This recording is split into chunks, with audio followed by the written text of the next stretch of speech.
Adventures by Morse.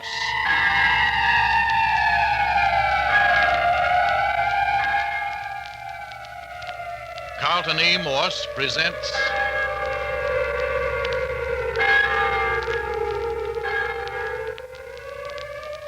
A Coffin for the Lady, featuring Captain Friday. If you like high adventure, come with me. If you like the stealth of intrigue, come with me. If you like blood and thunder, come with me.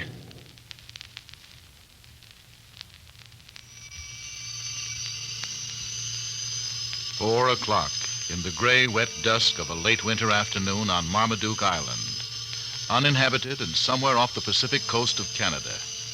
Meet Captain Bart Friday and Skip Turner, soaked to the skin, lying in the dank leaf mold screened by a bank of fern, watching, listening, waiting. No sound in all the empty forest, except the dripping of rain-soaked trees and the lapping of water on the bank of the inland bay a score of yards away. Skip stirred. Honest to my grandma, Captain. Keep your voice down. Why? I bet there ain't even a Pacific cat within 20 miles of where we're laying. As the crow flies? Yeah, as the crow flies. Here we've been laying for 3 full hours. It ain't that I mind playing Indian if the United States of America wants us to play Indian. It ain't that. It's just that if we gotta do it, why'd we have to pick a middle of winter? And I mean a rainy winter. Take it easy, old boy. Suckers, that's what we are. We don't know when we're well off. That's the matter with us.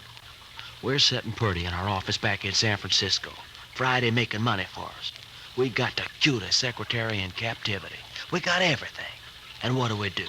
We come up here on a 2x4 uninhabited island and lay on our stomachs in wet leaf mold. Suckers. Not so loud, sucker. And what for, I asked you? Little job for military intelligence. And do we know what kind of a job? No. Doggone right we don't. We don't even know who we're working for. Yes, we do. Military intelligence. And that's what this guy brought us up here says. Major James Lawrence is everything he says he is. Maybe. Now you're just talking through your hat because you're cold and hungry. You're dadgum right I'm cold and hungry. And wet and cramped. And I got a cold coming on in my head, and that ain't all either. No? No. Do you realize we ain't so much as even set eyes on an honest-to-goodness pretty female woman for more than a week now? Mm-hmm. What do you mean, uh-huh? You act like women didn't amount to no more than a hill of beans. I was just thinking. Thinking what? This job must be pretty hot stuff. How you figure? We've been brought up here without a word of information. Major Lawrence hasn't said a word to us about the mission, except that our work should be cut out for us on the return trip.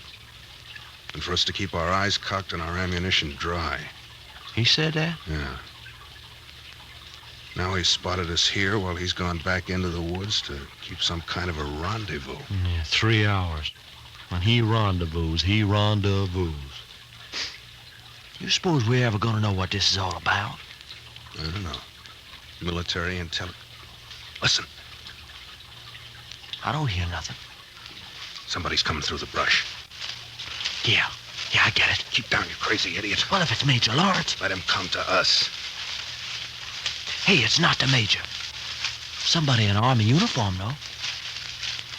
What's that he's toting in his arms? He's carrying some...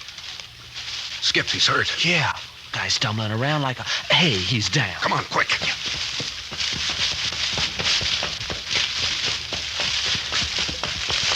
All down in a heap.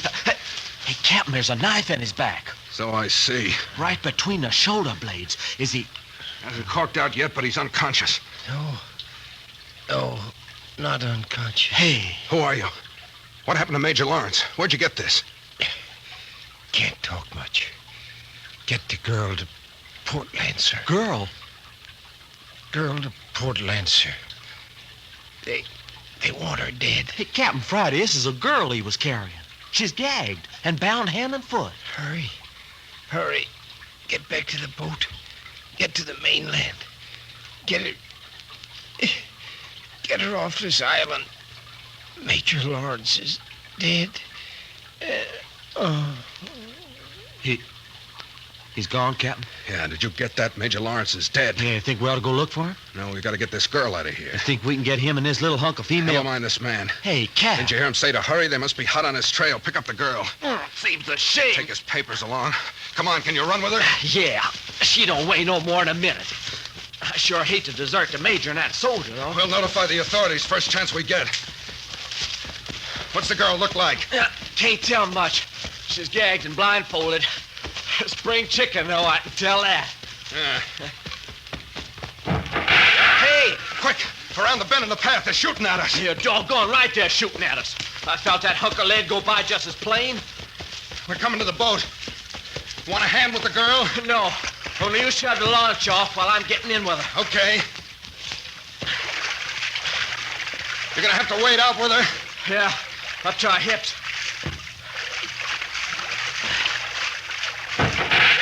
Woo-wee! Dump her in. Jump in, quick. Yeah, man. Push her off. She's free. Climb in, Captain. You all set? Yeah, let her go.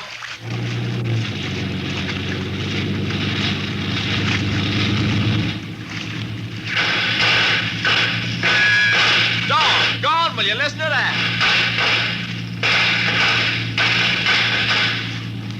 Sounds like a little private war going on back there. We're getting out far enough now so they can't do us much damage. Yeah.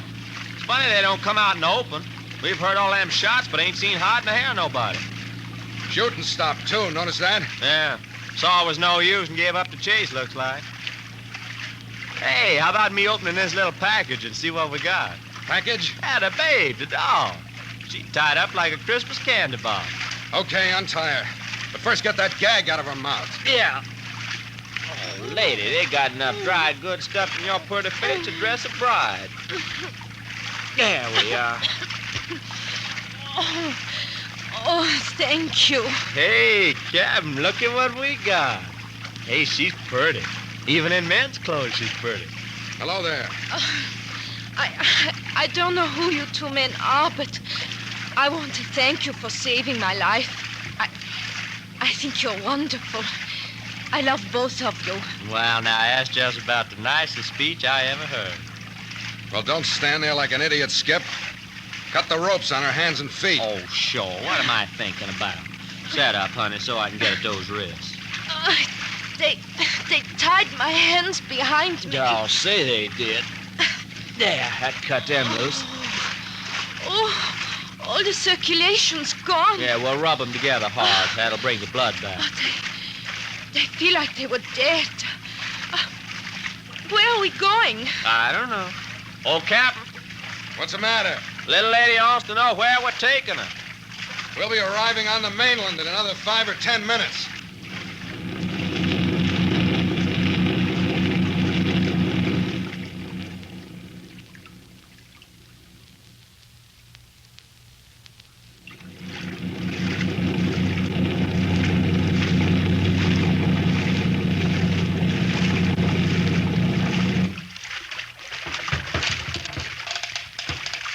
Here we are. But there's nothing here at all. Just forest. That's all. Run the boat up alongside that old piling and tie her up, Skip. Aye, aye, Captain Friday. But I don't understand.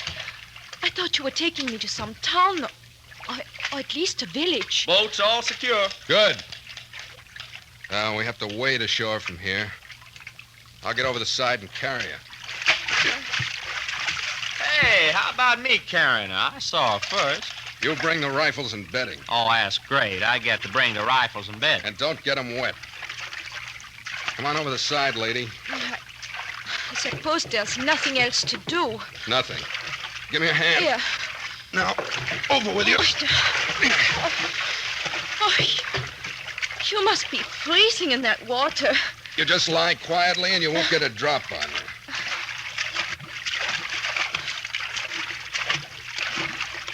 By the way, what's your name? Judith. That all? Judith Wright. Now you know more about me than I know about you. Here we go up the bank.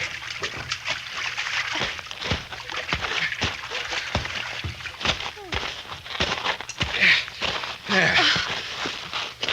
Well, there you are. Back on dry land, safe and sound. Oh, you don't know what a good feeling it is. Horses! You got horses hidden back in the woods. That's right. Woo-wee! Honest to Christmas, every time I wade in the Pacific Ocean, it seems to get colder. Want to build a fire, Skip?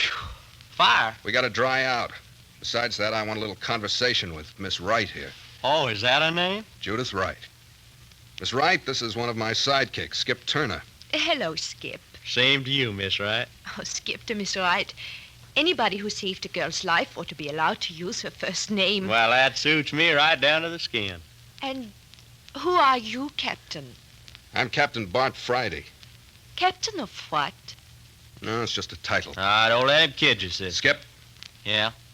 I thought you were going to build a fire. Oh, but look, you Cap, I thought we was running away from a bunch of bad boys. Them babies who was shooting at us must have a boat same as we got. And if they're so anxious to get Judith back... They got the whole Canadian coastline to look for us.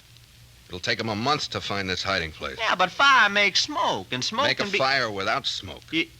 Now, who ever heard of a Indians do. Huh? Make a fire without smoke? Oh, sure. Get me some dry twigs and leaves. I'll show you. Well, what do you know? The good-looking redhead's a Girl Scout. You seem awfully cheerful, Miss Wright. Why shouldn't I be? I've just been rescued. Oh. You're thinking of Major Lawrence and that poor soldier. Yeah. They both died getting you out of whatever mess you're in. You could be a little more concerned. I'm sorry. They were friends of yours? I've done a little work with the Major. I never saw the soldier in my life. Well, at least it isn't a personal loss. That was a very dramatic thing. Army GI running down a rough forest trail with a girl in his arms and a 10-inch dagger blade between his shoulders. Yes, The girl gagged and bound. I know. How'd you get into a mess like that? It's something that just happens to people in this crazy world. How old are you? 20. You working for military intelligence? I don't think that's a question you have any right to ask, Captain Friday. What do you know about Port Lancer? Nothing. Should I? I don't know. The soldier gasped out Port Lancer before he died. Yes, I heard him. You're supposed to take me there. Why?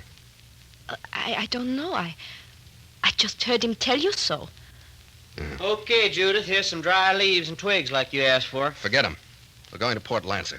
But, Cap, the fire... Blast the fire. Get the horses. Sure. Well, why the sudden urge to rush to Port Lancer, Captain Friday? I'm being double-crossed somewhere along the line, and I can't hold still till I find out who's doing it and why.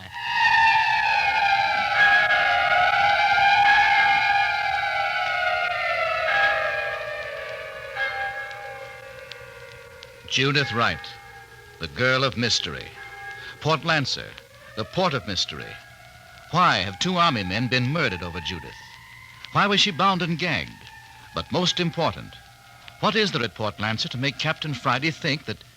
But wait.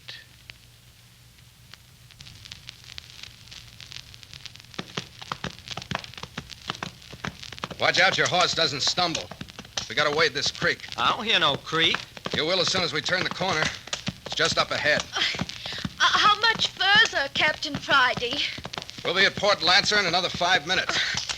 I'm not used to riding. Neither am I, and that's a fact. I bet they'll have to peel the seat of my pants off. I've ground it between me and the saddle so hard. I hear the running water up ahead. Yeah, here's where we cross. I keep a tight rein. The creek bed has a rocky bottom, and your horse is liable to stumble unless you keep his head up. Here we go now. Come on, boy. Come on.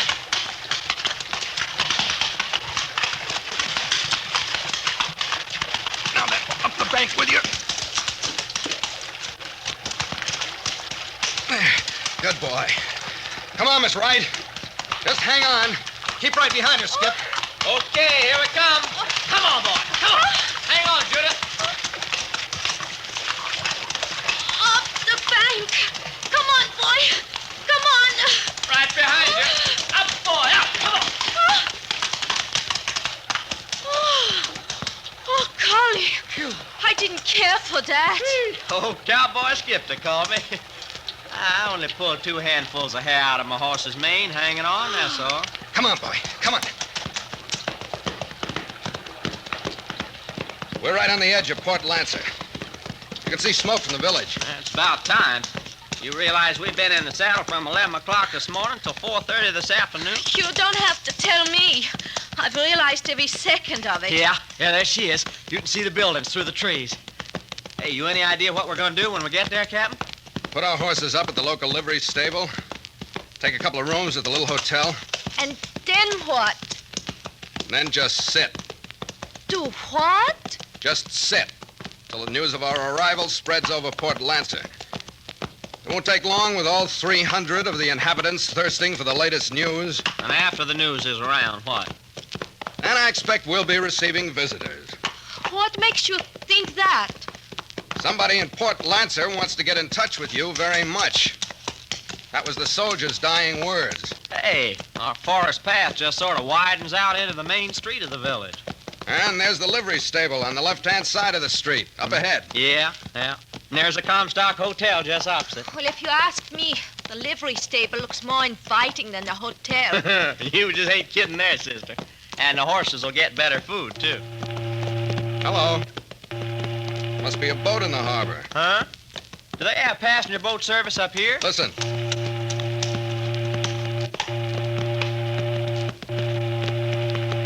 No, not passenger. That'll be a cannery boat.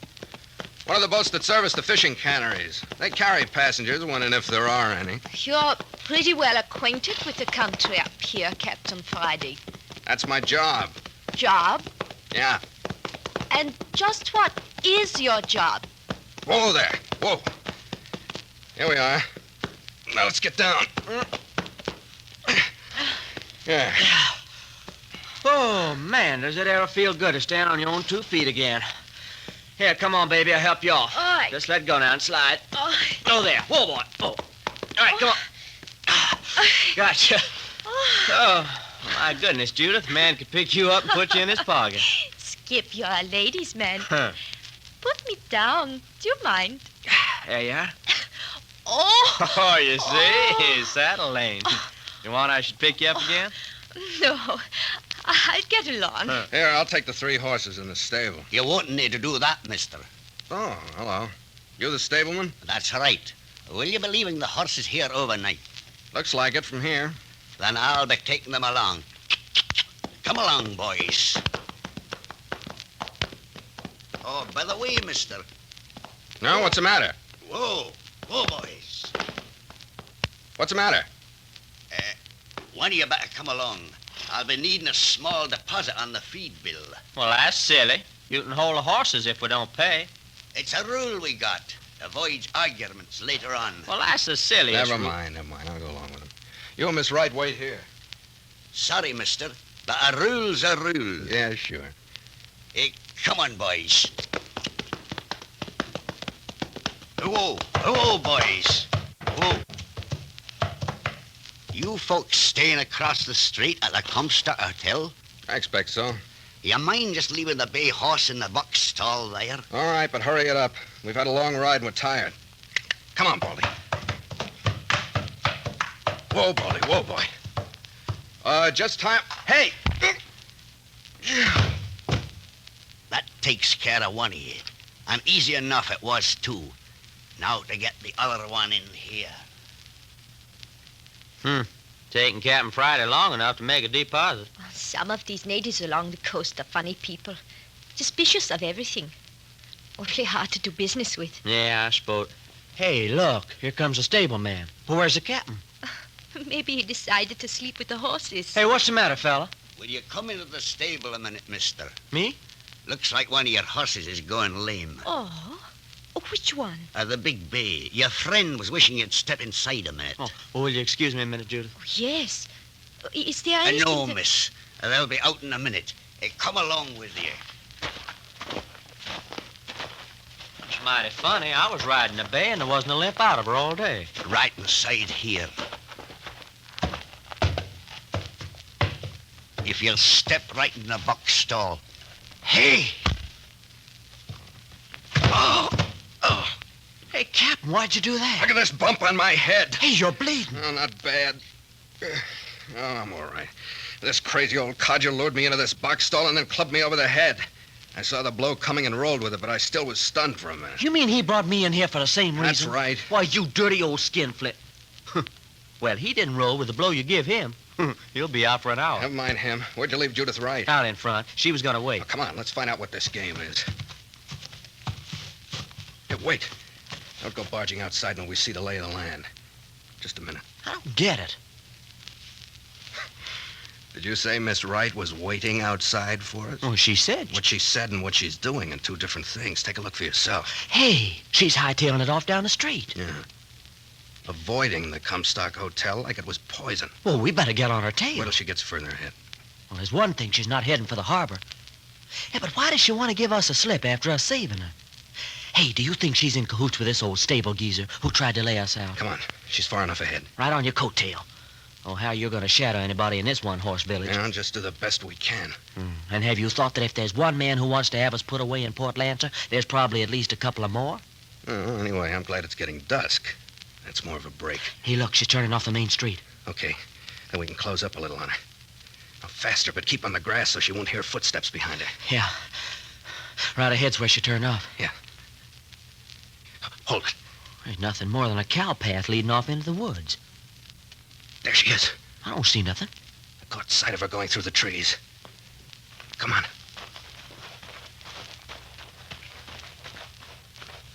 Easy on those footsteps. Walk along the edge of the grass. Yeah. It's getting darker under the trees, so we can close in some more. What the heck's going on, Cappy? We rescued Judith Wright at the cost of the lives of 2 Army intelligence men. We get her safely to the mainland, only to have one of her friends try to crack our skulls. We don't know he was her friend. Well, then why didn't she stick around? Looks to me like the stable man was getting rid of her so she could be on her way. Smells rotten, all right. Look ahead. Uh-oh, cabin. With a light in the window. And there's friend Judith knocking on the door. Yeah. Well, it looks like we come to a place where we might get information about a lot of things. Door's opening for her. See who let her in? No. Come on. Let's creep up outside the window. See what goes on inside. Think they might have a guard outside? Why didn't he challenge Miss Wright then? Sounds logical. Come on. Not too fast. Let's look the situation over as we go. Let's try for that group of trees near the cabin first. Okay, go ahead. I'm right behind you. Come on. Made it. See anything? Gotta move out of nobody. Okay. Our next dash will be the shadow of the house. Yeah. Boy, night comes down on you like a blackout out here in these woods. All right. Here we go. Make it quiet. Yeah. Made it. And still no sign of man or beast. Now then, we'll ease along the house up to the window. Uh-huh. Oh, Captain, did you see that? Huh? They pulled a curtain over the window. Yeah. It's too bad. So what do we do now? Let's have a look anyway. Oh, don't brush against the logs. They can hear you inside. I'm watching. Hold it. Hey, there's a crack. You can see under the curtain. Keep quiet, you idiot. Yeah. See anything? Uh-oh. Put your eye up to the crack. Can you see? Captain Friday, the girl's laying on the floor. I can see her as well as you can. They've killed Judith. I don't see any blood. Hey, what's that big oblong box they got sitting on those kitchen chairs? Where? Across the room there. They're lifting up the girl's body. But they're putting it in a box. It's a coffin, Skip. They're putting Judith Wright in a coffin. Did you see her face? She's not dead yet.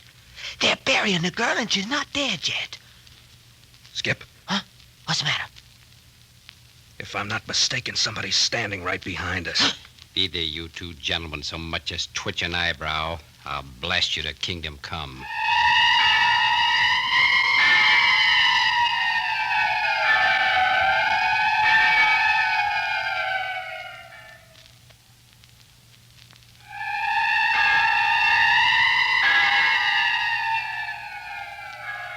Why did Judith Wright elude her rescuers to rush to her own destruction?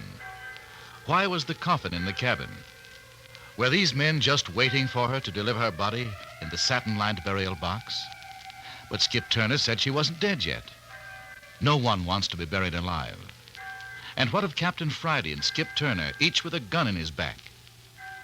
Chapter 2 of A Coffin for the Lady is entitled The Conversation in the Casket, and will bring you further developments in this newest Carlton E. Morse production. Be with us next week at this same hour.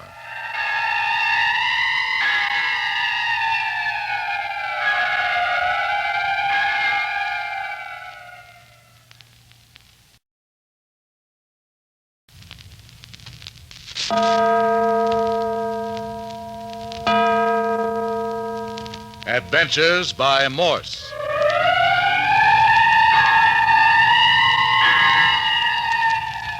Carlton E. Morse presents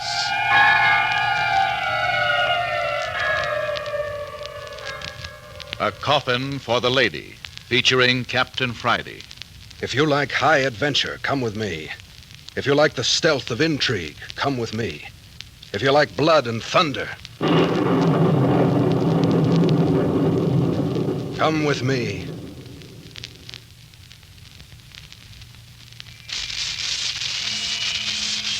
The evening dusk was fast settling on Port Lancer, far up on the Canadian coastline, as Captain Friday and his operative, Skip Turner, picked up the trail of Judith Wright. She led them down the main street of the Canadian seaport village and then off into the woods. She finally came to a log cabin just as darkness settled, knocked, and was received inside. Captain Friday and Skip tiptoed to the window. But let Captain Friday tell you what brought them to this out-of-the-world settlement. My office in San Francisco was approached by a Major Lawrence of a branch of Army Intelligence. I was asked to bring one of my men and do a job for the government. I chose Skip Turner as he was a good outdoor man and was fast with his fists in a tight place. We were transported by seaplane and put down in an isolated cove off the coast of Canada. There was a fast speedboat waiting for us. With Major Lawrence, we crossed over to a tiny atoll called Marmaduke Island, some 10 miles from the mainland. Major Lawrence hid us in the underbrush near the shore and told us to be ready for action at any moment. Then he went inland. At the end of 3 hours, a man in the uniform of a GI burst into view carrying a girl in his arms, and in his back was a knife blade. The girl was bound and gagged. The GI lived long enough to gasp, "Get the girl to Port Lancer," and then he died. We grabbed her up just as rifle fire began to pour in on us from behind. We got her on the boat and got her to the mainland where horses had been planted for us. In 6 hours, we were in Port Lancer. Yeah, Captain, but once in Port Lancer, stuff began to happen. All right, Skip, you tell it. Well, we took our horses to the only stable in the dump. And what the old coup to run the stable tried to do but knock Captain Friday and me over the head. Well, in the rumpus, Judith, that was the girl's name, Judith Wright tried to give us a slip, and that's when we followed her. We slipped up to the window and peeked in, and there she was laying on the floor. And some big goon was picking her up and putting her in a coffin. I'm telling you the honest truth. There was a coffin there, sitting on 2 chairs. And this guy in the room picked up the girl and put her in it. And she wasn't dead either. I saw her face. And just at that point, a voice said, If either you gentlemen so much as twitch an eyebrow, I'll blast you to kingdom come. Captain Friday, did you hear what I did? Yeah. Well, are we going to take it? Put up your hands, Skip. Don't be a fool. Very excellent advice, Captain Friday. So our hands are up, so what do we do now? March over to the front door. Come on, Skip. But, Cap, Do I have to tell you twice? you're the boss. That's far enough.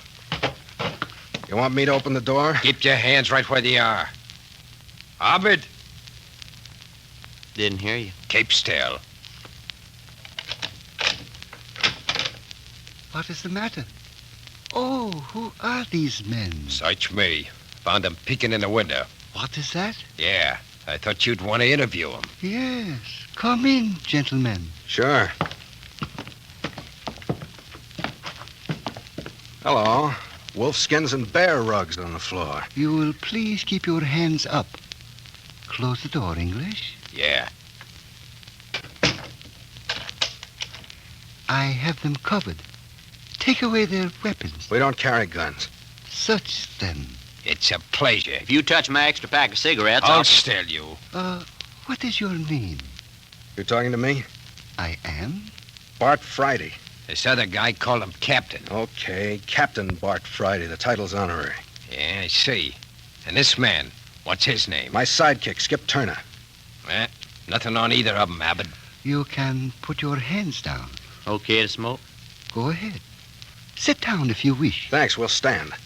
Suit yourself. Now then, what are you two men doing here? We're strangers here. We got away from Port Lancer and got a little mixed up. That's a lie. They trailed the girl here. You saw them? I did. What do you men say to that? Then you admit you're holding Judith Wright prisoner. Judith... who is Judith Wright? That blonde, blue-eyed girl who came in this cabin less than 15 minutes ago. Her name is Judith Wright? That's the name we know her by. What did you do? Invite her in and then slug her behind the ear? That is rather a strange accusation. Oh, don't try to be so mealy-mouthed. We got a glimpse in the window. We saw her stretched out on the floor. We saw you pick her up and put her in the coffin. Coffin? That's what I said, coffin. You saw me pick up this Judith Wright girl and put her in the coffin? You're repeating yourself. But you can see for yourself. There is no coffin. That curtain wasn't pulled across the far end of the cabin when we looked in the window. Are you saying that I have a coffin hidden behind that curtain? A coffin with a girl in it. English. Yeah, Abbott. Pull that curtain aside. These men apparently have hallucinations. Go ahead. Pull it back. Sure. Why not? There you are. Hey, Captain. As you can see for yourself, these are my sleeping quarters. There was a coffin in here. My good man. Don't give me none of that my good man stuff. I saw what I saw. But you can see for yourself. There is only one entrance to the cabin. One door and one window. You came in the front door. And the window is nailed shut, as you may observe. There's a closet over there. What's in that? You may look for yourself. Thanks.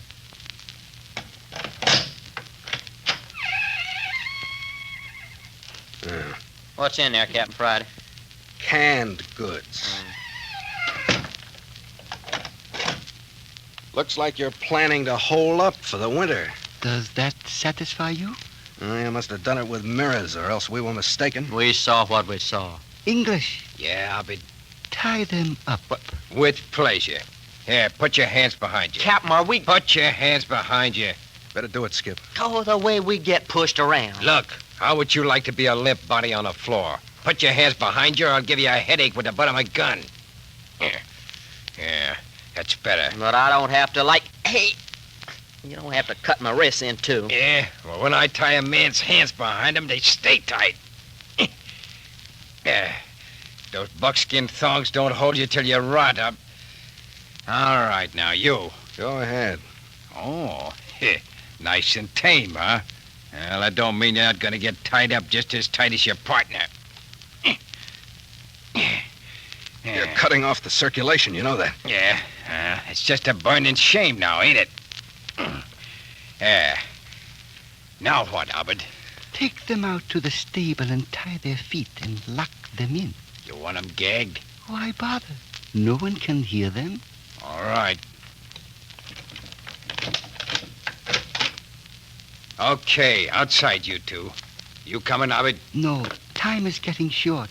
You take care of them. Sure. I said, come on, you two.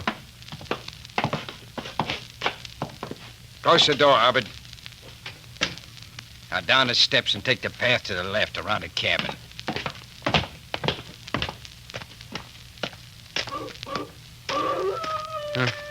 What's that? Sounds like a wolf. That ain't what the wolves sound like down in California. You're thinking of the Hollywood kind. This is the real McCoy.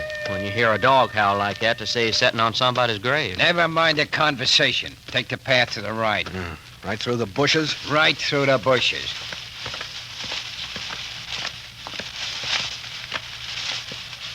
All right, hold it. Hey, there is a building back here. Hidden back here in the brush.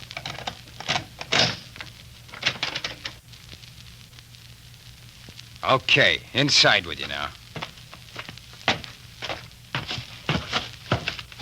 Well, it's a barn, all right, but no horses. Hay on the floor, though. Okay, both of you lie down on the floor. Now, just a minute. Why, you lousy. Hitting a man with his hands tied. When I tell you to do something, I don't want any back talk. Now lie down on the floor. Come on, Skip. Yeah. Okay. All right, turn over on your faces and stretch out. Great stuff. I just love being somebody's prisoner. Yeah. Put your feet together. Yeah. I'll lace your ankles together with this buckskin thong. Want you boys to be here when we get back. Why don't you just saw my feet off and be done with it? Yeah. Now you. Feet together. You know, a person could freeze to death in a place like this overnight, this kind of weather. It's a thought. Yeah. Now, you two boys just make yourselves at home. I gotta be going.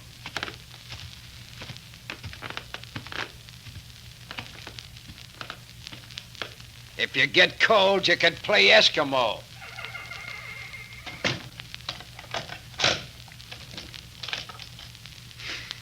Now, ain't this great? Listen, Skip. They didn't examine my shoes.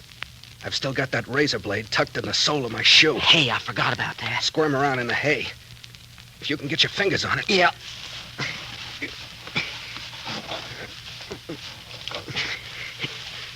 No, my left shoe. Oh. Yeah, that's it. All right. Run your fingers along the edge of the sole. With my hands behind me, tied so tight it... Oh, there, I felt it. Yeah. Can you pull it out? And my fingers so numb. I got it. Attaboy. Now, squirm around so we're back to back. Yeah. Then you can cut through my wristbands. Yeah.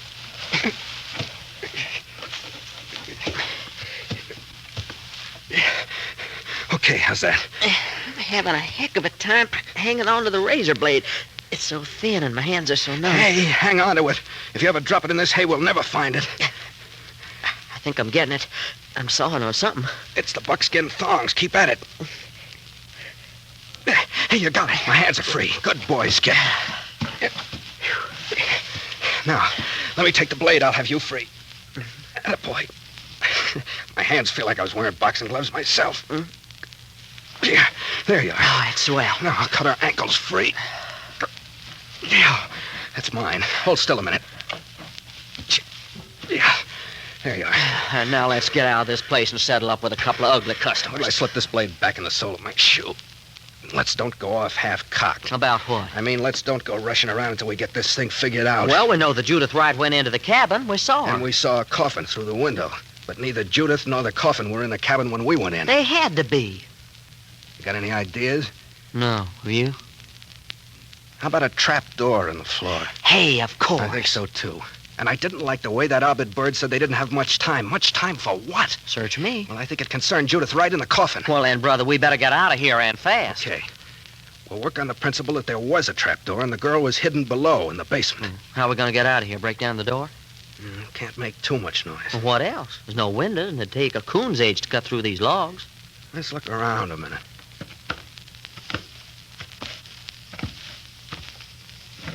Hay all over the floor. Yeah, plenty of hay.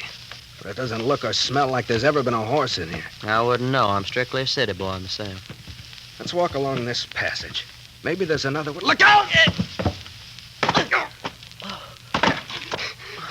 Skip! Skip, you all right? I guess so. What happened? We fell through a hole in the floor. It was covered with hay. And where are we now? I don't know. About 10 feet underground would be my guess.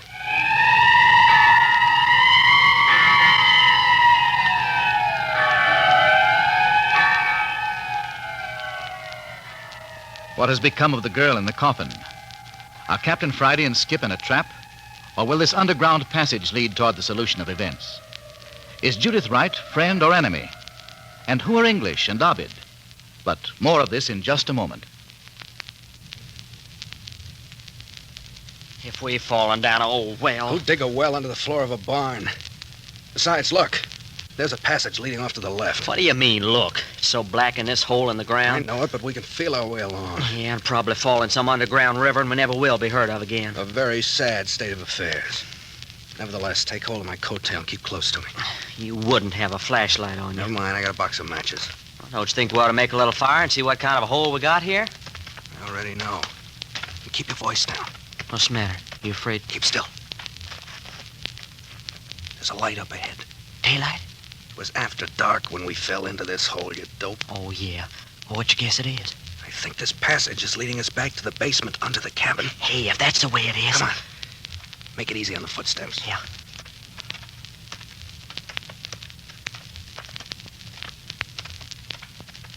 Hold it. It's a cellar under the cabin, all right. Yeah. Look, Skip, the coffin. You were right. They lowered it into the basement when we come in the front door. Doesn't seem to be anybody on guard. Well, what are we waiting for? If Judith's laid out in that coffin... Easy there, Skip. Keep on your tiptoes.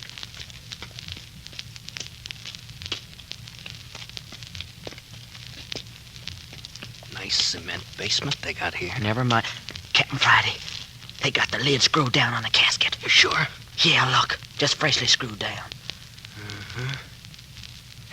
Here's the screwdriver they used. Handle's still warm. You think the girl's inside? We saw them put her in. But she was alive. Hey, wait a minute. Hey, what are you doing? I just thought if she was alive in there... Hey, you hear that? Listen. Try it again. Now listen. There it is. She's alive in there. Oh, them dirty. Here, give me that screwdriver. Can you imagine anybody cruel enough to bury a beautiful girl alive? Yeah, especially a beautiful girl. Yeah, especially if... Okay. What are you doing? I'm fouling with a screwdriver. Quicker, we get that lid off. Yeah. I got two of them out. Come on, easy. Just freshly screwed in. Trouble is, I don't get the idea. Judith Wright gave us the slip to come here of her own free will. Why'd she want to get herself buried alive? She don't. Nobody does. Somebody's double-crossing her. There. They're all out on my side. I got one more. Here, let me take it. I was apprenticed out to a carpenter when I was a kid. Amazing how much light one coal oil lantern gives off. Mm-hmm. Lights up this whole basement. You got it? Yeah. Now let's slide this lid off. Okay. Up with it. Heavy. Yeah, easy. Okay, that's enough. Who are you? Hello, Judith. The Marines have landed. You? It is you? Yes, Miss Wright. Who did you expect? You fools. You unutterable, meddlesome fools. Hey, now. Here, let me help you out of that casket. You keep your hands off me. You keep away from me. You mean you like it in there? They said you were prisoners. How did you escape? Oh, we're like that. Houdini could do it, Skip Turner and Cap Friday can do it. Oh, this is rather ridiculous. Look, do you mean to say you refuse to get up out of that coffin? All I tell you is go away. We're supposed to be protecting you. I do not wish protecting. You mean you just want us to go away and let them bury you alive in peace, is that it? Bury me alive? Is that what you said? Bury me alive? Well, that's usually what to do with folks that put in caskets, ain't it? Bury them. I never heard such crazy talk in my life. What's your idea of what they're going to do with you, Miss Wright? That I do not wish to talk about. But you don't expect to be stowed away in the ground. Stop talking about things like that. Oh. Huh? What's the matter? If either of you men move... Uh-oh, here we go again, our friend Abid. Be quiet. If either man moves, he will be shot in the back. How did you guys sneak in here? I said be quiet. Mr. English, use that blackjack. With pleasure. Hey, hitting a man behind the ear with his hands up. Oh, Good. That was terrible. Exactly what they deserve. Now then, Mr. English, tie these men up this time so they will stay tied. all I can do is my best. And make it quickly. And then screw the lid back on this casket. And we will get the girl and coffin away from here. Oh,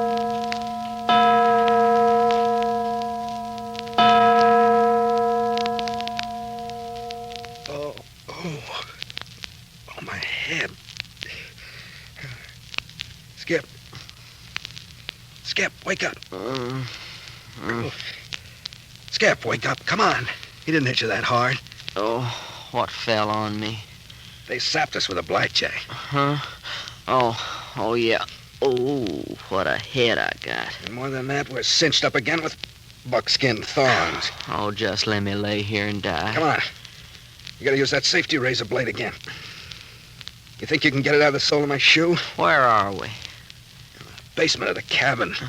Laying on this cold cement floor ain't gonna help my arthritis. Hey, is the casket gone? And the girl. Well, she asked for it. What kind of a dame would want a hole up in a casket anyway? Come on. Squirm around on the floor and try to get the razor blade.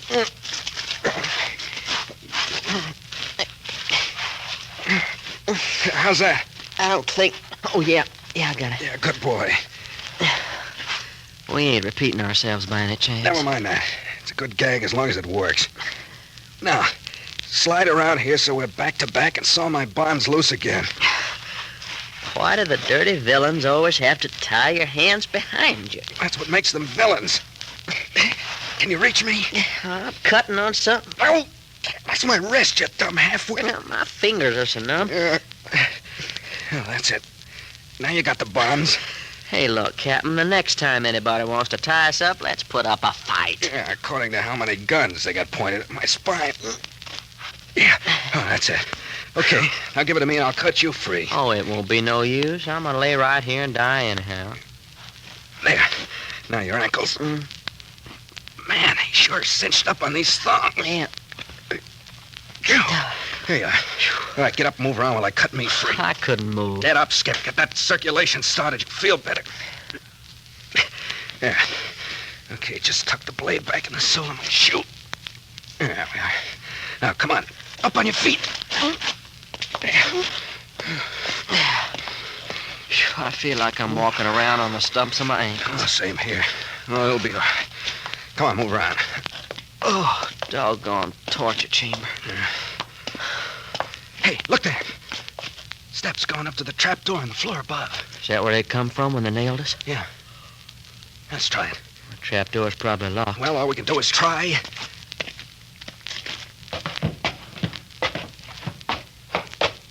I still ain't got full control over my feet. Yeah, circulation's beginning to take hold.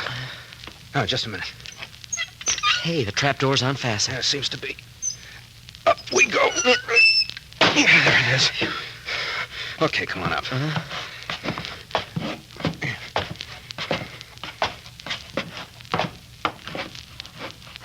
Shall I close the trap door again? Yeah, might as well.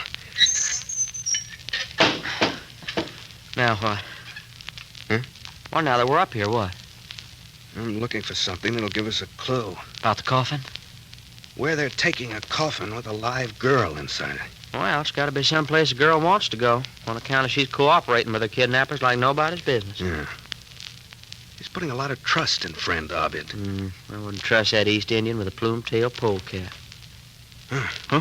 What you got there? Never mind. Come on. You mean outside? I mean down at the waterfront. Come on. What's down at the waterfront? That's where they've taken the girl. You mean they're taking her down and dumping her in the harbor? Don't be so dumb. There's a steamship in the harbor. We heard the whistles earlier tonight. Stowaway. That's what this is all about. She's going aboard in a coffin as a stowaway. Well, one idea has penetrated that thick skull anyway. Well, Come on, if we cut through this underbrush, we'll save a little time.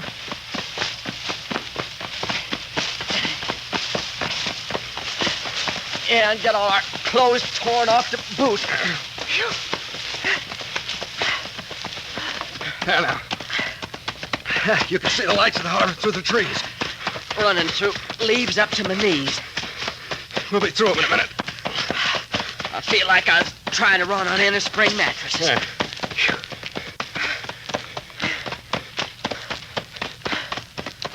Here we are. Here's where we hit the main street. Now just another block and a half to the waterfront. Wonder we ain't broke our necks in the dark. Hey, listen. That ship's more than a block and a half away. She's pulled out into the harbor. Come on. You mean the boat's gone with our babe in the coffin? Well, what did it sound like to you? Well, maybe she missed the boat, too. Oh, you're a great help. Hey, there's a group of people down on the wharf. They got the floodlights on. I'm more interested in that searchlight out in the bay. That's our ship pulling out. Hey, let's ask somebody if the casket went aboard, huh? Hey, you, did they take... Well, if it ain't Mr. English. How did you two men... Never mind about that. Did that casket go aboard? Now, look, Joe. Answer Captain Friday when it talks to you. Well, supposing it did. Was the girl in it? Careful, Skip. The crowd's drifting over this way. Well, we got what we want out of this bird. Now for a little revenge. Skip! Skip, I wanted him conscious. Well, you should have talked faster then. Here, what's going on? Major Lawrence! Captain Friday, Turner, what are you two doing here? We thought we left you dead on Marmaduke Island. Never mind that. Why are you here? Did you see a coffin put on that ship out there? Coffin? Yes, a dead Chinese being Dead returned. Chinese, my eye. That was Judith Wright in that coffin. What? The girl we... Yes. And if we don't stop that ship, she's headed right straight for the Bay of Bengal slave market.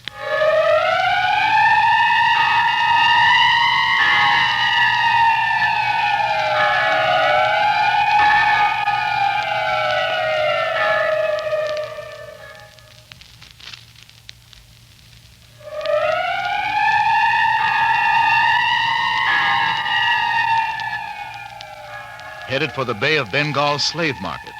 What does that mean?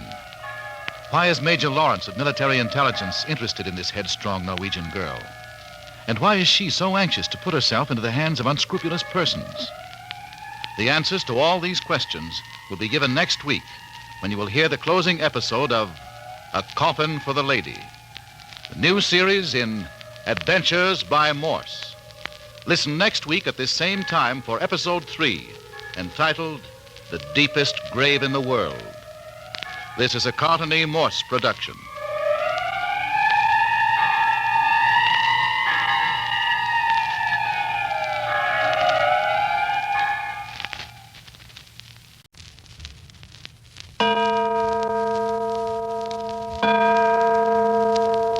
Adventures by Morse.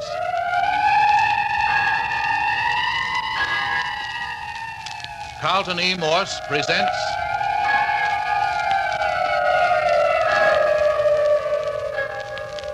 A Coffin for the Lady, featuring Captain Friday. If you like high adventure, come with me. If you like the stealth of intrigue, come with me.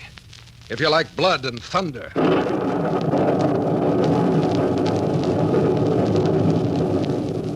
come with me.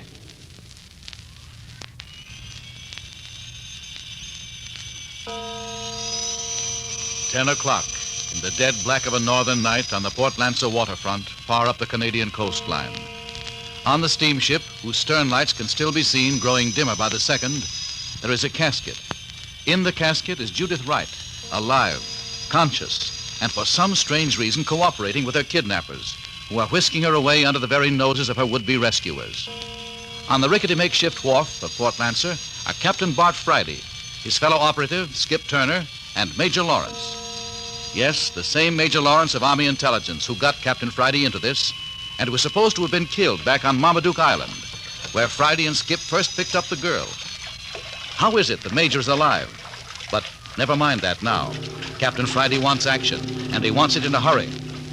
Major Lawrence, if you've got any influence, use it now. What do you want? Can you get a speed launch, something that can run circles around that steamship that's getting away from us? It's important? Important?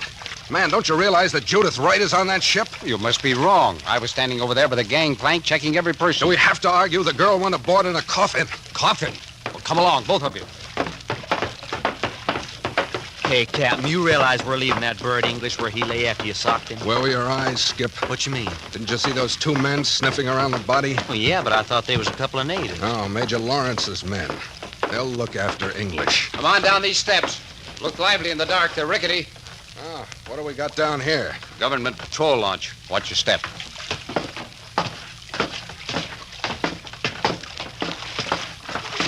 Hey, this is a little beauty. Ahoy, Commander. Aye, aye, Major Lawrence. We're coming aboard the launch. I want to stop that steamer before she gets out into open water. Come aboard, sir. We can round her up before she gets out of the harbor with this little job, sir. All right, aboard with you. Yep. Come on, Skip. Yeah, coming up. Oh, a nice solid deck, too. I'll give you a hand, Major. Oh, don't need it. Oh, thanks just the same. All right, Commander, let's go. Belay there. Drop the stern line. Line release, sir. Captain Friday, we've got 2 or 3 minutes before we get near enough for steamer to signal. I want to know what this is all about. I think I can put the whole thing together if you'll tell us how you got away from Marmaduke Island alive. Well, as you remember, we landed on the island, and I left you and Skip Turner here hidden near the shoreline. Yeah, for 3 hours. Yes, well, things went wrong. I was supposed to go inland to a trapper's cabin and pick up the girl. Judith Wright? Yes. Instead, I was taken prisoner. I had an Army GI watching the cabin to be sure the girl was kept there until I could arrive. Was she a prisoner in the cabin? Yes, being held by a couple of pretty rough characters. We'd located the cabin, and my soldier was watching the place. Yeah, but if you wanted the girl, why didn't you take Captain Friday and me in with you? We could have stormed the place. I couldn't do that. That'd have given my whole show away. I'm up here to break up a smuggling and kidnap ring. So that's what we're up against, huh? Well, isn't it pretty obvious? They got away with Judith Wright, didn't they? But if you were going to kidnap her by yourself... Well, you see, I'm known in these parts. You and Skip Turner aren't. I knew that the next depot in the smuggling chain was here in Port Lancer. I wanted to get the girl in your hands and have you deliver her here. I thought you, as strangers, might spot the hideout here quicker than I could. The gang on this end might even come out in the open, thinking you were the men who were supposed to deliver Miss Wright here. Oh, but the plan didn't come off, huh? No. I was made a prisoner. The soldier on guard saw it happen. He dashed in and grabbed up the girl and got out of the cabin. He thought you was dead. Well, they yelled to him that they'd kill me unless he brought the girl back. But I ordered him to keep running. Well, he arrived where we were with a knife blade between his shoulder blades. Yeah, one of the kidnappers was a French-Canadian knife thrower. When he ran out of the cabin with a knife in his hand, I was afraid of what was going to happen. Yeah. But the boy made it, and we got the girl to the mainland where we left the horses. We rode into Port Lancer, stopped at the livery stable. By the way, that Scotch livery stableman is one of the gang. Good. We'll pick him up. How do you know? He slugged me. I didn't hit hard enough. When he lured Skip here into the stable, I'd come around and I clipped him instead. That wasn't very clever of him. Oh, but it did distract our attention long enough to give the girl a break. She made the most of it. You mean she ran away when you were in the stable? Yeah. Luckily, we came to in time to see her running in the direction of the forest. We followed her to her cabin. Not the cabin of that East Indian hobbit. That's the cabin. Hey, we're drawing up on a steamer. Look how much brighter our lights are. Yeah, only a minute or two longer now. Go on, Captain. We looked in the window and saw a hobbit putting the girl into a casket. Oh, that's how they've been shipping human beings into the United States. United States? Certainly. Any unwelcome character who wanted to slip into the United States could do it by paying $1,000 to this underground smuggling ring. But Major Lawrence, Judith Wright ain't headed for the United States. Well, she thinks she is. She paid $1,000 to be taken in. I wondered if it wasn't something like that. You mean they'd play a dirty trick like that? Take $1,000 from a girl to slip her into the U.S. and then... And then, when she put herself in their hands, ship her off to the Bay of Bengal slave market. Why not? That way they collect double. Well, if that ain't a low-down dirty trick. Yeah, good. The commander's signaling for the steamer to pull up.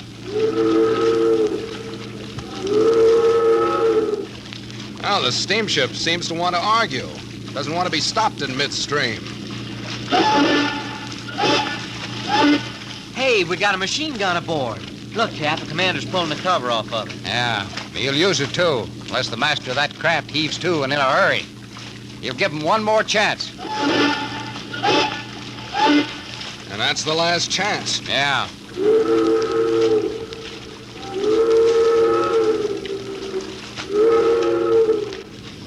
Well, the captain of the steamer's given in.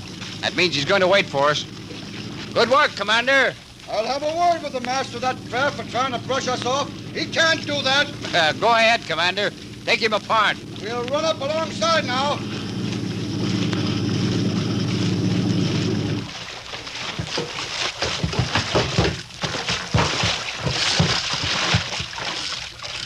Ahoy there! Throw us a line. Down the ladder over your side. Who blazes are you anyway? United States government, and keep a civil tongue in your head. Well, why didn't you say so, mister? All right. Hurry up, come aboard.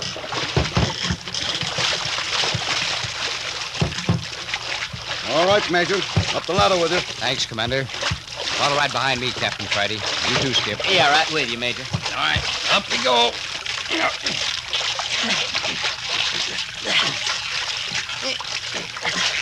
Hey, this ain't no cannery boat, Captain. Yeah. I was mistaken. How much further? Major's up. Here I go over the rail. All right, over with you, Skip. Yeah. This man says he's the master of this ship, Captain Friday. How do you do, sir? Name's Hanson. If I'd had any idea it was a government boat chasing us, I'd have pulled around before. What's your destination, Captain Hanson? South Pacific, Indian Ocean? Bay of Bengal? Certainly. All the ports around the bay. There's nothing underhanded about that. My clearance papers Don't show worry. that... I think you've got a passenger aboard. Yes, we carry supercargo when there is any. This man's an East Indian. Name of Abid. Yes, I have such a passenger. Mind taking us to him? Certainly not. He has the number 2 cabin to the starboard. Just a minute, Hanson. Aye, Major. Captain Friday and Skip Turner can get Abed. I want a little talk with you. I hope all this isn't going to take too long. If I miss the high tide, I'm not going to get across the bar tonight. Well, that depends on you. Go ahead, Captain Friday. Okay, Major. Come on, Skip. Huh. What's that all about, Captain? Why the private conversation? Oh, I wouldn't be surprised if Major Lawrence suspected Hanson's in this underground blackbirding deeper than he pretends. You mean this ship's part of the smuggling deal? Hanson could be in it all the way. Or he may be the unknowing instrument. After all, even Major Lawrence didn't suspect Judith Wright was in that casket. Sure. Just a dead Chinese being returned to his ancestors. Yeah. Uh-oh. This is the cabin. Yeah, number 2, all right. Who is it? Message from Captain Hanson. Open up. What is the message? Don't be a fool. I'm not going to shout it through a locked door. The ship is not moving. Why is that? There's trouble in the engine room. Engine room? Yeah. We got to make repairs before we cross the bar out into the open ocean. So that is the reason. Yeah, now open the door. I got an urgent message from Captain Hanson. Who are you? Second mate, hurry up. I got to get back on duty. I have unlocked the door. Open it and come in. You wait outside here, Skip. He's going to pull a fast one. Okay, you walk into something, I'm here to get you out. Here I go. Yes? Come in, Mr. Mate. You got your lights off. I always get seasick. I am lying in my berth. I think it helps me if I keep my cabin dark. You got up to unlock the door? I just barely made it. I'm very sick, so close the door and deliver your message. I'd much prefer to have a little light on the subject. If you please. I don't please. I want light. So, it is not the second mate at all. It is the Captain Friday. Yeah, and that's a lot of hooey about you being seasick. Telling me you were in your berth and all the time you're standing there waiting to wallop me over the skull when I stepped into the cabin. How did you get aboard this ship? You'd better forget about trying to escape, Abid. There's a government patrol boat alongside. You must be insane. I have no wish or reason to try to get away. Don't give me any of that. You got a white girl down in the hold of this ship in a coffin. Maybe you'd like to prove that? I don't have to. Major Lawrence saw the casket taken aboard this craft left port. Perhaps the Major was mistaken. What kind of mischief are you hinting at now? Do you think for 1 minute, Captain Friday, that we did not anticipate just this? You don't suppose we're such fools as to be caught with a girl stowaway? What are you saying? But of course, naturally, if we did have a girl in a coffin on the ship, it would be so arranged that the whole business could be jettisoned into the bay. Are you saying you threw Judith Wright into the bay?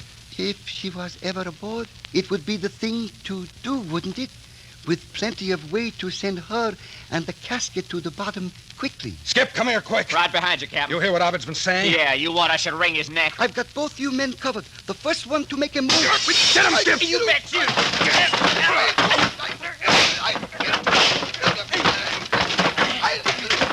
that gun, Skip! I got Abed. Get the gun! Got it. That takes care of friend Abed. Yeah, you got him right on the point of the jaw. And that's not all he's going to get if they threw Judith Wright overboard, nailed in that coffin.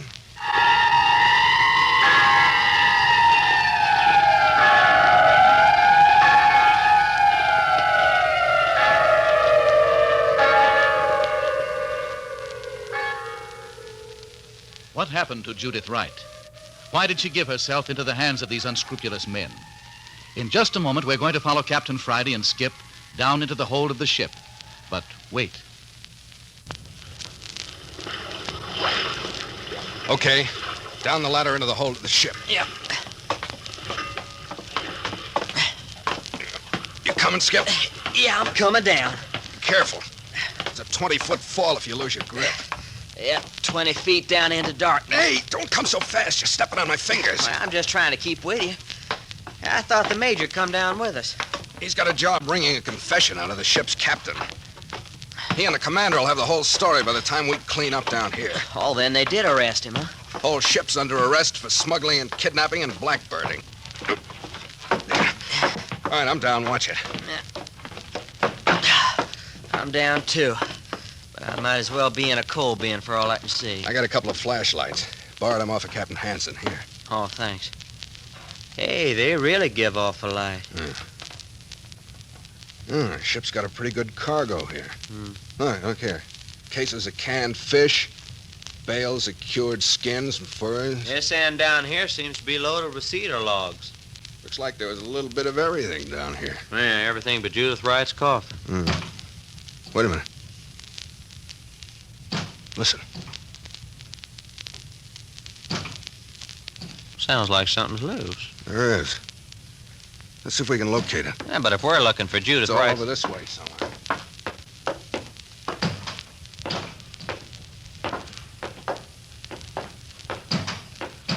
Hey, here it is, over this way.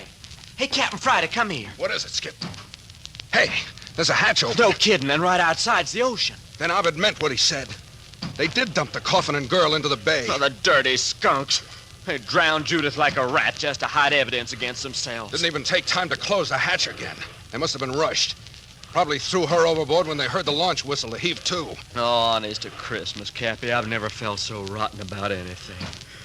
Poor kid in that casket with the lid screwed down. Please, do not feel so bad. Hey.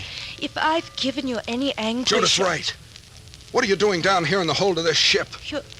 You're angry with me? But you're supposed to be in that coffin at the bottom of the harbor. Yes. It's not my fault I'm not.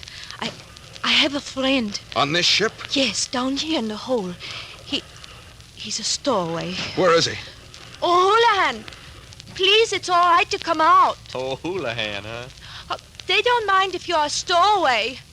Ah, there you are. Yeah, but sure now you shouldn't have given me away. You have nothing to fear from Captain Friday and Skip Turner. This is O'Houlihan, Captain Friday. Hello, Houlihan. And the same to you, mister. Now then, what's been going on here? Well, as the little lady here says, I'm a stowaway. You sure picked yourself a sweet ship to hide out on. Well, you can't be pickish. Ain't many ships come up this way anymore. Take what you can get. Okay. So you stowed aboard this craft. What then? Well, I overheard Captain Hansen and that East India feller, Abed. I heard them talking. Yeah? Yeah, they was down here. They put their coffin right up next to that hatch there. And Abed told the captain that if there was any sign of trouble, the hatch was to be opened and the coffin dumped overboard. Yeah? And then they went away. Go on. Yeah, well, being a curious cuss, I kept wondering what was in the coffin that they didn't want the police to know about. And so you unscrewed the lid? Yeah, I reckon I did. And you can imagine my surprise when out pops the little lady here. She was kind of mad at me at first, though. Well, I thought he was spoiling the whole thing. You hadn't heard the conversation about dumping you? No, I'd heard nothing. But when O'Houlihan told me what they might do to me, I got out of the coffin quick, but yes. Well, I think O'Houlihan ought to get a decoration. Oh, yes, so do I. Because we'd hardly filled the coffin up with 2 sacks of flour and screwed the lid down again when we heard a boat whistle. We heard someone coming down into the hole. We rushed over here and opened the hatch and threw the casket into the water. It's a miracle I'm alive. You're telling us. And all because you were such an obstinate young woman. All because you insisted on putting yourself in the hands of these unscrupulous men. Yes, I know that now. But I was so anxious to get into the United States. It was so necessary that I reach my friends who are in the United States. Sister, did you think you was headed for the USA? Yes, for Seattle. Well, then wouldn't you have been surprised when you woke up and found yourself in one of the Bay of Bengal ports being sold as a slave girl to some second-rate Malaya potentate? You're fooling me. Well, ask Captain Friday. Captain Friday? They would not have done such a thing. I can't Skip's believe telling that... you exactly where you were headed for. But I paid that Mr. English and Mr. Abed $1,000 to get me into the United States. Then you got exactly what was coming to you. Don't you know there's only one safe way to get into the United States, and that's on a passport? Oh, but that's the awful thing. I have no country anymore. I have no passport. There's no way for me to enter legally, even for a short time. All the friends I have are in America. She's a refugee from Norway, she was telling me. Yes, my parents were killed. I escaped the enemy through Sweden, Finland, and then Russia. I've been almost 2 years crossing Russia. And then for a price, a Russian pilot flew me over to Alaska. Where in Alaska? It was Fairbanks. That's where you made your first contact with the Blackbirders? Blackbirders? Yeah, that's what they call men who smuggle human cargo. Oh, yes, it was in Fairbanks. Major Lawrence will be interested in that. Major Lawrence? But you told me he was killed. I thought he was. He's alive enough, though. Up on deck now, questioning the captain and Abed.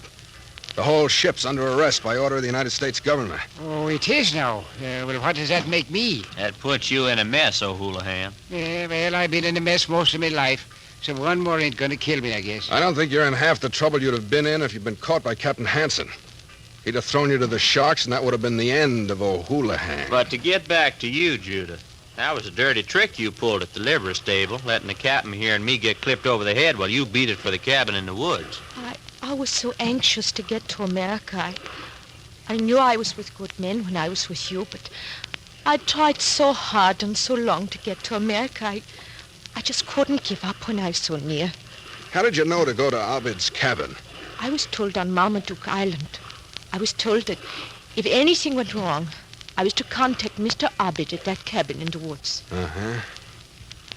Well, for everybody concerned, it's a good thing that old Scotch livery stable owner didn't knock out Skip and me the way he was supposed to. Oh, yes. That time when I knew you'd followed me to the cabin, I was very angry with you, for which I apologize now. At this moment, I'm most happy to have you here. Well, you ought to be, sister. You ought to get right down on your knees to Captain Friday. Cut it out, Skip. But what is to become of me now? I've no place to go. I have no home, no people. Yeah, that's bad. For months and months, I've been putting all my hope on finding refuge in your beloved United States. Sometimes it's kept me from freezing to death, sometimes from starving. Just remembering that sometime I would be safe in America. And now look at me. Now there's no hope. Yeah, sure now it's a dad-burned blazing outrage. That's what it is. We're going up on deck. I'm under arrest. That depends on Major Lawrence. You too, O'Houlihan. Mm-hmm, that it suits me. The air down here in the hold of this ship's beginning to get on my nerves anyhow. Come on over to the ladder.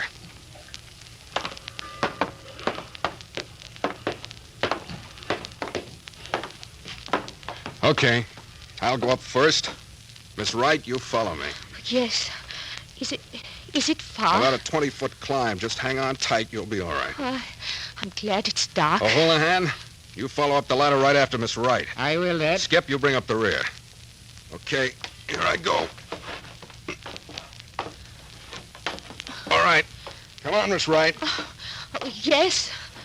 If only the boat didn't sway and bounce so. You next, O'Houlihan. Yep. I'm right on the little lady's heels. Yeah, and I'm right after you. Okay, we're all on the ladder, Captain. Okay, Skip. It's almost over, Miss Wright. You all right? Yes. It's not too bad. Yeah. I'm going up through the hatch now. Wait till I get on deck and I'll give you a hand. There. All right, now give me a hand. Reach up. Oh, it's so dark. That's it. Now, up with you. Oh, don't let go of me. Hey, safe on deck. And here I come now. Oh, man. Don't that fresh air smell good? Phew. There, everybody's out. Oh, who's there? That you, Commander? Oh, it's you, Captain Friday. What do you got with you? Here now, turn that blame flashlight out of my eyes. Well, if it isn't O'Houlihan. What are you doing on this craft, Irish? Oh, now, is that you, Commander? You don't know who it is, all right. He was a stowaway. I think we owe him a vote of gratitude. Yeah? Yeah. Turn your flash over on the girl. Girl? Why, this is the girl who's supposed to be at the bottom of a bay in a casket. Yes. It's because of O'Houlihan here that I'm alive. O'Houlihan overheard the plot to dump her if the authorities showed up. He opened the casket, filled it with sacks of flour. O'Houlihan, you're all right. Commander, do you feel sick? I've been patrolling these coasts for 10 years, and O'Houlihan and I have had a lot of trouble in that time. He's a thief and a poacher and a no-good bum. But saving this girl's life makes up for the lot of it. I'm that important? You bet. Miss Wright, you can give the United States government a line in this whole underground blackbirding setup. You can point out the various depots where they hid you out. Yes, I can do that. You do, and I don't think there's anything Major Lawrence won't do for you. Anything? Yeah, he spent 2 years and lost a lot of good men trying to round up these smugglers. You help him break up the ring, and he'll go all the way with you. Oh, would he? Do you suppose What Miss Wright's trying to say, Commander, her country's in the hands of the enemy. Her relatives have been killed. She spent 2 years trying to get into the United States. Oh, yes. Do you suppose Major Lawrence will let me in? Will he help me to do what's necessary? I bet he will. Where's the major now? In the captain's cabin. Still trying to break down the captain of the ship in that East Indian. I won't talk? Yeah, we've got enough to hang the lot of them now, but we need definite evidence for the courts. I should think if we sprung Miss Wright on him. Hey, sure. They think she's at the bottom of the bay. Come along.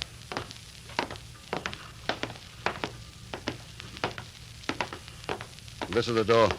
I'll open it and you step in, Miss Wright. But yes. But I tell you, Major Lawrence, I do not know of any such girl as Judith Wright.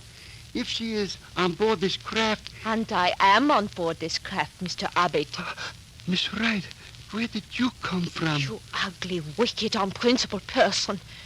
You took $1,000 from me, and then you kidnapped me. And then you tried to drown me. Oh, this is too bad. This is the end. Major Lawrence, I can tell you every underground depot where these men kept me, from Alaska to Port Lancer. I will gladly help you. But if you do that, Miss Wright, I think you've won the friendship of the United States government. Oh, those are good words. That's what I've wanted you to say. More than anything, I wish to be friends with the great government of the United States.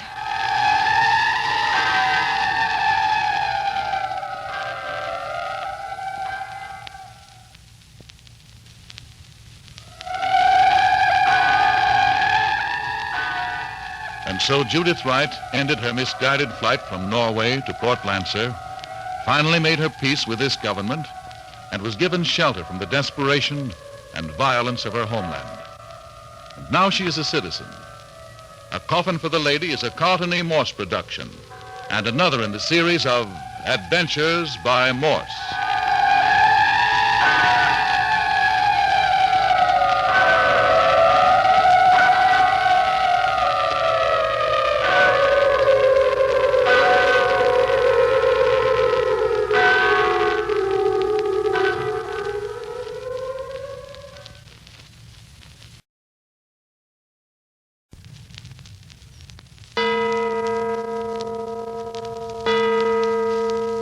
Adventures by Morse.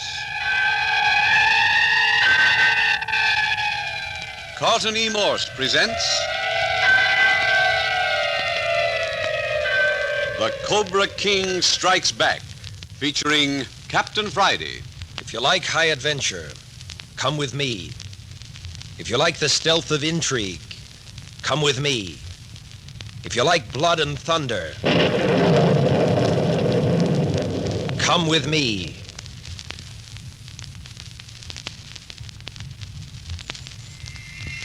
Tonight, we are plunging toward the land of the Cobra King, toward Cambodia, which is in the jungle country of French Indochina.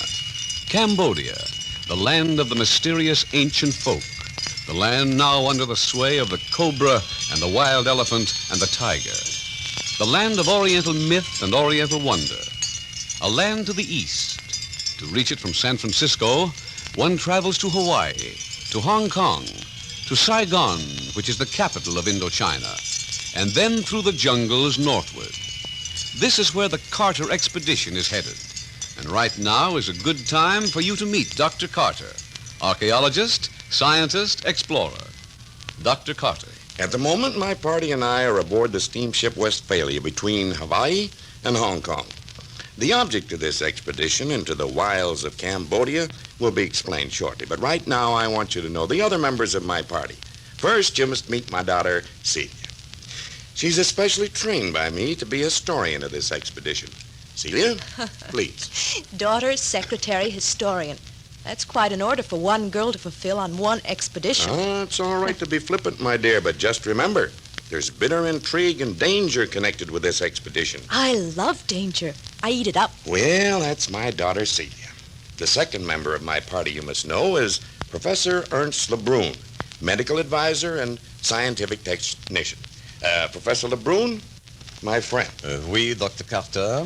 I was just remarking that I feel I've added greatly to our expedition's chances of success by persuading you to become a member of my party. If I did not have confidence in your abilities to lead such an expedition to a successful conclusion, I doubt if you would have persuaded me. A mutual admiration society, huh? Mademoiselle Celia, your father is a wonderful man, and I don't doubt he'll bring this whole business off with flying colors. Well, you've more confidence than I have, then. And now, where's Perry Mills? Here, Doctor. Oh, so you are. Now, Perry, besides being an admirable young man, is business manager and assistant collector for the trip. I hope and pray, young man, you didn't leave any of our paraphernalia on the dock back at San Francisco. I certainly hope and pray so myself. I've checked and double-checked. And triple-checked. Honestly, Father, Perry's done nothing since we left San Francisco but rummage around among our effects down in the hold of the ship. Well, I gotta face your father when we unload at Saigon, and I want to face him with everything in order and ready to start for our expedition into the back country. And now the last member of our party, Taquan. Well, you let him go to his stateroom, Father. Oh, that's right, I did. What's the matter, seasick? Mm-hmm. Squeamish. Queer fish. Oh, a brilliant scholar, aggravated by the superstitions of his people, but brilliant. Well, all Chinese are superstitious, aren't they? My dear, Taquan is not Chinese. Well, Oriental. Yes, Oriental. Taquan, Celia, is a pure descendant of the ancient Khmers, a dead race. And it's from this vanished people that the last member of our party's descended. You will hear more of Taquan. But unknown to Dr. Carter and his group, there is a second party aboard the Westphalia, steaming westward under the great golden moon. The mission of this latter group is a carefully guarded secret, a dangerous secret. Heading it is Captain Bart Friday. Accompanying him is his fellow operative, Skip Turner, and his secretary, Patricia Young. And then there's a fourth member of the party, a figure of mystery, a prisoner. Two expeditions, and at the moment, each unaware of the other's presence on the ship. Each unaware that it has friends in the other party. And now darkness has settled on the vessel, throbbing under its pounding propellers. The moon is riding high, is gigantic, is golden. And on the main deck, Perry Mills and Celia Carter are leaning against the rail. Oh, a lovely, lovely moon on the water. First trip at sea, Celia? Oh, yes. Imagine me going way off to such a wilderness as Cambodia. Clear around the world from San Francisco. Ah, lucky girl, all right. You know, I feel rather lucky myself to be Dr. Carter's assistant archaeologist. Dad's a dear. Well, thank you, my dear. Hey, where did you pop from, Father? Evening, Dr. Carter. Evening, Perry. Celia, Professor Lebrun will join us in a moment. Then we'll go into the main salon for a short conference. Bring your shorthand book. Yes, Dad. Hey, where's Taquan? Still in his stateroom. He's having a bad time with his seasickness. Wish to retire. You say he's Oriental, but not Chinese. That's right. Taquan is a pure descendant of the ancient Khmers, that race that built such marvels as the Ankar what? Angkor Wat, which means Temple of Angkor. That's a good literal translation, Perry. You see, some 2,000 years ago, this race of Khmers arose to mighty strength. A civilization sufficient unto itself. Quite right, Perry. The kingdom grew until it must have held some 30 million souls. They built great wats, or temples. They had trained armies and a remarkable background, both historical and mythological. In fact, they had everything that should have made them a lasting nation. And yet 30 million people vanished from the face of the earth. That's exactly the word, vanished.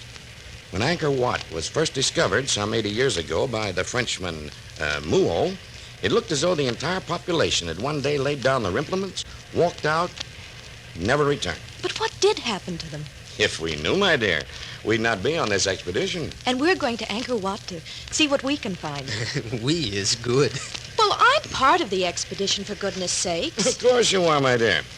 Yes, we're going into the old Khmer realm. But we're not going to stop at Ankar Wat. That particular region has been milked dry of information.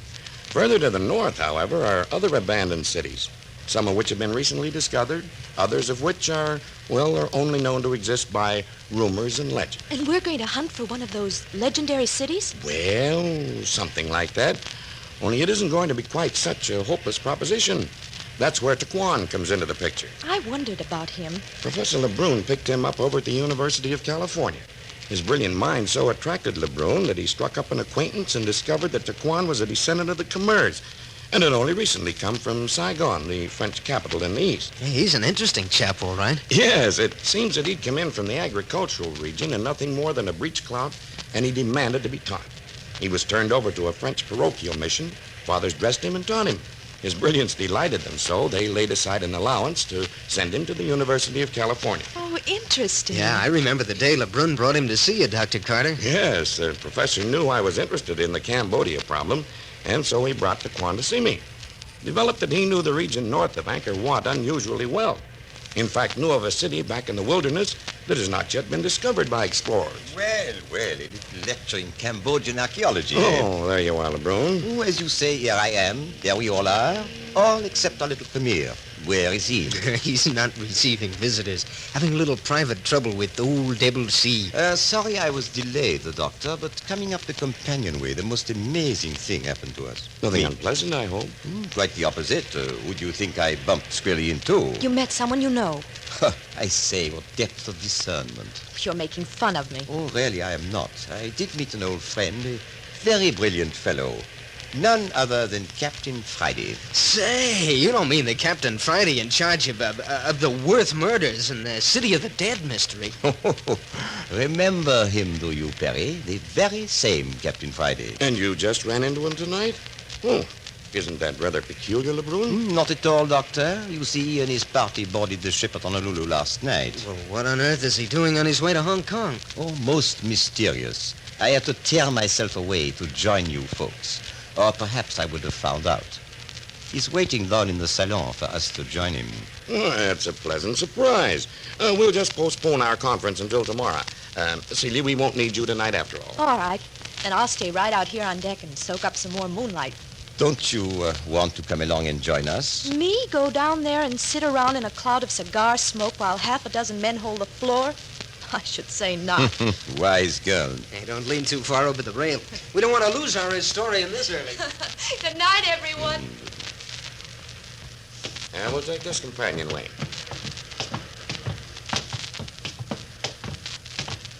Captain Friday said the main salon. Ah, oui. Here we are. Oh, go ahead, Dr. Carter. Oh, so you brought them down. Well, this is a great meeting. Skip Turner, you here too. Howdy, Professor LeBrun. Sure, I'm here. Playing guard of honor for Captain Friday and his secretary, Patricia. But I say, Captain, who's running your agency back in San Francisco, eh? Oh, I rather think it'll get along somehow for a while without skipping me. Dr. Carter, this is Captain Bart Friday. My pleasure, Captain. And this is Mr. Skip Turner, Captain Friday's right-hand man. Glad to know you. Captain Friday, this is Perry Mills, Dr. Carter's assistant. How do you do, Mills? And Skip Turner. Say, this is great. Well, sit down, gentlemen. Draw up some chairs. Here's cigars. There now. Captain, if it isn't a state secret, what on earth are you and Skip doing here so far off your beats? Well, Professor, as a matter of fact, it comes very nearly being just that. State secrets. Well, you don't say. I wouldn't care to have our business made general knowledge on shipboard. Oh, by no means. I retract my question. Oh, no. That isn't at all necessary. I intended to tell you.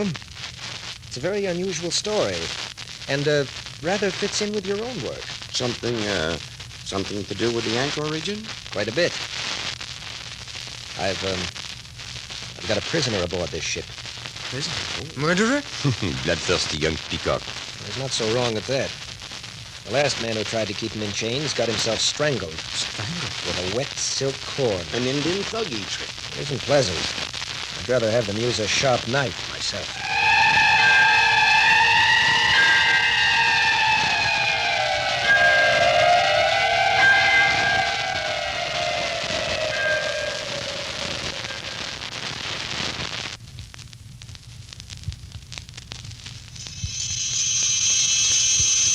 Aboard the Trans-Pacific liner Westphalia, two groups of people have met. One headed by Dr. Carter, archaeologist. The other headed by Captain Friday, private operator. Captain Friday is telling about a prisoner he is taking to Saigon, French Indochina, the same port from which Dr. Carter is launching his expedition. Captain Friday has just said, I've got a prisoner aboard this ship. His last keeper was strangled. He's an international plotter, a troublemaker. Well, looks like you're getting into big business, Captain Friday. After a manner, perhaps. He's a subject of Cochin China. I'm taking him to Saigon, the French capital. Remarkable. You're going right into our territory. Yes.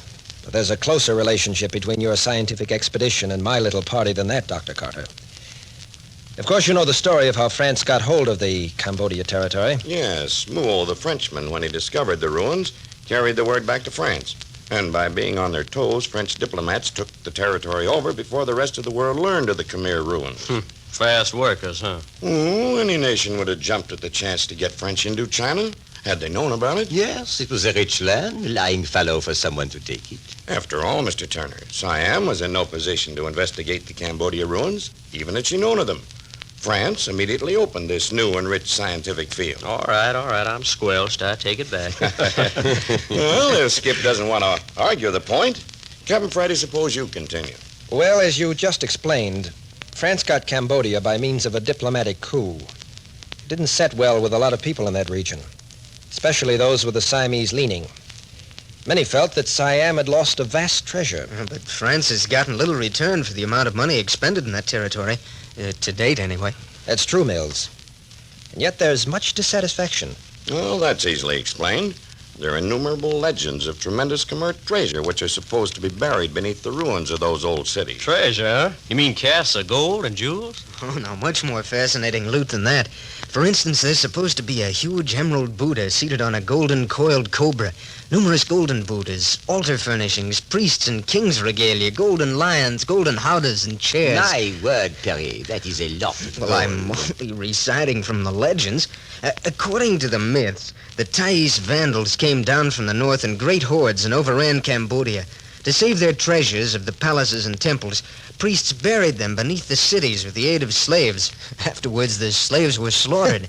Jolly sort of folk, these Khmers. Well, these rumors are probably at the bottom of the dissatisfaction. Anyway, a certain Cambodian element feel that they've been robbed.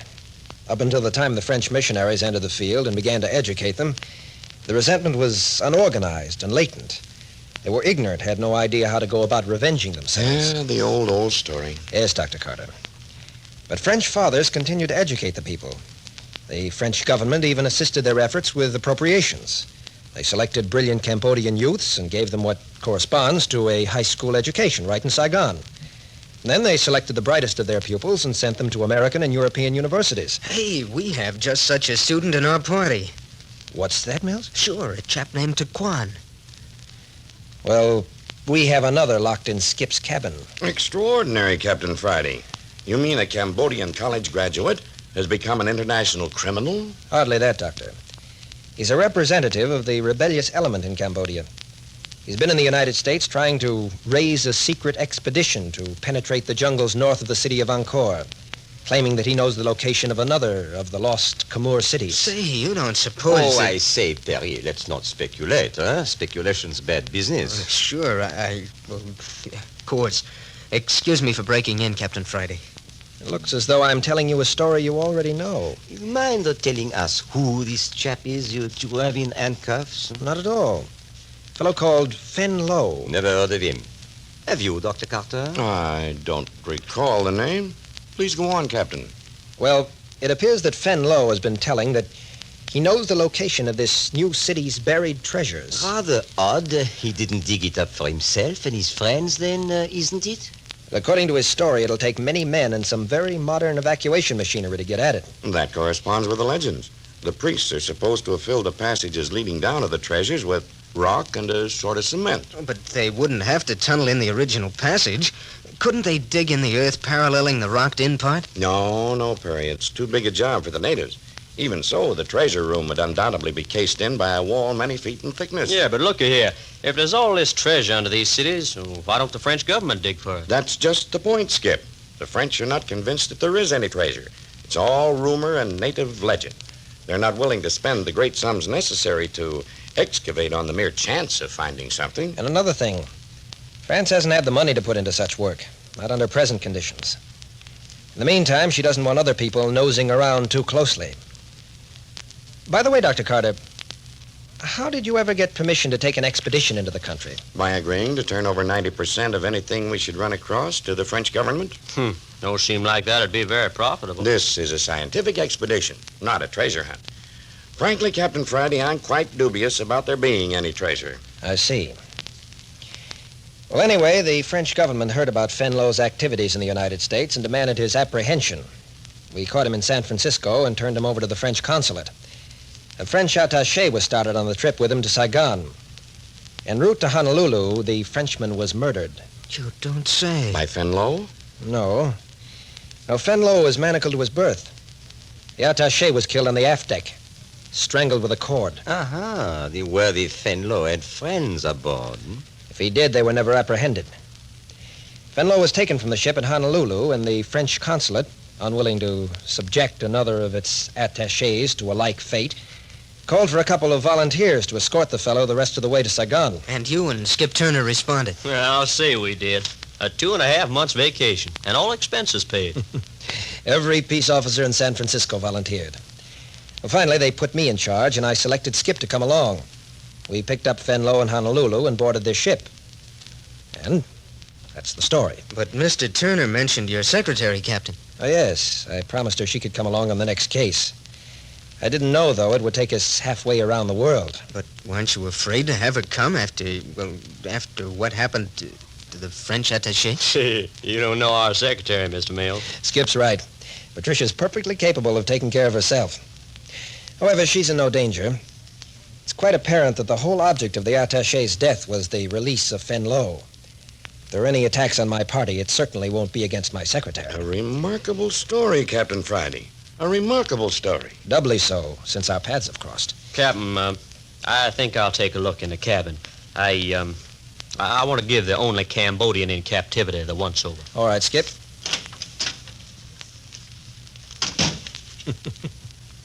Skip's as nervous as a cat.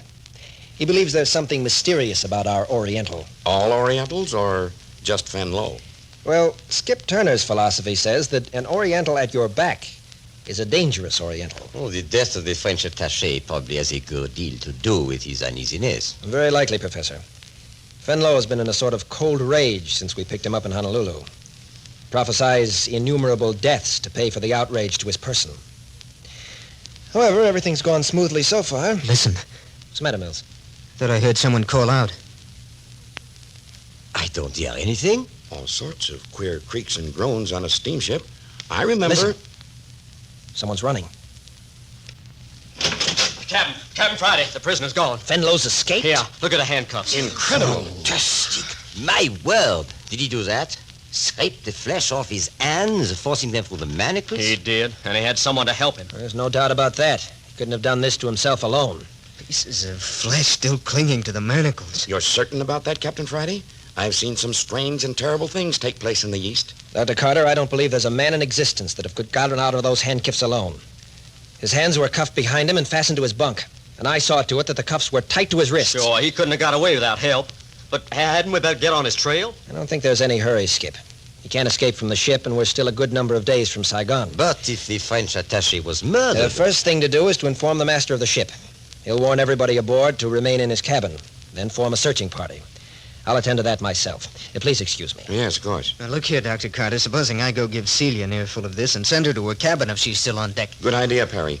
Tell her to keep to her stateroom and keep door and portholes locked. I certainly will. Oh, that lad does crave excitement. Up to now, the party's been just fish and beans to Perry.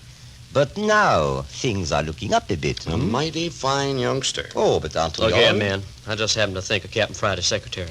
Patricia ought to be warned. Oh, by all means. Don't hang back on our account. We'll survive somehow. Yeah, I don't know whether you will or not if you get in the road of that there Fenlow guy.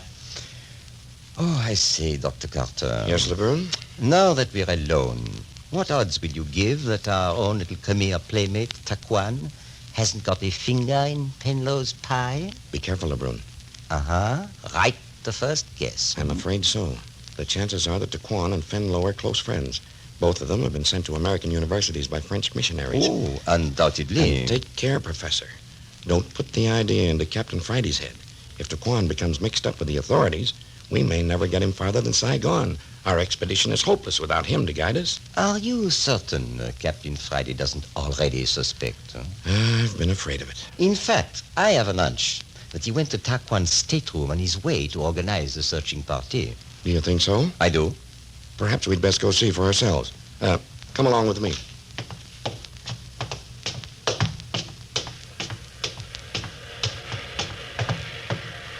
If he is guilty, I hope he had sense enough to get back in his cabin after his escapade. And I hope our suspicions are wrong.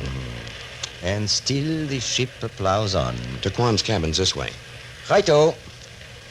Well, anyway, the moon is still grinning down at us. Doctor, quick, we've got to do something. Oh, I say, You Perry. don't understand. Celia's gone. My daughter's gone? Yes, she's gone. I can't find her anywhere. Come, old chap, you look ghastly. I feel ghastly. Oh, look here. Why should you? Why should I? Didn't you hear me say that Celia's disappeared? That maniac come here loose and roaming the deck? Suppose he's found her. But, why do you want to suppose that? But the fellow's loose and Celia's gone. Come on, both of you. We'll get the captain. Just a moment, Dr. Carter. Now, look here, Perry. Are you going off half-cocked, or do you know what you're talking about? Oh, I tell you, it's true. Every word of it's true. Where have you looked? Everywhere. I've been on both decks. I've been in all the salons. I even went into her cabin. Was it unlocked? Yes, What's that? Quiet, Perry. It's coming from the lower deck. Do you recognize that? No, Doctor. What is it? It's an ancient Khmer death chant. Death chant?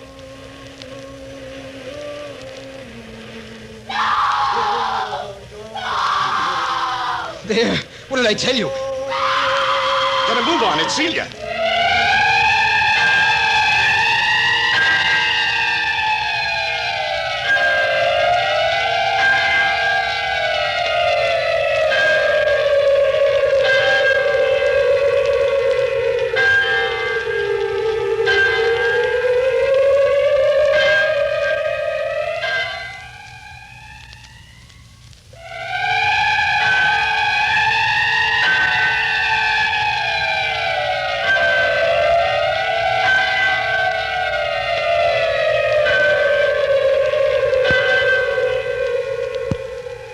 You have just heard the opening episode of The Cobra King Strikes Back, the newest adventure thriller by Carlton E. Morse. Adventures by Morse bring you new excitement week after week. Next week brings you the second episode, laid in Saigon, that weird and wonderful seaport of Cochin China, known as the French capital of the East. The deadly shadow of the ancient Cobra King already has fallen upon both the party headed by Dr. Carter and that led by Captain Friday. But not until the two groups land on the shores of French Indochina does the deadly force of evil descend in all its venom. Watch for next week's episode entitled Something About the Hooded Snake.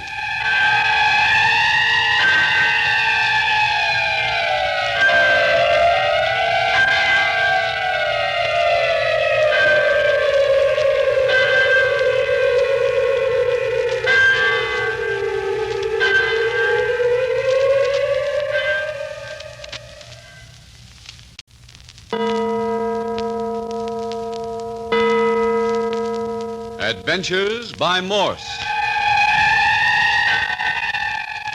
Carlton E. Morse presents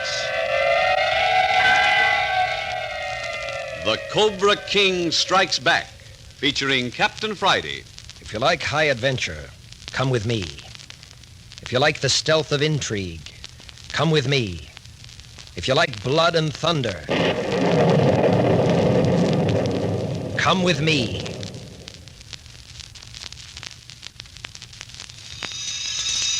Two groups of people on strangely dissimilar projects have set out from San Francisco for French Indochina. By chance, they took passage on the same steamship. One party was headed by Dr. Howard Carter, archaeologist, scientist, explorer. Let him tell about his party. It is my object on this expedition to drive deep into Cambodia and the north-central part of French Indochina in search of a lost city, a sister city of the famous Ankar. In my party, I have Professor Lebrun, medical advisor, my assistant archaeologist, Perry Mills, and my daughter Celia, who is acting as my secretary and historian for the trip. Oh, yes, likewise with us is a young Khmer student, Tok Kwan. Strangely, on the steamship, we met an old friend, Captain Bart Friday. But let Captain Friday speak for himself. Yes, my right-hand man, Skip Turner, my secretary, Patricia Young, and I are doing a bit of a job for the French government for a change. We're transferring an international prisoner, a citizen of French Indochina, from Hawaii back to Saigon, French capital of Cochin China. By coincidence, the prisoner, Fen Lo, is of the same race as Tak Kwan, the student in Dr. Carter's party. Yes, Captain Friday was returning the prisoner, but one night at sea, Fen Lo escaped. In the search that followed, Celia's terrified voice was heard. The searching party found her safe, but with a strange, horrifying story. Last night, the steamship landed its passengers. Dr. Carter's party is staying at the Hotel des Douanes. And now, on this hot bake-oven morning, the members are seated at an outdoor sidewalk table under the arches that mark the hotel's entrance. My, Celia. What a complexion. I was never so pink in my life, Professor Lebrun. Oh, it's quite apparent that some young man has been whispering in your ear. Don't be absurd. It's the heat. Drink your cool mixture there and you'll feel better. Oh, and then I'll perspire, Father. Perspiration, my dear, is all that saves white people out in this country. Daquan, I actually hate you. You look so cool and comfortable. You do not need to envy anyone, Miss Celia. There you are, Celia. Daquan always says the nicest things, and I actually think he means them. Where's Perry, Father? Well, I sent him over to the Hotel du Commandant de la Marine, where Captain Friday and his party are staying. You bring them here? Yes, Tak Kwan. I want to get this business of Fen Lo's disappearance settled so that we can start north into the interior of Cambodia at once. But I know nothing, Doctor. You mean about the disappearance of Captain Friday's Cambodian prisoner? Yes. He's thoroughly convinced that Tak Kwan holds the key to the mystery. If he so desires, he can hold up our expedition until the matter is solved. Oh, I doubt whether he'd do that. Well, I want the thing thrashed out. I want Tak Kwan to leave Saigon with a clean slate. Otherwise, we're liable to meet trouble everywhere. We'll have enough difficulties without that. Oh, listen. What's that, Tak Kwan? The high priests are passing through with their pony train. Pony train? Yes. Small Cochin China ponies on which they carry their supplies for the monasteries. Oh, but the bells. The bells are fastened to the ponies' necks. Oh, look. Here they come. They will pass this way. Oh, Dad. Look at the little shaggy ponies. They carry packs large enough for camels. Here they come.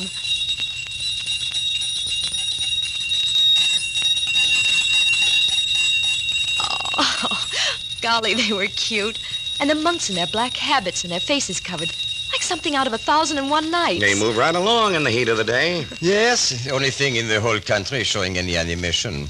Hardly a creature moving on the streets. Well, here comes Captain Friday's party. Uh-huh. Skip Turner and Patricia. Captain Friday does all right for himself in the way of secretaries. Oh, I'm crazy about her.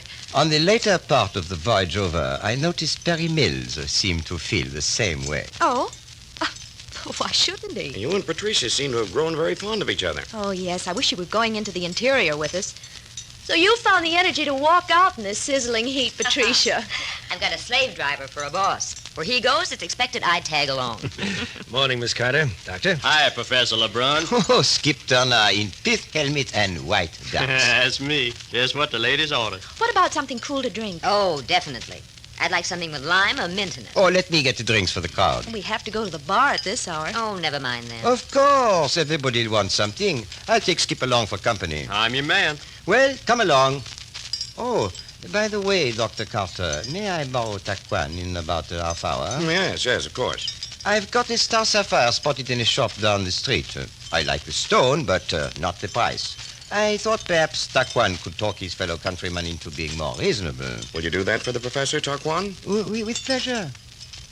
Oh, good. Oh, come along, Skip. We'll get the drinks. Yes, sir. I saw something tall and pink and frothy. I think I'll order a quart of it. And Captain Friday, I want this matter cleared up once and for all.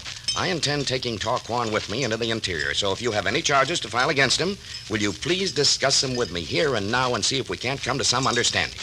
Once a thing gets into the hands of the French government out here, there'll be no end of red tape. No, Dr. Carter, I have no charges to file against Taquan. I know in my own heart that he had something to do with the release of Fen Lo, my prisoner. But I have no proof. None whatever. Then you don't intend taking any action that will hold up my expedition? I intend keeping Taquan under observation. Dr. Carter, will you permit me to ask Taquan one question? Why, certainly. It's his privilege to answer or not. Taquan. Yes? Taquan, is Fen Lo dead? Miss Celia has told you... Never mind what Miss Celia told me. I'm asking you. Is Fen Lo dead? Captain Friday, I cannot answer that. Won't you mean? No, I cannot. Why not? For the same reason you cannot. I do not know. Miss Carter. Yes, Captain Friday? Miss Carter, will you go over your whole story again for me? You mean the night your prisoner escaped on the ship? Yes, please. Well, it was stuffy in my cabin, and I wasn't a bit sleepy, so pretty soon I slipped out of my room and down on the lower deck where I'd found a nice little corner out of the breeze and still could be quite close to the rail. Yes, yes. Well, I was in a shadow and awfully comfortable. Anyway, I hadn't been there very long when I must have dropped off to sleep. You know how it is with the throbbing of the engines and the swishing of the water. And then what happened? Well, the next thing I knew, I was wide awake. There was a dark figure standing by the rail, almost in front of me, about 10 feet away. And it was making the most blood-curdling wail. The Khmer death chant. Yes, Dad. Well, he stopped for a moment, and it was very still. Then he began again, and suddenly I saw the blade of his knife in his hand. Just a flash of it in the moonlight as he raised it and struck himself with it. Are you certain he plunged it into himself? Oh, he must have. His knees sagged, and he had to hold himself up. That was when I screamed. Yes. Now, think very carefully. What happened after that? Well, he crawled up on the rail, and then for the first time, I noticed there was something lying on the deck. A duffel bag or something. He pulled it up after him, onto the rail. Was it tied to him? Oh, there was a rope on it, but I couldn't be sure whether it was fastened to him. Did it seem very heavy? Well, it must have been. He had an awful time getting it up. And then both he and the bag plunged over the side. Is that it? Yes, sir. Just as Father and Perry ran down the deck. Here come drinks for everybody. First, Professor Lebrun. We met Perry Mills, and the two of them went down to take another gander at that Star Sapphire. All right, pick your drink. There's them that likes theirs frosted, and there's them that likes them iced. Oh, Skip, you shouldn't have brought me any more. I haven't finished this one. Keep it. You'll need another and another and another to keep little red devils away. Here you are, Captain. Which one for me? Why, both of them. A green one and a yellow one. Thanks for nothing. Taquan. Yes? Taquan, would you have any objections in assisting a friend to commit suicide? If it was his will, no. Sure you wouldn't. I know you guys. You wouldn't have any objection to doing the job yourself either if you thought you could get away with it, would you? It would depend most certainly upon the circumstances, Mr. Skip. There's sure a lot of queer setups in this man's country. Have you felt it too, Skip? Felt it? I've seen it.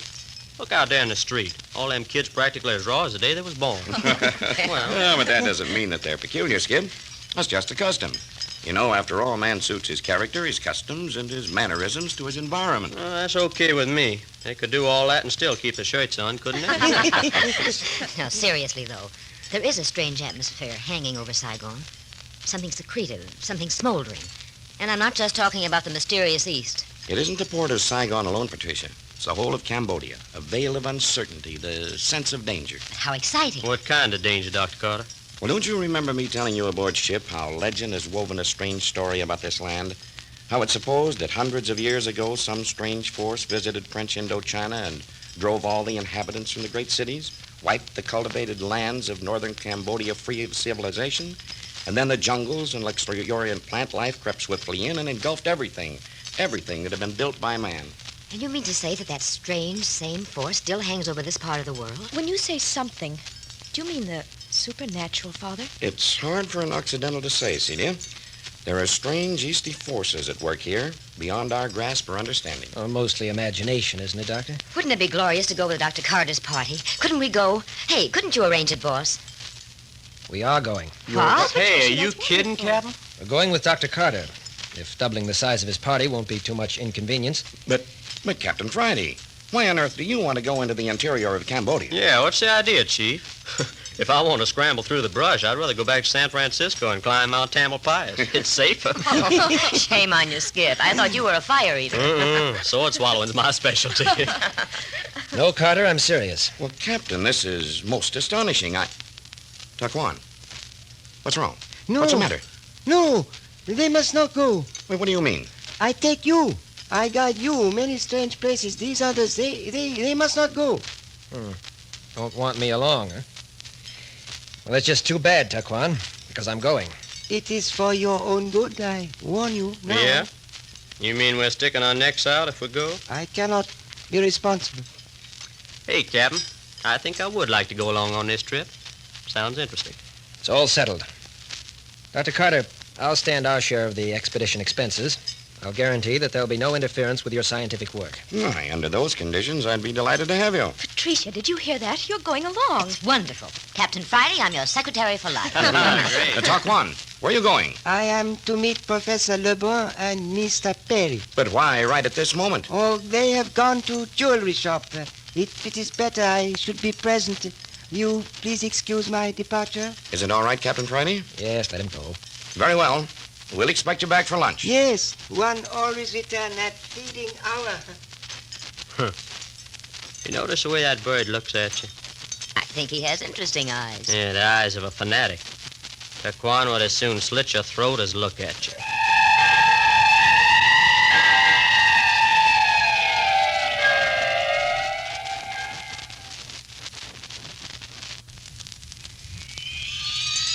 In the courtyard of the typical Saigon hotel on the coast of French Indochina sit Captain Friday, his right-hand man Skip Turner, and the famed archaeologist Dr. Howard Carter.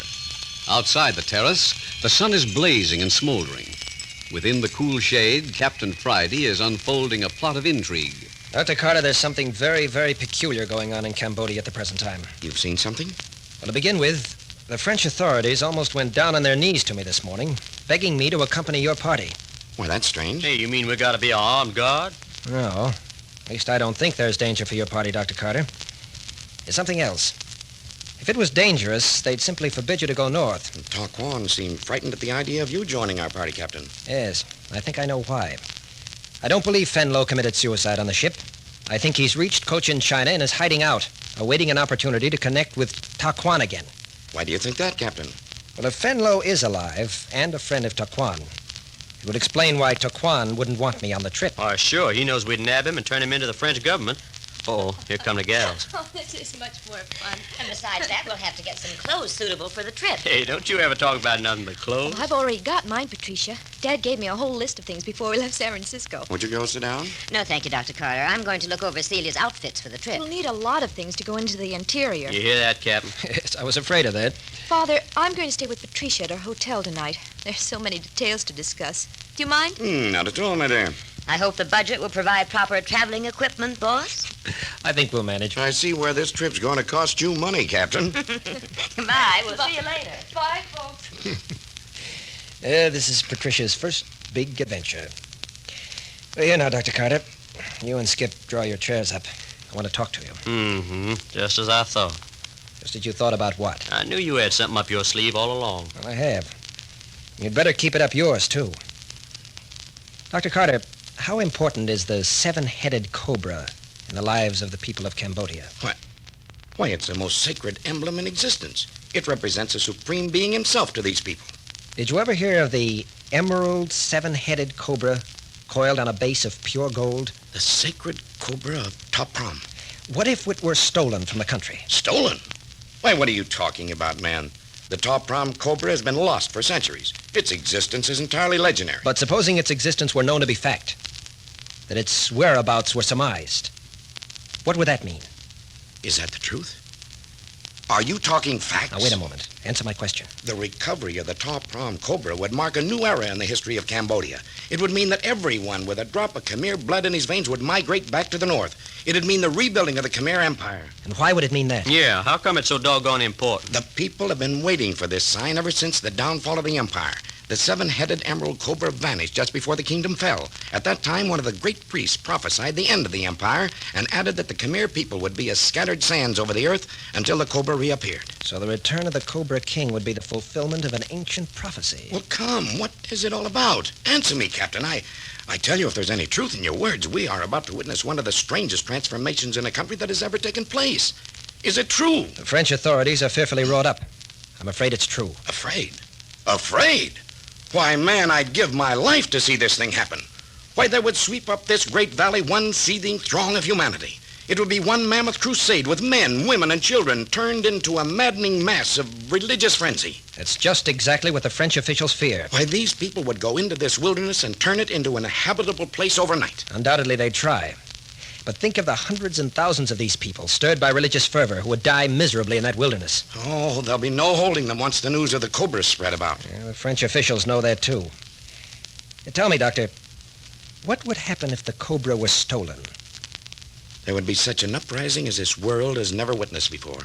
It'd make the Boxer Rebellion seem insignificant. Every foreigner in Cochin China would be cut down without mercy. Hey, is this diamond snake, or whatever you call it, worth anything? I mean, in good round American dollars. I know an institution in London that would pay $5 million for it.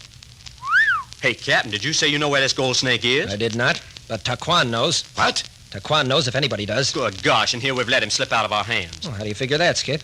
We just walked down the street to a jewelry stop to meet Professor Lebrun in Perry Mill. Yeah, but ain't he liable to make a duck for the high timber? I have implicit faith in Taquan. He won't run. He's known about it for a number of years. He was just waiting for the right time to reveal his secret. But why is the present the time to strike? Both he and Fenlo are prepared. They're well-educated. They're capable leaders. They've been groomed for this role of prophets with tremendous care by the old men, the Khmer high priests. Hey, you're just full of information. Where'd you dig it up? From the French intelligence service here in Saigon. They've been watching the natives for years. Still, I don't understand, Captain.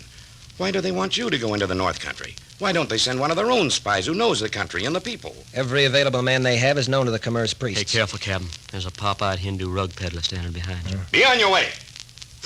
Look at him skitter. Skip, I think your Hindu was a Cambodian. Yeah, well, I'll bet he carries a knife a foot long under those rugs, whatever he is. Go on with your story, Captain. Well, as I say, Taquan's coming and the mysterious disappearance of Fen Lo have thrown the authorities into a panic. It came too unexpectedly. They're not prepared. And so they want to make you the goat. I jumped at the opportunity. Yeah, but what are we going to do after we get up there? Keep our eyes open, keep our ears open, see what we can see, hear what we can hear. Is that all, Captain Friday? Those were my instructions from the French authorities. Captain Friday, I think I know what you have in mind. If I'm correct in my surmise, I beg you don't do it. I beg you to remain in Saigon. Be careful, Doctor. That little Annamite woman has passed by our table 3 times in the last 10 minutes. Hey, you mean that cute little trick with the black umbrella? Oh, careful, Skip, careful. Hello, here comes Professor Lebrun. Did you get your precious gem, Professor? Yes, we did very well. Oh, Dr. Carter, will you go down to the Ling place, 2 doors the other side of the Continental Hotel terraces? You know the place. Yes, but what's the matter? Where's Taquan? Why didn't he return with you?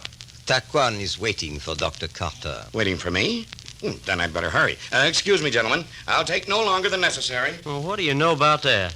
Hey, Captain, what kind of a shenanigan is this? My word, Skip, what is suspicious nature? Yeah, well, I seen you pull some smart ones before.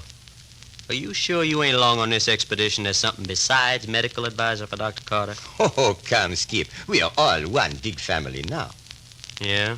Professor Lebrun, just how much of Taquan's history do you know? Only what he has chosen to tell me. A very lucid explanation. Thanks. But not in the least satisfactory. Oh, see here, Captain. Really, now that is most embarrassing. Listen, Professor. There must be something up, or why all this evasiveness? My dear Captain Friday, has it ever occurred to you that personal information given in confidence is information not to be ballyhooed about the town? Good. That answers my question. Most gratifying, I'm sure. Aha. Here comes Taquan himself. But he's alone. Where's Dr. Carter? Hey, things are beginning to move. Taquan, where's the doctor? I have here a message for Professor Lebrun and for Captain Friday. Message? Message from whom? You will read it, sir. Yes, of course.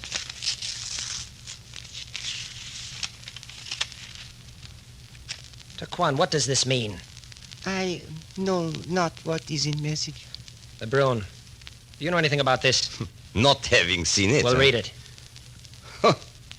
Well. It looks like Dr. Carter's in an harem. Hey, what's the matter? What are you talking about? The message is from Dr. Carter. He says he's leaving immediately from Ankar. The party is to follow at once in charge of Captain Friday and myself. Gone? Dr. Carter's gone? Why? My dear sir, I haven't the slightst idea. Taquan, who'd he go with? The Captain Friday was quite right. Fenlo is not dead.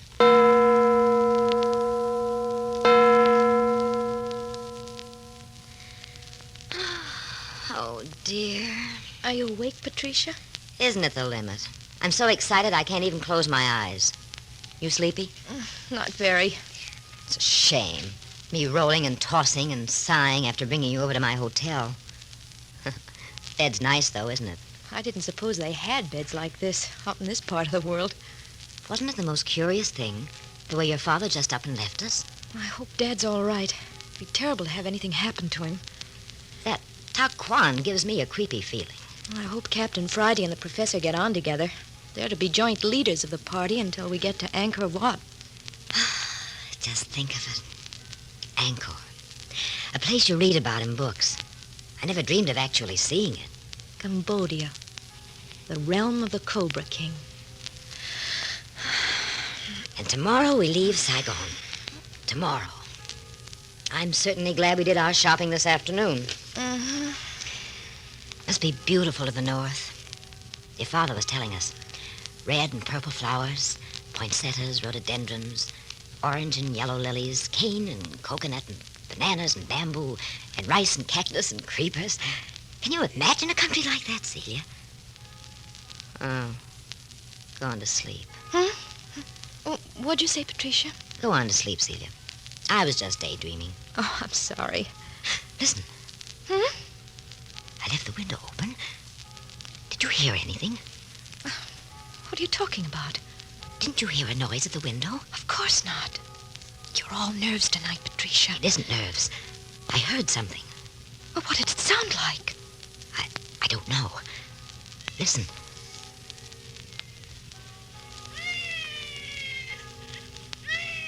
Well, I don't hear anything. Just the usual night noises, baby crying, that sort of thing. That isn't what I mean. There. What was it like? Kinda, I don't know. Like the wind or rustling of paper or something. Well, we're only one story off the street. We're liable to hear almost anything. Keep quiet. Listen. There. Patricia. Sounds like steam escaping. Hush, Patricia. Patricia, do you know what that is? No. Patricia, there's a cobra in this room. Not a snake? Yes. Look there in the moonlight. Please don't scream. Don't put your hand over my mouth. You mustn't scream. You mustn't. Oh, what's that? Look. Watch the cobra. It's raising its body. Oh.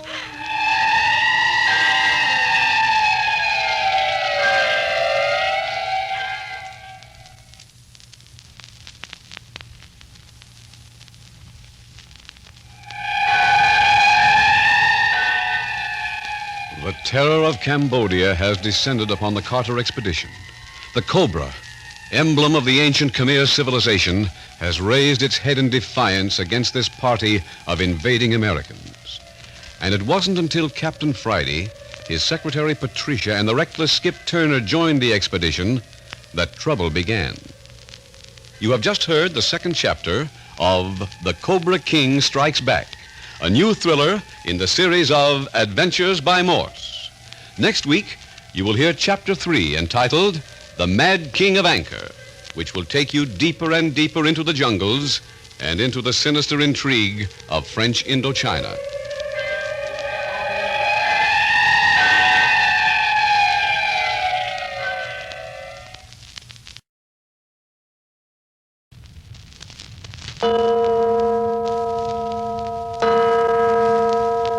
Adventures by Morse. Carlton E. Morse presents The Cobra King Strikes Back, featuring Captain Friday. If you like high adventure, come with me. If you like the stealth of intrigue, come with me. If you like blood and thunder, come with me.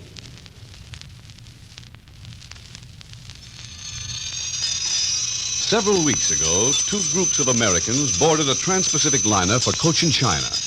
One party was headed by Dr. Howard Carter, archaeologist, and included his daughter Celia, Professor Ernest LeBrun, medical advisor, Terry Mills, his young assistant, and Tuck Kwan, Cambodian scholar and graduate of the University of California. Dr. Carter's party is on its way into the northern jungles of French Indochina in search of a lost sister city of the famous Ankar Tom. The second party is headed by Captain Bart Friday. Yes, and also in my party is Skip Turner and my secretary, Patricia Young, and a young Cambodian prisoner, Fen Lo. It was my job to return this Fen Lo from Hawaii to the authorities here at Saigon, charged with murder and plotting against the French Indochina government. But we lost him aboard the ship. He escaped and vanished. I still believe that Taquan of Dr. Carter's party assisted his fellow Cambodian in his Houdini trick, but I have no proof. Yes. Well, when the ship docked at Saigon, Captain Friday suddenly decided to join the Carter expedition into the jungles. Taquan warned him he must not, that it would be dangerous for himself, for Skip Turner, and especially for his secretary, Patricia.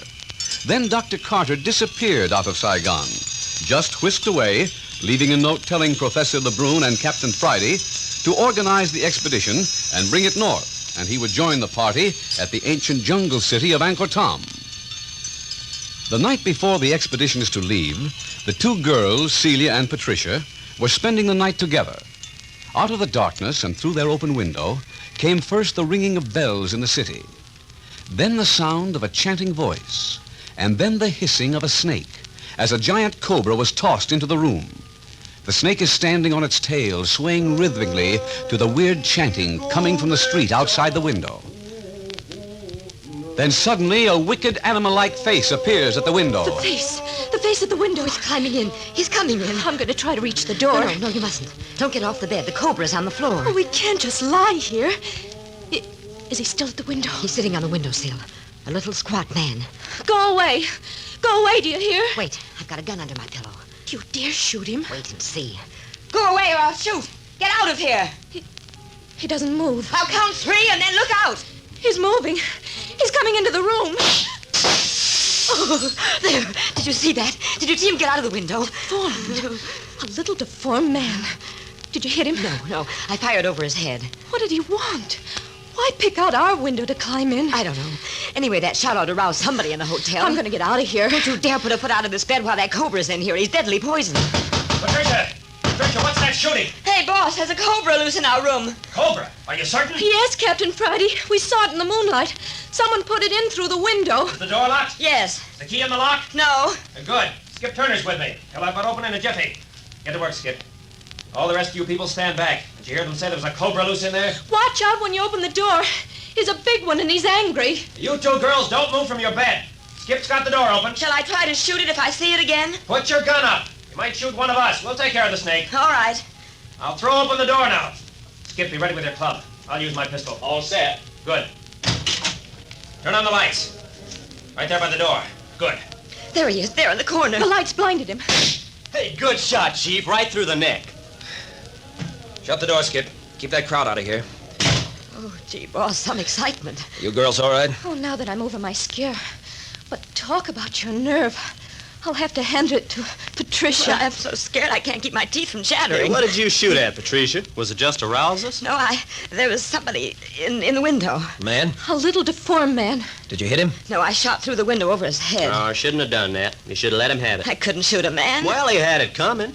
Besides, you'll get a reputation for being a bad shot. Oh, I just couldn't do it. Hey, Chief, what about this snake? Bring him over here, Skip. Let's see what he looks like. Well, I never saw a deader snake. He practically shot his head off.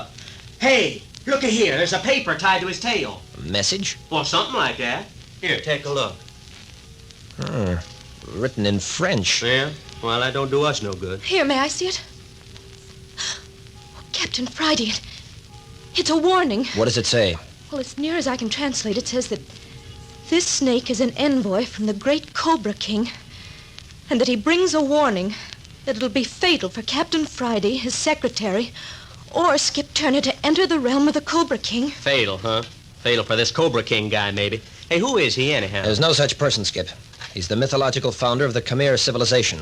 The people who built Ankar and the other cities lost in the jungle to the north. Well, there was no mythological king that sent that note on the tail of a cobra. Yeah, that's true. Patricia, I think I'll ship you back to the United States tomorrow. There's a ship leaving for Singapore and Hong Kong early in the afternoon. Oh, boss, you can't. Skip and I have got to go through with this mission. I've got to go north with the Carter expedition, but I can't endanger your life. This one night's experience should be enough. I can go any place that Celia can. I won't be sent home. But Celia isn't in danger. Her father's party seems to be wanted in the interior. I'm horning in on this at the French government's request. Somebody doesn't want me and Skip. I'll be on the spot all the time. That's the only reason you can't go. I'm not going back to San Francisco without you and Skip, boss. That's final. We got a secretary as stubborn as she is cute, looks like, Chief. Think it over. I've done my thinking. If it's good enough for my boss, it's good enough for me. Well, we'll take you as far as Ankar Thom. We make that part of the trip by automobile. That ought to be safe enough. When do we leave? We get out of here as fast as Professor Lebrun and I can get things organized. Well, after this experience, I'm not as fond of Saigon as I was. We'll be on our way before dawn.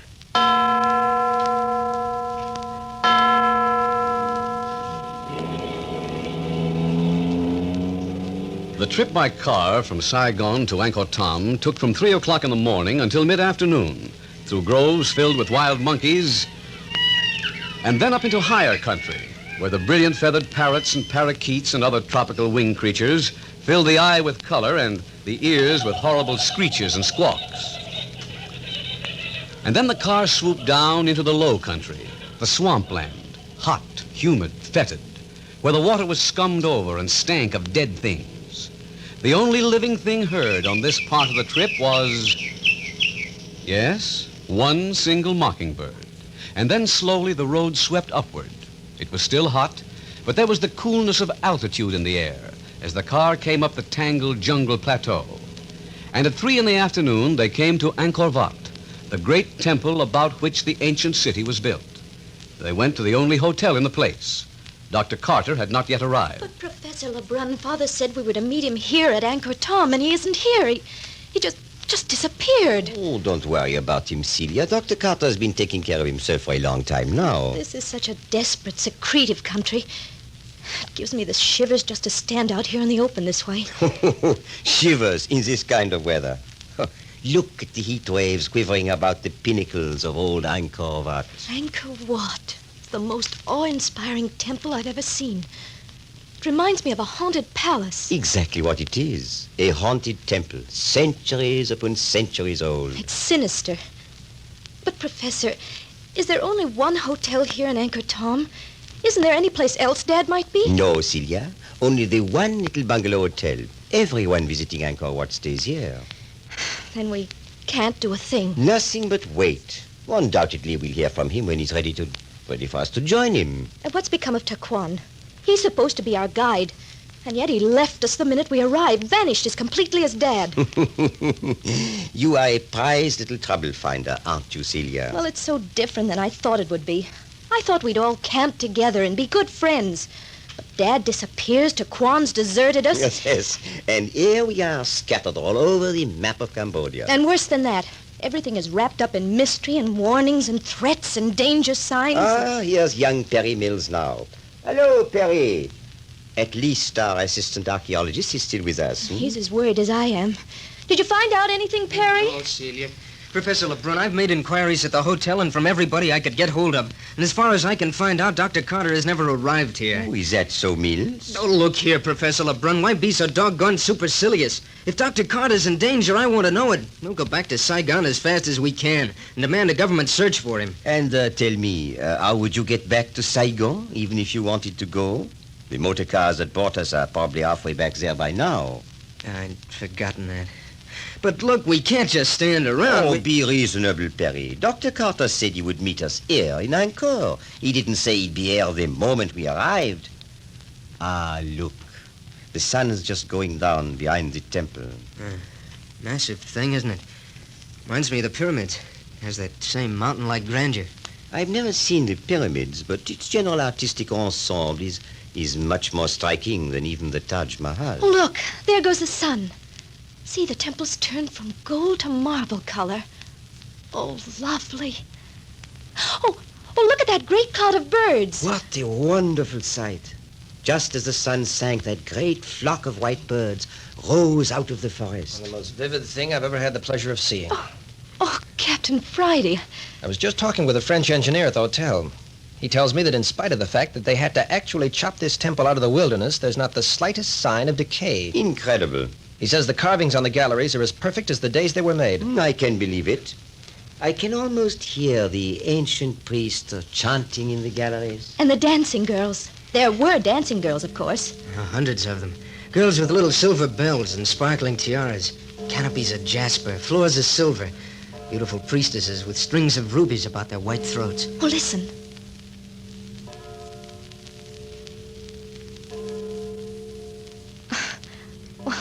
Why doesn't someone say something?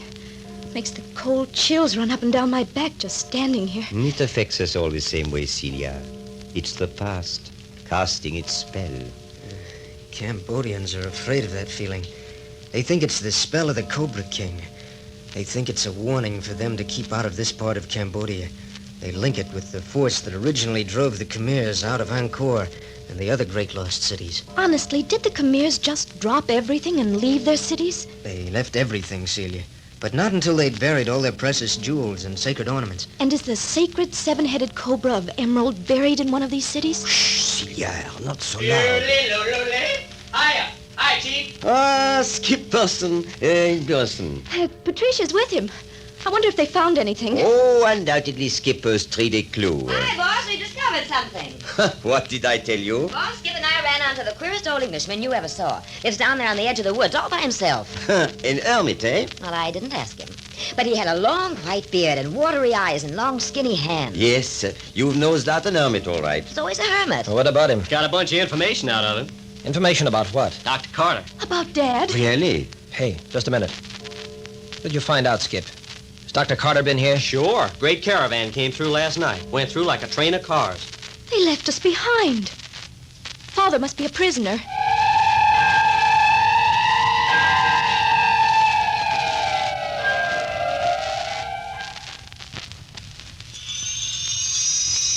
Dr. Carter vanished from Saigon, but promised to meet the rest of his party at the ancient city of Angkor Thom, outpost of civilization on the edge of the Cochin China jungles. He wasn't there when his daughter and the others arrived, and now Skip Turner and Patricia have uncovered news of him. Sure, I asked the hermit if he'd seen an expedition pass this way, toward the north, with a white man in it, and he seemed to know all about And it. the funniest expression came into his eyes. He said it was a great caravan and that it went by last night. Only last night, huh? He didn't beat us here by very much. What else did he say, Patricia? Oh, Celia, he said it was like a parade of giant skeletons. Oh, come now, after all. Well, that's what he said. He said there were ghostly beings moving in and out among the shadows of the forest, and that there were great wild elephants in the caravan, and tall camels and wild ponies ridden by Khmer slaves, and there were parakeets in bamboo cages, and... Patricia, do you know what you're talking about? But, boss, I'm just telling you what he told me. That's right, Captain. That's what he said. Of course, he was laying it on a little thick. It was probably just an ordinary caravan going north. But no caravans go north from Angkor Thom. Angkor's on the edge of civilization. There's only wilderness to the north. Well, he saw something, all right. Are you certain he saw Dr. Carter in this caravan? Well, he said the leader was a strange white man. I don't suppose there's very many strange white men in this neck of the woods. Something screwy about all this. Well, you can come down and talk with him yourself. His hut is down there under that big banyan tree. Don't you think we should all go back to the hotel? It's getting dark and... You're getting scared. Well, I don't care. I don't like those long, creepy shadows. Oh, look. What's that? Hey, Well, hey, that's him. That's the bird who told us. But he's got on a yellow robe now. That's a Buddhist priest costume. And he's wearing a crown covered with orchids. Yeah, jungle's full of wild orchids. And if I'm not mistaken, he's got a scepter, too. Or is it only a bamboo rod? Well, let's go to the hotel. Who do you suppose he is? The Mad King of Angkor. No. What's all this nonsense, Lebrun? Oh, don't look at me, Captain. It's none of my doing. Just the same, you seem to know what it's all about. Quite right. Then perhaps you'll explain. I should be delighted. That strange creature you see there is an Englishman, right enough. He lost his mind in the Great War, and he came out here to Cambodia as a result of some fanatical twist of the mentality. Insane. The French here cater to his illusions, and the natives submit to his presence out of fear that he may have some mystical claim to the throne of Ankar. Madman. I got my information from the French engineer. He wanders about the temples, offering up prayers to these mythical gods. And he sleeps in the shrines, or wherever weariness overtakes him. Perfectly dreadful. The women of the native villages feed him. They say he accepts all these donations with the dignity of a monarch.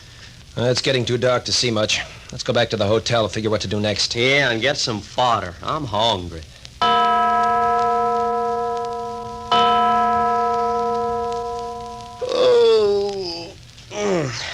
Mighty good meals you get out here on the edge of nowhere, Chief. A cigarette, Skip? Mm-hmm. Let's sit here on the steps of the hotel for a bit. Tell me that later this evening the natives are going to hold a torch dance on the Elephant Terrace at the front of the temple. Might be interesting. Yeah? You don't say. Some of these Hindu girls, snake dancers? No, afraid not, Skip. They tell me in the hotel that the native girls of Cambodia aren't much at dancing. And by the way, I hope Patricia and Celia haven't left the hotel. No, I went to their room. That's good. You seen LeBrun or young Mills since dinner? Yeah, they went off together over towards the temple. Said they wanted to get a close-up view of some of the carvings.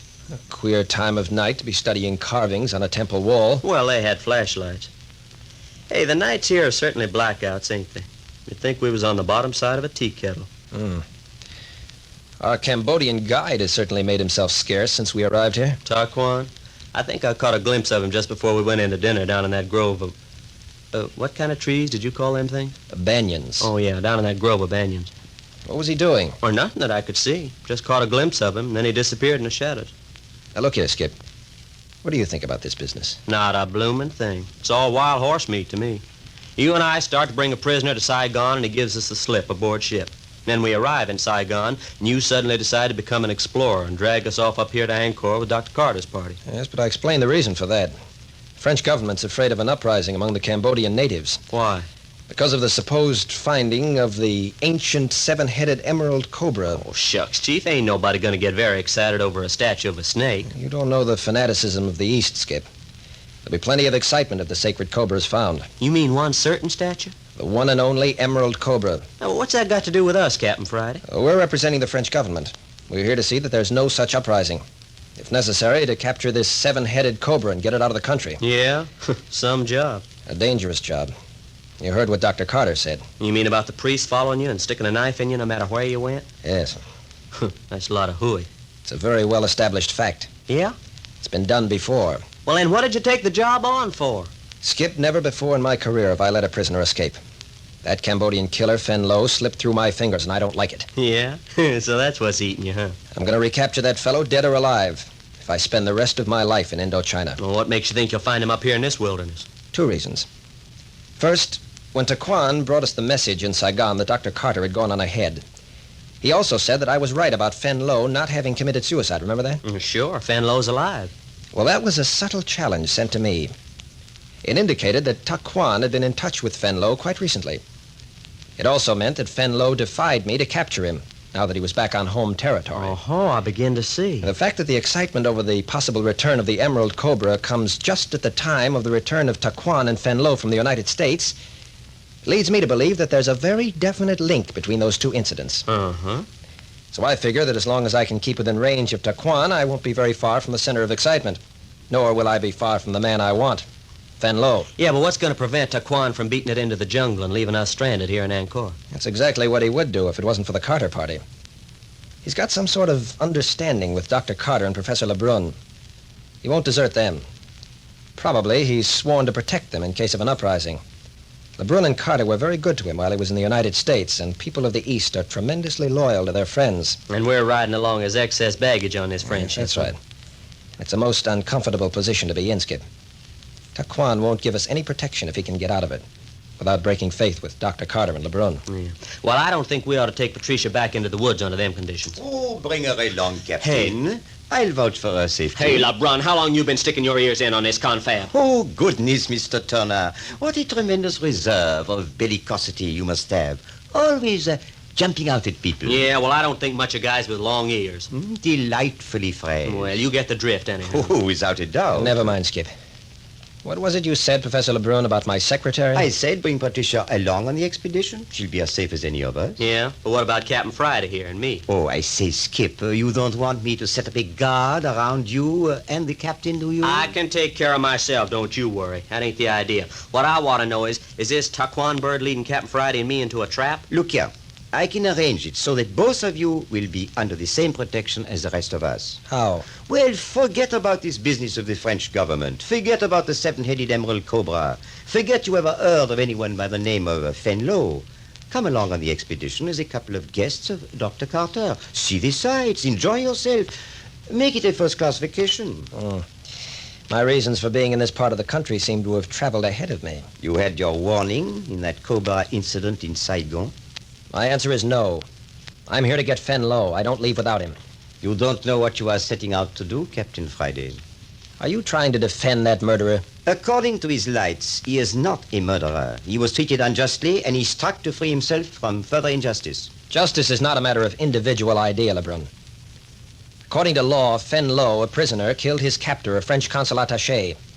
Therefore, Fenlo is a murderer. He is a mighty intelligent young man, Captain Friday. He has a splendid mind. He's a natural-born leader. You seem to know a great deal about him. I've met him. I've seen him command men. I like him tremendously. Well, he's still a murderer. He's a prisoner who escaped from my hands. He'll return to Saigon my prisoner, or one of us will return in a casket. I'm sorry, Captain.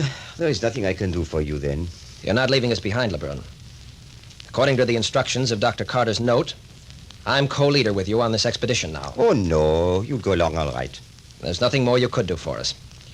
Skip and I look out for ourselves, as long as you promise protection for Patricia. Your secretary is in absolutely no danger. And the matter's settled. There's an old biblical quotation, Captain. It goes something like this. He who lives by the sword shall perish by the sword. Yeah? Well, it's lucky swords have gone out of fashion then, ain't it? If I didn't know you to be a pair of brave men, I'd think you the biggest lunatics out of asylums. Hey, look yonder across that patch of woods. What are all them lights? The dancers. There's a religious ceremony down on the Elephant Terrace. Oh, yeah, the chief mentioned it. What kind of lights have they got? Torches of bamboo bound in some kind of a leaf and dipped in perfumed oil. Yeah? Any girls? If you're thinking of the beautiful dancing girls of the ancient Khmer Empire, you've got a disillusionment ahead of you, Skip. Besides, the dancers tonight are youngsters of 12 or 13. Would you like to take a walk down and watch them? Yeah. What do you say, Captain? That's a good idea. It isn't much of a walk. It's a quarter of a mile or so. Looks further than that. There is a path leading down through the banyan grove. Safe to travel through the woods at night? You have weapons, haven't you? Of course. Now, let's go. Here, I have a flashlight. We're quite safe. Down this way. Just keep on the path. No telling what sort of insect or crawling thing might be lurking in the grass. Yeah, I hate crawling things. Well, it's worth taking a chance to see these youngsters perform. Hey, what sort of costumes do they wear? Oh, look out. Watch your step. The pathway leads right straight ahead now. I think you'll find this very interesting. Gosh, what a dark hole. Oh, the trees overhanging the path. Why don't you use the flashlight? Careful. The path turns here. Lebrun, what's that? Well, I'll be a son of a gun. Elephants. Your hands in the air, if you please. Uh-oh. Fellow with a gun, Chief. Don't move. You are surrounded. Elephants, camels, ponies. Hey, what is this, a circus? Let's see. Wasn't it the mad king of Ankar who mentioned something about a caravan? Look, I want an explanation. Quiet, please. Bind these men and put them on the second elephant. Well, spank me for a baby. Kidnapped aboard an elephant.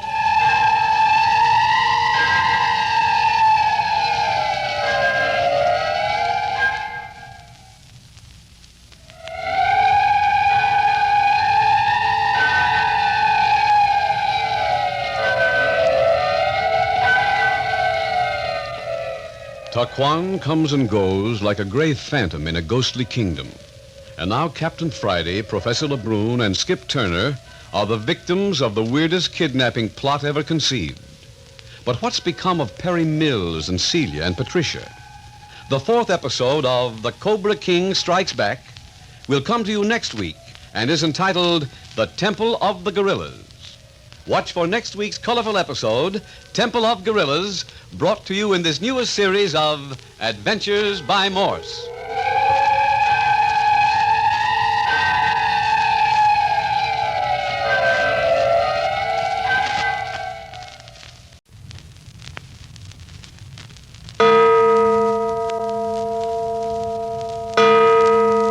Adventures by Morse. Carlton E. Morse presents The Cobra King Strikes Back, featuring Captain Friday. If you like high adventure, come with me. If you like the stealth of intrigue, come with me. If you like blood and thunder, come with me.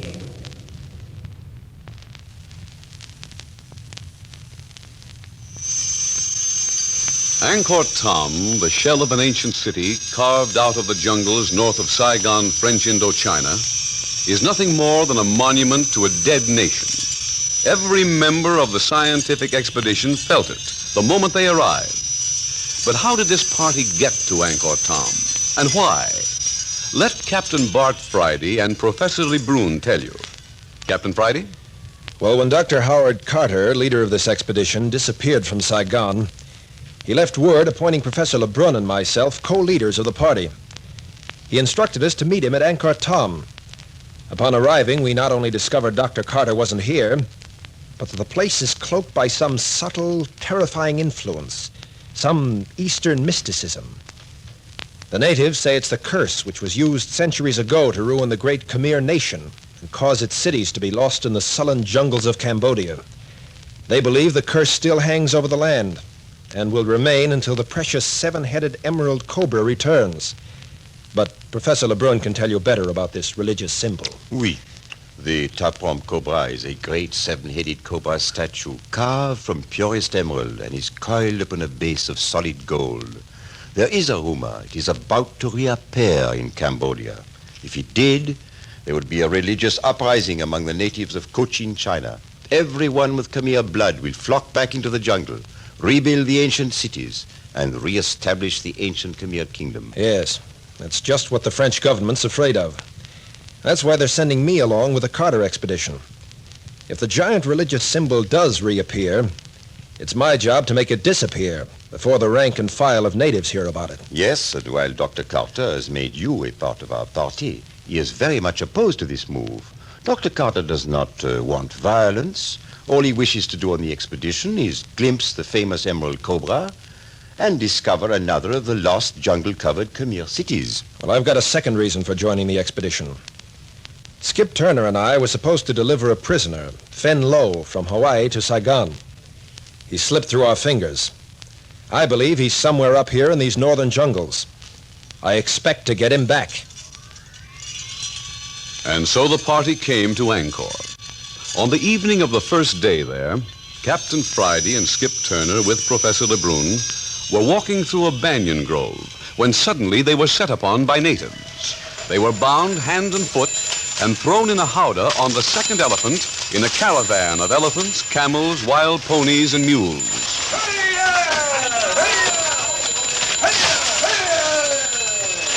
Oh, boy. What's the matter, Skip? Don't you like riding elephants? Oh, I'm sick as a dog. Seasick on an elephant. Riding an elephant seems to be something like riding a fishing smack in a storm, eh? Lots of disturbing motion. You're telling me. Oh, courage, Skip. No, look at the elephant's driver sitting out there on the beast's head with that sort of an ice pick. He's quite relaxed. I'm gonna die. Oh, no. No one ever died from nausea, old boy. Watch the driver. It's most interesting. See how he sits there half asleep, tapping the elephant first on one side of the head, then on the other, to keep him in the proper direction. It's quite a picture in the moonlight. Darker than sin in this howdah, though. Dark and the smelly. Lebrun, what's the meaning of this anyway? Kidnapped, Captain Friday. Kidnapped. Well, who are these people? Why are we captives? Where are they taking us? My word, Captain. I demand to know. But, Captain, I'm in the same pickle as you. Why become ferocious with me? Because you promised protection for your entire party and for your secretary. Skip and myself are the only ones in danger, according to your own words. Now, here you are, trussed up in a howdah on top of an elephant along with us. Fine protection you have, I must say. Oh, now, Captain, you mustn't fret about me. I'm not. I'm wondering about my secretary back at Ankar. Oh, now, this may be just a passing band of Indians and has nothing to do with the Khmer trouble. Just a band of gypsies, I suppose. That may be. You can't tell. Band of gypsies with elephants and camels and enough other animals to make up a good-sized zoo. Oh, my stomach. Anything I can do for you, Skip? No, just let me die in peace. Hey, who's this guy next to me? So dark. What's that?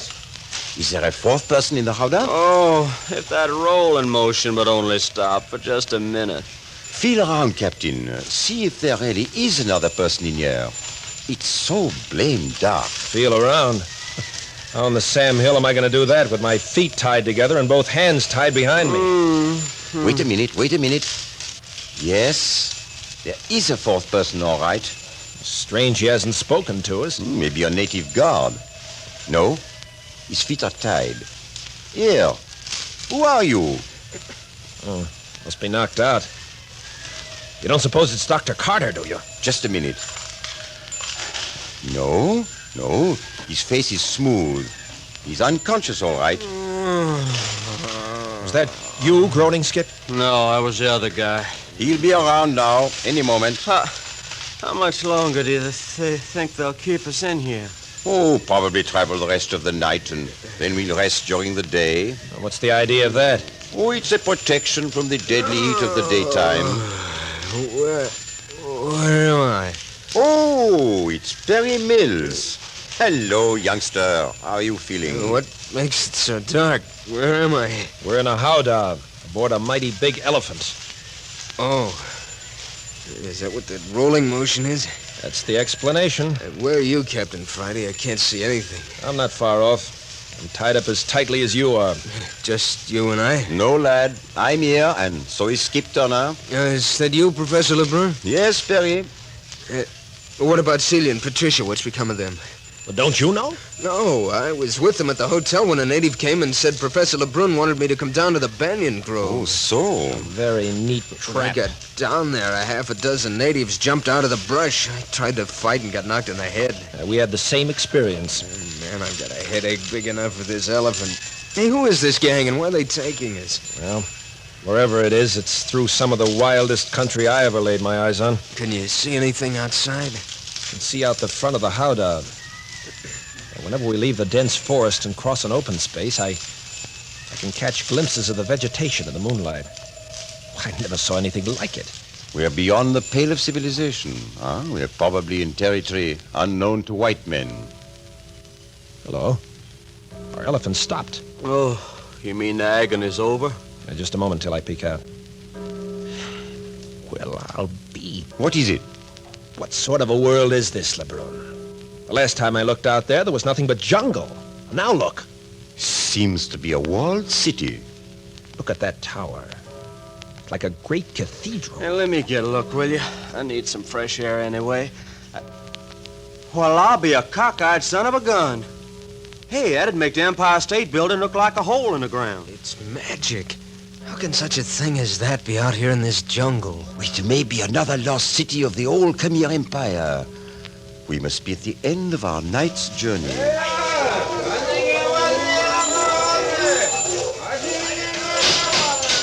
Hey, look! The gate's opening. We're going inside.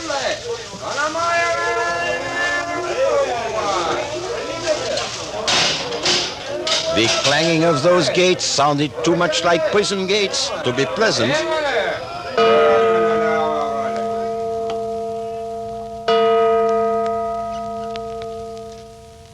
Getting over my sick-to-the-stomach feeling.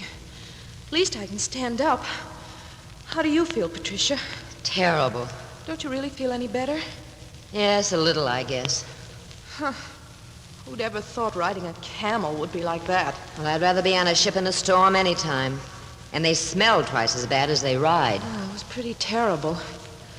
I went dizzy and fell flat on my face when they set me down on the ground. Yeah, I would have too, only that dirty, grinning little slant-eyed man caught me and carried me in here. Ugh. In India, they have the untouchables. Here, they seem to have the unwashables. Were you scared? No, I was too sick. I wasn't too sick to be in a panic.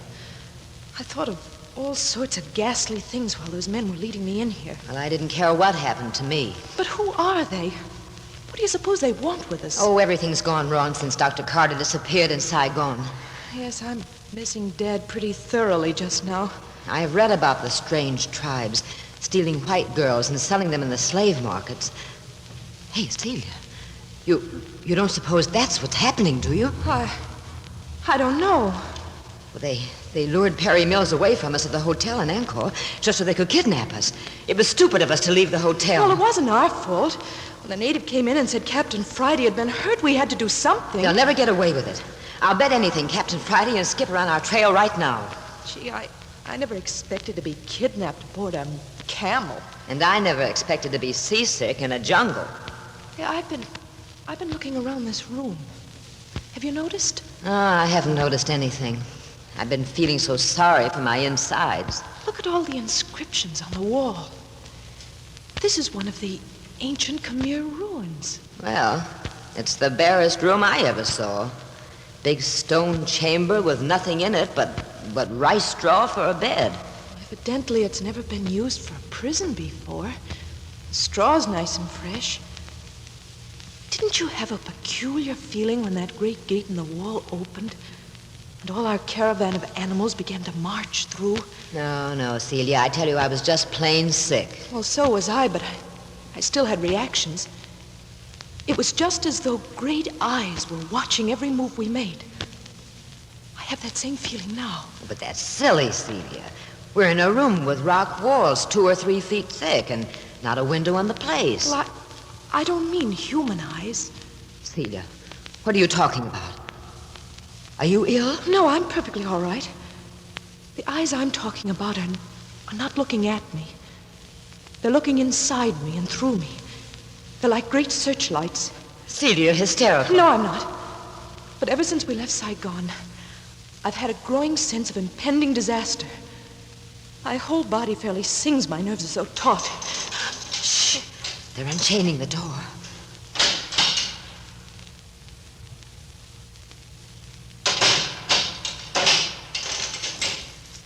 What is it? Someone put something inside the door and closed it again. It isn't another Cobra, is it? They wouldn't dare do that. They wouldn't dare.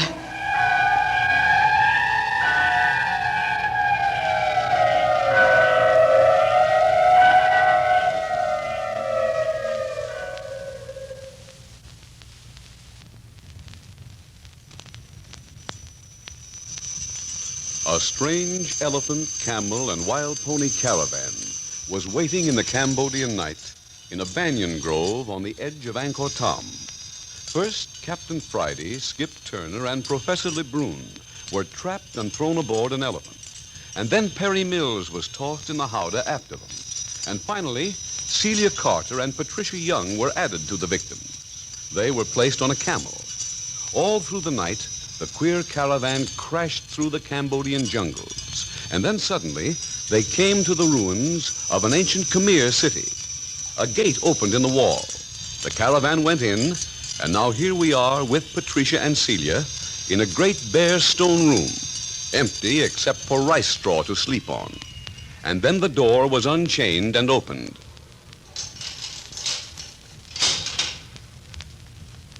It isn't another Cobra, is it? No, it looks like an earthen bowl. I wish we had better light. These pitched torches stuck in the wall don't help very much. Patricia, where are you going? I want to see what it is. Oh, don't go. You can't tell what is it? Looks like stew. Anyway, something to eat. Oh, food. Well, they certainly don't intend us to starve. Here, look at it. Oh, I couldn't eat a bite. Well, I can. I'm hungry. Horrible-looking mess. Why, almost anything might be in there. Probably is, too. Just the same, I'm hungry enough to eat almost anything. Are you really going to try that? Of course. It's nice and hot. But how? You haven't any spoon or fork. Then I'll use my fingers. Stick your fingers in the food? Well, I prefer that to putting my face in it. You have your choice. Right in the soup? Mm-hmm. Go ahead. I feel as though the head waiter was watching me out of the corner of his eye. We'll probably be eating with our fingers like experts before we get out of Cambodia. Oh, I burned myself. My dear child, you needn't have to put your whole hand in. Here, wipe it off on the straw. Well, the piece I wanted was slippery. I had to go clear to the bottom for it. Did you get it? Well, certainly. What do I do now? Hold it up and nibble off the bottom of it? For goodness sakes, don't put the whole thing in your mouth at once. You'll strangle. I feel better already. It's probably the food. The boss always said 9/10 of a person's courage is in his stomach. There's a lot in that, I guess. Well, this is wonderful food. Hush. Listen. I wish that would stop. Every time I hear that chant, I have the most terrible sinking sensation. Oh, just some wandering musicians, I guess. I'm going to lie down here on the straw until you finish your meat. Then we'll drink the soup out of the bowl. Oh, it's awfully thick crockery. We'll never be able to get our mouths over the edge. Let's try straws, then. Maybe they'll, Patricia, what's the matter? What are you looking for? Didn't you hear someone speak? Why, no. What do you mean? I heard a man's voice. I know I did. Someone outside? No, in this room. Oh, you must have been... Shh, listen. Foolish children. Well, now I hear it. He's in here. But I can't see him. Shh. Children of ignorance, poor misbegotten souls, why do you dash yourselves against the wall of mystery that separates the east and the west? Who is it? Where are you? Children of the lesser world, listen to what I have to say. Go forth and tell your menfolk that their quest is futile. Go forth and persuade them that unless they express willingness to turn back, some of them will die. But we didn't come here ourselves. We don't want to be here. We were kidnapped.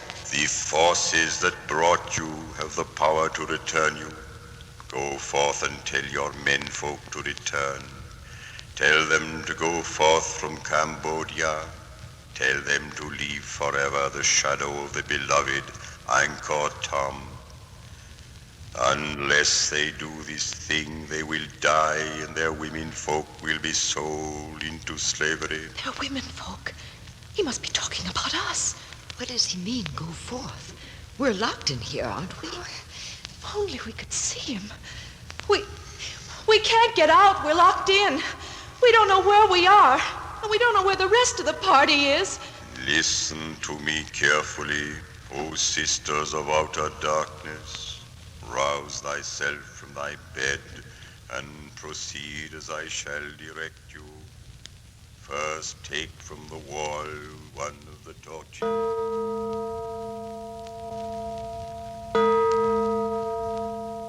How's the head now, Perry, my lad?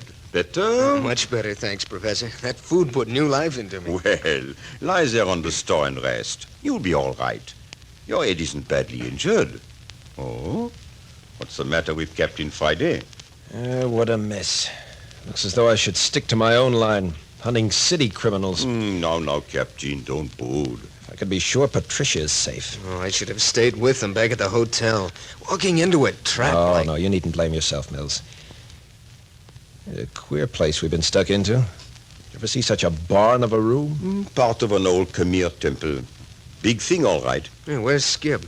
Lights so dim I can hardly see. He said he was going to investigate. Smart lad, Skip. Eh, Captain? Always nosing around. Not at this sort of business, I'm afraid. We're both a little out of our element. Oh, aren't we all? What we need is Dr. Carter, the head of our expedition, in a case like this. Do you suppose we're at the end of the caravan's journey? Or is this just a resting place? Oh, I should think the latter. Sort of a watering station, supply depot, you might say. Can't be very far from Ankar on one night's march. If we could make an escape. Was that you, Skip? Hey, you bet. Hey, Captain, I got information. Real dope. Hot tip, eh, Turner? Yeah. Patricia and Celia are here, too. What? What did you say, Skip? It's the truth. I just got the lowdown. It's a straight goods. Did you see them? No, but the guard told me. What guard? Why, that dark-complected bozo outside our door. Does he speak English? No, I talk pig Latin at him. Sure he talks American. Well, ain't he a regular old-time Louisiana cotton man? Leave it to Skip Turner. Why, sure. Signed on a boat at New Orleans and then jumped ship when he got to Singapore. And now he's in the kidnapping business. Nothing other kind. He's working for a gang in India, running narcotics into Siam and down through the Malay Peninsula. Well, it sounds to me as though you got his life history. Sure, and it cost me $20, too. Captain, my expense Never account. mind that. What else did you find out? Well, according to him, this caravan's on a return trip from bringing in a big supply of dope, see? Now, on the return trip, they usually travel light, unless they just happen to pick up some parrots or monkeys for some zoo, or else maybe a load of rice. Well, this time somebody hired him to grab us off at Ankar and bring us here. Then we're not in the hands of our actual enemies. We are not. This is as far as we go with the caravan. It goes on north and then west on its regular route.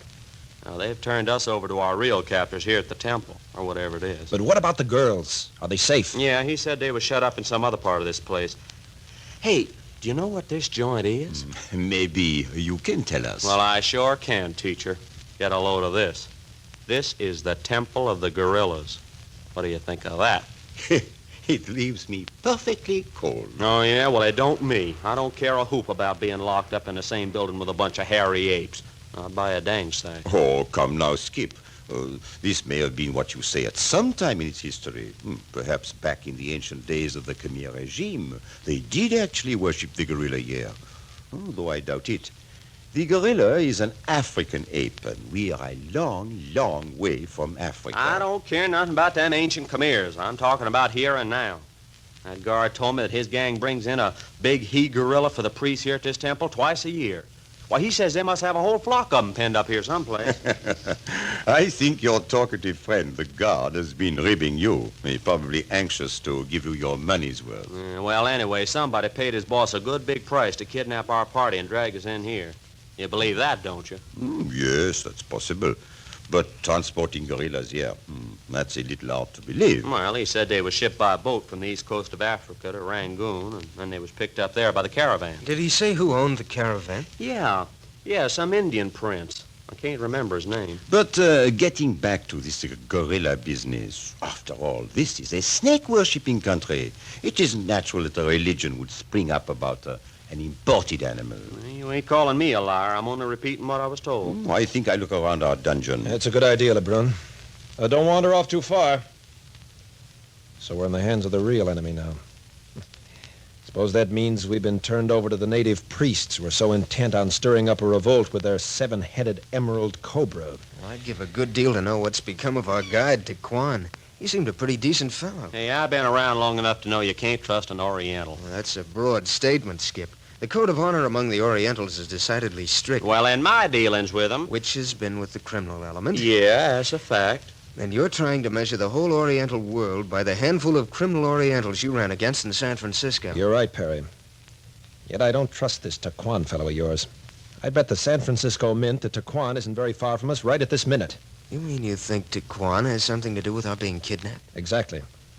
Undoubtedly, this is the work of your precious Tequan, and probably my ex-prisoner, Fenlo. Hey, I think you hit it right on the button, Captain. But why in the world would they do that? Well, we're probably interfering with their plans. It's easier for them to hold us captives in this out-of-the-way prison until their activities are well underway than it would be for them to keep an eye on us if it were free. Well, I hope your French government that put us on this job will hurry up and get us out of this. Why should they try to rescue us? They don't know we've been kidnapped. We were supposed to go to Ankar, just as we did, then drop from sight into the jungles. For all the French government knows, we're carrying out our original plan. Oh, that's great. Nobody knows and nobody cares what's happened to us. What I'd like to know is what's become of Dr. Carter.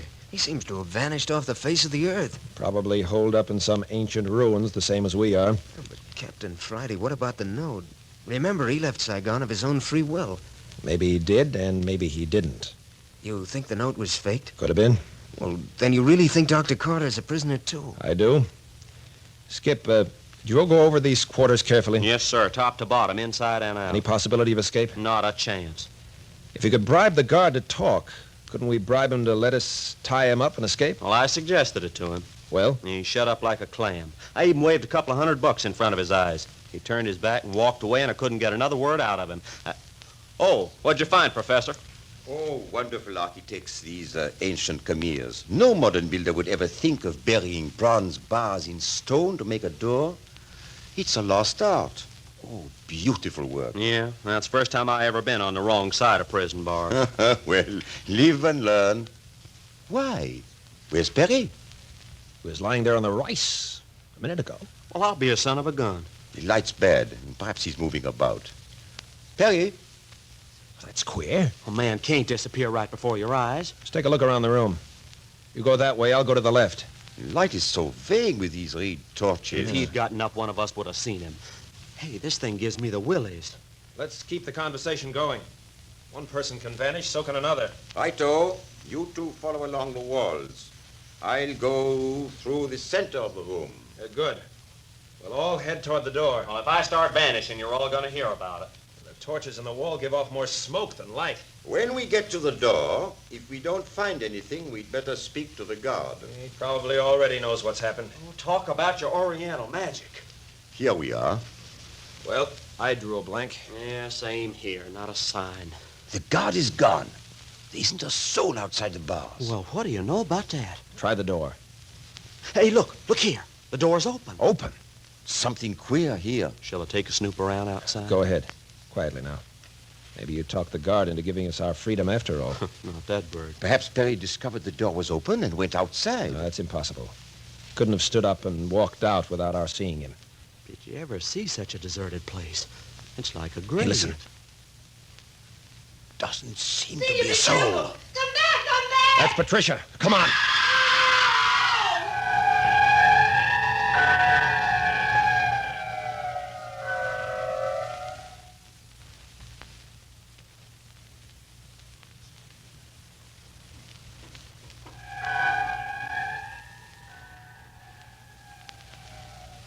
What terror of the ancient temple has descended upon Patricia and Celia?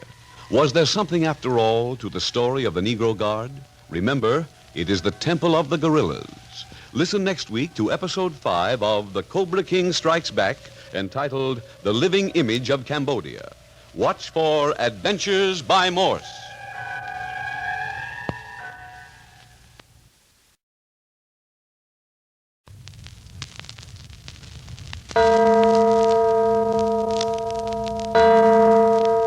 Adventures by Morse. Carlton E. Morse presents The Cobra King Strikes Back, featuring Captain Friday. If you like high adventure, come with me. If you like the stealth of intrigue, come with me. If you like blood and thunder,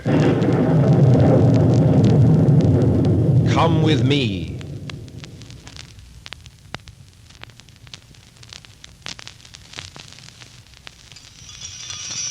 An oriental jungle caravan of elephants, wild ponies, camels, and strange, sure-footed little pack animals of the Himalayas, driven by sullen, bandit-faced natives, have kidnapped the combined parties of Captain Bart Friday and Dr. Howard Carter.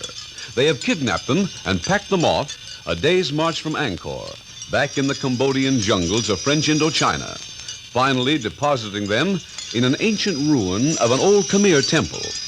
The two girls, Celia Carter and Patricia Young, were placed in one stone chamber, and the four men, Captain Friday, Professor LeBrun, Skip Turner, and Perry Mills, in a second big chamber.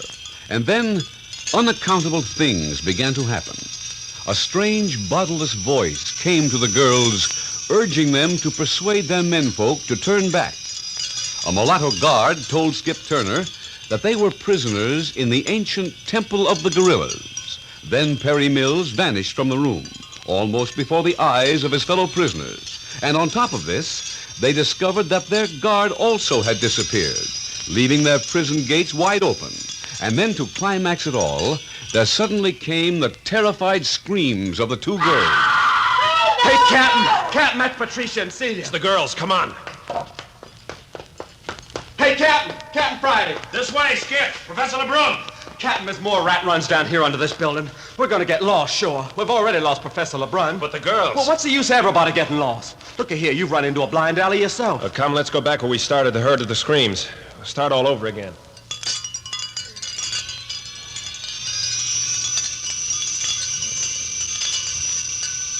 For an hour, they scoured the underground passages. First, Skip would get lost, then Professor LeBrun, and finally Captain Friday himself stumbled around in the darkness for half an hour before he got back to the starting point. Nothing more has been seen or heard of the girls, and now they've just about given up. Hey, what's that? Monkeys. Listen.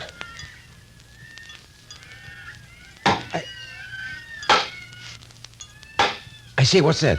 I didn't hear nothing. Well, listen. Sounds like carpenters was at work. Any idea what that rapping is, LeBrun? No, but it sounds as though it might be coming from our prison chamber. Let's go back in and see. Well, I'm gonna jimmy this gate just so it don't swing shut and lock us in. I don't hear it now, do you? It's gone. Well, let's go back inside. It's getting closer. It's in this room, all right. That's right. It's back over here by that pile of rice straw. Well, there won't anybody ever lock us up with that gate again. I jimmied the insides. Now, listen now. Right under our feet. Yes.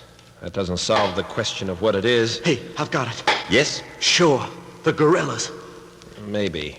What do you think, LeBrun? Why not try to find out? Theorizing won't help us. Any suggestions? It seems to come from under this pile of rice straw somewhere. And let's shove some of it aside and see what we find. This'll go good in my diary. 27. Rode an elephant. Ate monkey stew and ended the day by shoveling rice straw in the temple of the gorillas. The day isn't over yet, Skip, and besides, you haven't shoveled any rice straw. Yes, Skip. How about giving us a hand? I wasn't drug up to be no straw shoveler. Just what were you drag up to be? Hey, look here. Almost under our feet. Hey, a trap door. Well, it most certainly looks like a crude sort of handle sticking up out of the floor. But I don't see your trap door, Captain. No. Doesn't seem to be any break in the floor. Now, listen. Pounding's right beneath the handle. Supposing we try to turn the knob. It won't do any harm. Yeah? What makes you think it won't? Supposing it's the gorillas making that noise. We'll have to chance it. Yeah, but they've taken our guns away from us. Can't help that now, Skip. Go ahead, LeBrun. Very well. Here goes. Hey, look out! Great heavens! We've lost Skip. Now we know what became of Perry Mills. You mean he went through the trapdoor, too? He was lying right on top of it. The minute I touched that handle, the door in the floor darted open and then snapped shut like an animal's jaw. Skip went through like a shot. That was a devilish dark hole. No chance to estimate how deep it is. It was Perry doing the pounding. By Jove, Captain, I wonder. But then, why doesn't he shout? Didn't you notice how thick the floors are? You might hear pounding on the floor, but we'd never in the world hear voices. Listen. See if we can hear the pounding again. There it is. Do you suppose we could drag a log in the air and ram it in the opening to prevent the trapdoor from snapping shut? I got a better idea. Yes? This trapdoor is much more likely to lead into a passage than just into a blind hole. Well? If that's the case, then there certainly is another entrance to it. Now, grab a couple of torches off the walls and we'll scout around. Righto. But we may be stopped by these fellows that have been holding us prisoner. I don't think so. Our guards seem to have vanished. I have the torches, Captain. Good. We'll try all the passageways we can find that seem to lead underground in the general direction of the trapdoor. We'd better arm ourselves with some sort of weapons. Pick up anything you can find. No telling what we'll run on, scurrying around in these underground passageways. Patricia and Celia may be trapped down there, too. All we can do is hope for the best. I should never have brought Patricia up here. Oh, I don't think either of us expected to run into this sort of thing. Give me one of the torches. That'll leave you one hand free. I'm afraid one hand isn't of much use in this spot. Then we'll go outside and arm ourselves with clubs. Well, that would be some comfort. I better lead. I'm more used to this sort of thing than you. I'm right behind you, Captain. There's no one in the passageway. Come on. Right. On tiptoes now. Don't talk. The coast is clear around the corner. All right. Hello? What are these? That's a couple of overgrown ice picks, according to Skip. As a matter of fact, those are the iron bars the native drivers use to guide the elephants. Well, they'll make good weapons. Grab one. So they will. Now, shall we turn back and look for our passageway? Yes. Saw a rat run of a passageway leading off from this main corridor as we came along. It was headed in the right direction and seemed to slant down. Good. Shall we try it first? Yeah, all right. Captain, I suggest you keep your torch before your face. There's some mighty vicious spiders in this country. They spin their webs across just such dank, dark passageways. And the torches will clear the way. Yes, but if I hold it in front of my face, then I can't see ahead. I'd hate like the deuce to step on a snake. They're not the friendliest playmates either. I tell you what I'll do. I'll keep my torch low, and I'll watch the patches ahead of you and warn you. All right. Here we go down. What a place. Right now, Captain, you are whiffing the decay of something like 20 centuries. You are walking in the dust of a very ancient past. That's all right with me. I wouldn't be surprised if we are the first white men ever to trod this passageway. Are you watching the floor ahead? Righto. You feeling uneasy? Yes, I am. Don't move, Captain. What is it? Hold very still. Got it. Broke it back. What in heaven's name? A deadly viper. It's almost under your feet. I've done away with it, though. Thanks, LeBrun. Now, let's keep going. We are coming to a turn in the passage. Yeah, so I see. In fact, this seems to be the crossroads for all the underground passageways in the world. What a labyrinth. Passages are leading in every direction. Better mark the one we've just come down so we can find a way out. It's a good idea. I'll tie my handkerchief on this bit of rock. Now then, which passage shall we try first? I don't know. Well, this one seems to lead in the general direction we want to travel. Good. Lead on, Captain. Careful. We go down 3 or 4 steps. Right. Watch out for pitfalls.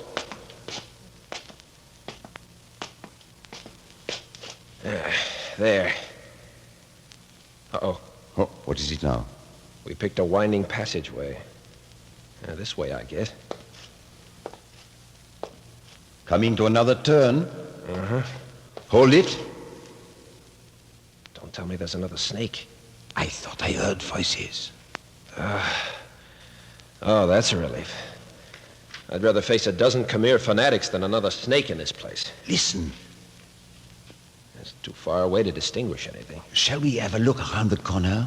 Our torches will give us away. We'll have to leave them behind. What? And run the chance of spiders and snakes? Either that or run the chance of being recaptured. I suppose it's best. Here, we can wedge them in between these rods. Yeah, that's good. Now, come along. Girls' voices. It's Patricia. Patricia! Oh, Captain Friday, boss, is that you? Yes, are you all right? Oh, yes, where are you? I'll go back and get the torches. Yeah, go ahead, Professor. Stay where you are. We'll join you in a second. Hey, Captain, for the love of Pete, bring a light. Hello, Skip. You all right? Why, sure. That was a nasty drop you give me, though. Here's your torch, Captain. Is Perry Mills with them? I don't know. Hi, Perry. Are you there, too? Yeah, I went through the trap door, too. We certainly selected a great place for a family reunion. Well, let's collect the crowd and get out of here. But don't you realize you have the dust of 20 centuries on your shoes? The quicker it's wiped off, the better it'll suit me.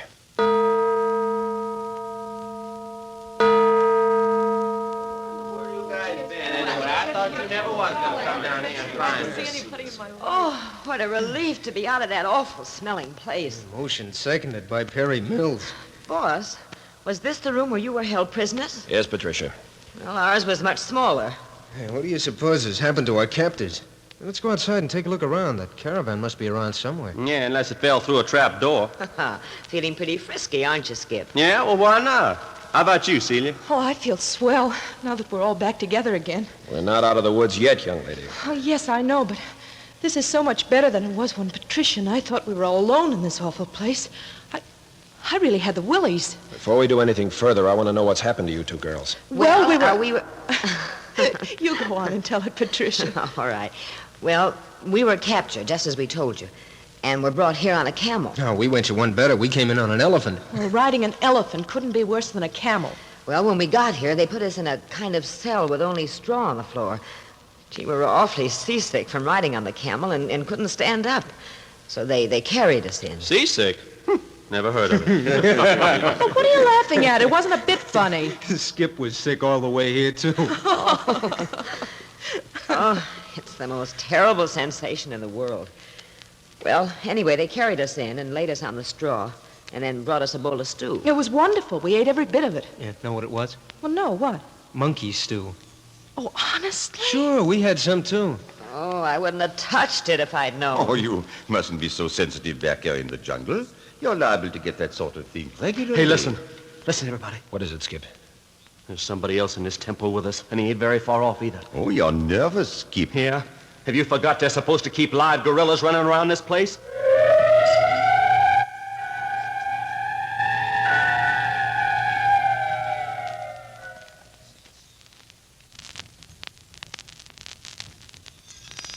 Captain Friday, Skip Turner, Professor Lebrun, Perry Mills, and the two girls, Celia and Patricia, have been reunited. Down in an unsightly underground rat run under the ancient Khmer temple, true, but still united. Still missing, however, are Dr. Carter, head of the expedition, and their Cambodian guide, Taquan. Just now, the two girls are telling their experience since the kidnapping. They are back in the room where the men were formerly prisoners. The chamber is lighted only by smoky reed torches. Your ears are deceiving you, Skip. There is no one spying on us. I heard something. You wait and see. But we've waited 10 minutes, Skip. Now, you keep your eyes open down the passage, Skip. Go on with your story, Patricia. Well, after we'd eaten, we heard a voice. A voice? Yes, boss. We couldn't see a thing, just heard a voice that sounded as though it was in the room with us. Oh, what did it say? It said to go to our men folks and tell them that they still had an opportunity of turning back. What do you mean, turned back? They had to hog tie us to get us this far. I know. The voice said that the force that brought us this far had the power to return us to Ankar if we would promise to leave Cambodia immediately and never return. I told him we didn't even know where you were. And then the voice directed us to take a certain passageway from our cell. The door was unlocked. Uh-huh. We did just what the voice told us to. And we came to that passageway where you found us. You know, Professor, I don't understand why we heard the girls scream and couldn't hear their voices when we were right over their heads. But we were out in the corridor when they screamed. Their voices probably came to us through the passageway that we followed in rescuing them. That's a likely explanation. But why you girls scream? Did you see something? Well, it was when we met Perry. It was terribly dark. We could hear something moving around, but we couldn't see a thing. You weren't any more scared than I was. And when you screamed, my hair stood on end. All I could think of was Skip's story of gorillas. Thanks for nothing. Are you saying we sounded like gorillas? Well, as soon as I got my senses back, I knew it was you girls. Well, that's all. Except that we found a loose rock and used it to pound on the floor to attract your attention. Yeah, and then I did my spectacular nosedive into the manhole. Now listen, everyone. If we're careful, perhaps we can escape from this place and make our way back to Angkor. What? Through this jungle, unarmed? We can't stay here forever. It would be impossible to get back without a guide. Nevertheless, let's see what's doing outside. Yeah, but look here, Chief. Hadn't one or two of us ought to go on ahead and look things over first? I think we should stay together. We've had enough of this chasing one another through these dark passageways. I'm inclined to agree with the professor. If there's anyone around, we've made enough commotion to attract their attention by now. Talk about your mystery of the Khmer Empire. Hey, you girls stay a few steps behind, just in case we run into anything up ahead. There's the corner where we picked up those elephant pods. Yeah. We're not far from the entrance to the courtyard now. Quiet, everybody. Walk on your tiptoes. Talk about adventures. Yeah, too much. I didn't like it down there underground a bit. Look, there's daylight. We're almost out. Wait, the boss is waving us to keep quiet. It's all right. Come on out. The courtyard's empty. Empty? You mean all the elephants and camels and everything are gone? Not even a smell left behind. Well, I don't understand it. It's like magic. Oh, it's not so much like magic when you examine the ground. Look here. Yeah, all they've left behind are tracks in the dust. The caravan has just moved on, that's all. Well, We've been left stranded out here in the midst of the Cambodian jungle without supplies or weapons of any kind. But for what reason? Probably on the order of some of the old Khmer priests who were instigating the Cambodian Revolution with the aid of their precious seven-headed emerald cobra. Yeah, Captain. They probably got wind of the fact that you and I was coming in here to grab off the Cobra idol and recapture Fenlo. Oh, boss, you're not still after that Cambodian boy, are you? Fenlo is a menace to the French government, and he killed a man to escape. He's a criminal. And he's the first criminal that ever escaped from my custody. I won't leave this country until we get him. Patricia, come here. Over here in the courtyard. Excuse me, boss. It doesn't look as though we are going to leave here anyway. Why do you say that, LeBrun? It would be certain death to attempt to backtrack to Ankar through these jungles with neither food, nor blankets, nor weapons. Nevertheless, we're going to try it. I'm with you, Chief. And Professor LeBrun's right, Captain Friday. We haven't a chance in the world to make it. Besides the poisonous reptiles and insects, there are tigers, wild elephants, and innumerable other animals. And that's not mentioning the fact that we haven't a guide. I think that caravan left all the signposts we'll need. Oh, be reasonable, Captain. Such a move would be the same as sentencing the girls to death. Oh. Yeah, the girls. Yeah.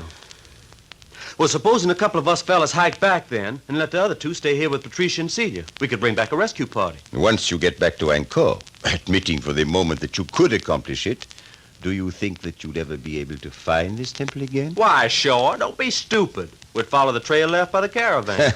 Which shows quite plainly how little you know of a tropical jungle. What do you mean? Well, merely that the jungle closes in behind such a caravan so that there is no trail. Within 3 days after a trail is made, it is obliterated by the rank grass and vines, unless it is used continually. You ain't kidding me, are you? Ask Perry here. He's an expert on that sort of thing. And Professor LeBrun's right, Skip. And besides that, a person on foot wouldn't be able to make more than a mile or two a day fighting his way through the jungle. That's the reason the caravan uses elephants. They break through and make a path for the camels and the mules and the horses. What do you say to that, Captain? Yeah, looks like we're out of our element here in the jungle, Skip. Yeah, but we'll starve to death if we stay here. No, not necessarily. We may be able to kill a few edible birds and animals. Well, how'd we cook them? I ain't got a match on me. Have you? No, but we still have the burning torches. We'll have to keep our fire going continually. If your precious Cambodian guide, Taquan, hadn't skipped out, we might have a chance. I think we will find Taquan has an excellent reason for his disappearance. Perhaps Dr. Carter will hear of our kidnapping and start a search for us. Yeah, if he isn't in the same sort of a fix himself. Well, anyway, supposing we remain here as comfortably as possible the rest of the day and overnight and see what materializes. I'll make that bargain with you, Professor LeBrun. We'll wait 24 hours. Then we'll have to do it my way. Oh, here come the girls back. Well, whatever we do, let's stay together. It's so dreadfully still. Talk about your desert islands. Yeah, not a sound except the wild parrots and the monkeys in those bamboo trees. Hey, I wonder if we can get out of this courtyard. Maybe we're locked inside these walls. Oh, no, we are not. There's the gate yonder, wide open. Oh, it's like being the only ones left in the world, isn't it? But I bet that whole ruin is going to look wicked when the sun starts to go down. There is a sinister aspect about it, that's that. Yeah, it's just the kind of place where I'd expect them to throw a person into the gorilla's cage. Skip Turner, what are you talking about? Sure, that's what the guard told me they used to do. Well, why did you have to say that? I think it was quite inexcusable. Yeah, well, if I'm going to have gorilla nightmares tonight, I want to know that some of the rest of you are having them, too. I think your guard gave you a fine fairy tale for the $20 you gave him, Skip. He told you his caravan was turning us over to someone else, too, didn't he? Yeah, that's what he said. Well, if there is as much truth in his story about this being the temple of the gorillas, then it is probably all fiction. Well, as I said before, it's his story, not mine. Hi, Professor LeBrun, Captain Friday. Hello, Perry's run into something. What's the matter, Perry? Hey, come over here and see what I've got. Bring the crowd. Hey, come on, let's go. Well, I can't imagine. What have you found, Perry? I don't see anything out of the ordinary. And look, gunny sacks. Well, what about them? Food. Is there Are you food? certain, Perry? Sure, the big one's rice, and the one over there is dried dates and figs, and then there's coffee and even some dried monkey meat. Well, it looks as though we weren't meant to starve anyway. This thing doesn't add up. What do you make of it, Professor? Nothing beyond the fact that we appear to have a most humane antagonist. Well, anyway, let's drag this stuff inside the temple where the birds and animals can't get at it. Oh, just a minute. You got an idea, Chief? Yeah. Now that we have food to carry with us, one or two could easily make an effort to get through to Ankar. We have food, Captain, but no guide. I'll take a chance on it alone. Oh, no, boss. Please, not alone. Oh, supposing we sleep on it and talk it over again in the morning. Well, all right. I said I'd wait 24 hours. Come on, everybody. Let's set up camp for the night.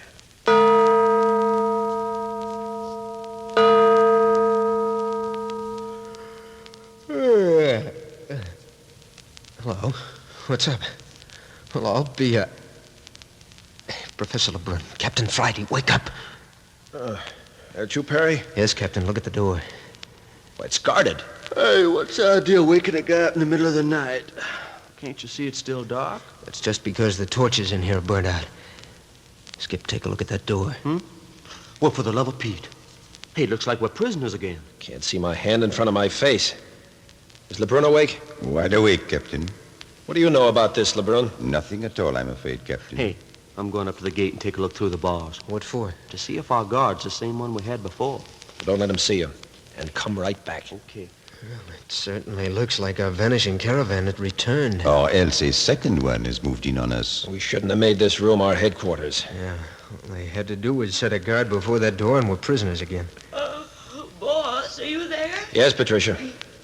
What's the matter? We're prisoners again. Prisoners? Well, did they come for us in the night? We don't know. I just woke up and there they were. I've got an idea. Well, let's hear it. Why couldn't we all drop through the trapdoor and escape through the underground passageway? Hey, not bad. Yes, it might work. What do you think, Lebrun? It's worth looking into. Hey, folks, we got a new deal in guards. I saw half a dozen fellas, and they was all the same nationality as Fenlo and Taquan. Cambodians, eh? Lebrun, do you suppose this is the gang that paid to have us kidnapped by that caravan? It seems likely. Well, then the other guard was telling the truth when he said that we was being transferred into the hands of the real enemy at this point. It looks so, doesn't it? A good thing we brought our supply of food in here. We'll drop it through the trap door and then follow it one at a time. If we can escape from this room, we can hide in the passageways until they've gone. Are the sacks tied up tight? Yes, I saw that last night. Yeah. And set them on the trap door. Well, wait till I locate the sacks first. It's so blame dark. Oh, here they are, right here. Tell me when they're on the door. I've got the handle.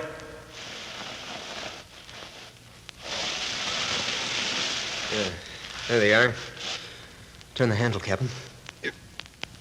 What in... What's the matter, boss? Trap door doesn't work anymore. I can't budge it. What do you mean you can't budge it? We'll have them all down on our necks. Shall I try? If you like, but it's useless. So it is. It looks as though our new captors were familiar with this old castle. Yeah? What do you mean? Why, it looks as though they put our trapdoor out of commission, don't you think? Well, then we're in for it. It looks so. Hello. Someone's coming in here with torches. It looks like the entire Cambodian nation. They're certainly not taking any chances of being overpowered. Well, why don't they say something? Are they all deaf mutes? Everyone stand. Quietly. Not me. I'm putting up a battle. You just let them come near. Do what you're told, Skip. It's useless to fight. They're 10 to 1 against us. Captain Friday, what are they going to do? Why don't they say something? Keep your chin up, Patricia. Look, some of them are carrying torches, and the rest are armed. Easy now, Celia. What do you people want? Who are you? Hey, you can't tie my hands behind me. What do you think you're doing? Skip, don't be a fool. Take your hands off me! Patricia, there's no use fighting him. They're just tying your hands behind you the same as with the rest of us. Are you all right, Celia? Oh, yes, only I'm awfully scared, Perry. Keep calm, everybody. Nothing very terrible has happened yet. But what are they going to do with us? Well, now that we are all trussed up, it looks as though we were to be marched out into the open. Now, what's the matter with these guys anyway? Are they deaf and dumb? Keep next to me, Patricia. All right, boss. Coming, Celia. I'll look out for Celia as much as I can. Well, here we go.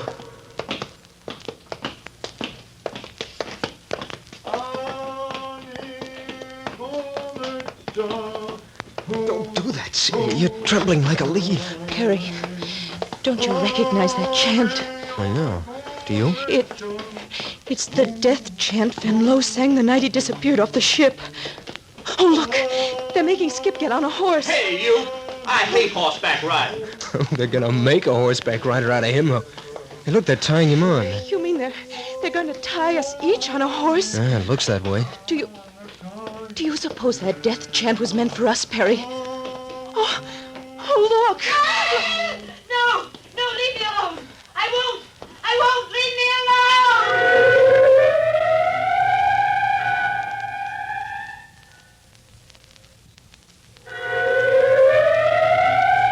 Next week, you will hear the 6th episode of The Cobra King Strikes Back, entitled Terrors of the Hollow Mountain. This newest radio thriller is another in the series of Adventures by Morse.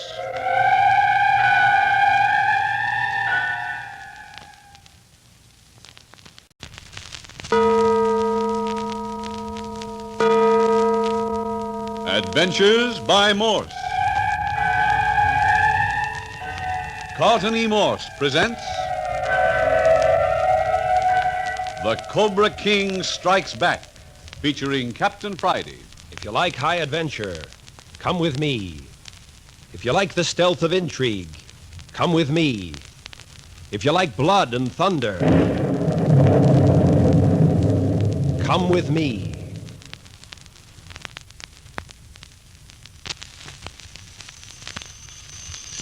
There is a killer loose in the jungle of Cambodia in the north of Indochina.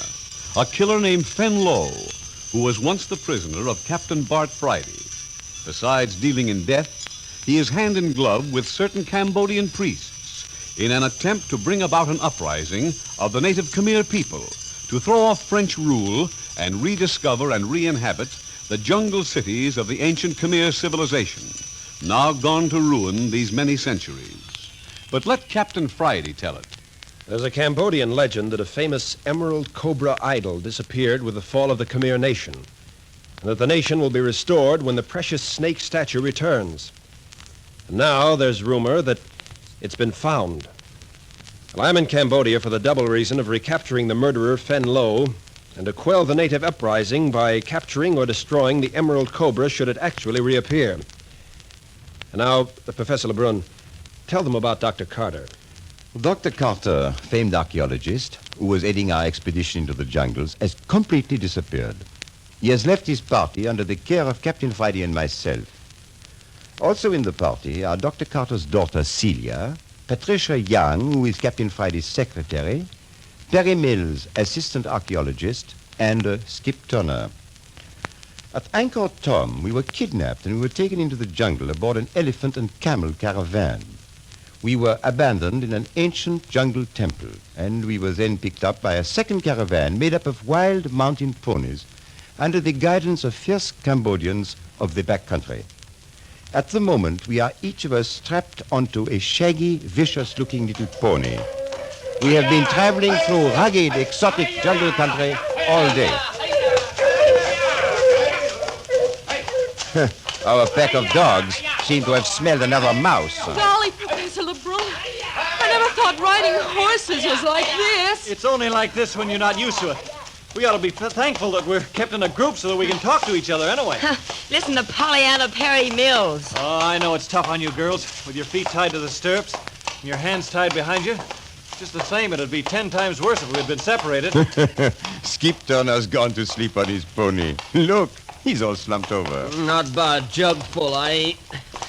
Not that I ain't been trying to. Captain Friday's been trying to get some shut-eye, too.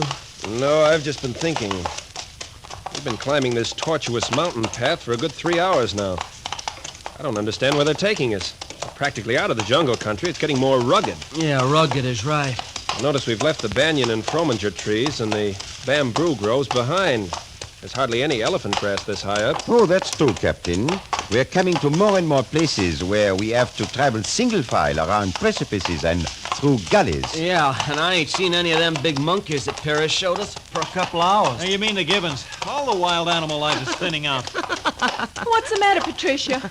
I wonder if I look as funny as you do, Celia, with your hair flying and streaks of dirt all over your face like war paint. Well, I don't think either of us bring a very high price at the slave market just now. Well, no man ever saw me like this before. If this horse I'm tied on doesn't stop this jogging and stumbling and lurching pretty soon, I'm going to scream. I bit my tongue 3 times. Oh, it can't last much longer. See, the sun's already throwing long shadows down into the valleys. They've got to stop for the night very soon. Did I hear someone say something about stopping? Yes, they'll have to make camp before it goes dark. You know, I think they've got some objective in view. You notice how the whole caravan has increased its pace? Look at poor Skip, sagging down in his saddle as though he were dead. I admire that chap more than ever before. The rest of us have at least had a little experience on horseback. But he must be in a terrible agony. Yet, there hasn't been one word of complaint from him. I'm just tired. That's all that's the matter with me. Good night's sleep, and I'll be as good as ever. Oh, it's different with Skip. He'll be incapacitated for a whole week. He'll never be able to carry on tomorrow. Listen, you folks hear that? Sounds like a waterfall. Hear that, Patricia? Oh, it is. It is. Do you smell how fresh the air is? We're coming to water. Hi-ya! Hi-ya! Hi-ya! Hey, look! The horses up ahead are galloping. I wish they wouldn't. I can't bear galloping. Guess we'll have to do the best we can, Celia. The guards are whipping up their horses. Oh, gee! Hey, for the love of Mike, what's going on? Come on, Skip. We must be almost there.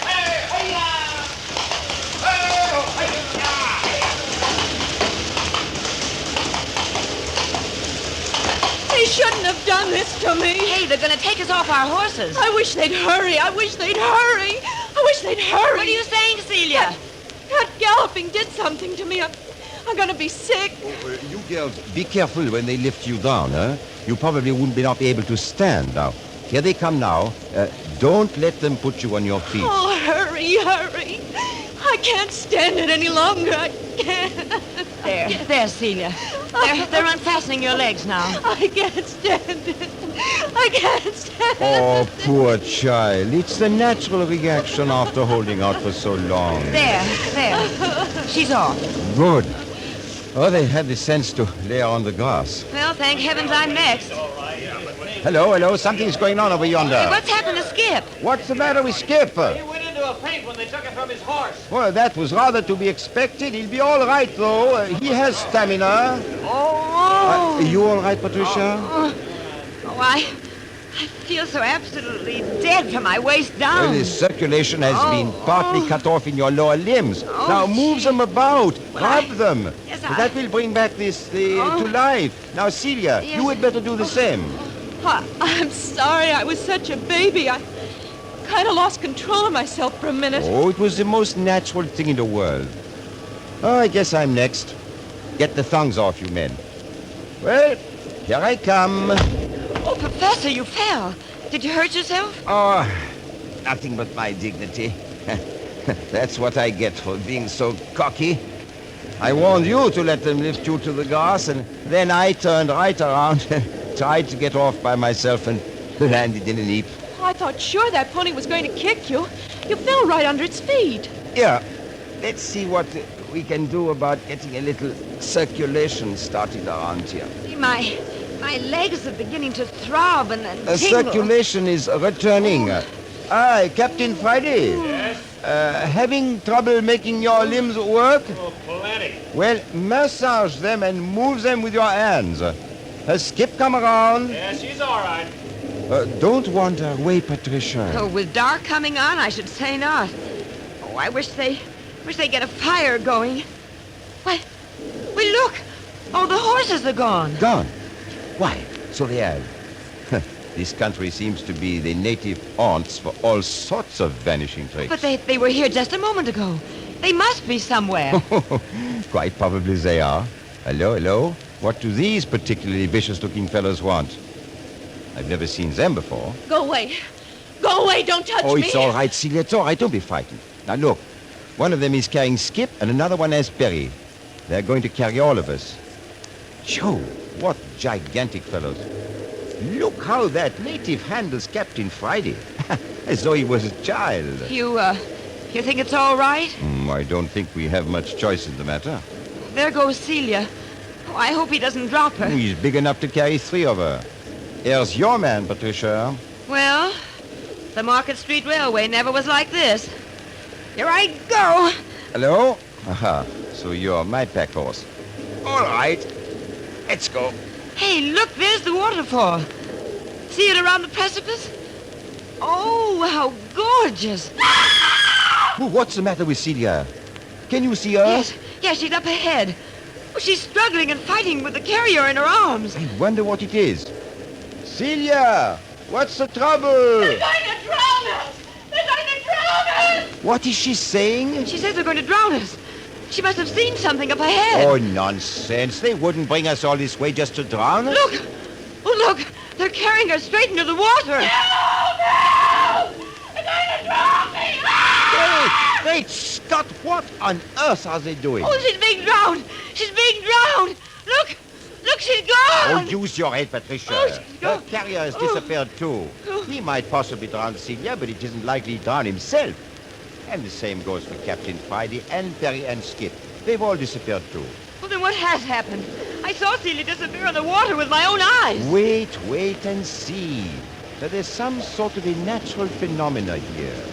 An optical illusion. Look, our carriers are going down into the water, too. Looks cold and sullen, doesn't it? The roar of the falls is getting too loud. We won't be able to talk much more.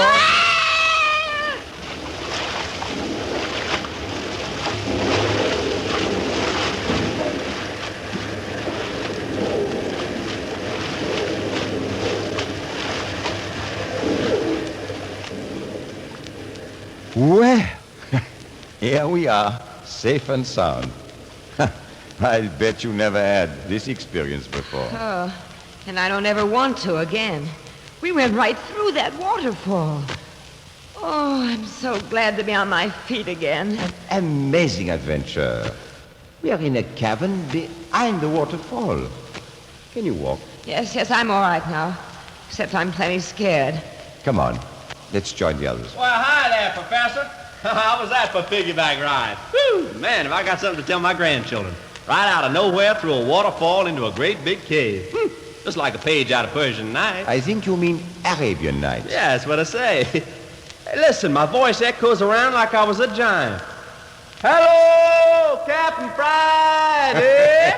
Well, Skip, you seem to have recovered rapidly. Yeah, I got well quick enough when I thought they was going to douse me in the river out yonder. Hey, what's this all about anyway? Oh, this seems to be part of somebody's idea of how to treat prisoners. Come on, let's hold a confab with Captain Friday while we're waiting for our guards to make the next move. Gee, when I saw you disappear, Celia, I thought you had gone down in the water. I was terribly frightened. Well, that's just the way I saw Skip disappear ahead of me. That's when I screamed. I thought they were drowning all of us. Well, instead of that, they just walked into the water up to their waists with us and then circled around the back of the falls. I didn't even get wet. Did you? Not the least bit. The native who carried me was a huge fellow. Current was awfully swift. Water was up to his armpits, and yet he lifted me up on his shoulder and carried me along as if I were a baby. Yeah, they did that with all of us. Hey, why do you suppose they brought us back into this cavern? I wonder. Oh, it's so dark. Those torches aren't much better than candles. Hello, Celia. Recovered from your horseback ride? Oh, Perry, I thought you men were holding a conference. No, it's dwindled into a bragging party. Everybody seems to think he had the strongest native carrying him. Well, let's go over and join him, huh? Yeah, why not? Why, what's wrong, Celia? Oh, I guess I'm kind of wobbly yet. Oh, poor kid. Here, let me carry you. No, thanks. I've been carried enough today. And might get to be a habit. Good kid. Here, Perry, you walk on one side of her and I'll walk on the other. Oh, isn't this silly? You're taking this a lot better than I am, Patricia. Oh, nonsense. It's just that I've always done a lot of horseback riding at home. Besides, being Captain Friday's secretary, I'm used to being pushed around.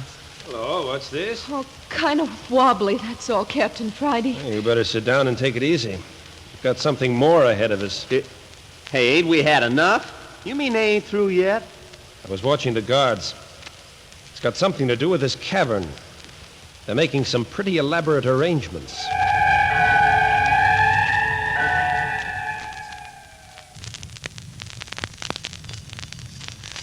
Since the leader of this expedition, Dr. Howard Carter, archaeologist and explorer, mysteriously vanished from Saigon, capital of French Indochina, the party has experienced one violence after another. They have been kidnapped and dragged through the Cambodian jungles until they are near exhaustion. Captain Friday and Professor Lebrun, as co-leaders of the party, have done their best to keep up the spirit of the members. But what the group need is the leadership of an old, experienced hand such as Dr. Carter. At the moment, they have been taken from little wild Cambodian ponies to which they have been tied for almost 12 hours. transferred on native shoulders to a cavern behind a great waterfall. The two girls, Patricia and Celia, are lying on a thatch of grass, resting, while the four men, Captain Friday, Professor Lebrun, Skip Turner, and Perry Mills, assistant archaeologist, discuss the situation. Talk quietly so the girls can't hear us. Yeah. We're completely at the mercy of these Cambodians. There must be 20 of them, and they're savage brutes. Escape would be impossible. Escape where? We're trapped in this cavern behind the waterfall. Well, there's no turning back now. We're going on. What's more, we're going to take the killer Fenlo out with us, dead or alive. Yeah, and we don't care which. Oh, Sierra. And we better watch that kind of talk. If guards all about us. Just the same, Professor Lebrun. If this crew of Cambodian cutthroats thinks it can chase us out of the jungle with all this hocus-pocus, and it's got another guess coming. Tell me, Captain Friday, do you feel as antagonistic as ever towards Fenlo? Now that you know just what the country is like, could you either destroy or turn over to the French government the precious seven-headed emerald cobra? If you should lay hands on it. I've given my word to do just that. You gave your word before you had the faintest idea what it was all about. Would you have given your word so readily if you had known? How is anyone to know what he would have done under a given set of circumstances? And then you are still out to get Fenlo. Yeah, and I'll tell you something else. I'm going to smash up every one of their blasted idols I can get my fingers on, just to get even with them for dragging me around the country on elephants and wild horses, see? Fair enough, Skip. Hey, boss, here come our guards. Oh, more monkey business, huh? Here, take my hand, Celia. Let's stick together this time. Yes, as long as we're together, it helps. They're coming with torches. Looks like we're making a trip through this cavern. So it does. Hey, that big one over there's motioning to us to follow. Shall we go? How are you going to keep from it? I'll go first. Skip, you bring up the rear of our party. Okay, Chief. Perry, you keep close to the girls. I'd like to keep with you, Captain. Well, let's move. Have you noticed the guards, Patricia? In this half-dark, all you can see are their teeth and the whites of their eyes. They look like something unearthly. And they're so silent. What a wonderful imagination, Celia. You know, I'm getting over my nervousness. Nothing terrible seems to be happening to us. I've just got shivers of excitement. Excitement? Well, the way you've been squeezing my hand... Oh, that's just nervous excitement. Look at the shadows cast on the wall by the torches. Hey! Look at the torches ahead. They're climbing the wall. Watch your step behind there. We're coming to a tremendous cavity. Sheer drop into blackness. Hey, did you hear that? A sheer drop. And yet there they go. Up the wall with the torches. Look there. There's a couple of logs thrown across the pit and against the wall on the other side, with crossbars like a crude ladder. You mean we've got to cross this deep pit on that shaky ladder? Oh, I hate high places. You'll be all right, Celia. I drop back to give Perry a hand with the girls. Like climbing a fireman's ladder. You don't mind it, Patricia? Oh, my hair is practically standing on end, but I love it. All right, Celia, all right. You come along with me. There's room for two on the ladder, side by side. Now, are you ready? Yes. Good.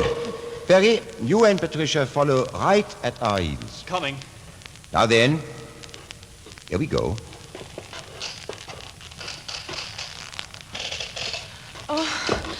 Oh, but it's shaky. Don't worry. It will hold. If you get nervous, let me know and I'll take hold of you. I'm all right, I guess. Are you folks coming along, Perry? Fine. Tricia's in a nervous sweat, but she's climbing like a fireman. Do you mind hanging on to me for a minute, Professor Lebrun? I feel kind of funny. Of course not. There. Now, how's that? There. That's better. I've never been up in the air like this before. Just 5 or 6 feet now, and we'll be across. Yes, but look. We've still got to climb some more ladders right up the face of the wall. Oh, that won't be so bad. Now, shall we go ahead? Well, I guess the sooner we start, the sooner it'll be over. You don't need to hang on to me now. Say, this is some climb. Down on your hands and knees. Great sport, huh, Patricia? Hey, Perry, not so fast. Supposing the ladder should break. Oh, don't even think of it. Oh, I'm glad it's dark below us anyway. I couldn't possibly do this if I could see. Here. Keep your mind on your climbing. Uh-huh. Oh. Here we are across.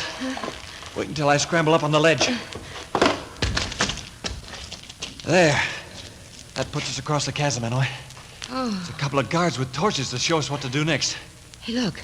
There go more torches way up the side of the wall. Yes, and there's Captain Friday and Celia and Lebrun climbing along after them. Oh, I know I can't do that. Oh, it probably isn't half as steep as it looks. Yeah, well, it's steep enough. Hey, what do they think we are, anyway? A bunch of steeplejacks? Oh, hello, Skip. Phew. This should give you some new ideas on how to treat prisoners. Look at that precipice. Yeah? Hey, you don't mean we gotta climb that wall? Hey, look, the guards are waving to us to hurry. We don't want to get too far behind. We can still climb side by side. See you later, Skip. Yeah, well, you ain't gonna lose me. I'm right on your heels. Woo! Talk about your nightmares. This has got 'em all skinned a mile. Where in the world do you suppose they're taking us, Perry? Well, looks like we're on the inside of a hollow mountain. We'd better stop talking and save our breath for climbing. And don't look down. Just keep your eyes up and climb. Yeah, and don't fall, on account I'm right below you.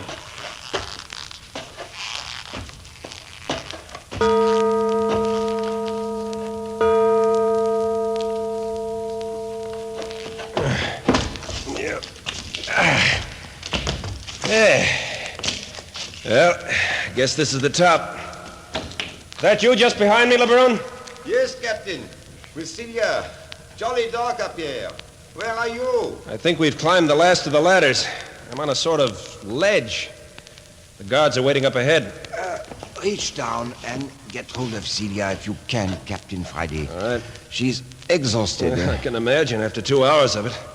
This has been terrific. Hey! Hey, one of you fellas bring a torch over here. Come here! They don't understand you. I suppose not. There. Got a hold of her. Up she comes. There you are. Don't make me climb any more ladders. I can't. Don't worry. Looks like it's all over.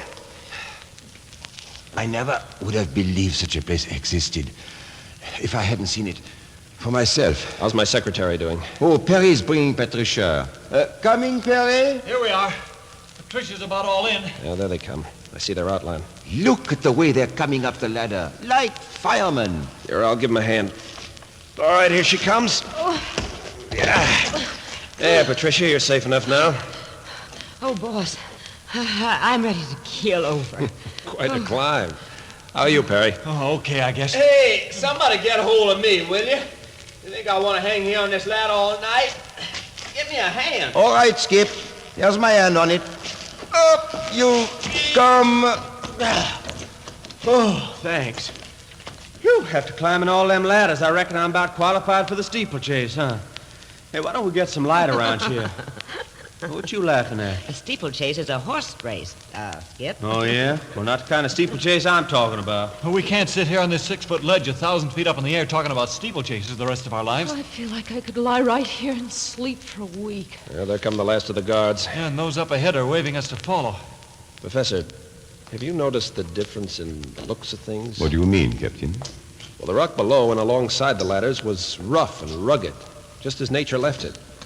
This rock looks as though it's been hewn and chiseled smooth by human hand. Well, it was centuries ago if it was. I don't doubt that. Hang on to my hand, will you, somebody? The edge looks awfully near. Now, that's my job, Celia. Hey, Patricia. How'd you like me to hang on to you? Oh, I think that would be sweet of you, Skip. Yeah? Well, that's the first time a babe's ever called me that. What's that? Oh, call me sweet. Oh? Seem to be following a sort of semicircular ledge around the inner side of a hollow mountain. Yes, and we're still climbing. Not so much, though, now. Hello. The natives up ahead with the torches have stopped. Yeah, waiting for us, I reckon. Oh, I say. Look there. They're standing in an arched doorway carved out of solid rock. Looks as though we're entering some kind of an underground building. There's a bit of civilization for you. You see that iron chain stretched across the passageway? Hey, they're unfastening it. Evidently, they intend taking us through. Must be getting near the end of our trail. Come along, they want us to follow. Well, we left the chasm behind anyway. Hey, what kind of a rat's nest is this? Hello. Look at the passageways leading off in all directions. Looks to me like the same kind of underground passageways we got trapped in that there gorilla temple. By Joe, Skip, I bet you struck it. Huh? Struck what? I believe we are on the lower floor of another of those old Khmer temples. Of course that's it. You think so, LeBrun? I haven't the least doubt, Captain. Look, we're going up some stairs now. What's the matter, Celia? You're awfully quiet. I'm so tired I can hardly make my legs move. Oh, poor kid. I guess everyone's just as bad as I, but I hope they got real beds in this place, not just straw on the floor. Remember, we're prisoners here, not guests. Oh, it doesn't make any difference. I'm too tired to care. Look, what's that funny light at the top of the stairway? What? You don't recognize that, Patricia? I know. Do you? Of course, and so should you. You've seen it often enough. Oh, I don't know what you mean. Lady, that's the moon. Why, we're outside again. Out in the open night. On top of the mountain, we climbed from inside. Evidently. Yeah, look at there. We're on a sort of balcony. Hey, you were right, Professor LeBrun. Look at those inscriptions. There's no doubt about this being an old Khmer temple.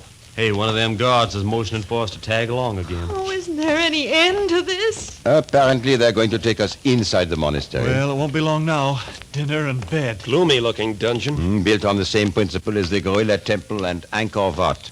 Huge, drafty, high-ceiling recesses. Hello? We've evidently reached our destination. Look at those bronze fixtures on the door. Everything bronze, even to a knocker. Hey, watch. One of the guards is going to use it.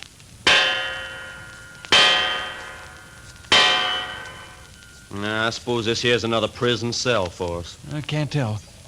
There she opens. Look who's in there. It's my father. Hey, look out, catch her. She's fainted. Well, I'll be doggone. Dr. Carter.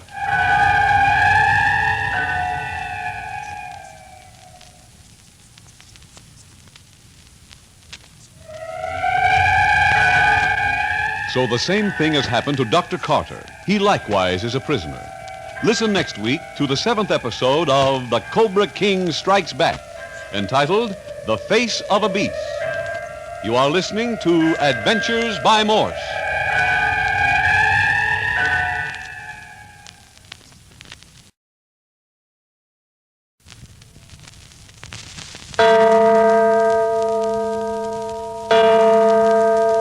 Adventures by Morse.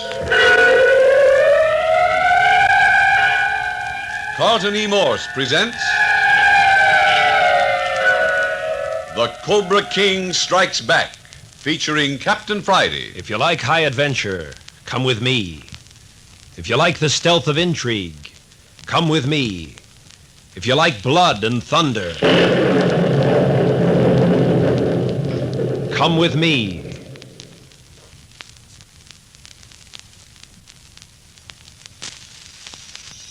Almost from the moment they reached Angkor Thom from Saigon, Captain Bart Friday, his secretary Patricia, and Skip Turner became prisoners of the strange folk of the Cambodian jungles. And with them, Professor LeBrun, Celia Carter, and Perry Mills.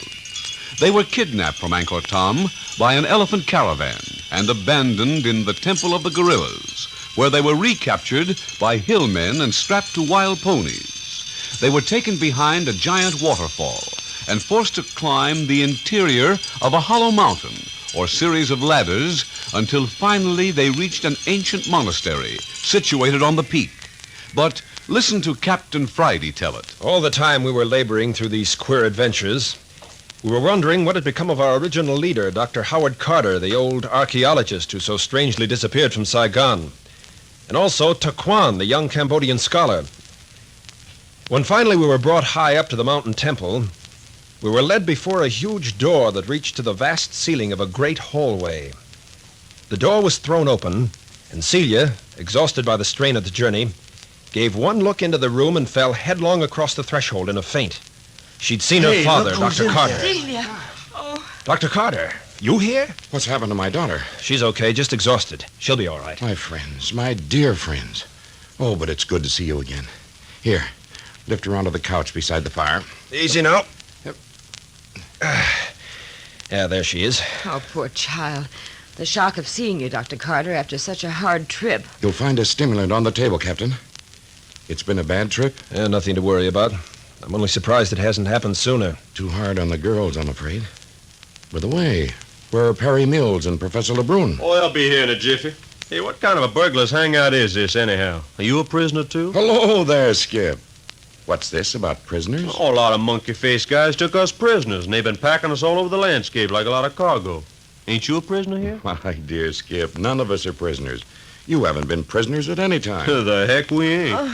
Celia's coming around. Poor child, I warned her what it meant to follow me into the jungle, but she insisted on coming. Hello there, Celia. All right now? Did I faint? I'm afraid you did.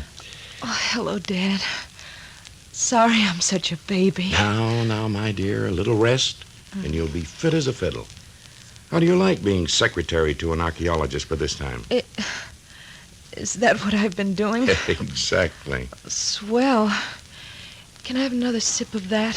What you need is a good long sleep. What I need more than that is a big plate of ham and eggs. And that's exactly what you shall have. At least what corresponds in Cambodia to ham and eggs. Yeah, what's that? Elephant ham and hummingbird eggs? Well, anyway, I'll have some of the same. There'll be Cambodian ham and eggs for everyone. What a beautiful room, Dr. Carter. All those deep, furry rugs on the floor. All of you make yourselves comfortable. Those fur rugs are to lie on. Just stretch out and relax until the food arrives. Hey, you carry on here like you was a boss. You ain't kidding us, are you? No, Skip, I'm not kidding you. Uh-oh, who's this? Selhunga pon teataha, Tuan. Wow, chanting.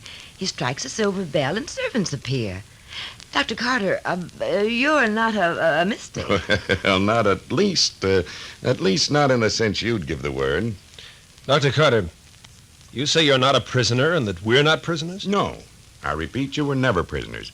At any time in your journey, all you would have had to say was turn back, and your party would have been returned to Saigon. In fact, at the Temple of the Gorillas, weren't you warned? Yes, begged to return to the coast. That's right, Dr. Carter. Well, Professor LeBrun, and my assistant, Perry Mills. How are you, my boy? Oh, fine, thank you, sir. Professor LeBrun, between you and Taquan, you brought them through splendidly. What's this? Taquan? Hey, say, Professor LeBrun, did you and Dr. Carter slip something over on us? Afraid so, Perry. You mean you knew all along that we weren't prisoners? Quite right, Ratusha. Well, how perfectly abominable. But see here, LeBrun, why did you do that? Orders, Captain. Orders from whom? Dr. Carter, the head of the expedition, and his right-hand man, Taquan. Taquan? Taquan? Where does he come into the picture? We haven't seen him since we left Ankar. And yet, he was with you all the time. Hey, you mean he was in our elephant caravan? Yes, Skip. And was he at the Temple of the Gorillas when we thought we'd been abandoned? I'm afraid he was. And did he ride those wild ponies with us and climb that mountain of stepladders? He was in the rear party of guards coming up the mountain, Perry. Right behind Skip Turner here, most of the time. Well, I'm a son of a gun. See here, Dr. Carter. This hocus-pocus is all very amusing and dramatic. But why did you vanish from Saigon, leaving word for us to follow? Why didn't you meet us at Ankar as you said you would? And why were we brought here in the guise of prisoners? What's the object of it? Not so fast, Captain Friday, not so fast. There's plenty of time for everything. Just now, it's much more important that you relax. You've made a tremendously hard trip. But where's Taquan now? Why isn't he here? He is. What? He is here. Well, perhaps he is, Doctor, but I'll be doggone if I can see him. Perry, look in the chair just behind Patricia. Behind me? Well, for Pete's sake, old sober-sides himself. All dressed up like a Chinese junk shop. Say, how long have you been sitting there, Taquan? All the time you have been in the room, Perry. You were sitting there when we came in? I was. Well, why didn't you speak? I don't like to have people sneaking around behind my back. I do not waste words, Miss Patricia. Only when I have something to say do I open my mouth. Why are you in those robes? The last time we saw you in Ankar, you were in American clothes. Dr. Carter will explain all. Taquan is wearing his rightful costume now. The robes of the Khmer priesthood. You, a priest? Why, at the University of California, I never thought of you as anything but a Cambodian student. When I was at your American university, I was a student, Perry. But you probably knew more than most of the professors even then, is that it? Even so. And what then? Well, apparently with your knowledge, you should have been doing the teaching. To have boasted of my knowledge would have been a display of pride. Pride and learning are not brothers. You must forego one or the other. Oh, here's food. No, don't get up. Stay right where you are on the rug. You aren't going to ask us to eat off the floor, I hope, Doctor. You see, they're bringing tiny benches for tables. You can be comfortable and still enjoy your food. Oh, I don't want to be on this couch. I want to lie on a rug and eat off a little table, too. Oh, my daughter's getting to be a problem child. But I'll get a rug for you. Hey, what about it, preacher? You gonna join us on the floor? Preacher, Sure, you are, ain't you? I am a Khmer priest, if that is what you mean. Sure. Priest, preacher, what's the deal? I'm afraid the Khmer priest is quite a different specimen from the American clergyman, Skip. Well, that's okay. Anyway, you want to come down here on my rug? Thank you, Mr. Skip. I have eaten. Oh, yeah? Well, I hope you won't feel hurt then if I tear into this jungle hash. I shall not feel offended. Fun, isn't it, Patricia? Food's good, too. Mm-hmm. It isn't ham and eggs, though. I'm too hungry to care what it is. Why so pensive, Captain Friday? I've been watching those queer logs burning in the fireplace. They look like bleached human bones writhing in the flames. Limbs from the Frominger tree, Captain. They give off a peculiar greenish light, don't they? Yeah. And a strange scent. I didn't suppose one could travel back through the centuries through the sense of smell, but that's exactly what the fumes from that fire do to me. Sends my imagination plunging back through the ages when this must have been a stronghold of the Khmer civilization. Oh, why, boss, what's gotten into you? I always thought of you as a very prosaic detective. I've never heard you talk like this before. It's probably because I never smelled the smoke of burning Frominger logs before. Well, the wood of the banyan tree also has a very decided scent, Captain. Is it any wonder that the rest of the world looks upon the East as a realm of magic, when even the very jungles can make the imagination reel? Well, my senses are reeling all right, but not because of any magic. Dr. Carter, could you please tell me if I'm going to have a comfortable bed tonight, or do I get another pile of straw to sleep on? Much more to the point at this moment than the smell of Frominger or banyan smoke. Yes, Patricia, I assure you will have comfortable sleeping quarters. Different from any room you've ever occupied before, though. But come, drink up. You'll never sip another beverage like this anywhere else in the world. Hey, you got much of a kick? It isn't that kind of a drink, Skip. It'll relax and restore your tired bodies. In the morning, you'll awaken cool and refreshed, and much of your renewed vigor you may lay to this drink. Okay, I take you at your word. Bottoms up, everybody. Okay. Now I'll show you each to your sleeping quarters. Just a moment, Dr. Carter. Aren't we going to thrash out all this funny business? There's another day tomorrow, Captain. Rest now, and tomorrow your mind will be clear to absorb what I have to say. And there are many things, I assure you. If that's the way you want it, Doctor. Come along now, Cecilia. You and Patricia first. I've arranged for you to be together. It'll be more companionable.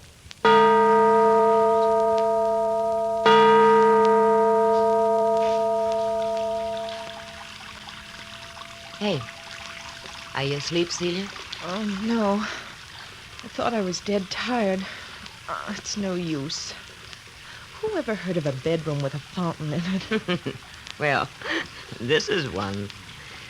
And what tremendous rooms, like a room in a museum. Yeah, I'm glad your father left us plenty of candles. Gosh, gives me the shivers to think of hopping out of bed in the morning on that cold stone floor. We might even dash into the fountain for a morning dip. Oh, no, thanks. I'm inclined to be clean, but not that clean. Bed's comfortable, though. I always did like these built-in beds with canopies and things. Makes me feel like the Queen of Sheba. Now, seriously, Celia, do you suppose this is the end of our journey? You mean, is this the lost temple Dad was looking for? Mm-hmm. Only, I thought it was a whole city, not just a temple. Yeah, so did I. And I got the idea the place he was looking for was uninhabited. Well, this place looks like it had always been lived in. I wish those shadows way over at the other side of the fountain wouldn't keep moving. It gives me nerves. Where? Oh, over there. Uh-huh. Oh, that's just the flickering of the candles when a breeze blows through. This place is airy, isn't it? I suppose so. Oh, I wish I could sleep. Well, it's the newness of the surroundings as much as it is the fountain that keeps us awake when we're dead tired. Oh, I'm so tired I don't have the least reaction of relief or pleasure. Now that I know we're no longer prisoners. Hold it, Celia. What is it? There is someone in the room with us. Are you sure? Of course. I heard a step and saw a shadow. What's that horrid smell? It smells like an animal, doesn't it? I don't know. It's an animal smell, all right. I've been around zoos and places long enough to recognize that. You think there's an animal in our bedroom? It smells kind of doggy smell. There, did you see it? Yes, I saw it, Patricia. That wasn't a dog. It stood up like a man. Probably is a man. Darn it. What's the matter, Patricia? I can't find my revolver. Give me yours. Well, I left mine in the room where we ate. Oh, fine. Ooh, what a horrid smell. Do you suppose we could get out of the room? Well, we don't know where to go. Celia, it's coming toward us. It's got robes on. Why does it make that terrible noise like a dog? Look at its face. Go away. Go away. Oh, Captain Friday! Skip! Go away! Don't let it touch me. Get it away. Ah! No, Celia, don't faint. No. Help! Coca! Oh, don't touch me. You have disobeyed. You die, fool! Oh, you've murdered him. Taquan, you killed him with a knife.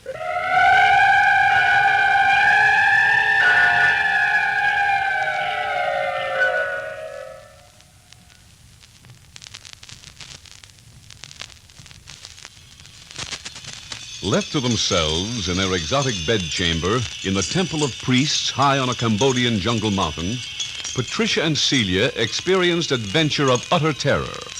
An animal-like thing on 2 feet crept to their bedside and at the last moment was stabbed by the Cambodian student Taquan. And now in the sunshine of the next morning, Captain Friday and Professor Lebrun are on a balcony overlooking the dazzling landscape. By Jove, Captain Friday, isn't this tremendous? Where else in the world could you stand on a balcony anywhere from 12 to 15 centuries old and look out over an unbroken jungle such as this? Not up to snuff this morning? Well enough, Lebrun. Bed hard? Answered the purpose. Food give you indigestion? Digestion's perfect. I see.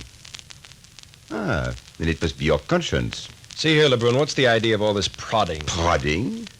I say you've got me wrong, Captain Friday. I've been standing here trying to make conversation for the past 10 minutes, and all I've been able to get out of you was a grunt. Sorry if I've been rude, but this whole thing is beginning to get me down. I've taken on a big responsibility in this matter. Not only with the French government, but the safety of my secretaries involved. All of which is quite true, Captain Friday. Yet you and Dr. Carter and Taquan have acted secretly and without my knowledge or consent. I insist on knowing why I've been brought here, what it's all about. I appreciate your position thoroughly, Captain, but I have nothing to do with the telling of the story. That is Dr. Carter's business. What? Do I hear my name up for discussion? Oh, good morning, Captain Friday. And you, Lebrun. How did you spend the night? Oh, I assure you, Doctor, in pleasant slumber. Then I suppose a good, substantial breakfast's in order. Splendid morning air at this altitude, isn't it? Remarkable. Oh, by the way, Doctor, Captain Friday feels that he shouldn't be kept in the dark any longer. Quite right, too, Captain. Oh, here's Perry and Skip.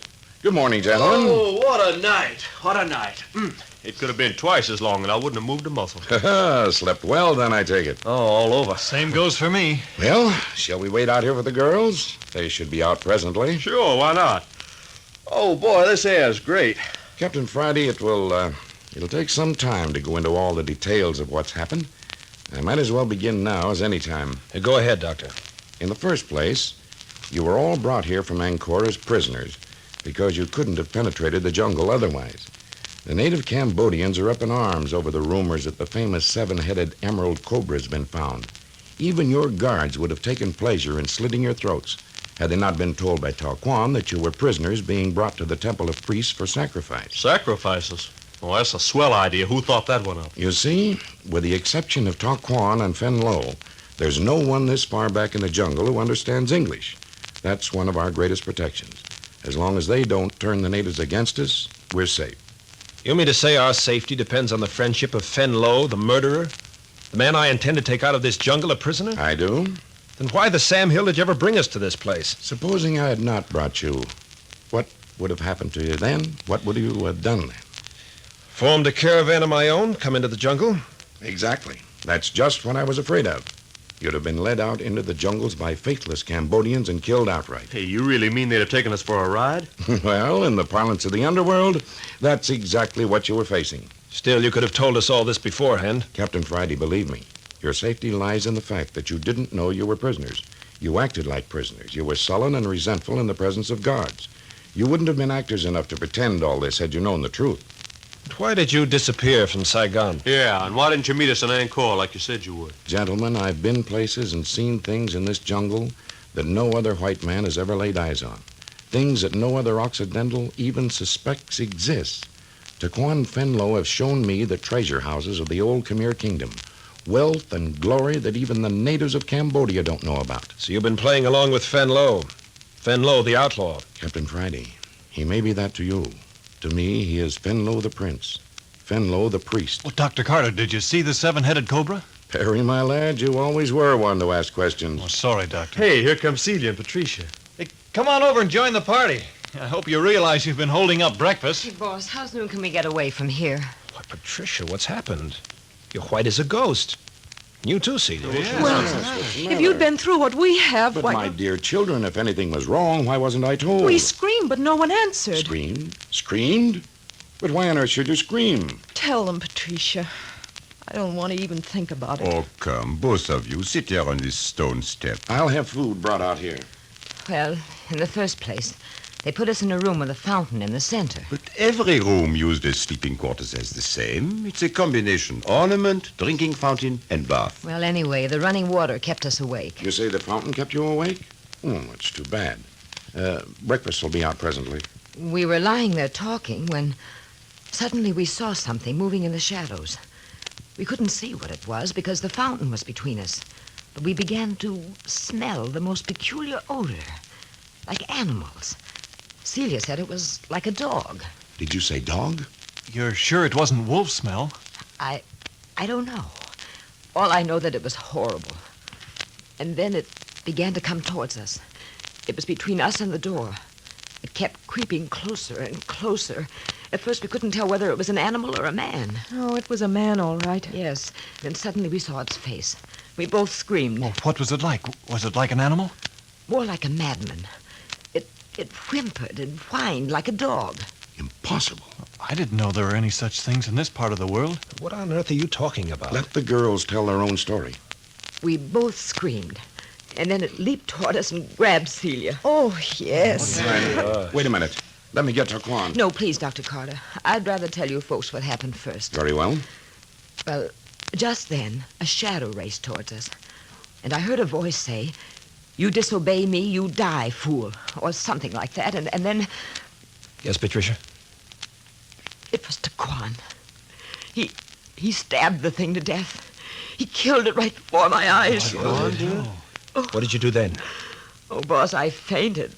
I don't know what happened after that, except that I have vague recollections that there were people working over me. Girls and women with long black hair, any number of people. And hushed voices, all that sort of thing. But it was so far away, so detached from me that I hardly know whether it really happened or was only a dream. Oh, that's exactly the experience I had, too.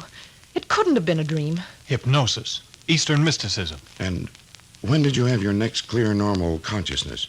When did you awaken to your normal selves again? About half an hour ago. I woke up and the sun was streaming into our room from those high arched windows, and Celia was still sleeping beside me. Everything was normal? No blood on the bedclothing or on the floor where this strange being was murdered? No. Patricia, tell them about our pajamas. Well, there must have been evidence of the murder on us. The thing was killed right over us, and I remember seeing blood before I fainted. Go on, Patricia.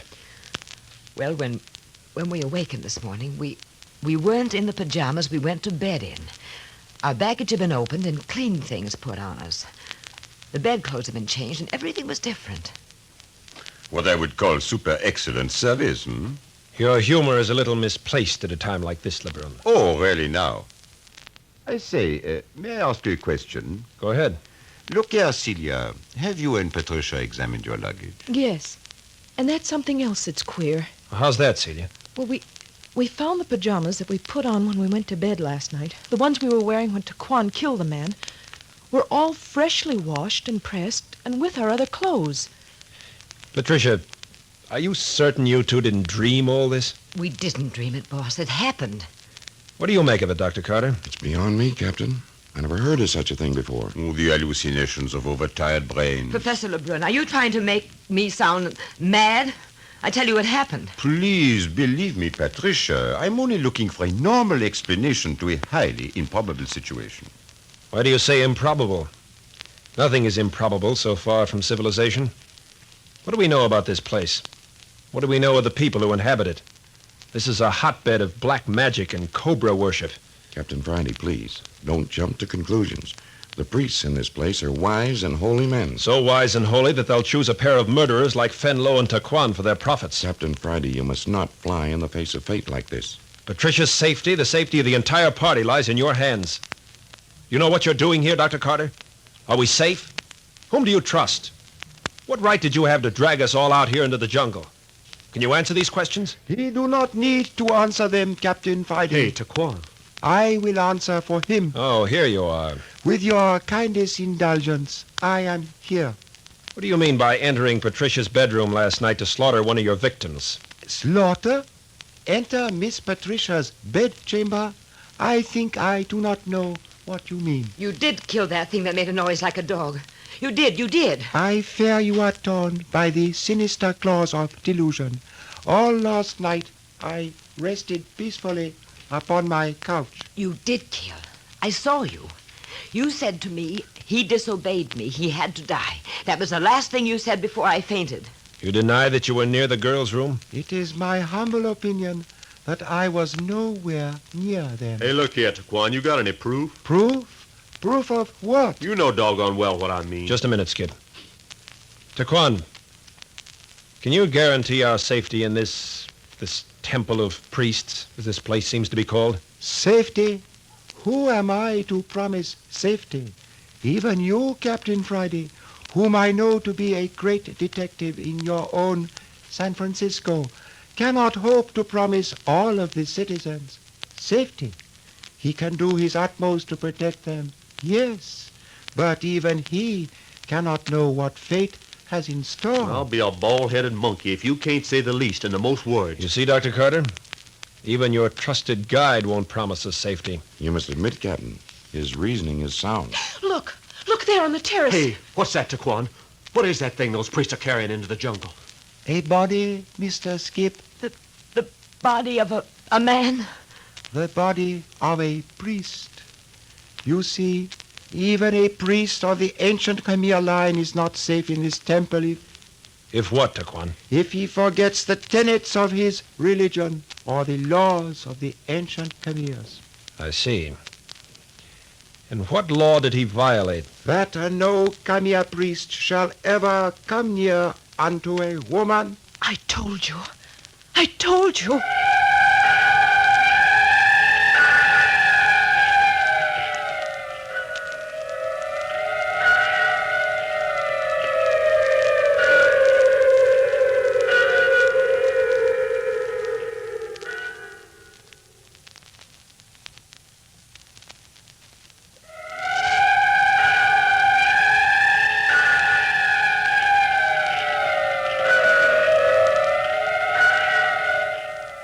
Safe within the temple of priests, but not safe after all.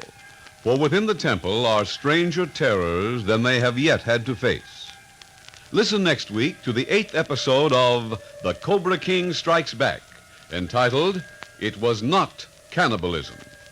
You are listening to the newest experiences of Captain Friday in Adventures by Morse.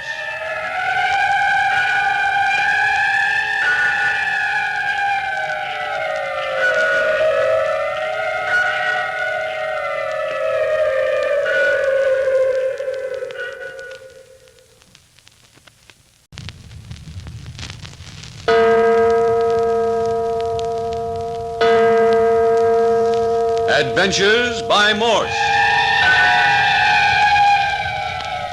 Carlton E. Morse presents The Cobra King Strikes Back, featuring Captain Friday. If you like high adventure, come with me. If you like the stealth of intrigue, come with me. If you like blood and thunder, come with me.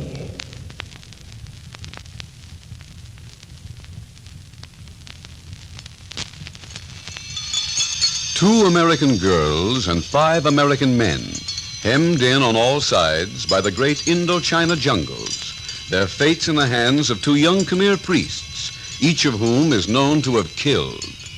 Taquan, one of the priests, is ever present to administer to the Americans. Fen Lo, the other, is an elusive shadow, never quite seen, but his presence always felt. And the end of the journey is a stupendous pile of temple ruins, untold centuries old. Earlier this evening, Captain Friday and Skip Turner held a private conversation on the stone balcony, 1,000 feet in the air, where the mountain monastery looked down over the vast wilderness of Cambodia. You know, Captain, we're in a sweet mess if Taquan turns against Dr. Carter. Dr. Carter still swears by him. Even since he admitted killing that priest last night? Yes. Doctor says he did it in defense of Patricia and Celia. Well, of course, that lines up with the girl's story. You think this is the end of our journey? Well, looks like it. You mean you think this is a hideout of those Khmer priests who are trying to stir up a revolt in Indochina with their Emerald Cobra? This is the place. Also, this is where we're going to find Fen Lo, if we ever find him. Looks like the French government give us a tough job, all right, if we got to comb Fen Lo out of this rat's nest and then get him back through the jungles to civilization. He was our prisoner once. We don't go back without him. Mm. Well, I hope Dr. Carter's getting all the scientific stuff he come here for. Funny what scientists will go through to find out about the stuff they're interested in. Ian, Perry, and Celia have been taking notes and making drawings and copying inscriptions from the walls all day. Yeah. Well, night's closing down. Shall we go back inside? There's Dr. Carter's dinner gong. Come along.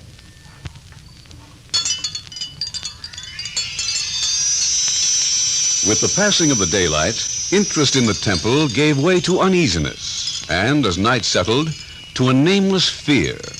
And now that the evening meal is over, the party is grouped before the great fire in the chamber whose floors are covered with beautiful fur rugs, upon which the members are lounging.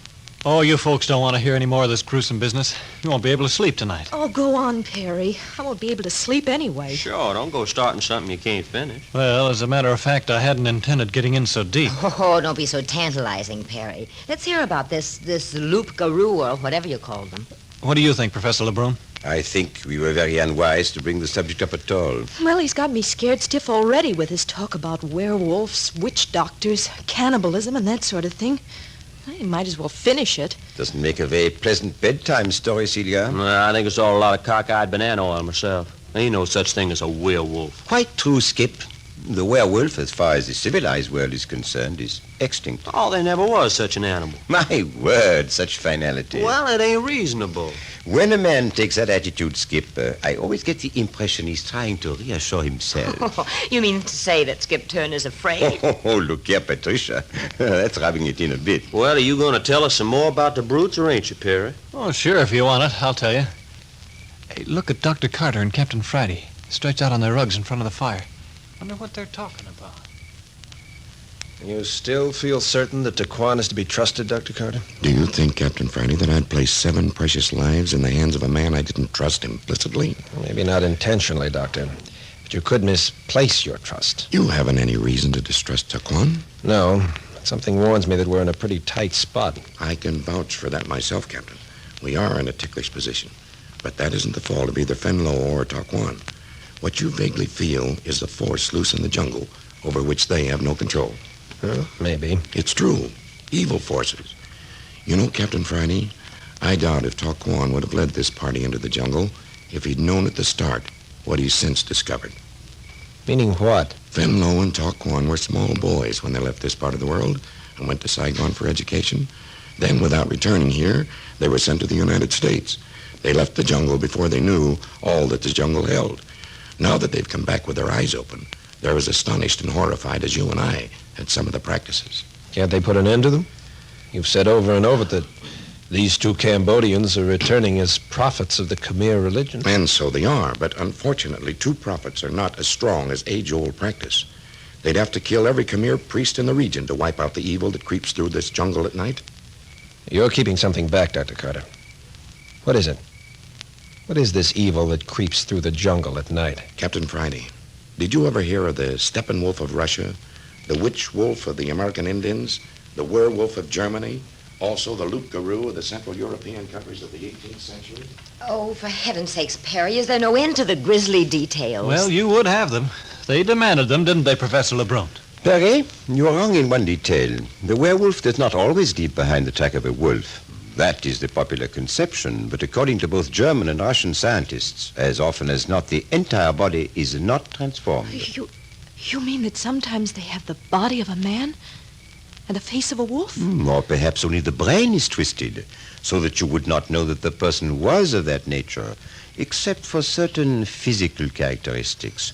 Oh, except, of course, when he was in one of his maniacal tempers. Then the thing that attacked Celia and me last night might have been one of those things? Except that I never before heard of the creatures inhabiting French Indochina. Professor, what are the physical characteristics? Well, how can you tell a werewolf? Eyebrows meeting across the nose. Oh, honestly, I've known a number of men whose... Oh, but that characteristic alone doesn't indicate anything, Patricia. Oh, what else? Long, slender, pointed fingers. Like mine? Even more exaggerated than yours, Celia. Oh. Sharp, pointed, elongated front teeth. Yeah? Wolf's teeth, huh? Usually a mop of black curly hair. Indicative of a wolf's pelt. Tendency towards an airy body. Oh, feel my hands, Patricia. They're as cold as ice. Oh, it's silly to go on talking like this. None of us will be able to sleep tonight. Well, you couldn't hire me to go into that room where we were last night. But, Professor Lebrun... My dear child, haven't you had enough? No, I want to know all about it.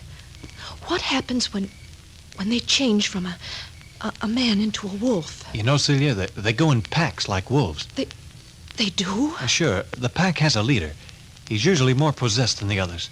The changing of the moon affects him. You mean the moon changes him into a werewolf? Well, according to one theory. Yeah, sounds to me like they was just plain crazy. There's a very close connection, Skip. But what happens? Go ahead, Professor. You tell them. I'll put another log in the fire. Oh, Sierra. Oh, please, please. I'd much rather know the truth than just think and think about it, imagining all sorts of awful things. Queer. It must be in the air. I haven't spoken on this subject for years.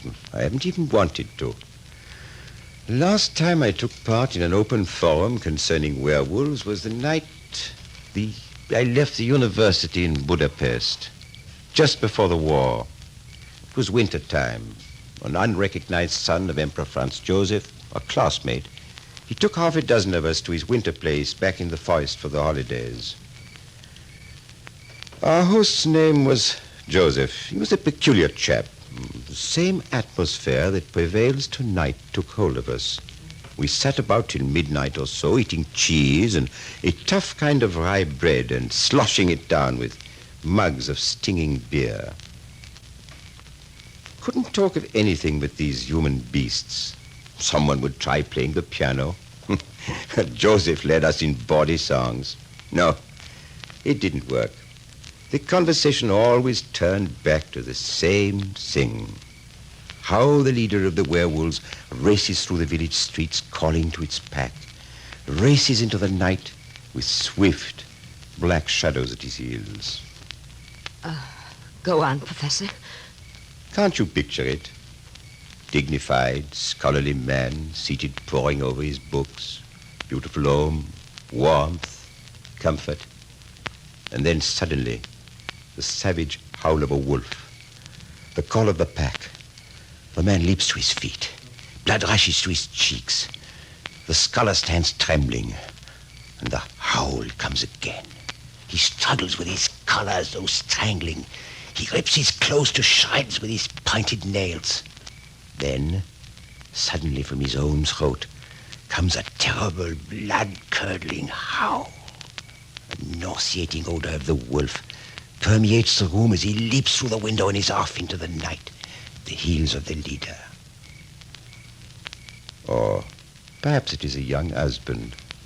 The distant howl. In terror lest he cannot get out of the house before his madness grasps him, he leaps from the bed beside his horrified wife and plunges headfirst from the window into the deep snow to howl and froth away into the night. And his poor wife lies shivering, wondering if her poor husband has not been torn to pieces by the wolves. You see, she is not aware that her husband is one of the mad pack. Oh, no. That was the manner in which we passed the hours until one by one we fell into a sort of stupor. Joseph slept right where he sat, and the rest of us did the same. I was awakened by the chilled air. It was morning. The fires were dead. The room was wretched. It still was littered with last night's repast and smelling foully of tobacco smoke and stale beer. I got up so stiff I could hardly move, and I shook the others awake. And then I noticed that one of the window panes was broken. Still stupid with sleep, I stumbled to it and I looked out. I took just one terrible look. I don't remember whether I cried out. I just fell to my knees and I gave myself up to the worst case of nausea I've ever known. For an hour and a half, I was torn and racked with this terrible sickness. My stomach was in open revolt. The other 5 guests were no better off. Oh, we were put to bed. But the moment we were able to travel, we packed our bags and returned to Budapest. And 2 months later, I came to the United States. Well, what'd you see? The body of Joseph. Yeah? Murdered? Torn and ripped almost beyond recognition by Fangs. Signs of wolf tracks in the snow all about. Professor Lebrun, is this a true story? I was never more truthful in my life, Patricia. And it all happened just like things are happening tonight? As I said before, Celia, I never heard of that type of demon worship in this part of the world. But we smelled the animal smell. And the thing we saw was most certainly mad. Viciously mad. And it whimpered just like an animal. Listen. Oh, I didn't hear nothing. Be still. Dr. Carter, did you and Captain Friday hear anything? What is it, Professor? Just listen.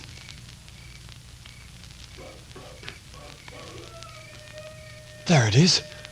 Wolf howl. Oh, Perry, not really. What do you think, Doctor? Professor Lebrun, exactly the same thing you do. I know what that signifies. So do you. I'm afraid so. You mean the thing you were telling me about, Dr. Carter, is about to take place? Exactly, Captain Friday. The thing for us to do is to barricade ourselves in this room.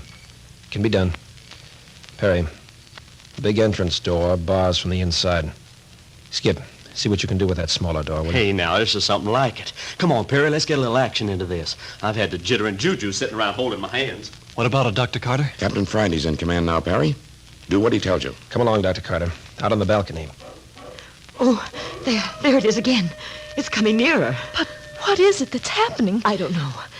Maybe that's the leader of the pack. Coming here? Oh, you 2 girls remain right here by the fire. You'll be safe enough. But what are my father and Captain Friday doing out on the balcony? A matter that does not concern you in the least. Now, stay here. You're not telling me what to do, Professor Lebrun. I warn you, Patricia, if you step out on that balcony tonight, you'll regret it the remainder of your life.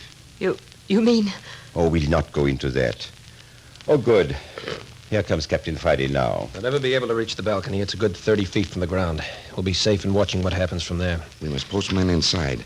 I don't think there's a secret entrance to the room, but we mustn't take a chance. Well, they'll never get in through that small door, Captain. Now, listen.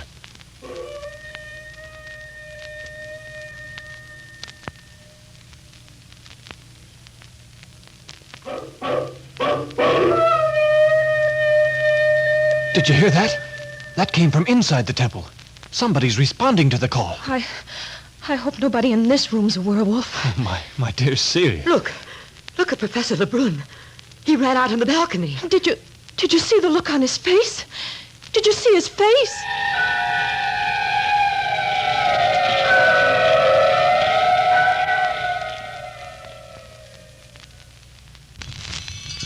The Carter party is barricaded in the great chamber of the Temple of Priests. Outside, the ravaging howls of the wolfmen. Khmer priests answering the call of the leader of the pack. With the first of the cries, Professor Lebrun's face became intent, and then he rushed from the room to the balcony, looking down on the savage moonlit scene outside. Did you see the look on his face? Did you see his face? You don't suppose he's... Skip, follow me. You bet you. Boss, come back here. Patricia, stay where you are. But Dr. Carter. Perry, stay here with the girls. I'm going out on the balcony and see what this is all about. Sure, go ahead, Doctor. Darn glad we're armed. Now, there, Patricia. Perry, what is... There goes another one out of the temple. This place must be full of them. Come on, you two, crowd up here to the fireplace with me. Here, what's going on out here in the balcony? Are you all right, Lebrun? Don't be ridiculous, Doctor. What made you run out here like you did? You frightened the girls. I wanted to catch a glimpse of the person leaving the temple to join the pack, if I could. Well, did you? Yes, look. Look quick. There goes another one now. See, just a shadow. Yeah, I seen him. Hey, but it was on his feet. Of course. The breeze that's bringing us the leader's call should bring something else. Any of you smell anything? I got it when I first came out. It's in the air, all right. You mean that funny smell? Odor of predatory animals. That's it. I've seen enough. Come on, Skip. Come on. We'll go inside and watch with Perry. Sure, suits me. The least sign of danger, call us in. Okay, Chief. Hey, Perry, how you get that way? Look here, Professor. An arm around each girl. Professor Lebrun. Something wrong? Are you all right? I never felt better in my life. Then you're not. No, I'm not a werewolf. But you looked so strange when you ran out on the balcony. Oh, an overworked imagination. Oh, I'm glad. I'm sorry. I thought you were... Oh, that's terrible. Celia, stop trembling like that. I can't help it. What do you think of that? There must have been a dozen of them racing down the hall and out to join the pack. I'll recheck the doors off the hall. Hey, suppose they try to gang up on us. That many of them could... One of them's at the door now. Hey, Dr. Carter, Captain Friday, come here, quick. What's the matter? What is it, Perry? One of them's trying to break in. What's this? The door. One of them's at the door. Who is it? Who's out there? Don't open that door, Doctor. Answer out there. Who is it? I beg you, Dr. Carter. It's Taquan. Open up to me. It is Taquan. Open to me. Look out. Maybe a ruse to get the door open. He sounds in terrible pain. Taquan! Taquan! Are you alone? I am alone. Be quick before they come for me. I'm going to open the door. Wait a minute. Skip, keep your gun handy. I got it, Chief. Stand to the right of the door. Perry, take your gun and stand to the left of the door. Professor, you and I will stand directly in front. Dr. Carter, swing the door open and drop behind it so you'll be out of the line of gunfire. Well, hurry. I can hear the poor fellow panting and groaning. Are you ready? Let her rip, Chief. Then open the door. Yes? Yes, he's alone, Captain. All right. Drag him in, Skip. Yeah. Here they come. Close the door and bar it.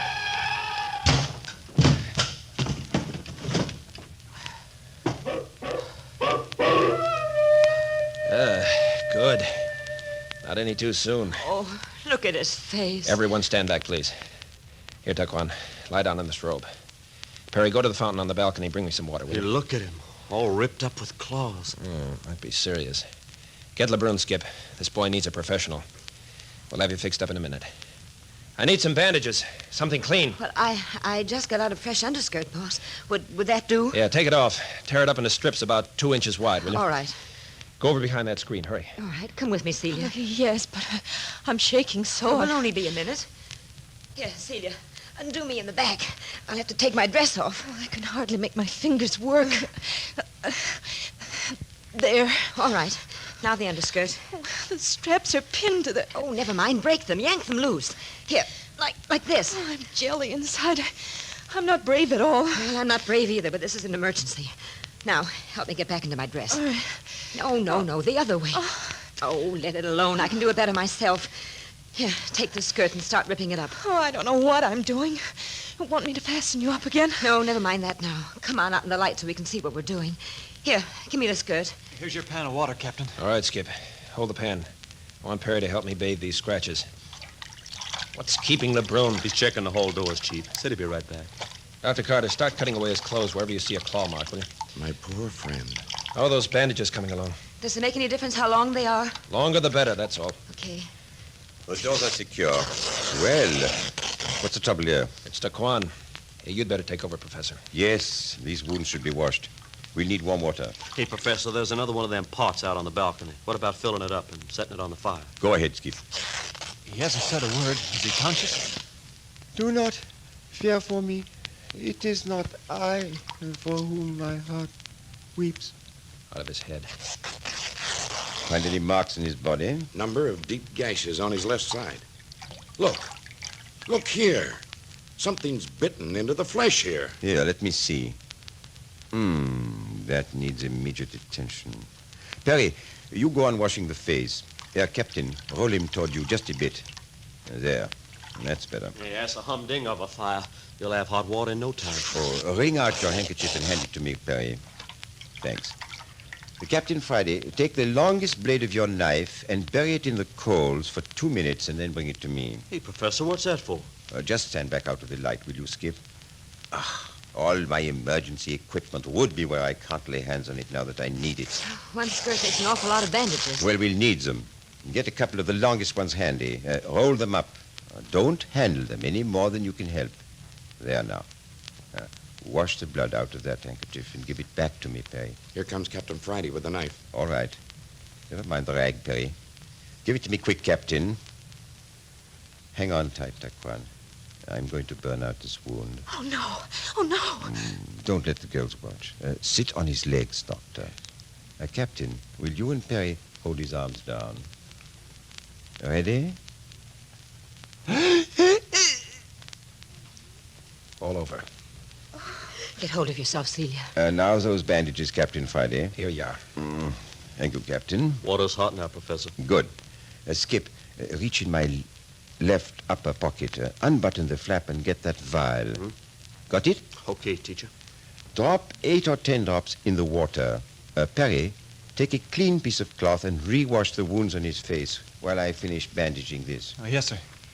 You'll ever see a fellow with more nerve? Not a peep out of him after that one yell. Fainted, that's why. Won't try to bring him to, you know, until we've finished.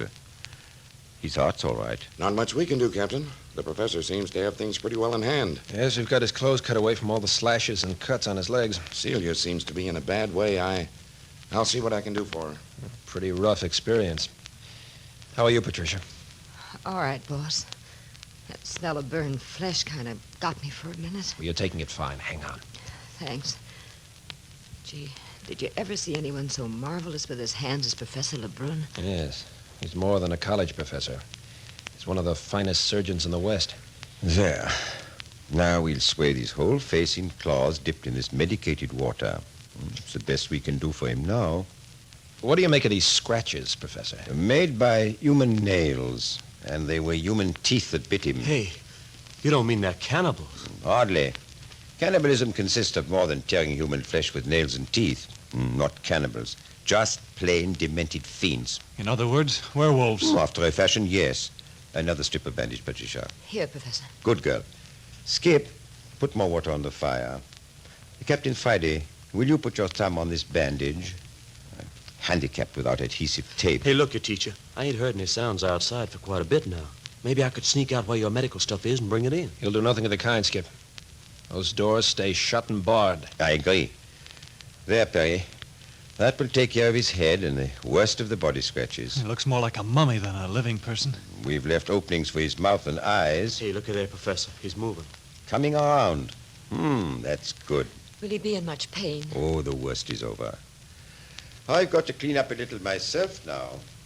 Dr. Carter, what do you suppose Taquan meant when he said that it wasn't himself that his heart wept for? A queer sort of thing. I don't know exactly, Captain. I have a vague sort of idea, but I think we'll have to look to Taquan himself for the true explanation. How's Celia? Not so good. I made her lie down on a rug in front of the fire. Uh-oh. He's opening his eyes. Feel pretty sick, Taquan? Where is my friend, Professor Lebrun? He'll be right back. Are you in pain, Taquan? No, not pain in my body. The bleeding is in my heart. Well, take it easy now. You're going to be all right. I am not badly hurt then? Nothing that won't be all right in a few days. Dr. Carter, come close. I want to tell you, you have no friends here among my people but myself. What's that, Taquan? What about Fenlo?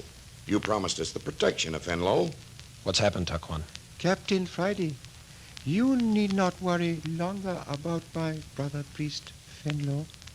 What's that supposed to mean? Can you tell us, Taquan? Fenlo is no more. I have killed Fenlo, my brother priest, with my own hands. What, Taquan? You've committed another murder? I have killed Fenlo, and there are none but enemies against us in all the jungles of Cambodia.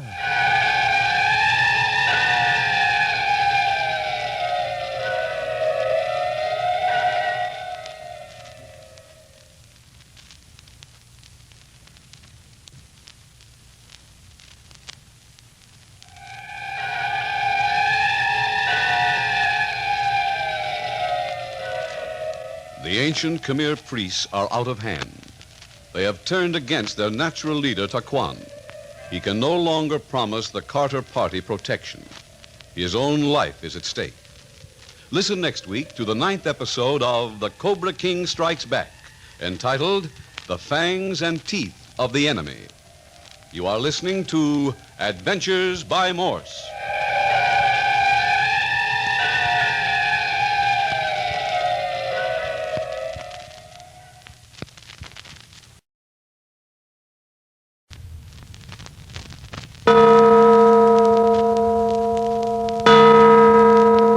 Adventures by Morse.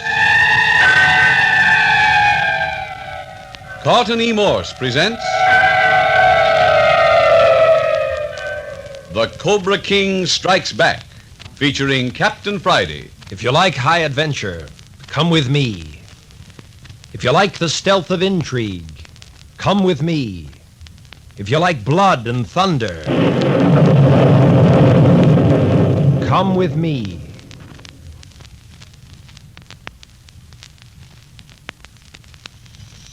Deep in the jungles of Cambodia, and high on the top of a hollow mountain, there stands the ruins of an ancient Khmer temple.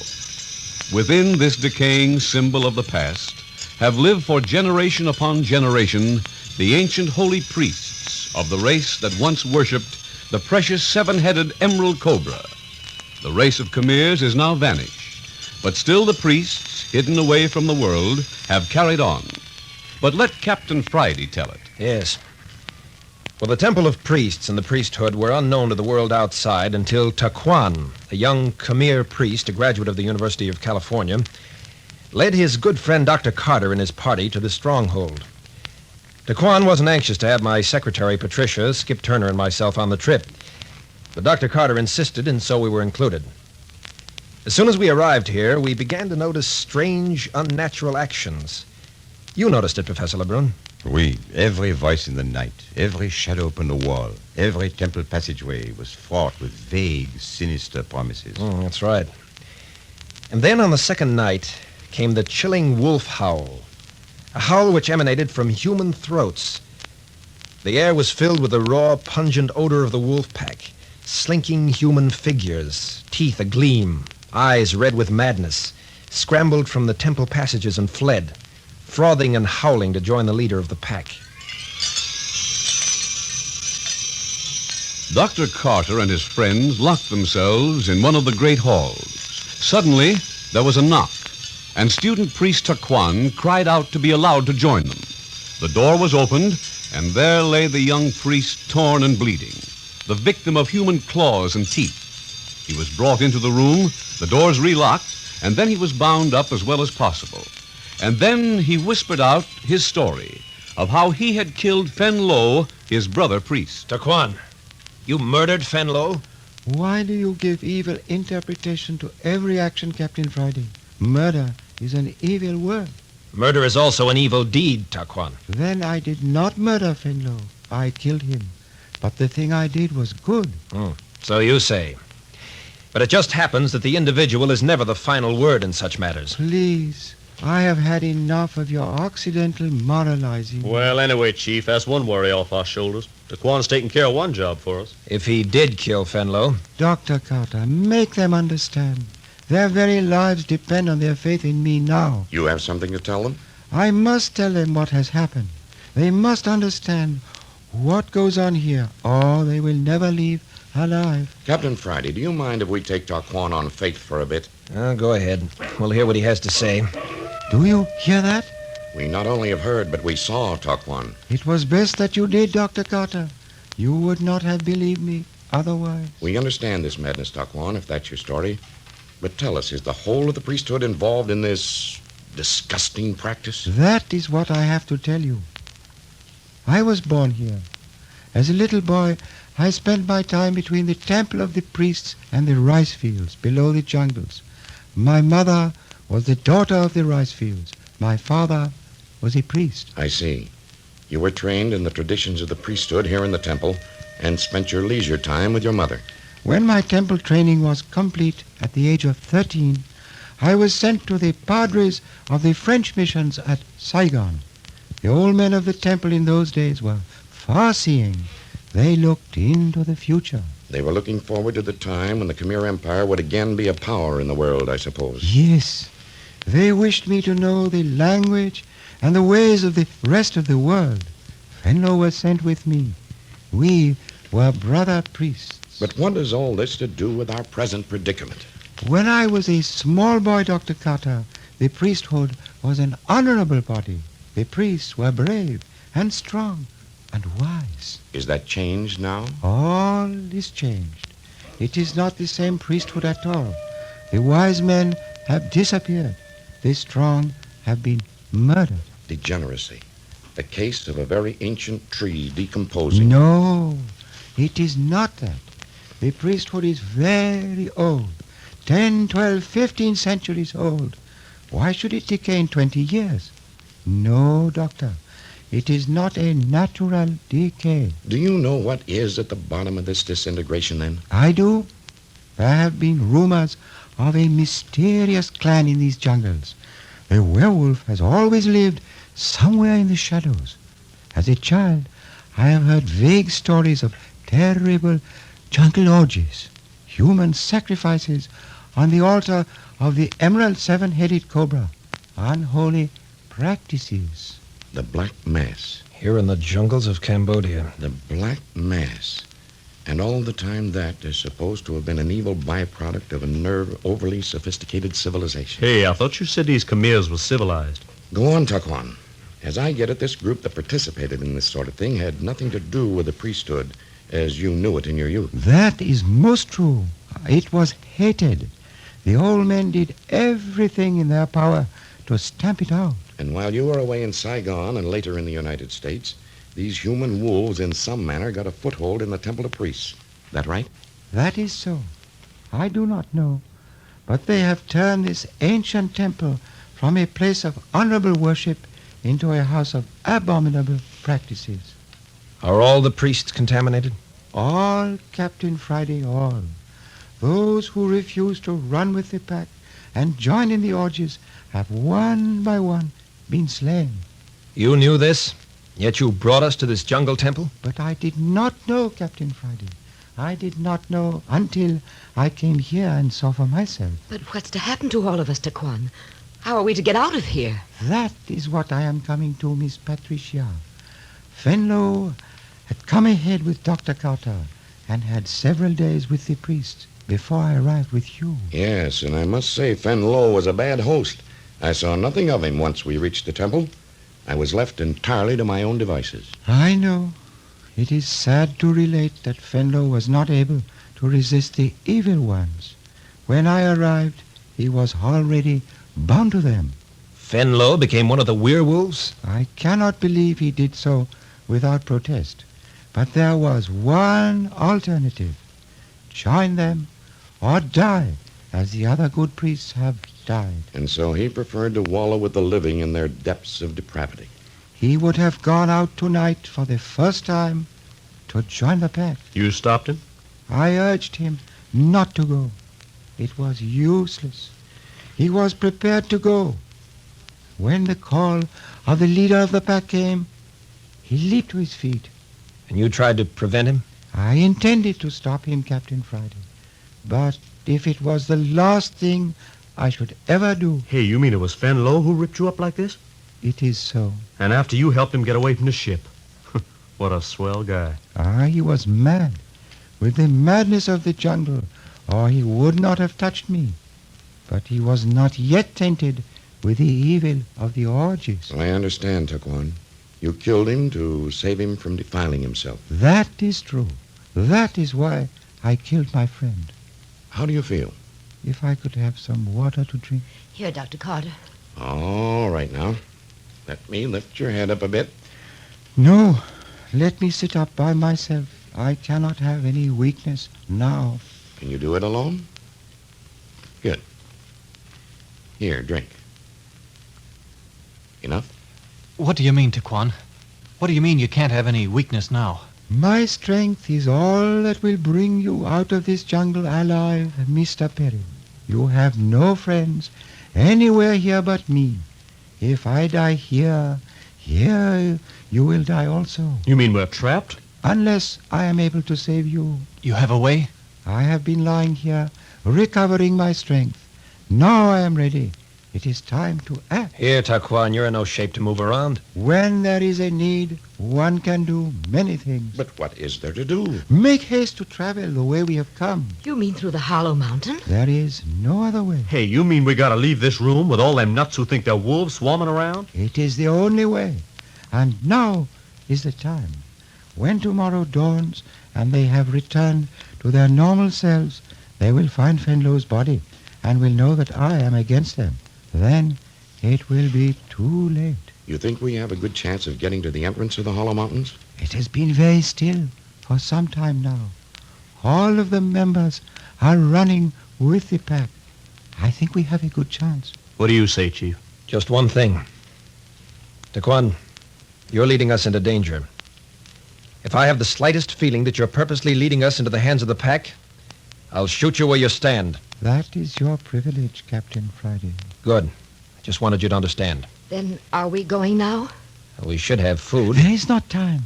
Once we are at the foot of the hollow mountain, there will be food. The horseman who brought us here will be waiting. But won't there be danger from them? No. They know nothing of the priesthood or its practices. They know me for a priest. I will do my bidding. Then the quicker we act, the better. What about Celia? She's dropped off to sleep here on the rug. Sure exhaustion. Oh, wait a minute. Don't waken her. I'll carry her. We're going to need all hands if we run into a fight. Plenty of time to wake her up if we run into danger. You stood up marvelously well, Patricia. Oh, but would I give worlds for someone to carry me? Please, hurry. There is great danger. Silence is most necessary. Well, I'll go help Professor LeBrun with the door. While they're getting ready, let me talk for a moment. Dr. Carter, you and I'll go first with Taquan. You can give him an arm if he feels weak. Next, Patricia, you follow with Perry and Celia. Yes, boss. You, Professor LeBrun, bring up the rear with Skip. Very well. All right, then. Open the door.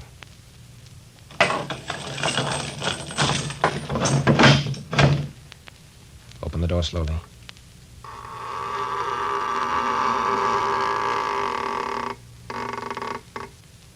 Nothing outside, Captain. Good. Then let's move along. Down the corridor to the left, eh, Taquan? Yes. The whole place reeks with that wolfish smell. At the end of the corridor, we come out upon a great open court. Take the stairway downward at the left. I remember. Anyone see a lurking shadow, let me know. Don't shoot until we're attacked. No, that would be fatal. Silence is our only hope. Here. Here's the stairs. Now we begin the descent. All right behind? Yes, we're close behind. Celia hasn't opened her eyes since Perry picked her up. Sleeping like a babe. Oh, I could die when I think about us having to climb down all those suspension ladders. I don't know how I'm going to do it. What a mess this expedition's turned out. Well, I suppose we should feel lucky to get out of here with our lives. Be careful, Perry. Both of you would be killed if you fell down this long stairway with Celia in your arms. Mind keeping your hand on my arm to steady me? Yeah. There, that's fine.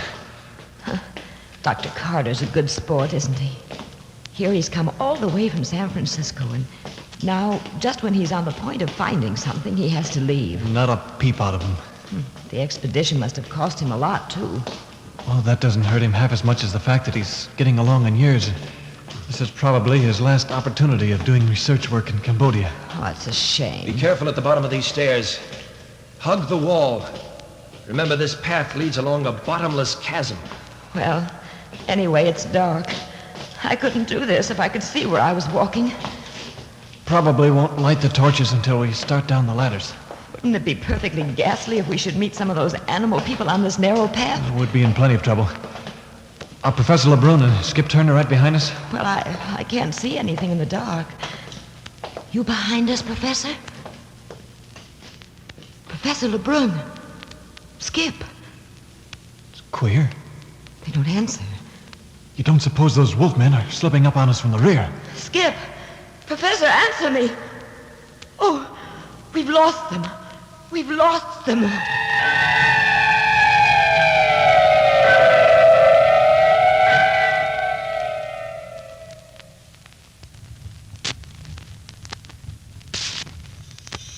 Led by the Khmer student Taquan, the Dr. Carter party is slipping swiftly and silently from the Temple of Priests, down the stairway under the monastery, and along the narrow precipice in the hollow mountain beneath. Presently, they must descend tier after tier of suspension ladders and bridges to get to the valley level below. Just now, they are groping in the darkness on the narrow pathway along the bottomless chasm. Patricia calls softly over her shoulder. Professor LeBrun, are you right behind us? What's the matter? Why don't they answer? Skip Turner. Professor LeBrun. Quiet, Patricia. You mustn't shout. Oh, Professor. Why didn't you answer me? Is Skip there? Why, sure. We waited back around the corner to see if we was being followed. Oh, you frightened us. Stay close behind. Right behind you, Patricia. We'd better go ahead. Sure. We're stepping on your heels. Hey, if you get tired, Perry, I'll take Celie and you can come back here. Getting along nicely for the present. Gonna hang on to a good thing while you got it, huh? I don't blame you. You folks are making too much noise back there. Hey, teacher. This here expedition's kind of a frost for you, ain't it? Frost? Well, now, Skip, I wouldn't exactly put it that way. Yeah, I know, Professor LeBrun, but just the same, you and Dr. Carter ain't seen nothing you come to see. Skip, we've seen many, many things. We've witnessed one of the greatest tragedies in all history. Yeah? I've seen a prophecy defeated. I've seen what promised to be a great nation die unborn. I've seen men turned into devils. Hey, what you talking about, Professor? You have seen the same things, too, but you haven't recognized them as such. Yeah? I don't get it. Does that mean you'd like an explanation? Why, sure. No, I think you and Dr. Carter have been stung on this trip. You recall the story of the seven-headed cobra of Tapram? You mean the Emerald Idol on a base of gold? Yes. And you recall the prophecy that declared the Khmer kingdom would be re-established when it came again to light? Sure, I remember.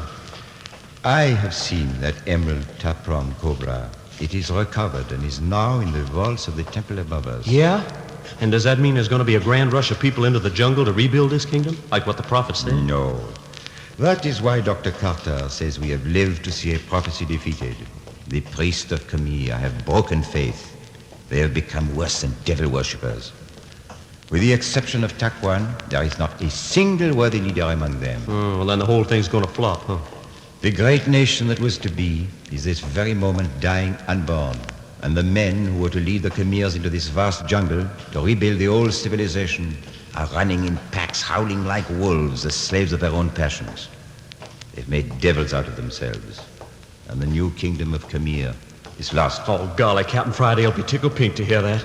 Hey, if you're sure about that, well, then his job up here's done. Yes, he can return to Saigon and tell the French government that there will not be an uprising among the people of Cambodia during our lives, nor during the lives of our children. It will take generations to build a new Khmer priesthood out of the vile filth that now occupies the temple of the priests. Oh, that's great. And with Fenlo dead, well, we killed two birds with one stone. Oh, it is the end of a dream. Poor Taquan. What a tragic day for him. His friend dead at his own hands. His hopes of leading his people out of slavery and back into the promised land gone forever. Poor chap. Yeah, but still, I don't see what Dr. Carter got out of this trip. That is, except seeing that cockeyed emerald cobra for a minute. Skip, Out of this experience, Dr. Carter will be able to add a new chapter to the history of the East. Skip, where are you? Oh, right here, Patricia. Oh, well, Captain Friday says we're almost to the place where we start down the ladders. Is everything all right? Yeah, tell him okay. Oh, what was that? They're on our trail. Dr. Carter, the werewolves are after us. Get on the ladders, quick! Can they follow us down the ladders? They not only can, but will. Hurry, Mills. Put down the girl. Here we are at the ladders. We'll have to light a torch to see what we're doing. A misstep now means death. Here, I have a torch lighted. Now then, Taquan, you know the way. You first. I would rather stay behind, where the attack is to be. Taquan, you said yourself that our lives depended upon your safety. It's your duty. I bow to your will. Good. Easy now.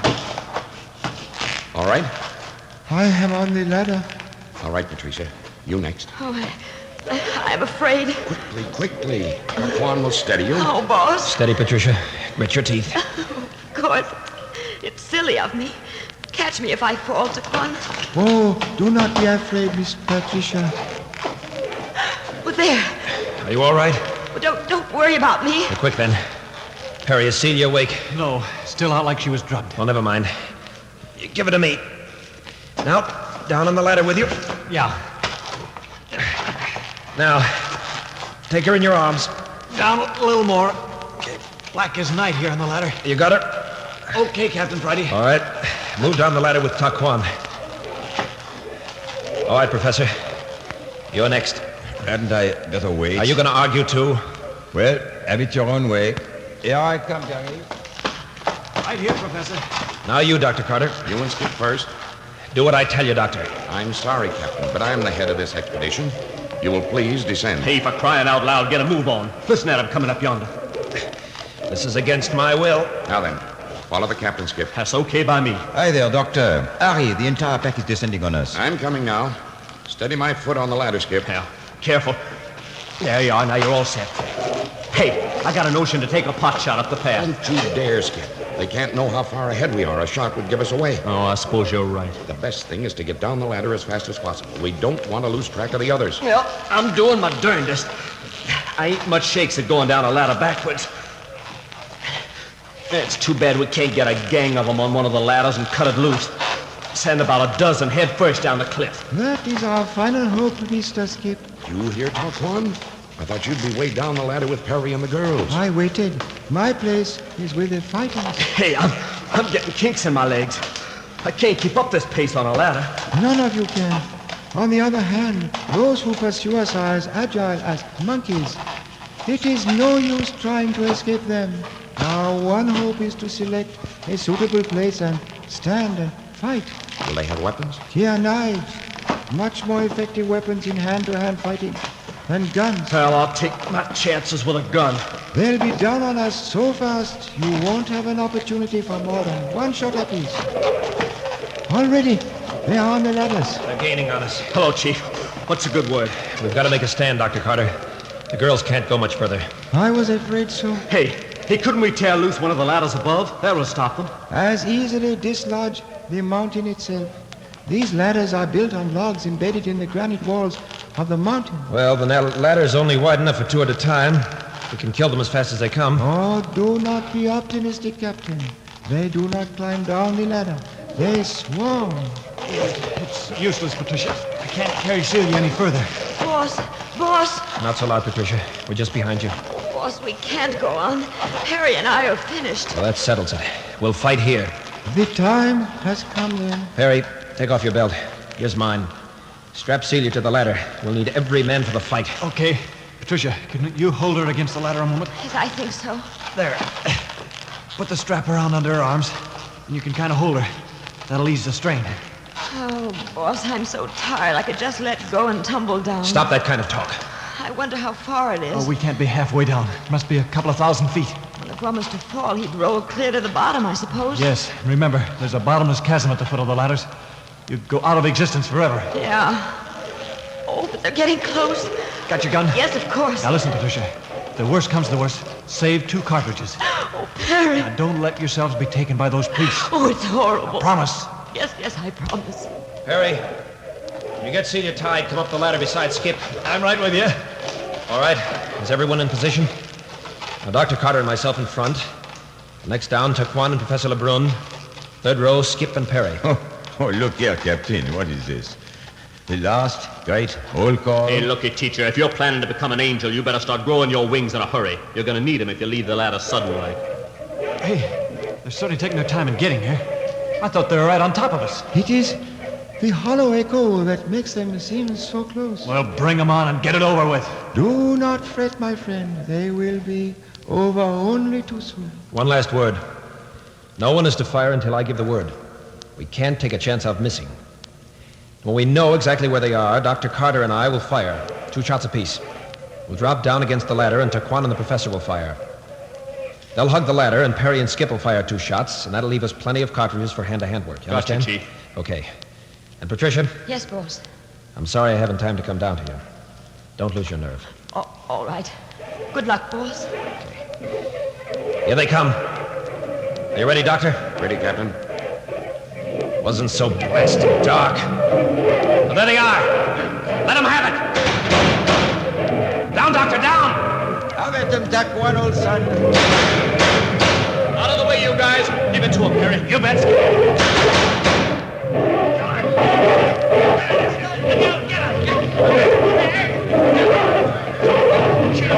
Oh, I say you wanted to know. Well, there it is. 2 men. It was you or me. We've driven them off. They're running back up the ladder. Oh, I say, Captain. There's a fight going on up ahead. Who is it? I hear it. But I can't see. Is that you, Skip? No. Oh, here I am. You still here, Perry? Right alongside. Where's Taquan? Taquan! Taquan! Doesn't answer. Where's Dr. Carter? Doctor! Doctor! Hey, maybe they're both in it. Captain! Captain, give me a hand! Quick! The doctor, grab him!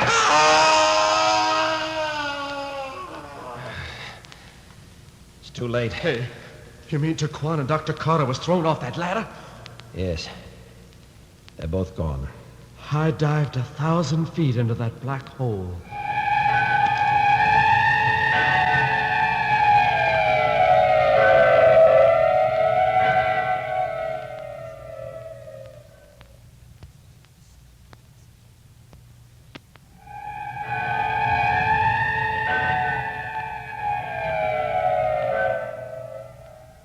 Dr. Howard Carter has led his final expedition into the mysteries of the past.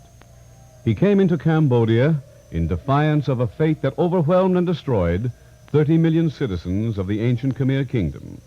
But he was not strong enough. And like the 30 millions, he too passes into oblivion. And with him went the only honorable priest of the Cambodian jungle, Taquan.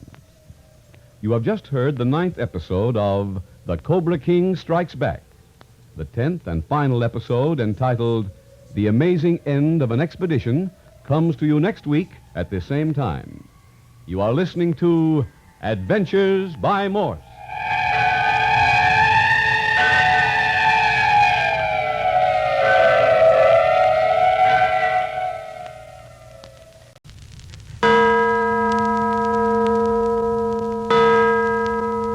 Adventures by Morse.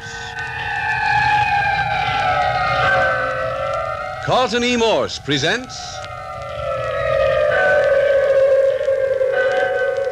The Cobra King Strikes Back, featuring Captain Friday. If you like high adventure, come with me. If you like the stealth of intrigue, come with me. If you like blood and thunder, come with me. The ancient Khmer priesthood, upon which the people of Cambodia depended to guide them toward new prosperity and a new kingdom of their own, had failed them. The combined parties of Dr. Carter and Captain Friday had found them not strange, wise mystics, but rather degenerate beasts, practicing every sort of abomination in the guise of werewolves. Taquan, the young Cambodian guide, was the only clean, idealistic priest among them. And once he had discovered the state of affairs in the temple of the priests, he endeavored to take his American friends out of danger. But here's Captain Friday to tell you. Well, we slipped from the temple down into the bowels of the hollow mountain, through which we'd gained entrance to the temple in the first place. But the priests missed us and, like a pack of wolves, took up the savage chase. They caught up with us as we were descending the first half-mile of ladders that clung to the side of this bottomless subterranean chasm. And in the battle that followed, Dr. Carter and our Khmer student friend, Taquan, were plunged to their deaths. But we'd driven off the mad priests. Now we've completed the trip to the bottom of the chasm. We're in the tunnel-like entrance chamber that lay just behind the great falls, whose rushing torrent curtains the mountains of the cavern and cuts us off from the jungle outside. Now, Patricia, there's no use crying. We're safely down. No more ladders to climb. I saw him die. I saw Dr. Carter die. He reached out his hand for me to save him as he plunged past me. Patricia, men die every day. Death didn't come hard to Dr. Carter. It came the way he wanted it. In action. Trying to help humanity. Can you say anything, Professor Lebrun? I can't stop her. Oh, let her cry it out, Captain. It's nervous reaction. That and extreme fatigue. She'll soon cry herself to sleep. Oh, what about Celia? She's worn herself out. We made a bed for her with Perry's and Skip's coats. Give me yours, and with mine, we can make Patricia quite comfortable. Good. All right now, Patricia. Lie down and let me cover you over. There. That's better. Now then, just try to relax. We won't be far away. Come on away, Captain, and she'll sleep. I left Perry and Skip around the corner with a torch. We can talk there without disturbing the girls. Well, we've got to decide our next move right now, Lebrun. We haven't any food Hey, and... I was just coming to see what was up. Nothing's up, Skip. Just quieting Patricia's all. Yeah? Oh, poor kids. Oh, Perry just went to look at Celia. Oh, here it comes now. Hello, Captain. Celia's sleeping like she was drugged. Yeah, she kept groaning in her sleep. Probably dreaming about her father's death. You know, it doesn't seem that Dr. Carter's gone. He's such a grand old fellow. Stop it, Perry. You'll have yourself in a fine state if you begin that. Who'd ever thought Taquan had it in him? Golly, he must have climbed right up into the middle of the werewolves. He was only half a man, bit and clawed the way he was. But up he went, right into the middle of the fight to help Dr. Carter. Plunged half a mile down the face of the cliff to his death for his bravery. But what's worrying me is how we're going to get out of this jungle now that we're this far. Taquan said the horseman that brought us would still be waiting out there. Yeah, but he said we'd be taken prisoners again without him along to give the password or whatever it is. Well, the first thing for us all to do is to get some rest. None of us is any shape for traveling. Hey, you mean sleep? Exactly. I should judge it somewhere about 1 in the morning. Everyone lie down and get 7 or 8 hours of rest. What about food? Those 7 or 8 hours will put us just that much nearer starvation. I think we should get underway immediately. I don't agree, Professor. Right now, we need the rest much more than food. By daylight, we'll be ready to meet the situation. Why, sure, teacher. What can we do in the dark? Besides, we'd have to carry the girls. They're completely exhausted. Very well, Captain. We're in your hands. Good. Now then, let's stretch out here on the floor. It's perfectly dry and plenty warm. And dust 6 inches thick. Should be a soft bed. Some bed. Well, good night. And don't kick the covers off. Night, Skip. Professor, what do you suppose these things we've seen mean to the future of Cambodia? You mean the degeneration of the Khmer priesthood? Yes. Oh, that's easily surmised, Captain. It means the uprising that the French government feared will not take place. There is no one to lead a revolution now that the priesthood has reduced itself to mere animals. I imagined as much. But I don't like to trust my judgment in this sort of thing. I still have a heavy responsibility to the French government. Feel a lot better if that 7-headed Cobra were out of the way. You needn't worry about that any longer, Captain. No? Well, what do you mean? Simply that the 7-headed Emerald Cobra has again vanished. Vanished? You know that? Absolutely. I had it from Taquan not an hour before he was killed. Well, tell me about it. Taquan himself hid the 7-headed idol when he discovered how the priesthood had fallen to pieces.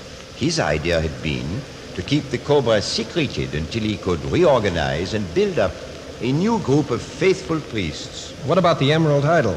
Taquan gave me to understand that no one will ever know what has become of it. Perhaps, in centuries to come, some faithful one will uncover it. Perhaps when a new priesthood has grown up, And Cambodia is a second time ready for the establishment of a new Khmer Empire. Then I can safely return to Saigon and report that my work is done, huh? That Fenlo the killer is dead, and the Cambodian uprising crushed. I think your conscience is clear, Captain. Good. Well, I'll take my 7 hours of rest more easily now, LeBrun. Good night, Captain. Safely return to Saigon. I wonder if any of us will do that.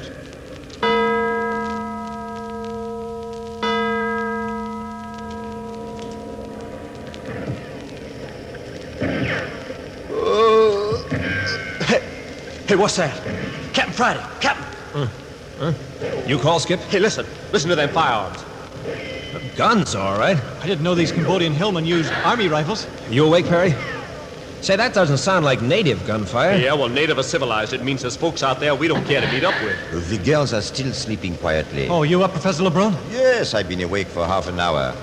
I went back to see how the girls were getting along. Have those guns been firing all that time? What guns? Well, listen. That's strange. I never expected to hear that sound 200 miles deep in the jungle. Well, it's strange we'd be able to hear gunfire like that when there's a roaring curtain of water over the mouth of this cave. Oh, it's quite plausible. This far back in the field, Captain. But as soon as we approach the waterfall, every other sound will be killed. Yeah? Well, what do you say we hike down to the mouth of the cavern and see what we can see through the waterfalls? Well, I'm game. No one can see us through the water. That's a good idea. But, one of us better remain here. The girls should awaken and find no one around. Oh, yeah? Well, say now, look here, I've had enough excitement to last me. I'll stay. Well, say, I mean, look here, Skip. I know you want to go, and I'll let me stay. Oh, go on, Perry. No, really, Skip, I mean it. I'd rather stay. Yeah, well, so would I. So what do you think of that? My, what a couple of ardent knights. Why don't you both stay? Oh, for the love of Pete. That's just as well. Both of you stay. Professor and I'll go down and look over the situation. Oh, well, come on then, Perry. You know, Captain, our young men have suddenly become very conscious of their duty to the young ladies. Hey, what was that last crack? Oh, never mind, Skip. Come along. Just a minute. Now, what's eating you? You've been making sheep eyes in a certain direction ever since we got started on this trip. What's it to you? Maybe nothing and maybe a whole lot. Well, what are you going to do about it? Hey, listen, fella, you trying to get tough with me? Listen, Skip, you may be a tough detective back in San Francisco, but out in this jungle, you're nothing. At least to me, you're not. Oh, yeah? Well, I can hit just as hard here in Cambodia as I could in SF. And if you don't think so, maybe you want to try one on for size. You think I'm going to stand around twiddling my thumbs while you make a play for Patricia? You're crazy. Yeah. What? I say if you think Hey, wait a minute. Did you say Patricia? You heard me. Hey, take it easy. We're all mixed up here. Wait a minute now. Let's get this thing straight. But you mean to say you're in love with the chief secretary? Well, who in Sam Hill did you think? Oh, golly, Perry, that's great. Congratulations, boy. What's so funny? You think I don't mean it? Forget it. Hey, you know, I thought you was falling for Celia. Celia? Why? Sure. Hey, I ain't got anything against you. Come on, let's shake and forget about this argument, huh? You mean you aren't in love with Patricia? No, of course I ain't. Well, I'll be. Sure, I'll shake. Say, we're a pair of boobies, huh? Friday? Boss, where are you? Where is everyone? Oh, look at there. Now, we've gone and woke up the girls. Oh, come on. Let's get to them before they think we've deserted them or something. Professor LeBrun, Harry, where is everyone? We're coming. Everything's all right. Oh, there you are. Gee, for a minute, I couldn't make out what happened. It's so weird and dark with only the reed torches. Yeah, well, both Perry and I are standing by. Oh, hello, Celia. You out of bed? Oh, I guess so. I'm still so groggy I can hardly think straight. Where's Captain Friday and the professor? Hey, listen. You hear that? Guns! Rifles. Army rifles. Well, who is it? Well, Captain Friday and the professor have gone down to the waterfalls to have a look. Oh, don't get up, Patricia. Lie there and rest until they get back. Well, I feel like my old self since that sleep, except that I'm awfully empty. Hey, Celia. How about you and me taking a walk down a tunnel a ways? Why, of course. Yeah, I want to show you what a pig pen we slept in last night. Why did Skip take Celia away, Perry? Why, I think he had something to tell her. Oh? Celia's a sweet child. Uh-huh. I think so, too. Patricia. Hmm? Patricia, have you ever been in love? Why, yes. You have? Of course. Seemed an awfully long time until it came to me. You see, I'm almost 22, and I thought sometimes I'd never fall in love. But now that it's here, I'm glad I waited. I think I'd lay right down here and die if anything should happen to spoil it. Gee, Why did you ask, Perry? Well, as a matter of fact, that's exactly how I felt, only I've had to wait 27 years for it. Oh. You're in love then, Perry? Yes. Oh, that's wonderful. With whom? I'll tell you if you'll tell me. Why, well, all right. It's with you, Patricia. Oh? And you? Oh, don't be silly, Perry. Who else could it be but you? What? Honestly? Honestly, Patricia? Do you mean it? Hey, now sit up, Patricia. How can a man do the right thing when a girl's curled up like a kitten?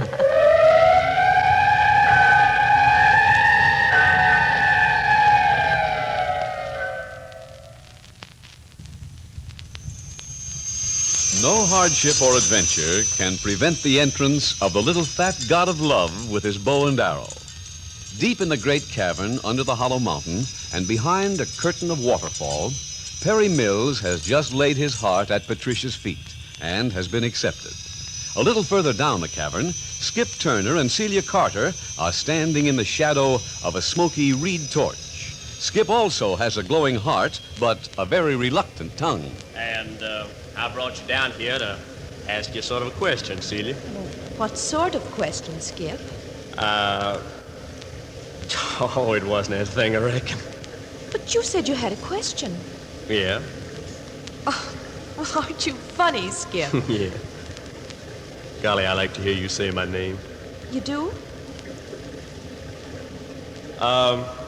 What? Nothing. I was just thinking out loud. Oh. Hey, did you ever think about getting married? What? I guess every girl thinks about marriage. Uh-huh. I guess they do, all right. Yes, I guess they do. Yeah, guess they do. Personally, I never thought much of dames. Oh? I mean, until now. Oh. Yeah. You see, I've been kind of chasing around all my life, I guess. Being a detective, you don't know what you're going to be doing next. And then I guess a dame don't care much about a guy that has to maybe be messing around in the seamy side of life, even if it is in a good cause. Uh-huh. And, so I never had nothing to do with dames. I see. But, well, now things are different, see? And, since we've been on this trip together and had a lot of time to loaf and think about things, and we got to know each other, and, things are just different, that's all. I guess I ain't making myself very plain, am I, Celia? See, when a guy feels like I do, and, oh, for Pete's sake, look here, Celia, what do you say if you and me up and gets married, huh? What? Skip! Oh, gosh, I didn't mean to surprise you. I've been trying to lead up to it. I guess I made a mess of it, huh? Oh, I knew you were going to say it. I knew it. And I wanted to stop you, but I couldn't find anything to say. Stop me? You mean you don't want to? Oh, Skip, I'm so sorry. I didn't know until you started to talk that you felt like this. Honestly, I didn't. You mean you don't think you ever could learn to like me? Oh, I do like you. I like you tremendously. Honestly, I do. Well, then what's the rub? Oh, Skip, how could you be so blind? Haven't you seen the engagement ring on my finger? It's been there all the time. Hey, you mean you're engaged to someone else? Uh-huh. I have been for almost a year. He's a university professor. Oh, but how could you have missed the ring? Oh, I saw it okay, but... Well, I guess I ain't much up on this sort of thing.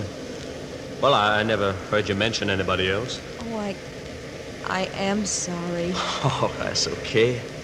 It was a nutty idea. I think it was wonderful of you. Yeah? Really, I do. I'm awfully proud you asked me. Golly. And you don't think I'm one of them dumb clucks that... No, really. I'd love awfully to be friends. Okay, sister. You and me are friends. Hey, what's this you're talking about? Did you say friends? Hey, looky here, Perry. What'd you have to come popping up here like this for? But you've been so long, we were afraid something was the matter. Besides, we've got some news that won't keep. Tell them, Patricia. Oh, you tell him. Well, it's like this. Patricia and I are going to be married the minute we hit Saigon. The trip home will be our honeymoon. Well, Perry! doggone. Oh, Patricia, I'm so glad. Well, Perry, I guess you're the best man after all. You win, I lose. Oh, Skip, you make me feel miserable. Oh, forget it. What's an egg like me want to get married for anyway? Hey, don't it seem like the Chief and Professor LeBrun's been away a long spell? Hey, I'd forgotten all about them. You don't suppose anything's happened? Hey, listen. Hey, the guns have stopped. Shouldn't we go down to the waterfall? Maybe they're looking for us. Of course, we should have gone sooner. Hey, how about me going ahead and having a look, huh? Let's all go. I don't want to be separated. Of course we'll go together. Well, I don't know about that now. Well, of course we will. Do you think for one moment that I let Perry walk into danger alone now that I... Of course. We'll all go. It's strange they haven't returned. They might know that we'd be worried. Yeah, that's what makes me think they're in a mess. Oh, please don't say that. I couldn't bear it if anything should happen to another one of us. We're getting near to the entrance. The sound of the falls is increasing. Yes, it's just around that next corner. Yeah, well, I ain't sticking my nose around that corner till I have a peek. Captain Friday and the professor run into a trap. It won't help us none to do the same thing. That's a good idea. There's enough light filtering in through the water to give us a good view of that last stretch of cave. Patricia, you and Celia stay here a moment while Skip and I sneak up and have a look. Oh, Perry, All right, I won't be foolish. Ah, that's a sweetheart. I won't be long. Come on, Skip. Hey, Celia, as long as we ain't kissing, how about shaking on it? Sure, Skip. Adam, baby. You coming, Skip? Yeah, sure. Right with you. Keep your shirt on, will you? Say, why'd you shake hands with Celia? Well, me and her are friends. Oh, sure, but do you have to shake hands with your friends every time you go around a corner? Oh, go lay down, will you? Yeah, we're coming to the turn. Yeah? Well, nobody can hear us on account of the noise of the water. Just as well to be careful, anyway. Here, let me stick my head around the corner. Well, be careful. Sure. See anything? Nope. Captain Friday and the professor not there? Nope. And nobody else either. Strange. Think it's safe to bring the girls down? Well, I can't see anything out of the ordinary. Sure, let's wave to them to come along. Wave your torch. Well, they got the signal. They're coming. Oh, a swell mess. Hey, are you half as hungry as I am? Oh, don't even mention it. I'm telling you, it's indecent to treat a guy's insides like this. How can a fella expect his stomach to have any respect for him when it don't even give it an even fray? You'll have to answer that for yourself. It's all right, Patricia. Well, what about the boss and Professor Lebrun? Are they all right? Well, not in sight. But there's no one in the cave ahead of us. We're safe enough. Then are we going down to the entrance? Well, might as well, don't you think, Skip? Yeah, might as well. You know, Skip, you and I are going to get good and wet before we get through with this. Now, you mean wading out around the falls? Yes, carrying the girls. Yeah, well, I sure wish we had some of them giant human pack horses that carried us behind the falls coming in. Hey, look out! Run! Let me go! Loosen me! Perry! Perry! They got me too, Patricia. Hey, you big ape, quit choking me. Get your hand off my throat. Don't fight, Patricia. It's no use. Don't fight. What are they going to do with us? What are they doing with us? Well, Skip, I hope you're satisfied. Yeah, what do you mean? You asked for some of those giant Cambodians to carry us, didn't you? Well, you got them. Yeah, well, how'd I know this was a place where wishes come true? They're taking us under the waterfalls. They're taking us under the falls.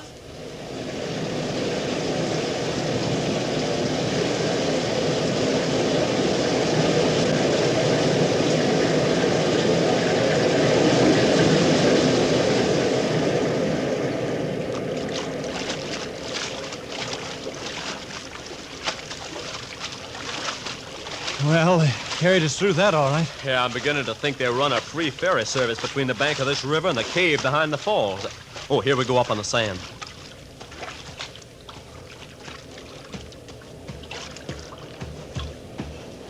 Oh, looks like they're going to put us down. Yep. Oh, there. My, I'm glad they put us down. My carrier never has had a bath. I'm sure of it. Yeah, mine was strong, too. I couldn't move a muscle when he got a grip on me. Well, now what? Uh-oh. They're motioning us to follow them. Just as tongue-tied as ever. Hey, shall we try to make a break for it? Oh, we wouldn't have a chance. Even if we did get away, what good would it do us with 200 or 300 miles of jungle between us and civilization? Yeah, I suppose so. Hey there, big boy, don't push. We're coming. Well, there's one consolation. Probably we'll be with Captain Friday and the professor soon. Hey, listen. Drums. First Army rifles, now drums. Oh, boy, when I tell all the boys in San Francisco what I've been through this last couple of weeks, their eyes will bug out a foot. Oh, San Francisco. Oh, I wonder if we'll ever see it again. When I close my eyes and think of the San Francisco skyline, I think it's the most beautiful picture in the world. It's sort of like thinking about heaven, isn't it? Here, you folks, stop it. You can't get sentimental and keep up your nerve. Hey, we're coming to a break in the jungle. Look. Oh, look there. Oh, yes, yes. French territorials. Look, French soldiers. Hey, you mean they come to rescue us? I don't know, but there they are. You can see them, hundreds of them. Look, tents and everything. Oh, there's Captain Friday. Boss, are you all right? And there's Professor LeBrun. Hey, look, Perry. These guards of ours don't seem to be the least bit scared of them French soldiers. Why, it seems kind of funny. There's something queer, all right. Oh, let's wait here. Patricia's coming with Professor LeBrun and the captain. Well. So you're a prisoner again, Skip. Getting to be quite an habit, isn't it? Oh, hey, look here, teacher. Lay off the comedy, will you? Hey, what's the lowdown? Well, the lowdown, Skip, is that we're rescued at last. Hey, that's right. One of the French military spies saw us being taken to the Temple of Priests aboard the ponies in this neighborhood. He reported at Ankar that we were prisoners, and the French government immediately sent troops into the jungle. Fast work. Troops got this far and were stuck. Our captors seemed to have vanished at this point. It wasn't until this morning that their native guides ran out of the cave behind the falls. Well, as luck would have it, they were still in the cave when Professor LeBrun here and I went down to the falls, and they fell on us and carried us outside. And what a drubbing I received. I'm sore in every muscle. So when the French commander heard our story, he sent the natives back in for you. Yeah, well, you'd have thought we was being taken prisoners instead of being rescued. Well, then we're going back home now. That's right, Patricia. Oh, Perry, did you hear that? Here, what's this? Oh, boss, I forgot to tell you. You're going to have to find a new secretary. What? Say, would you mind telling me just what went on in that cave while the professor and I were gone? Sure. I'll tell you, Chief. You see, Perry here put the third degree on Patricia, and he got a yes for an answer. And you? Who, me? Oh, I had my usual luck. You know, Chief, I never was good at getting the right answer when a dame was mixed up in the case.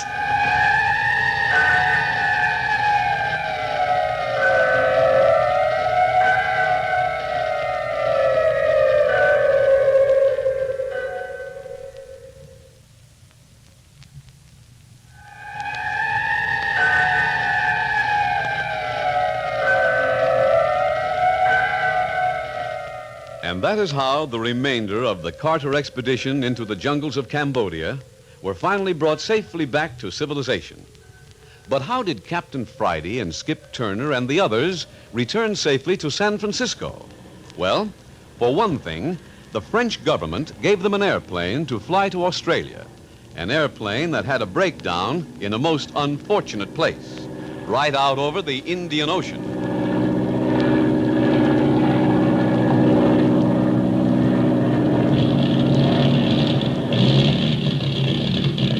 Hear that, Skip? We've got motor trouble. Hey, you mean this airplane's gonna let us down in the middle of the Indian Ocean? Can't keep her up much longer.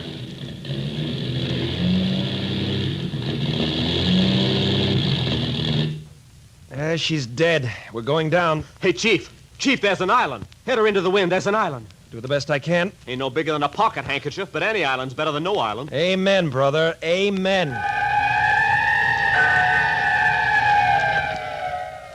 And that's just a taste of the newest Adventures by Morse, which will come to you next week at this same hour. Listen to The Girl on Shipwreck Island, the latest and most exciting thriller yet brought to you by Adventures by Morse.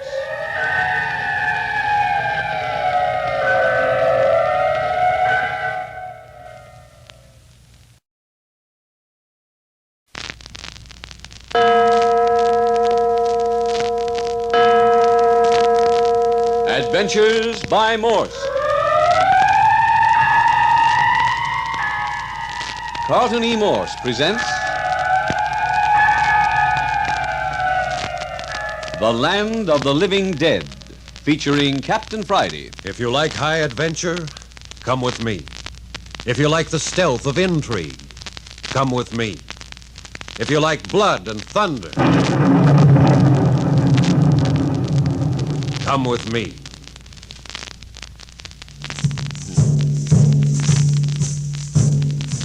When last we were with Judith English, she was in the hands of one of the masters of the Brotherhood of the Living Dead. This priest had taken her to a room beneath the magnificent stairway to the sun and was in the act of stealing her mind, as he explained it, to give to a Chakota Indian girl in the sacred city, the stronghold of Maya Nahib. Then we followed Captain Friday, Skip Turner, and Dr. English to the same room, only to find that Judith was gone, and the body of the master on the floor, an Indian sacrificial knife in his back. Dr. English recognized the knife as one given to Mrs. Santos by him before the party had left San Francisco. The master dead. Another pawn removed from Maya Nahib's side of the board. That Santos woman is a terror. She's double-crossed us at every turn. Now she's begun to murder her Chakota friends. Yeah, but what about Judith? We gotta find Judith. Well, it's a cinch if we can get our hands on Mrs. Santos. Judith won't be far off. I hope you're right, Captain Friday. Anything's better than the brothers to the living dead. I'm not so sure, Dr. English. That Santos woman is my idea of the perfect double-cross. Well, there's no use in standing here. Let's go back through the torture chamber and up to the stairway to the sun. Yeah, they must have taken Judith toward the sacred city. Come on. Just a moment. Hold that torch down here, Captain. Dr. English, you ain't gonna rob a dead body. Skip. If there's a flashlight on the body, I don't know why we shouldn't have it. Oh. I'm sorry, Doctor. I shouldn't have said it. Nerves, I guess. Well, think before you say anything like that again. Find anything, Doctor? Yes, there's a flashlight. A gun, too. Great. Which do you want, Captain? Perhaps I'd better take the gun. Good, I'll carry the flash. Skip wouldn't care for anything off a dead body anyway, I don't suppose. Hey, I said I was sorry. It's all right, Skip. Good lesson. Skip, put that reed torch back on the wall. We won't need it now. Yeah, sure. You'll have to lead the way, Doctor, if you're going to carry the light. I'll be right at your elbow. Very well. Keep close behind me, Skip. Right with you.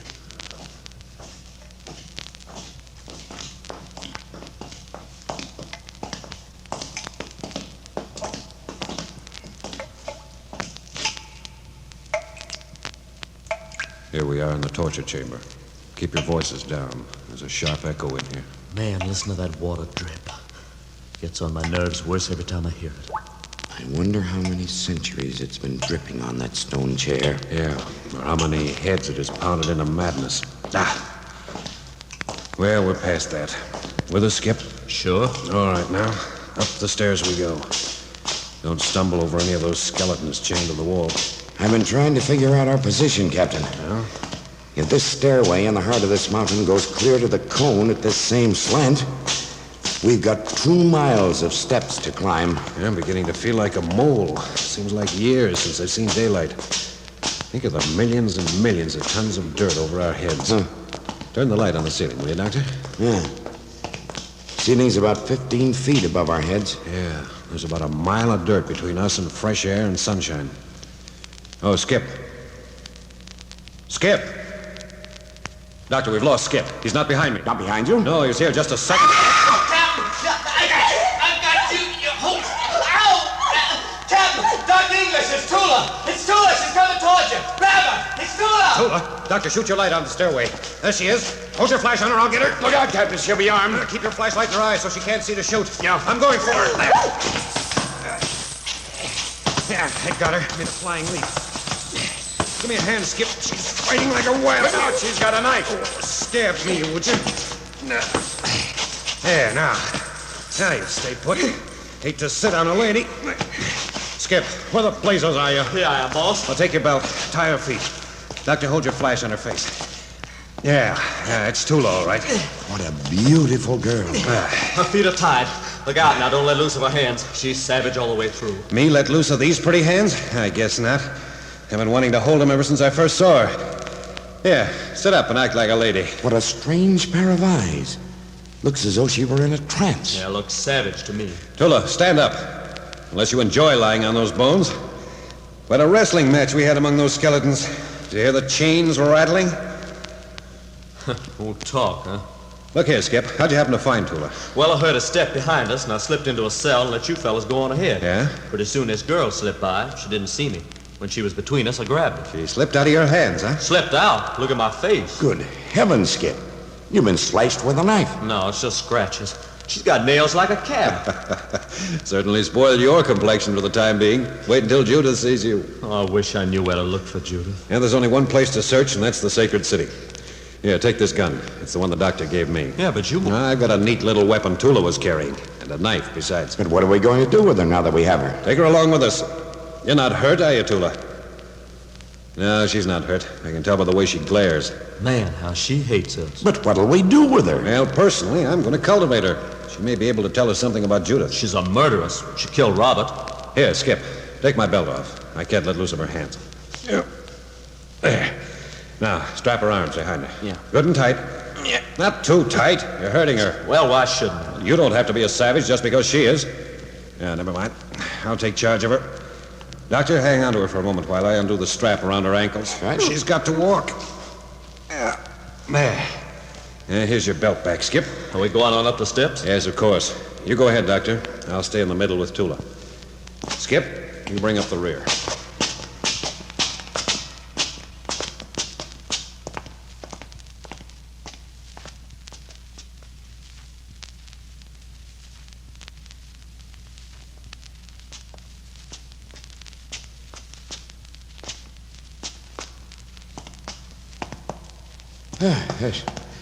This climb is making me dizzy.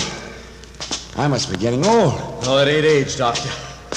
We've climbed up more than a mile of these steps. It's darn hard work if you ain't used to it. I'm winded myself. Yeah, matter of fact, I am too. Whew. Tula here seems to be the only one holding out. Well, she certainly ain't wasting her breath talking. She ain't said a word since we've taken her. Not a quiver or sob out of her. Chakotah stoicism, I suppose. I don't believe she is a Chakotah Indian. Hiya, Tula? Ain't no use questioning her. She won't answer you. I think she will. Yeah, let's rest a moment. Hey, there's a cell on this landing. Should we go in there? Yeah, good idea. At least we'll be out of sight. Open the door, Skip. George, good to rest a moment. Whew. Yeah, how's the girl? I think she's ready for a few questions. You're not a Chakotah neophyte, are you? Answer me. Where's your tongue? Who are you? Where do you live? Who's Maya Nahib? What are you doing here? Why did you shoot Robert English? Keep it up, Captain. You're beginning to get under his skin. Are you married? Let me see your hand. Yeah, no ring. Are you an Indian? Now you got us started. Are you really a murderess, Tula? Answer me. Are you a killer? Why do you kill? They hang killers. Don't you know that? Do you want to hang? Rope around your pretty neck? Drop through a trap? You want to die that way? Then why did you kill Robert English? Did he ever hurt you? No, of course not. That's Robert's father there. Look at him. Look at him. There. Think of the sorrow you've brought him. Killed his son, broke his heart, ruined his life, endangered the life of his daughter. Why don't you talk? Why don't you speak? What have you done with Judith? You should die. You deserve to die. I came down here to kill you. I swore an oath I'd kill you the night you killed Robert English back in San Francisco. Oh, stop it, Captain. I can't stand anymore. Leave her alone. Very well, Doctor. If you're rested, let's move along. Do you mind, Captain? I need a few minutes more. Say, Doctor, I was just thinking about what you said down in that chamber under the stairs yonder. About another pawn being taken from Maya Nahib's side of the chessboard. What do you mean, Skip? Well, I was just thinking of all that's happened since the night Robert was killed. Think of the trail of death we've left in our wake. I don't like to think. First there was Robert, then the priest aboard ship who jumped into the ocean, then Mendoza, our guide in La Jolla, and that priest, Ixtlan, and the guide thrown to the flesh-eating tree. Then all the monks in the monastery. And now, the master. Yeah, it looks like Maya Nahib's had the best of it so far, don't it? Yes, I'm afraid he has. That's not all. The worst is still to come. Remember, only 2 more days now until he's to strike his blow at civilization. Oh, yeah, I'd almost forgotten. Only 2 more days. 2 days more. Do you suppose we're going to be able to do anything? Anything to stop him? We've made a sad mess of everything so far. I was depending on the map of the secret passage to give us quick entrance to the sacred city. I thought we'd strike a quick blow, capture or kill Mayanaib, and stop this terrible destruction. But I failed. Failed miserably. Yeah, but we've still got a chance. Why, what do you mean, Skip? Well, don't you see? If we can make Tula talk, she's an important priestess. If we can make her talk, maybe she'll give us a clue to the entrance to the sacred city. That's right. I say, Captain Friday. There'll be no forcing Tula to talk. But, Cappy, it may mean saving Judith's life. Our lives. The lives of hundreds of millions of people. You heard me. We're not going to stoop to their methods of torture. Oh. You ain't falling for this babe, are you, Cappy? That's enough of that, Skip. Come, boys. I'm ready to go on. Let's be on our way. Get the cell door, Skip. And keep your voices down when we get on the stairway. Get up, Tula. Come on. Hey, look, Cappy, you gotta realize that hundreds of millions of lives are worth more than this murderess. Be quiet, Skip. Well, let me tell you two something. Judith's more important to me Will than you this pipe dirty down little- and give me a chance to think? Kid, come up here with me. Yes, you go ahead with the doctor. I'll bring up the rear. The closer we get to the top, the more chance of running into agents of the Brotherhood. I can't argue with you and watch the girl, too. Well, just be careful you don't lose her. I'll take care of that. Come. There's no need of quarreling. Come along, Skip. All right.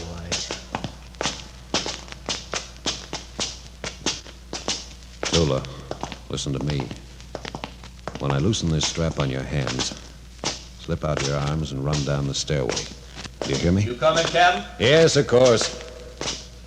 Never mind why I'm doing this. I ought to kill you. Your hands free? Then run. Run! Doctor, Skip! She got away! Tula got away! Oh, doggone you, balls! Quick, where'd she go? Let's get after her. No, it's no use. She went like lightning. Was out of sight before I knew what had happened. Oh, there goes our only chance to... Hey, let me see that strap that was around her hands. What for? You let me see that strap. Now, Skip. I'll bet he turned her loose. Oh, go ahead and look at it. Does it tell you anything?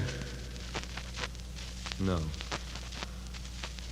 Our only chance to save Judith, and now it's gone.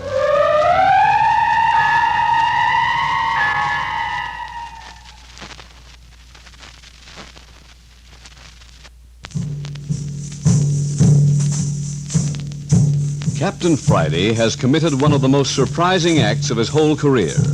Just now, he with Skip and Dr. English caught the green-eyed murderess Tula as they were climbing the stairway to the sun in the heart of the Hollow Mountain.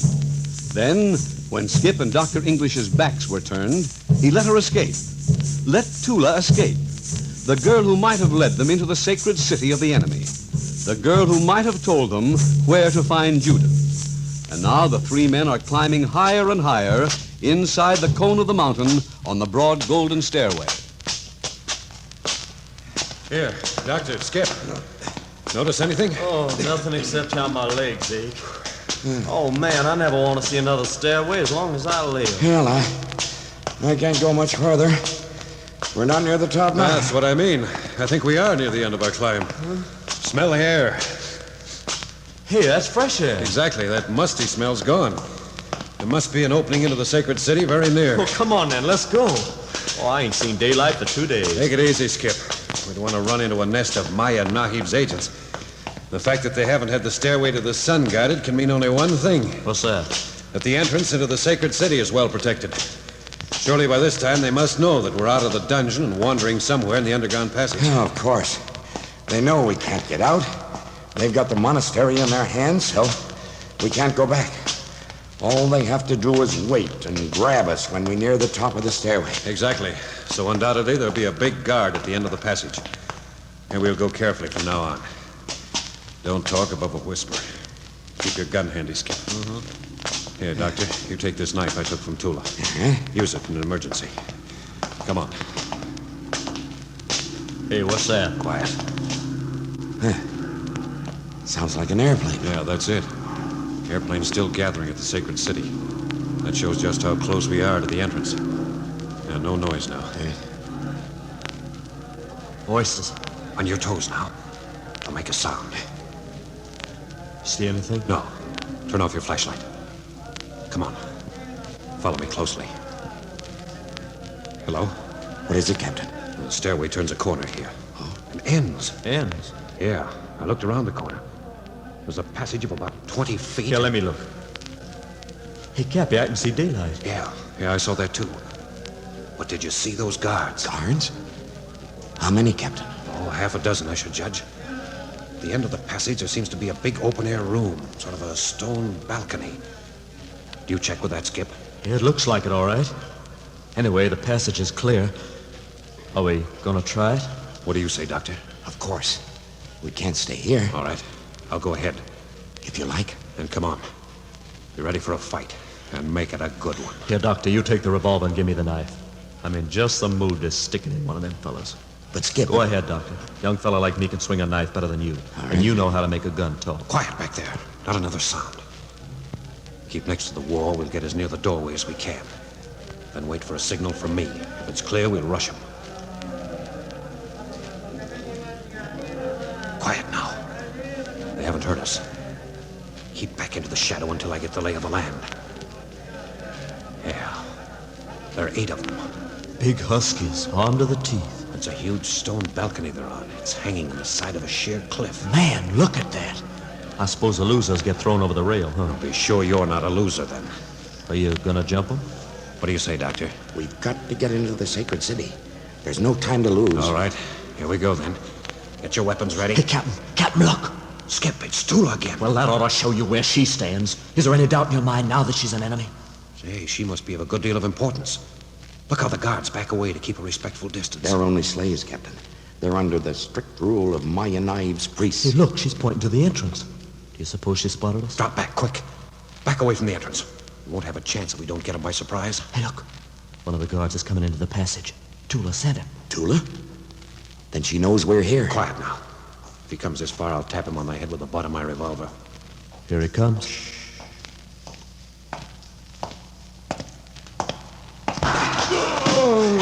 You got him. Shall we tie him up? Don't bother. He'll be good for a couple of hours. Look, Tula sent another guard in here.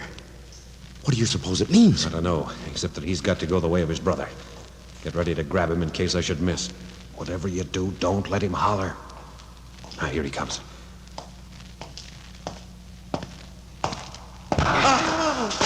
Yeah, better tie and gag him. He didn't get a very hard crack.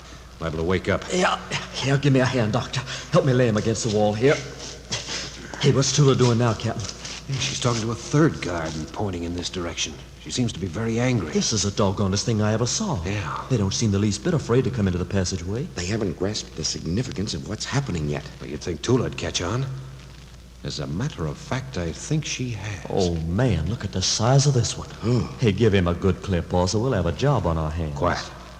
He's taking his sandals off. He's going to sneak up on us. Hit him again, Cappy, quick. That finished him. Here, give me a hand, Doctor. We'll file him away for future reference. I'm afraid that noise has queered our little game. Why, did they hear it? Oh, how could they help it? They're all on their feet, staring at the mouth of the passage. Yeah, but Tula don't seem to be the least bit disturbed. Look, she's trying to calm them. I wish I could hear what she's saying. Look, she's sending 2 men in this time. Oh, fine. They got their revolvers drawn. And they've got torches. Yeah, now we're in for it. Doctor, when they get so close, their torches will reveal us. Pot them. Right. Let them have it in their shooting on. There are only 3 left outside. We'll go for them next. Right, Captain. You give the word. Let them have it. Yep. They're both down. Yeah, tie them up, Doctor. Come on, Skip. We'll get the other 3. Right with you. I got a gun, too, now. Hey, look at them. Look, what are they doing? Stop them. Stop them. Oh, they're going to jump. They're going over the railing. But where's Tula? Where's Tula? Disappeared. But, Captain, did you ever see such tremendous heights? Look, we're on a balcony a good half-mile above the floor of the valley, on the side of a sheer cliff. Did you see Tula disappear, Skip? Answer me, did you? Did you see her jump? No, of course not, boss. Tula didn't jump. I tell you, she vanished when the trouble started. Hey, look, there's a door over yonder. She must have got away through that. Yeah, so there is. I didn't see that. Yeah, it's locked on the inside. Oh, got away again, huh? Well, she did us a good turn that time. Captain, Skip, one of the guards escaped. Well, what's wrong, Doctor? What's the matter? One of them escaped. One of the wounded men. He leaped to his feet and ran for the stairway. Got away, huh? That's bad. Yeah, but he fell on the stairs, and the last I heard, he was still rolling. I don't think he'll bother us anymore. Well, the three out on the balcony leaped over the moment they saw us. They must have fallen a good half-mile to the floor of the valley. I believe they'd all jump off the balcony if we'd give them a chance. I've tied up the ones in the passageway. I don't think we'll have any trouble from that quarter. What about Tula? Yeah, Tula may be carrying the news of our arrival to Maya Nahib. Oh, that would be fatal. We've got to keep our presence a secret if we hope to have any success. Look here, Doctor. I've got an idea that Tula isn't going to give us away. Why, what do you mean, Captain? By Jove, boys. What a wonderful bit of architecture. Look at this balcony, hooked on the side of this cliff like an eagle's nest. Look. Look, the fog's rising out of the valley. Hey, the sacred city. Look, Doctor, isn't that a temple coming up out of the mist? Beautiful. Beautiful. The sacred city of the Brotherhood of the Living Dead. A golden temple on the edge of a blue lake. Look, on the other side of the lake, there's another temple. It's white as milk in the sun. Yes. That's the temple of the moon goddess. Look, a truly feminine building. Just as the rugged, virile lines and spires of the golden temple designate it as masculine. Oh, it's marvelous. The one is dedicated to the sun god, the other to the moon goddess. What? Well, there's a big city below us. Look, now that the fog's cleared away. Yes. See? The temples divided by the tiny blue lake are in the exact center of the city. Thousands and thousands of Chakotas live in that city. Yeah, but what do they do out here away from civilization? They're sufficient unto themselves. They've but one purpose in life, to protect the secrets of the ancient Chakotas. They're trained from infancy to become small stones in the barrier reared by the Chakota priests against the advancement of civilization. We can't stand here like this. We're wasting time. It looks as though we'd have a difficult time getting down. I don't see any path. Oh, there's a path, all right. It begins behind that silly-looking idol over at the other end of the balcony. It'll take a mountain goat to follow it, though. In heaven's name, Captain. Hey, look here, Cappy. You don't mean we've got to travel that path. Why, it's not more than a foot wide and cut right into the face of the cliff. I know it, but that's the path. You reckon Tula escaped that way? Yeah, I think she did. Then we'll probably be met by a young Chakota army as we descend. She's had time enough to warn the whole country. I don't think Tula's going to give us away. I started to tell you before. I've got a confession to make. Confession? I did turn Tula free back there on the stairway, just as you and Skip suspected I did. I see. You deliberately turned her loose. That's right. But look here, Captain. Why? I can't tell you right now. Let's say it was an impulse. Never mind, Captain. I think I understand. Yeah, well, I don't. He turned that girl loose when we might have made her tell us where Judith is. It'll be a long time before I forget this. Just a moment, Skip. Captain, is that the reason you think this Tula girl won't give us away in the sacred city? Just an impulse? Yeah, something more than that. I think Tula knew we were in the passageway back there all the while she was sending those guards into us one at a time. I think she did it deliberately to clear the balcony for us. That's absurd. And you may be right. But I'd swear she did. But why? Why should she? Because I released her. Oh, this thing's getting beyond me. I'm all mixed up. Who is on which side? Mrs. Santos turns traitor. She says she's not, but everything she does indicates she is. Were the monks at the monastery friends or enemies? Were they murdered by the Brotherhood, or are they laughing up their sleeves at us? Carlos turned traitor and got thrown to the tree that eats flesh for his troubles. Captain Friday goes back on us by turning Tula the murderess free. Oh, first thing we know, we'll be on our knees in front of Maya Nahib. Skip, don't call Tula a murderess again. Well, she is. She killed Robert. Don't say that again. Captain Skip, come. We've got to take this dangerous way down. Let's get it over with. Oh, okay, but I'm still burning. Come, Captain. This is no time for quarreling. We've got work to do. Very well. I'll lead. You will please do nothing of the kind, Capitan Friday. Hey, Mrs. Santos. Where did you come from? From the other side of the door you found locked, Capitan. You were there all the while? I was. Mrs. Santos, put up that revolver. You are going to do what I tell you. Now what? You three men are going into that room out of which I just came. No, we're not. We're going down into the sacred city. You are not. You are my prisoners. Mrs. Santos, tell me, where's Judith? At least tell me that. Is she all right? Get into that room, all of you. Put your hands in the air, Capitan Friday. Now get into that room. Mrs. Santos, please tell me about Judith. Is she safe? Dr. English, going to that room. Mrs. Santos, I'll give anything for Judith's return. Save her and I'll even give you the map you want. The map of the secret passage. You are not carrying it with you, are you? No, but... The map. Dr. English, I do not want your precious map. I know now more than that map could ever tell me.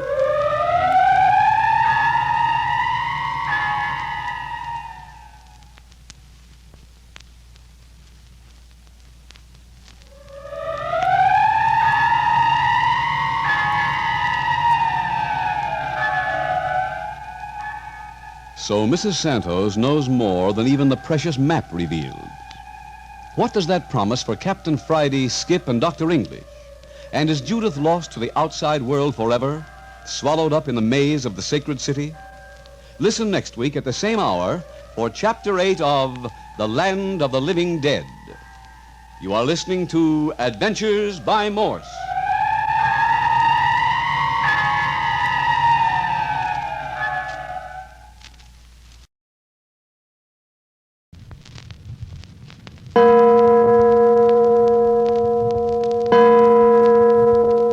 Adventures by Morse.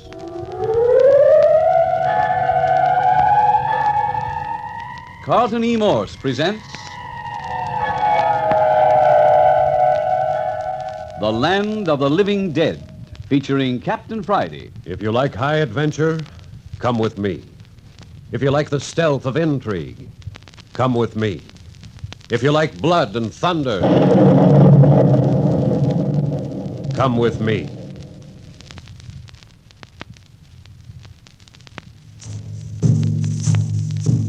Dr. English's entire party has been once more united, this time in the famous secret passage, safe for the moment, from Mayan Nahib, high priest of the sacred city of the priests of the living dead. With them is Mrs. Roberto Santos, who by her acts of saving Judith from the werewolf and smuggling the entire party through the sacred city, has proved herself finally to be a staunch, although somewhat mysterious ally. The party has found a way of ending the menace of Mayan Nahib. At the upper end of the secret passage is a great mountain lake, separated from the mouth of the passage only by a few yards of sandstone. In the heart of the sacred city, and almost directly beneath the lower end of the secret passage, is a great lake of boiling lava, the living remains of a once great volcano. By releasing the water of the mountain lake into the secret passage and down into this crater of white-hot lava, the English party know that gas and steam will be formed in the bowels of the earth, sufficient to blow the sacred city into eternity. That right, Captain Friday? Yes, but this means that our own lives will be endangered also. However, there seems to be no other way. If we don't destroy Mayan Nahib and his agents within 12 hours, the high priest will destroy the civilization of the world. There's no choice. And so Judith, Mrs. Santos, Dr. English, Skip Turner, and I have determined on this personal sacrifice. We have set the hour for the great catastrophe for 10 o'clock of the night before Mayan Nahib is to strike against civilization. While waiting for the hour, we set out to hunt through the secret passage in search of the magnificent treasure room of the Chakotay ancients, which we know is hidden somewhere in the passage. Judith and Skip found the room. Skip left Judith on guard and rushed back to get the rest of us when we suddenly heard Judith scream. We dashed back to where he left Judith. She's dead. Judith's dead, and it's all my fault. Oh, Dr. English, it's all my fault. Pinned to the wall with spears. I shouldn't have left her. I shouldn't have left her. The Chakotas have killed her. In heaven's name, Captain, help me pull these spears out of the wood. Skip, get hold of yourself. Look here. Look, the spears haven't touched her body. They've gone through her coat. Yeah, but look how her head hangs. No, she just fainted. Dr. English, Judith isn't dead. It's only a faint. What's that? Here, loosen the spears while I lift her down. Come on. All right. Oh, Judith, what an experience. Look, she's opening her eyes. Judith, honey. Oh, Father. Father, they're after us. The Chakotas are after us. Hey, that's right. Someone must have thrown those spears. The Chakotas are guarding the treasure. They'll kill us all. Guarding the treasure? Judith, are the Chakotas in that treasure room? Yes. The spears came at me from all directions when I opened the door. But that isn't possible. No one knows about the treasure. It's been lost for 400 years. But it's true. It's true. There are men over there in the shadows. When I stepped inside the room, Now, honey, just rest your head on my arm. There. Now, tell me what happened. It was awful. I stepped into the room and turned my flashlight into the dark. Suddenly, the air was filled with gleaming spears. I couldn't see where they came from. They struck the door all around me, and I felt myself pinned to the door. Then, I guess I fainted. It's all right now, my dear. There's something doggone funny going on here. If there is someone guarding the treasure, why haven't we been attacked? Our flashlight should have attracted their attention. I think I found your answer, Doctor. Look there. It was a booby trap. A booby trap? What is it, Captain? Oh, I see. Yeah, see here? Wires along the ceiling and attached to the door. They evidently run out to some sort of spring traps in the back of the room. The moment the door was opened, the springs were released and a dozen spears came flying at the intruder. And there ain't nobody in the room. That's right. And there hasn't been for 400 years. Pretty clever fellows, those old Chakotay priests. Oh, Judith, you don't know what a close call you had, honey. What difference does it make, Skip? I'd just as soon die by a spear as be blown to pieces when we blow up the sacred city. Judith, my dear, don't talk like that. Here now. Why talk about death with $100 million in front of us? Look at this mountain of gold and jewels. And pearls, Judith. Look at these great baskets of pearls. Yeah. Man, oh man, will you look at it? Woo-wee, this is what I call wallowing in wealth. Oh, I wonder what's in those bales. Big as a bale of hay. Robes, priceless robes of the ancient kings of La Jolla. What a treasure. Speaking of kings, Doctor, look. Throw your flash over here. Oh. By Jove, Captain. It's beyond comprehension. Those mummies are the ancient kings. Oh, if only Robert could have seen this. And all this treasure belongs to the Chakotay priests. Yes, Skip. Most of it was looted from Montezuma's slaves while Cortez was marching down upon his capital. Captain, Judith, all of you, come here quickly. What is it, Doctor? What have you found? Oh, beautiful, simply beautiful. Oh, Father. Giant Gila monster. A Gila monster on a yellow disc. Well, that disc must be 10 feet across. The monster in the sun. That disc is of solid gold. And the monster across its face is pure jade. Well, Doctor, it must weigh tons. And that was stolen from Montezuma? Yes. And Montezuma must have known of the legend of the monster in the sun. Why, of course, the legend is as old as man. The coming of Cortez was prophesied in just such a manifestation. Come over here, Captain. I want you to see this. Judith. Yes, Skip. Oh, Skip, isn't that beautiful? Why, it's the loveliest ring I ever saw. Where did you get it? Out of this little gold box. Just look at the pearls, big as pigeon eggs. The ring was laying right on top of the pearls. Oh, but it's beautiful. Judith, honey. Yes, Skip. Judith, will you wear this ring for me? But, Skip, do you think we should take it? Why, of course. All this stuff belongs to us. We found it, didn't we? Miss English, that is your engagement ring. Oh, Skip, you're a dear. I love it. I just adore it. I can read a few of the hieroglyphics, Captain. Doctor, there's such a stupendous wealth of treasure, I can't realize it. Hello. Somebody's wearing a ring. Uh-huh. Isn't it lovely? Ah. Any significance? Of course it has. Hasn't it, Skip? You're doggone tootin' it has. Oh, Dr. English, I've asked Judith to marry me. That's as it should be, my son. And, my boy, as a wedding gift, I grant you 1/5 of the treasure of the Chakotas. 1/5? Make it 1/4, Capitan Friday. I will not claim my share. Hey, Miss Santos, where you been? Mrs. Santos, you look ill. What's the matter? The city sleeps, Dr. English. We have 1 hour more in which to complete our task. Oh, now, Mrs. Santos, is it time? Must we die now? Senorita English. Look here, Mrs. Santos, I'm going to tell them about it. Capitan Friday, you have nothing to tell. But I thought... You have nothing to tell.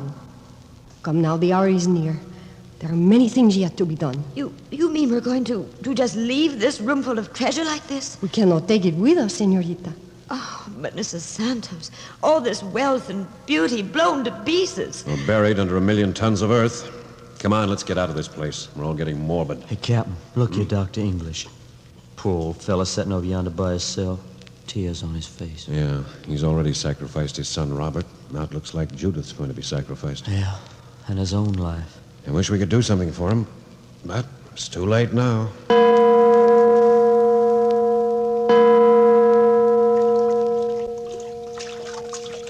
Well, we're getting it, boss. A little more and we'll have the dynamite place. Hand me those fuses.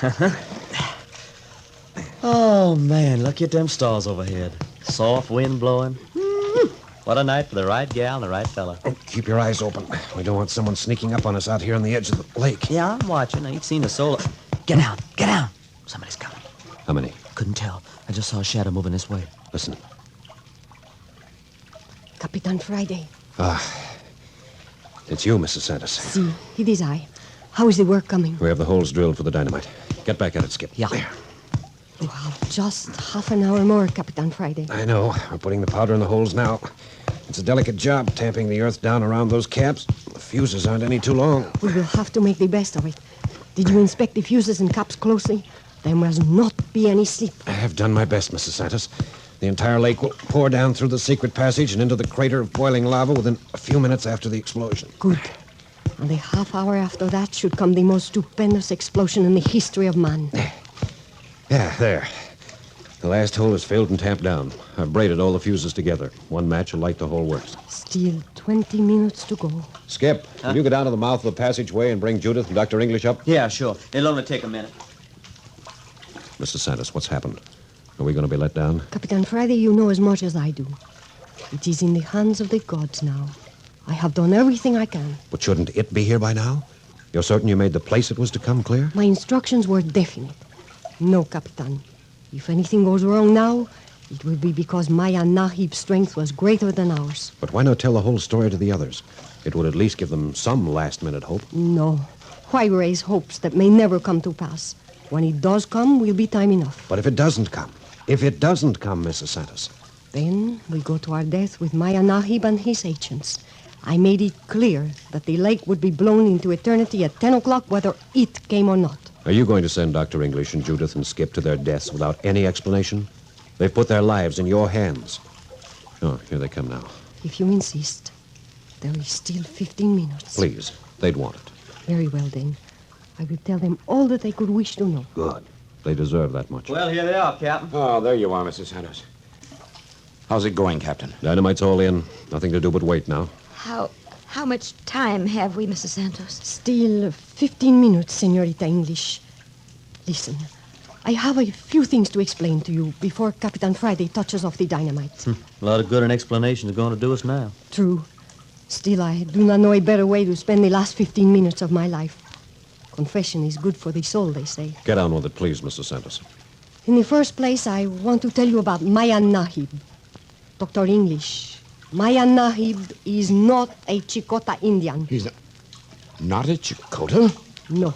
Maya Nahib is an Englishman. Mrs. Santos, what are you saying? Are you telling us that a civilized white man could kill and ravish and destroy with all the brutality of a savage? That I tell you. Maya Nahib is a white man. A very devil of a white man.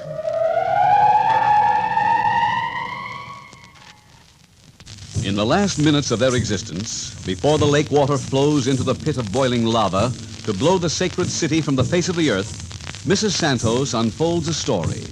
The story of Maya Nahib, the evil high priest of the Brothers of the Living Dead. Mrs. Santos has just revealed the startling fact that the great priest is a white man. Maya Nahib is an Englishman. Before the war, you knew Maya Nahib as Sir Cecil Brookfield, Earl of Lexington. Sir Cecil, the famous ethnologist? The same. Mrs. Santos, that's impossible. Sir Cecil was killed in the war. He was not. He disappeared, and it was supposed that he was killed. But that is not true. He was a psychoneurotic case. His madness took the form of hallucinations. He believed himself a reincarnation of one of the ancient Chicota high priests. Oh, that's terrible. As a sane man, he was an inspiration to learned scientists. He was ruthless. Or he might have continued to his death as Maya Nahib, the high priest, save for one thing. And that? With his madness came a terrible obsession against civilization. All civilization, but especially England. Do you remember the message he sent by the werewolf to his agents in the room off the stairway to the sun 5 days ago? In 5 days, strike to wipe out civilization. But wipe out London first. It was an obsession. Mrs. Santos, how did you happen to be in that room that day with a werewolf and the master? The men in the monastery had captured one of the masters. I took his robe, covered my head and face, and attended the meeting as a spy. Unfortunately, Capitan Friday caught me at it. That was a courageous thing to do, Mrs. Santos. There is no time for praise, Dr. English. We have only 8 minutes left. Until these madmen came to the throne of the sacred city, the great mysteries of life which the original line of Chicota masters were preserving had been safe. But Maya Nahib, or Sir Cecil, abused his power. That was fatal. Now I begin to understand many things. See, the change soon became apparent. Mystics all over the world became alarmed for the safety of mankind. They sent their best men to the sacred city to defeat my Anahib. They were killed, one by one. My husband, Roberto Santos. Your own son, Robert English. These are but two of the many brave men who died trying to curb Sir Cecil's power. And Robert never told me a word. He was under oath to keep silent. I took over my husband's work. And Robert came down here and we joined forces. Then he was killed in San Francisco. And in desperation, I brought all of you into it. I needed friends badly. You were a straw to a drowning person. I grasped you to me. We're grateful you did. And now it looks as though I had led you to your death. We're glad to sacrifice ourselves, Mrs. Santos. We are succeeding where everyone else has failed. Mrs. Santos, only 4 minutes more. I guess there's no use hoping. 4 minutes. Keep your eye on the watch. On the exact second, dynamite the lake. I'll take care of it. We have 4 minutes left. Ask me any questions you like.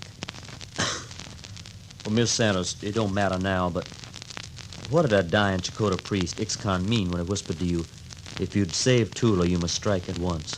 Oh, no. Oh, I'm sorry, Miss Santos. It don't matter now. It was just curiosity. No. I will answer that question, Senor Turner. Tula had served her purpose as Maya Nahib's agent. He had sent her over the world recruiting agents, acting as emissary, striking here, then vanishing, only to strike again at some other far place. Finally, she got to be known over the world. That was not good. So Maya Nahib was planning to destroy Tula. That was what the priest Iskan meant. Yeah, but what difference did it make to you? Why'd he tell you? 2 minutes to go. You'd all better be moving around the edge of the lake to that long, flat section of high ground. Mrs. Santos, you know where it is. See, I know. Come, I will lead the way. 1 minute. I'll join you as soon as I light the fuses. I'll have to run for it. Listen. She's coming. She's coming. The plane, Capitan Friday, we are safe. She is coming. Gracias a Dios. Gracias a Dios. Here, don't give away now. Get these people to the open space. Look, it's dropping flares to find the landing place. Hurry and touch off the ground flares. See, light the fuses, then join us at once. Yes, hurry. I've only half a minute left. She's coming down. She's coming down.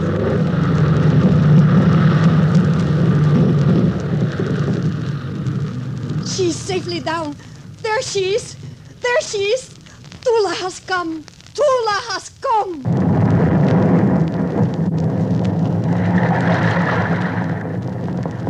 Dynamite. Where's Captain Friday? Where's Captain Friday? It's time. It's time. I've dynamited the lake. The water's coming down on us. Get in the plane quick. Run for the plane.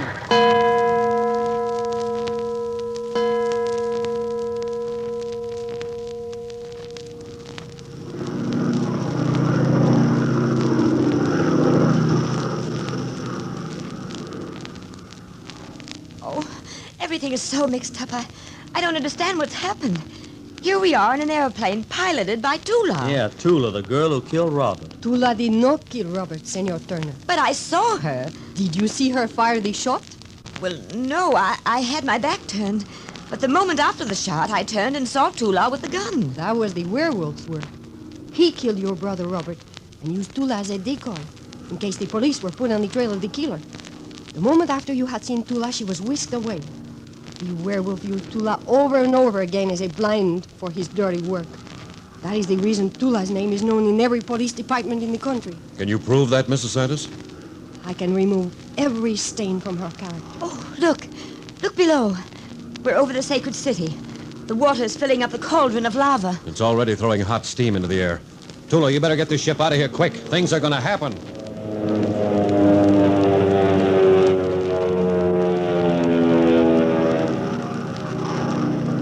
Oh, the people must be going crazy down there. Oh, the poor things. It is the only way. We sacrifice these few to save the many. There, hear that? That's the first explosion. We are not out of danger yet. When the big blow-up comes...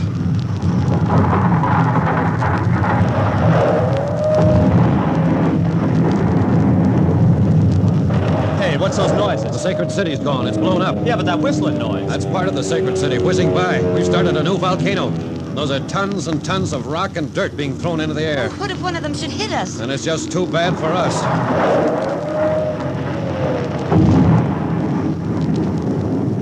Man, that Tula babe sure can pilot a plane, can't she? Look how steady her hand is. Well, she's got plenty of nerve. Maya Nahib saw that she had splendid training. She will get us through. Listen to that. We're leaving the fireworks behind. Oh, man, I'm glad of that. Diving and zooming among those hunks of the sacred city got on my nerves. At last it is over. The sacred city and its diabolical rule of Maya Nahib are no more. We are safe. And now, Mrs. Santos, may I tell them about Tula? Something more about Tula? You haven't heard anything yet. Si, Capitan. You may tell them. Folks, Tula is the daughter of Mrs. Santos. What? But Mrs. Santos, why didn't you tell us before? Just a moment, and I'll explain everything. So that's a mysterious link you've had with the brothers of the living dead, Mrs. Santos. Si, Dr. English. But Capitan Friday will explain. At the time of the death of Dr. Roberto Santos, Mrs. Santos' husband, Maya Nahib also kidnapped their daughter, Tula, then only 17. Maya Nahib hated Dr. Santos for his great Chakotay discoveries, and he took revenge on the doctor's wife and daughter.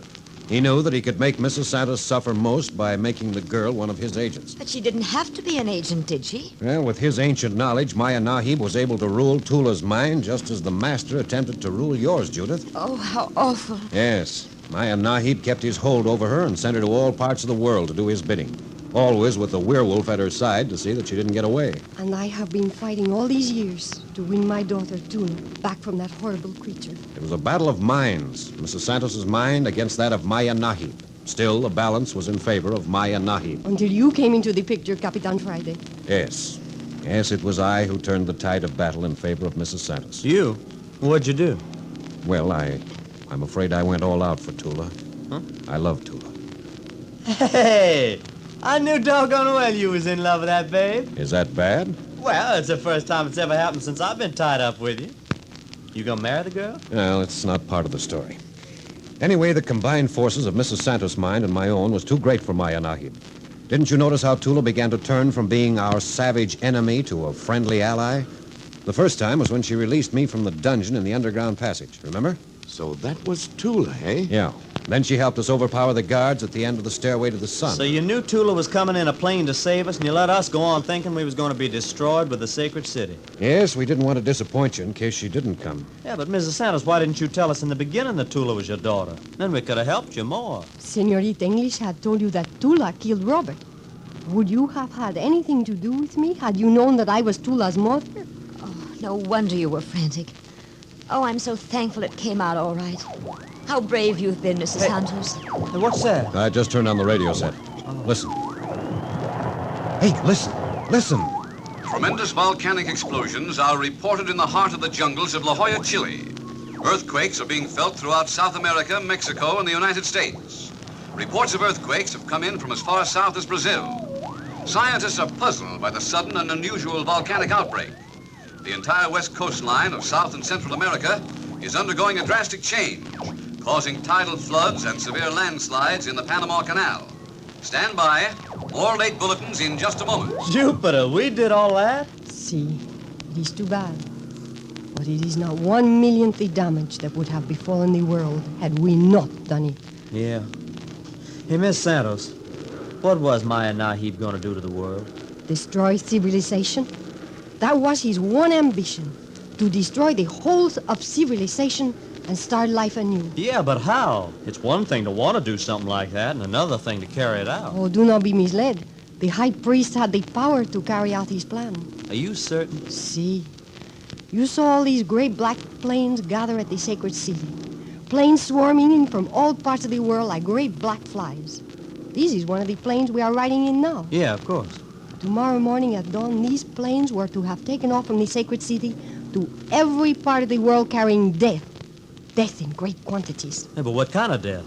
Senor Turner, Maya Nahib got hold of the key to a scientific fact that ancient wise men have known from the beginning of time. He knew that by exploding a single cell in the human body, he could unravel the entire body as a knit unravels a sweater. The planes were to have been loaded with a scientific powder capable of breaking down flesh cells. Hundreds of these planes were to fly over the entire world dropping this powder. The moment a speck of that powder touched the skin, the person attacked would begin to disintegrate. Oh, how terrible. So fast did the powder work that the entire world would have been dead before modern science could have begun research for something to combat the plague. Yeah, but what about the Chakotas who were to distribute the powder? They were protected by a lotion spread upon their body. The powder lost its effectiveness after 2 or 3 weeks. All the Chicota had to do was stay out of the infected areas. During that period, or else he bathed in the protecting lotion. Oh, that's almost beyond human belief, Mrs. Santos. I know, and yet it was true. Horribly true. Well, then the catastrophe predicted by the shadow of the Gila monster on the sun was prevented, after all. The catastrophe predicted by the helium monster on the sun has taken place, Senor Turner. What? Why, I thought the destruction of civilization was the catastrophe predicted. We certainly saved the world. But, Senor Turner, have you stopped to think of what the world has lost? Well, no. The sacred city was the last living evidence of the birth of civilization. In the sacred city was all the history, the documentary evidence, the mysteries, and the secrets of the past. Everything that the scientific world so longs to know. Don't speak of it. It makes me deathly sick when I think of the treasures we've destroyed. So the prophecy did come true. The prophecy was fulfilled. See, down to the last bitter dregs. The prophecy is fulfilled, and the story is finished.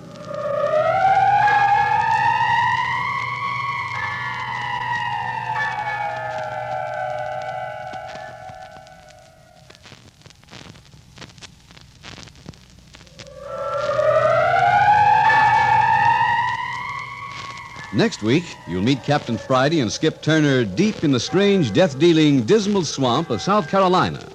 You'll hear the opening episode of It's Dismal to Die, a story of swamp life and the people who live on the verge of sudden and violent death. Watch for It's Dismal to Die next week at the same hour. You are listening to Adventures by Morse.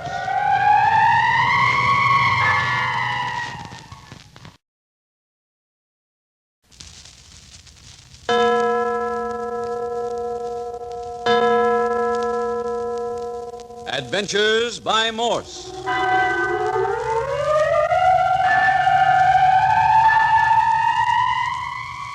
Carlton E. Morse presents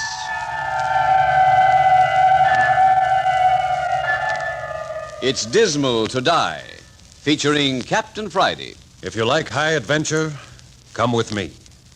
If you like the stealth of intrigue, come with me. If you like blood and thunder, come with me.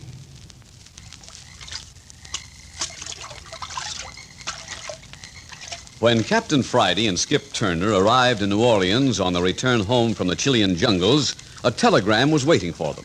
It read, "Implore your help. Impossible to contact police. Can you meet me, Lake Drummond, South Carolina, on the edge of Dismal Swamp immediately?" You decided to go to Lake Drummond, South Carolina, Captain Friday? No, it was Skip. He made up our minds in about 2 shakes of a lamb's tail. You doggone right I did. You forgot the important part of that telegram. What's that? It was signed Julie Lane. The damsel in distress. Well, you can't leave a poor, helpless little female wringing her hands in the middle of the Dismal Swamp in South Carolina, can you?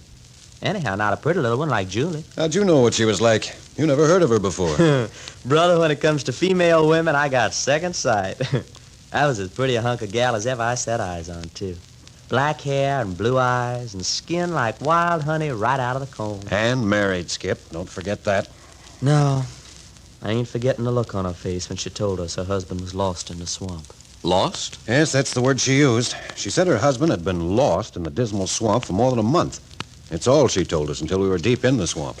They reached Lake Drummond just after sunrise on a brilliant October morning, when a dawn wind ruffled the water, stained by juniper and cypress, to the color of old Madeira. There they met Julie Lane.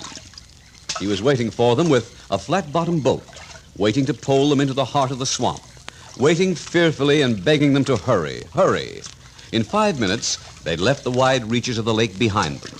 Giant cedars and cypress, older than the memory of man, blotted out the sun. Her husband was lost, and there was no time to talk. That's all she would say.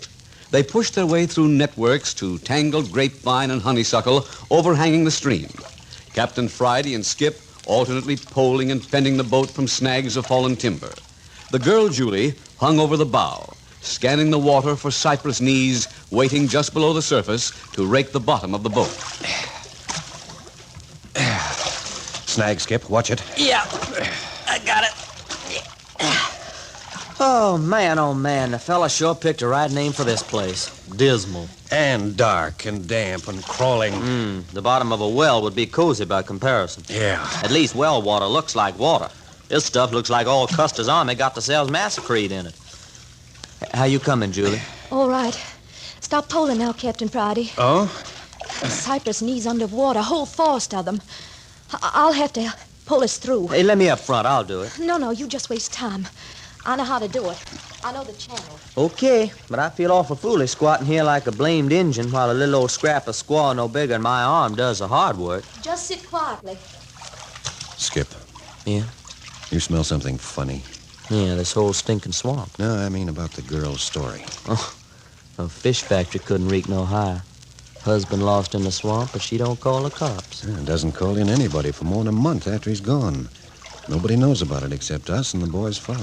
What I want to know is why ain't Julie's father here instead of her? You'd think if one of them had to go traipsing around this swamp, it'd be him. If he's able-bodied. Oh, he was able-bodied enough to come camping on Lake Drummond with Julie and his son, back when Julie's husband disappeared. Yeah, that's right.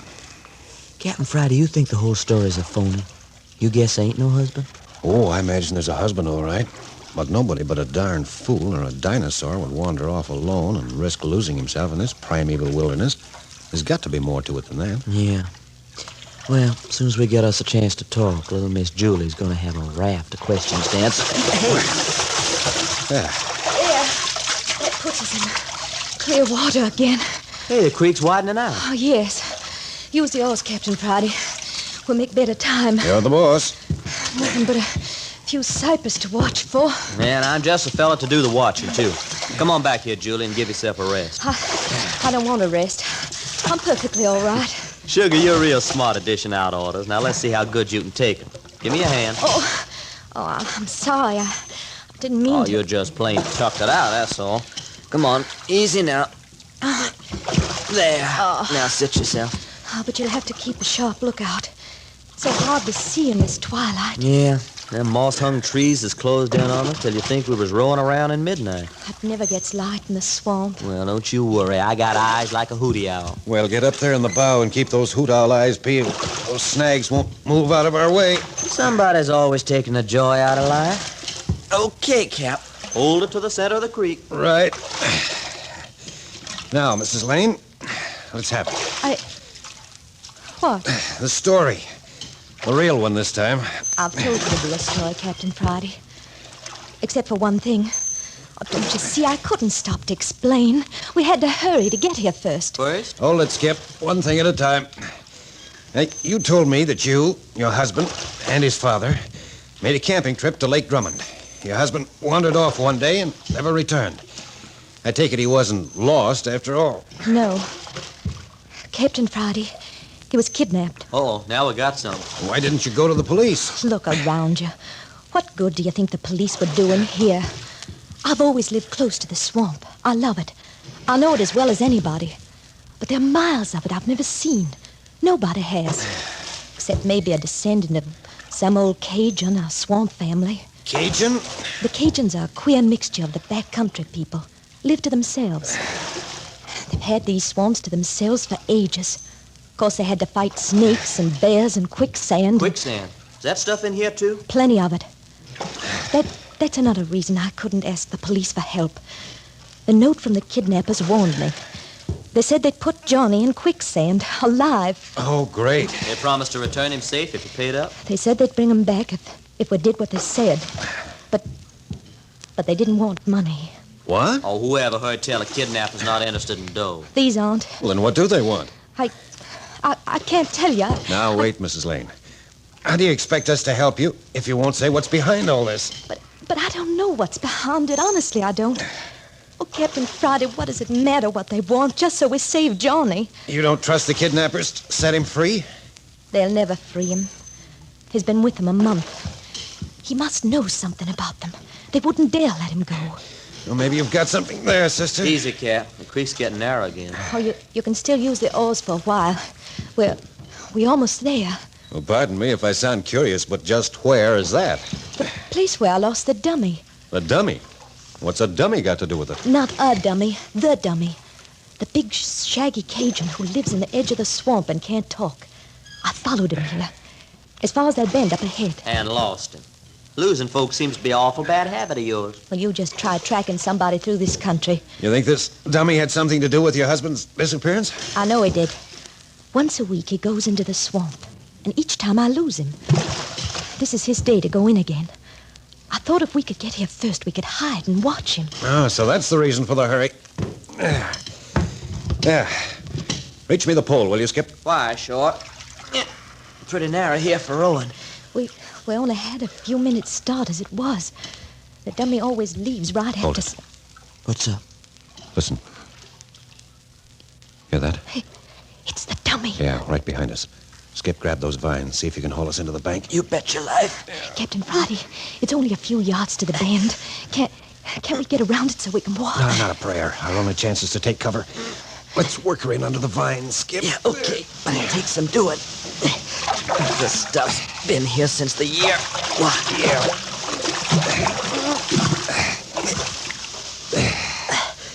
Yeah, there. Yeah, that ought to do it. We're out of sight now. Mrs. Lane. Yes. Answer my questions, but keep your voice down. All right. How did you know the dummy was mixed up in this? After the first kidnap note was delivered, I watched. The dummy brought others. Did you question him? No. He can't speak or write, and he pretends to be more feeble-minded than he is. But he's not crazy, Captain. Does he know you spotted him? I'm sure he doesn't. If he did... Oh, there. He's close.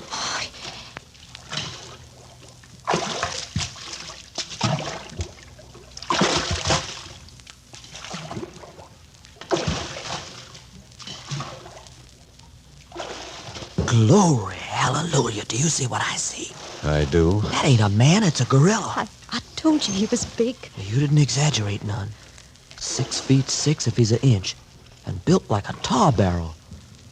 Lady, if that guy had caught on to you and wrapped a hand around your soft little neck. I know. I've been terrified, but I had to find Johnny. Listen at that. Sounds like a gorilla, too. It's the way it talks to himself. Now he's around the bend. Shove us out, Skip. Yeah. I'll help, Captain. Got the pole ready. That ain't necessary. Here goes like a rabbit out of a hole. A couple of good thrusts ought to do it. Yeah. Okay, now, hard a port. Swell. Hold her. I didn't see it. Hey. What is it? Well, look for yourself. He ain't here. But he's gotta be. We were right behind him. He couldn't just vanish. Well, he has. Are there any cross streams here he might have turned down? Well, not as far as the next bend, but he didn't have time to get that far. Well, then he's taken to a trail. Mrs. Lane, you stay here. Skip and I are going to search the banks. Right with you, Cap. Here I go. Oh, look out. The quicksand. It's all right. This stuff will hold. It's like balancing on top of wet jelly, though. We won't go far. If anything frightens you, sing out. Oh, just hurry, please. You'll lose him. On my way. Yeah, get going, Skip. I'll keep in your tracks. All going right. I can use somebody handy if this ground starts grabbing me. Nothing to do but slam straight through these vines. Now stay as close to the bank as you can. There's got to be a trail here somewhere. Yeah, well, if there is, it'll show up like a lighthouse in a fog. And I could sure use some light, too. It's darker than the inside of a cow. Yeah. Funny to think it must still be daylight up above this jungle. Yeah, maybe we've made better time searching the stream for the dummy's boat. Oh, why, sure. He had to hide it somewhere. And at least we could tell our elbow from third base. If you want to go back. Yeah, I might try this a little further. Hey, that's Julie. Yeah. Stay with me, Skip. Yeah. We're coming, honey. Hey, can you see where you're going? A little light from the creek along the trail we broke. Now, there it is, straight ahead. Lucky we didn't get far. No, we're here. We're here, Mrs. Lane. What? We're here, but she's gone. Yeah, boat's gone, too. They both vanished. Just like that dummy guy. But she couldn't be out of shouting range. Hey, Julie! Mrs. Lane! Can you hear me? Oh, yes. She can hear you, this charming Mrs. Lane. But I don't think she will answer. Hey, who's that? I can't see anybody. No, senores, you cannot see me. I don't think you ever will. I don't think you will live so long.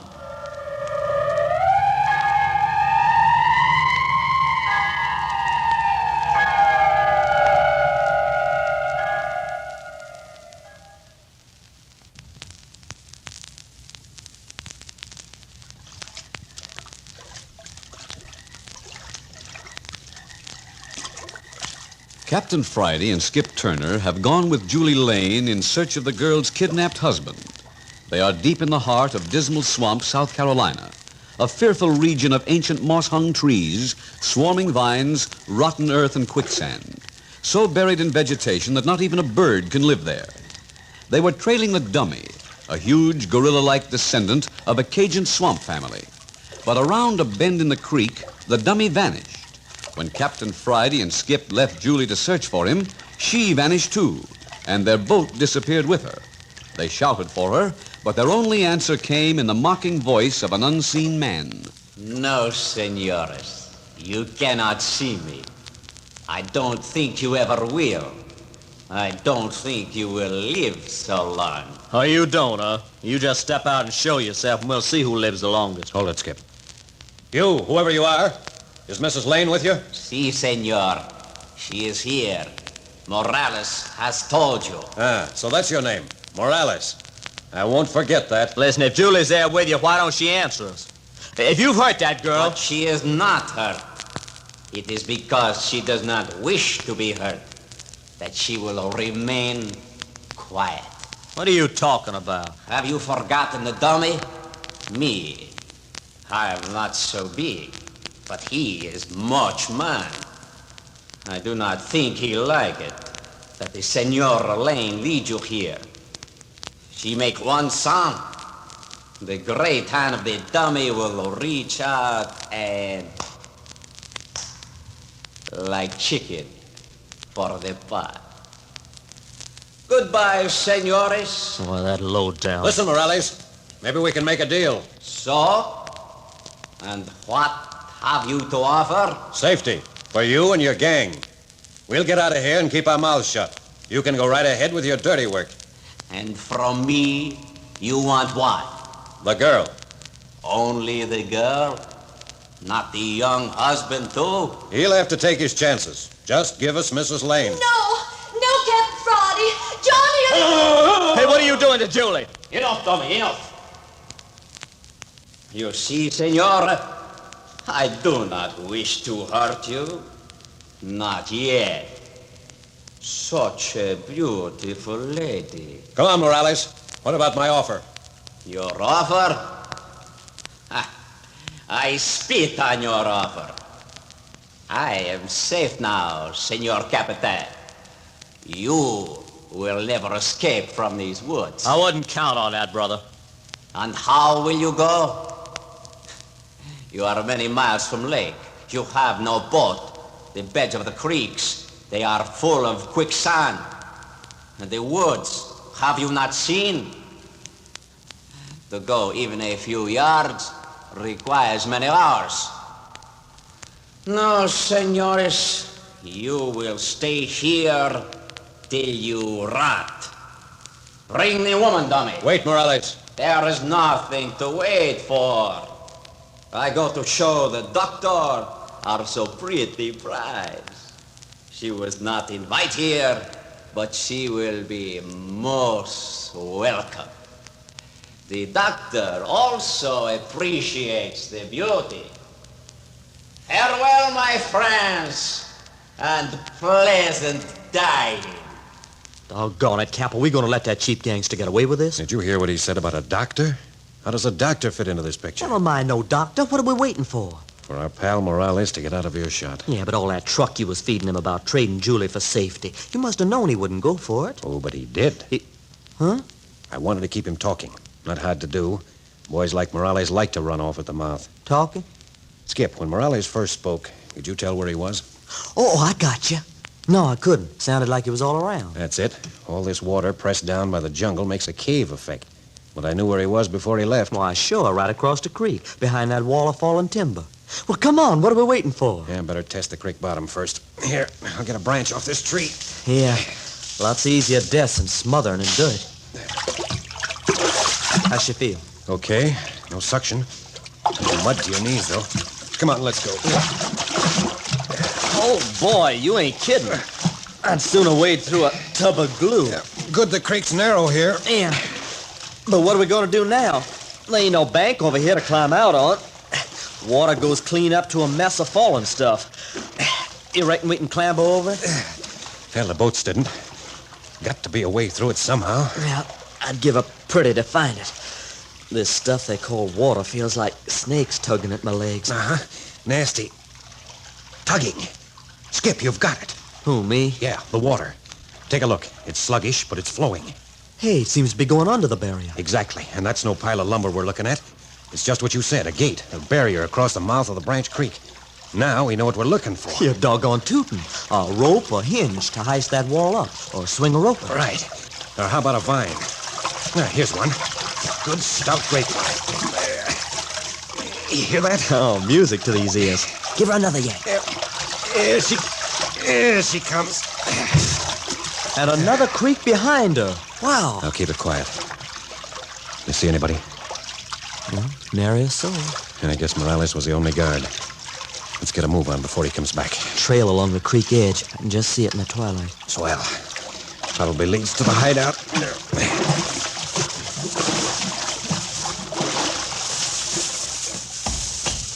Oh, boy, it feels good to get my toes out of this mush. Yeah, we can make time on a dry trail, too. Poor little old Julie. The way I feel, a real thorough killing wouldn't do Morales a speck of harm. Yeah, we haven't played it too smart, Skip.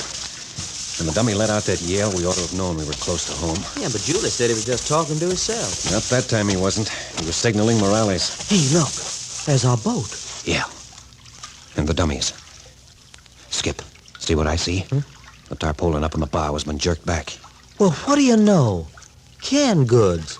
Enough for an army. Enough to keep the gang living in high for a few days anyway. So that's what the gorilla man was up to, running in supplies. Yeah, they had to have a pipeline. We'll make it snappy, Skip. We've got to get off this trail. The dummies due back to unload. It sure wouldn't be no healthy place to get trapped, would it? And look ahead. The path's just a black tunnel chopped through the wood. Oh, I wish we had a flashlight. Yeah, we might take to the woods, but we'd make a noise like a herd of elephants. Now, come on, and keep it quiet. Yeah. Cappy, I sure wish I knowed what this is all about. Personally, I'm up to my armpits in pure ignorance. I could ask a few questions myself. For instance, why Julie's father-in-law sent her into danger instead of coming himself. Right on the nose. And why she clammed up on us back in the boat. Oh, that's easy. She's scared. You mean her husband's old man? He might be out on a limb? Yeah, or the husband himself. For all we know, the kidnappings are blind. He could be up to his neck in this dirty work. Could be, for a fact. Hey. Huh? Something's wrong with my ears. What's that? Well, I keep thinking I hear birds. There ain't no birds. Oh, sure, it's birds. But there ain't no birds. Birds don't come in here. Well, not in the jungle itself. It's too dark and tangled. Yeah, there must be a clearing ahead. Hey, then we're there. Yeah, just about. There seems to be a sharp turn in our tunnel just ahead. Yeah, here we go. Skip. Sunlight. Well, for crying out loud. Man, that's the prettiest sight Oh, doggone it. Now I can't see a thing. My eyes are crying like babies. Yeah, I'm blind, too. Coming out of the swamp dark into bright light. Yeah, they'll clear in a second. Hey, I thought you was in front of me. I am. Well, who's behind you? Hey, look out! Quit grabbing me! Quit! The dummy. Let go, Skip. Let go, I tell you, or I... What the blue blazes? No, Captain. Do not move. Another one, eh? Who are you? Your friend is in no immediate danger. A little uncomfortable, perhaps, with his head bent so across the dummy's arm. An interesting physical specimen, the dummy. Magnificent development. A little more pressure upon your friend's head. Tell him to release, Skip. Ah, you are prepared to be amenable? Very excellent. What do you want? But impatient. A regrettable characteristic of Americans. To the scientific mind, patience is essential. I want only a little cooperation. The revolver in your hand. If you will drop it on the ground. All right. No false move. You will recall that I placed 2 rifle shots at your feet. Your eyes are clearing, yes? You can see now? Yeah. Then you will observe how the bullets kicked loose dirt over your boots. For a physician like me, it would be a simple matter to choose for a target that exact portion of the anatomy. You can save the lecture. There's the gun. Now tell your ape to lay off Skip. An ape? You are observing. I myself have compared him to the anthropoids. Dummy, release the man. Remove his weapon. You all right, fella? I reckon so. Do not be alarmed. The sensation will pass. now that the breathing passages are no longer obstructed. It's real kind of you, mister. Doctor, my friend. Dr. Eckhart. Why not make it Herr Doctor? Exactly so. That would be more correct. An uninvited guest in our country. That is due to the stupidity of your people. But I'm here, and I have been of service. Perhaps later, I shall be still of greater service. But enough of this. You will step forward out of the trail. Now, that dummy. He never could have took me in a fair fight. An interesting speculation.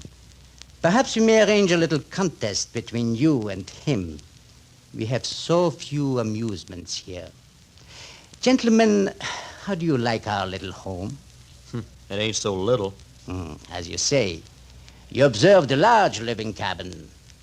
The one over there, the small cabin, is for, shall we say, storage? The wide protecting strip of marsh? Protecting? I should not advise you to cross it without a guard. Hey, you got Julie across there. You are concerned for her? But you need not be.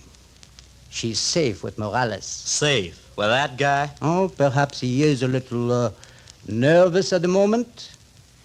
We have been long in the woods, but I command here. He has his orders. I shall save Mrs. Lane for a higher destiny. You talking about yourself? Exactly. Listen, I'll tear you limb from limb You if you will do it. nothing. Dummy! Hey! Why, you ugly knocking skip out from behind? And you, Captain.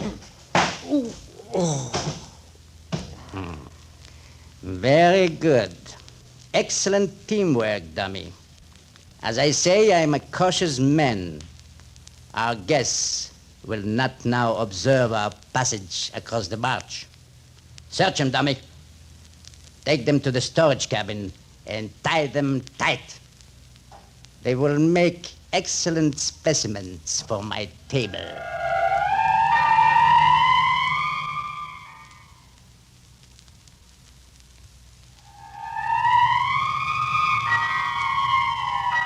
Tied hand and foot in a cabin in the inaccessible heart of Dismal Swamp, Captain Friday and Skip are powerless to save the girl Julie. The second episode of It's Dismal to Die comes to you next week at the same time. You are listening to Adventures by Morse.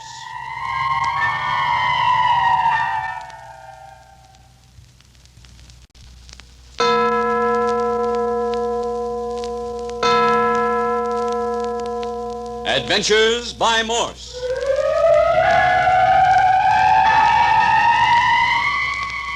Carlton E. Morse presents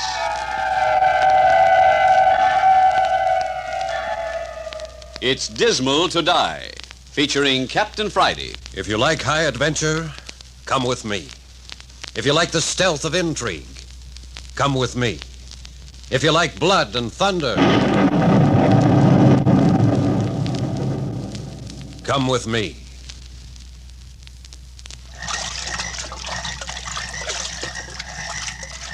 All through the day, Captain Friday and Skip Turner pulled their flat-bottomed boat along the crisscross waterways of Dismal Swamp, South Carolina.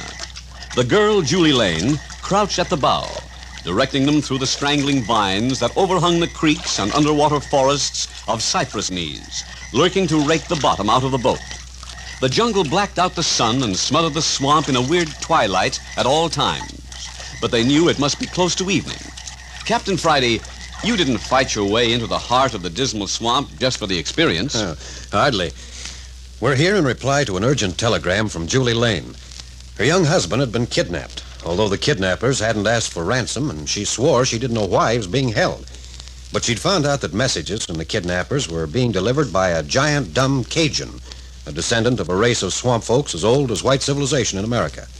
She'd followed him several times to a certain creek bend deep in the swamp, but always lost him. Yeah, for a pretty little southern babe, though, that Julie had her head screwed on right. She figured if we could get to the bend first, we could spot where the dummy went to. Yeah, but we didn't quite make it. The dummy caught up with us, and we had to take cover. By the time we'd rounded the bend, he'd disappeared. Yeah, and right there's where we made our big mistake. Okay, Skip, take over. Well, we left Julie sitting in our boat while we tried to sniff out the dummy's trail. Only we'd no sooner turned our backs than the kidnappers grabbed her, too. And then when we located their hideout, What'd we do but walk ourselves right smack into the arms of a couple of them tough hombres? Captain Friday and Skip woke up hog-tied in a little dark hole of a cabin, and somebody lying on the floor by the wall was moaning faintly. Hey, you reckon that's Julie? I can't tell from here. Them low-down skunks have hurt her. Doggone it. It's blacker here than it was in the swamp. Look at the window, Skip. Night coming on. Listen. Skip, that's not Julie. Sounds like a man. Well, whoever it is, they need help. If I can get rolled over off my face... Yeah. Sit up. We can haunch ourselves across the floorboards. Yeah. Gathering the season's finest crop of splinters. Yeah. Wait. I can see him now. Yeah. It's a man, all right. Holy jump. Look at the way they've roped him. I'm looking. Ankles hitched to his wrists behind his back and the rope crossed around his neck. Every move he makes half strangles him. Oh, what a nice party this is. Hold it. He's coming too. Can you hear me, Mr. Lane? Lane? Hey, you think this is Julie's husband? Who else could it be? Well, I reckon I've been thinking so hard about that pretty little black-haired Julie, I clean forgot her husband. You... Careful. Don't budge. You'll choke yourself. But I hurt... No, we're friends, Lane. This is Skip Turner. Yeah, and that's Captain Friday. We come looking for you. Now, don't try to talk. We'll figure some way to get out of this. Sure, we will. But I'd give it pretty if some little birdie'd tell me how. Pocket. Whoa there now. You just keep quiet like Captain Wait, says. Skip, wait. What did you say, Lane? Pocket. Something in your pocket? Glass. Uh-oh. Skip, can you shove yourself around and reach into his pocket? Well, I can sure make one honey of a try. Easy. Don't bump him. I'd sooner bounce a newborn baby on its head. Yeah, there's the pocket. Now, if I can just finagle one of my hands down into it. Hey. Got it? Yeah, a hunk of glass sharp as a razor, too. There she comes. There. Now, fella, you're going to be loosing nothing flat. Better cut me loose first. We'll need both our hands when we work on him. Okay? Yep. Hold still now. I got the glass against the rope. Hey, try sawing your hands up and down whilst I hold it tight. Yeah. I wouldn't be too all-fired energetic if I was you. Not unless you got a hankering to cut your hands off at the wrist. That does it. Yeah, good. I'll take that glass. The rest can wait till the rope's off Lane's neck. There. One more minute. There. Oh, thank you. Now, never mind that. Just lie there and practice breathing. Yeah, that does for my ankles. Your next, Skip. Well, that don't make me mad. Wrists. There. And ankles. There we go. Now we'll get you loose, Lane. Yeah, about time, too. Hey, fella, don't them ropes hurt, biting into your flesh? They did it first. I guess I must have passed out from the pain and the choking. But I don't feel anything now. Now try straightening out. All right. Funny, I can't move my legs or arms. How long have they kept you bailed up that way, Lane? Just this afternoon. Uh-huh. Rub his arms, Skip. I'll go after his legs. Sure thing. Hey, what'd you do to make him tie you up in knots, anyhow? Start a riot or something? Tried to. Doctor comes here sometime to lecture me about the super race and what his country's going to do to the world in the next war. Ah, now that's it. I jumped him, but haven't had much to eat. I was pretty weak. Hey. He didn't like it. They've been starving you, too? Not exactly. The dummy always feeds me when he's here, but the rest of the time, the doctor and Morales don't bother much. Hurts, huh? A little. Good. Circulation's coming back. Hang on, Lane. Be over in a minute. Go ahead. Are Morales and the doctor the only men here in the camp? Except for the dummy. He comes once a week to bring food. No sign of anyone else? Funny you asking that. I've wondered myself. Well, what's that mean? I was only in the big cabin once. The dummy got me out to the edge of the swamp and turned me over to Morales and the doctor at the log cabin. I was only there a few minutes, but I could see they were equipped to take care of a lot more people. It was a pile of stretchers stacked against the wall. But you're certain no one else has been in or out? Positive. My window overlooks the main cabin. I've had nothing to do but look out of it. Now, ain't that nice? 3 of them to 3 of us. Gents, this ought to be a picnic. Yeah, well, one of us is in pretty bad shape. If I can just get my feet under me, I'll be all right. Honest, I will. The pain's almost gone already. Hey, you want to try it? You bet I do. Well, what we're waiting for? Get his other arm, boss. Yeah. Easy now. Okay. Swell. You don't need to hold me. Just let me walk around a little. Watch out you don't stumble in the dark. Keep talking. Why were you brought here, Lane? Oh, that's just it, Captain Friday. I can't figure it out. There's been no talk of ransom? No talk about anything, except the doctor's crazy ideas. Once a week, they make me write a note to Dad to prove I'm alive. That's all I know about it. Yeah, but they gotta want something. Something that your father can supply. Could that be it? Honestly, I haven't any idea. There'd have been some sense in kidnapping me when we lived in New York a few years back, but... New York, huh? Well, that explains one thing. I thought y'all lived close to here. But you don't sound like no southern boy to me. No, we were New Yorkers until Dad lost his money. He used to be a wealthy man, a famous sportsman. About all he saved out of the crash was his boat and a little house down here that he used to stop at on his way to and from Florida. Florida? A boat? Yeah, Dad owns a good-sized houseboat. He's taken it down to Florida every winter for the last 30 years. Even after he lost his dough? Well, it takes money to run them things. Oh, he couldn't have managed it if it hadn't been for his friend. Friend? A big rancher from South America. Loads of money. 5 or 6 years back when Dad cracked up, they made a deal. Dad would take him south every fall in the houseboat and bring him back in the spring. Uh-huh. You know this man? No, I've never met him. He's a queer duck. Eccentric the way a lot of very rich men get. Well, my father can understand that. If you're rich, everybody you meet is after your money. Dad says this poor guy would go to all sorts of extremes to avoid people. Dress in shabby clothes, mix with the crew. So that's it. Hey, you got an idea? A barrel full. Well, what's it all about? How did you two men get here, anyhow? Now, never mind that now. Answer my questions. On these trips, did your dad supply the crew? No, his friend did. Same crew each time? Oh, no. You see, Dad lived on the houseboat during the winter, but his friend didn't. So he'd just pick up a new crew for the trips. Uh-huh. And your dad decided not to go to Florida this year? Well, say, how did you know that? That does it. Wrapped up in blue ribbons. Yeah? Like you say, clear as mud. Now, we've got to get out of here. Any ideas, Lane?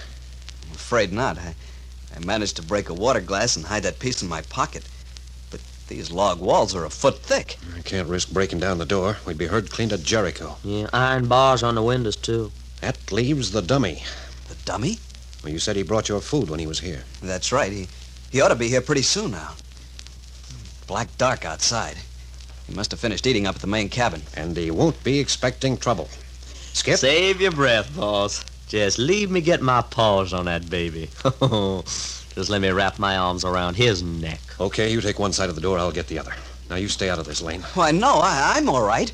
I got a few scores to pay. Hey, watch it. Here he comes. Look out the window. Yeah, somebody's coming across the swamp with a torch. Now, when I shut the door behind him, we take him, Skip. Get it? And how? And I don't need no blueprint either. Okay, everybody. Steady.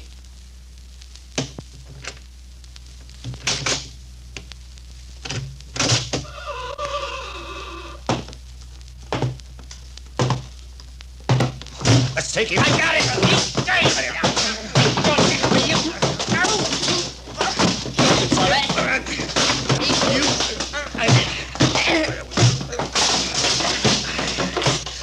Fine, one red engine bites the dust. Gee, that was a fight. You all right, Skip? Yeah, ain't his fault, though.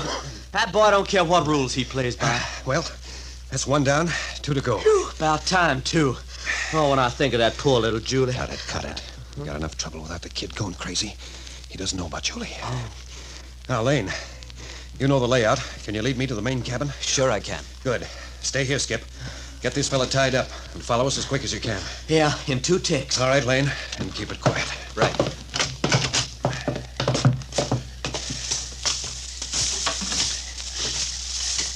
There's a sort of path between the 2 cabins. Better stick to it. Quicksand around. I'm right behind you. Swell. A little lighter out here. Moon coming up. Now, look here, Lane. You asked how we got here. Well, I wondered. How'd you find your way in? I'd better warn you before we get there. Just keep your head, will you? Will you? What's that? No, don't touch me! Why, that sounds like... That's Julie. That's my wife. Please, please! That's Julie. I'll kill somebody. I'll kill him with my own hands.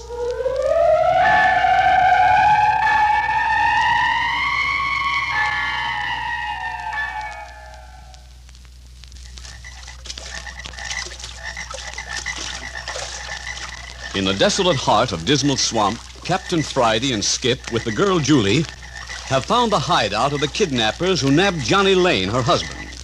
But the kidnappers also caught Julie, and when Captain Friday and Skip went to her rescue, they were ambushed.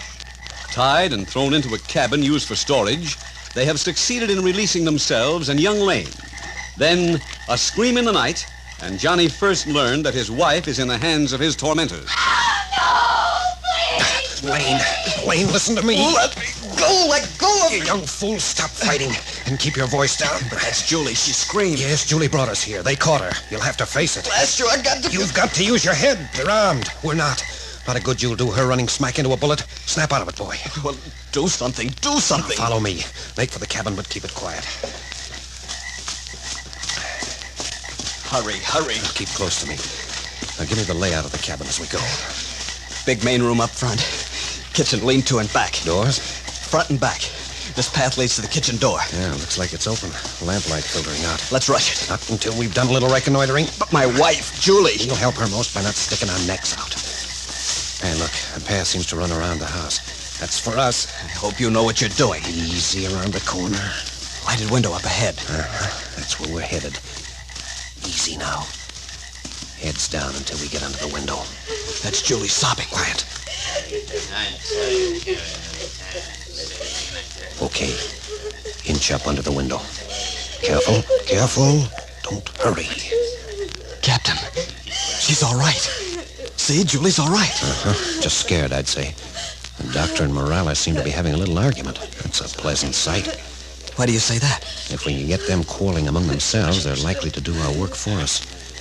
Okay, this gives us the setup. Now we'll go in the back way, quick as you can.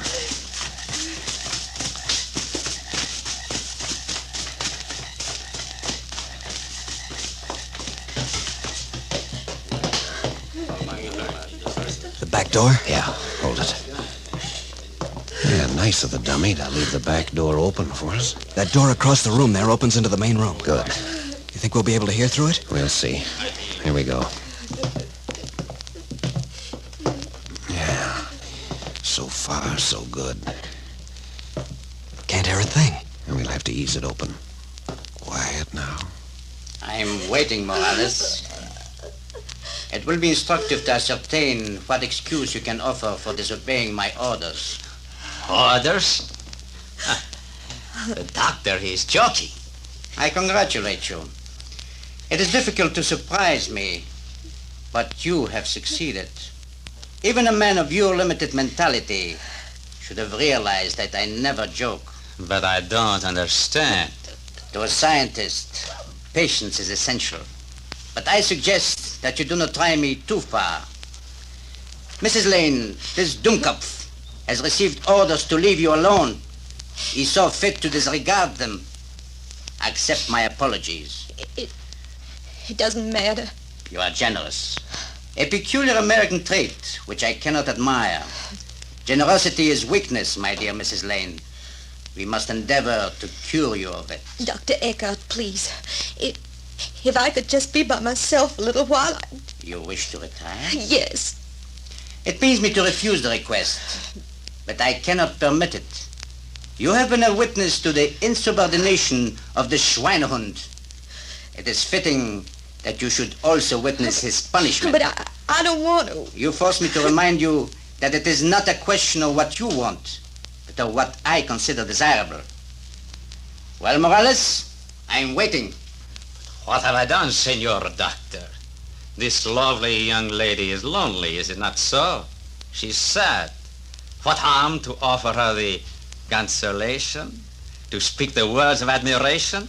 To steal the kiss? Why, the dirty... Lane, keep still. If either one of them... Listen. Permit me to explain the obvious. Your fault does not lie in your familiarities with Mrs. Lane. You had your orders. You disobeyed them. And why was I given these orders? The Herr Doctor would like to explain this also. That does not concern you. Unquestioning obedience is demanded. It is perhaps because the Herr Doctor wants the Senora all for himself. You forget yourself. My intentions are not to be questioned. Oh, no, Senor Doctor. I don't think so. It was Morales who found the Senora. She belongs to me. I will keep her. Oh, no. He's got a knife. Yeah, but watch the doctor. So, you threaten me, huh? See. The great Dr. Eckhart, always he is right. Do not move, Senor Doctor. If you move, this little knife will flicker like the tongue of a snake. So small, so deadly. That is enough. Your usefulness is ended. There's no place for such as you in our great enterprise. Your great enterprise. I spit upon it. Always you and your kind make the big noise, the big trouble. Twice you have promised to conquer the world. Twice you are defeated. Now you are finished. My country is never defeated. Nor am I. Upon you also I spit.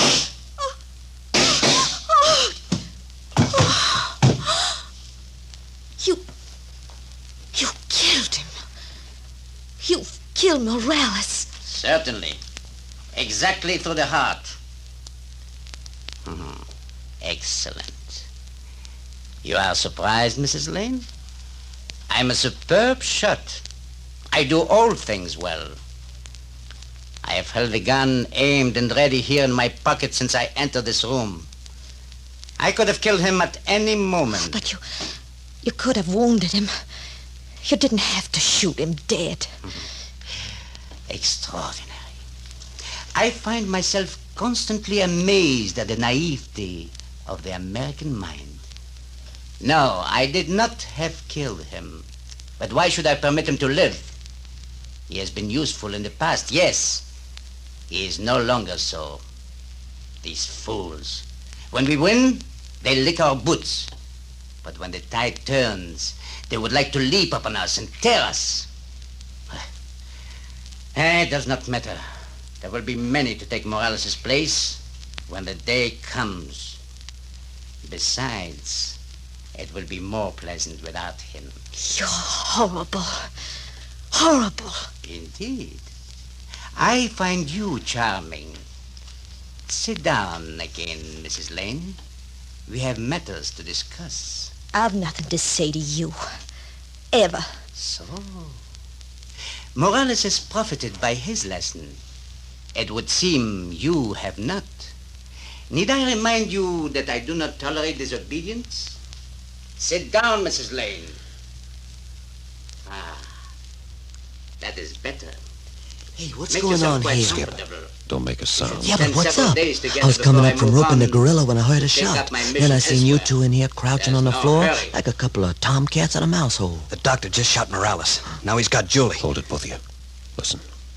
You assure me. It is regrettable that you should choose the chair across the room from me. However, no matter for the moment. Dr. Eckhart, what do you want? Then we do have things to discuss. Excellent. Why did you kidnap Johnny? Very simple. Your husband's father presumed to interfere with my plans. That I do not allow. A small question of the use of his boat. It occurred to me that he would be, shall we say, more amenable if his own son's life depended on it. I don't understand. It is not necessary that you should. There has been an absurd evaluation placed upon woman's mentality. That, too, we shall rectify. A woman should be charming, docile. But you let Johnny go if Father Lane does what you wish. That, my dear, depends entirely on you. On me? Exactly. Tomorrow, the dummy will carry certain communications to your husband's father. There will be a brief note from the younger Mr. Lane as proof of his continued existence. You, my dear, will add a line, and I shall send a letter embodying exact instructions. He'll do anything you say? Quite so. These lessons in obedience are salutary, but we must allow him a day or so to prepare his vessel for our little journey. Days which might pass slowly, except for your unexpected arrival. It will please me to spend this interval of waiting in your company. Dr. Eckhart, if you knew how you made my flesh crawl, if you knew... So, perhaps you would care to consider the consequences of such an attitude. I am a doctor. I am also a surgeon. There are certain operations which I have never been called upon to perform in my career. Very curious operations, very intricate, painful too, I fear. Unfortunately, I have only a limited supply of anesthetic. Too little, I'm sure, to prove effective in deadening... What are you trying to tell me? Simply, my dear young woman, that the decision is entirely yours. But you'd let Johnny go? You promised? Gladly. You have my word. And now, dear Mrs. Lane, surely you will be more comfortable here beside me? I can't take this. Hey, Johnny, stay where you are. Julie, wait! Don't go near him! Johnny, it's you! Stop, Mr. Lane, I warn you. Johnny, the gun. Yes, the gun. Do not move, either of you. Oh, Johnny, why did you come here? It's all right, darling. We never had a chance of getting away, any of us. But he promised. He was going to let you go. You didn't really believe that, did you? Look at him. Quite right, my young friend. No, I had no intention of allowing you to live. This place must remain secret. Still, you might have had several more days in which to enjoy your miserable little life. As it is, you force me to eliminate you now.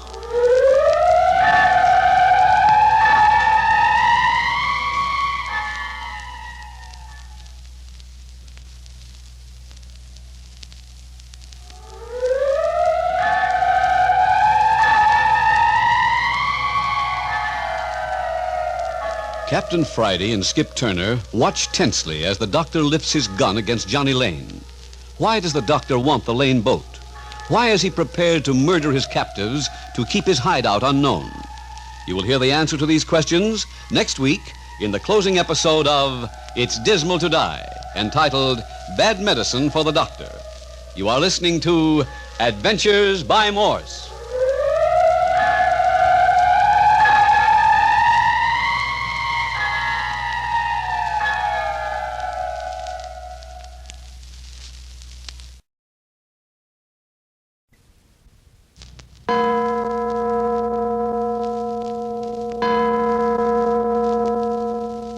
Adventures by Morse.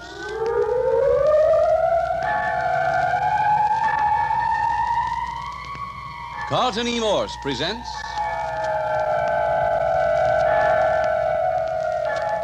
It's Dismal to Die, featuring Captain Friday.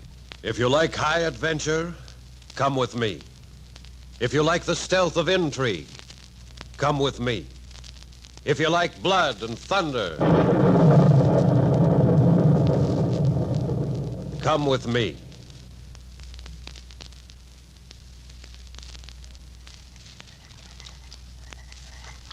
Dead of night, in the desolate heart of the Dismal swamp. And in the lonely hideout, Dr. Eckhart has just raised his gun to shoot down Johnny Lane before his young wife's eyes. Captain Friday and Skip Turner came here with Julie Lane in an attempt to rescue her kidnapped husband. But Julie was stolen from them, and they themselves were ambushed.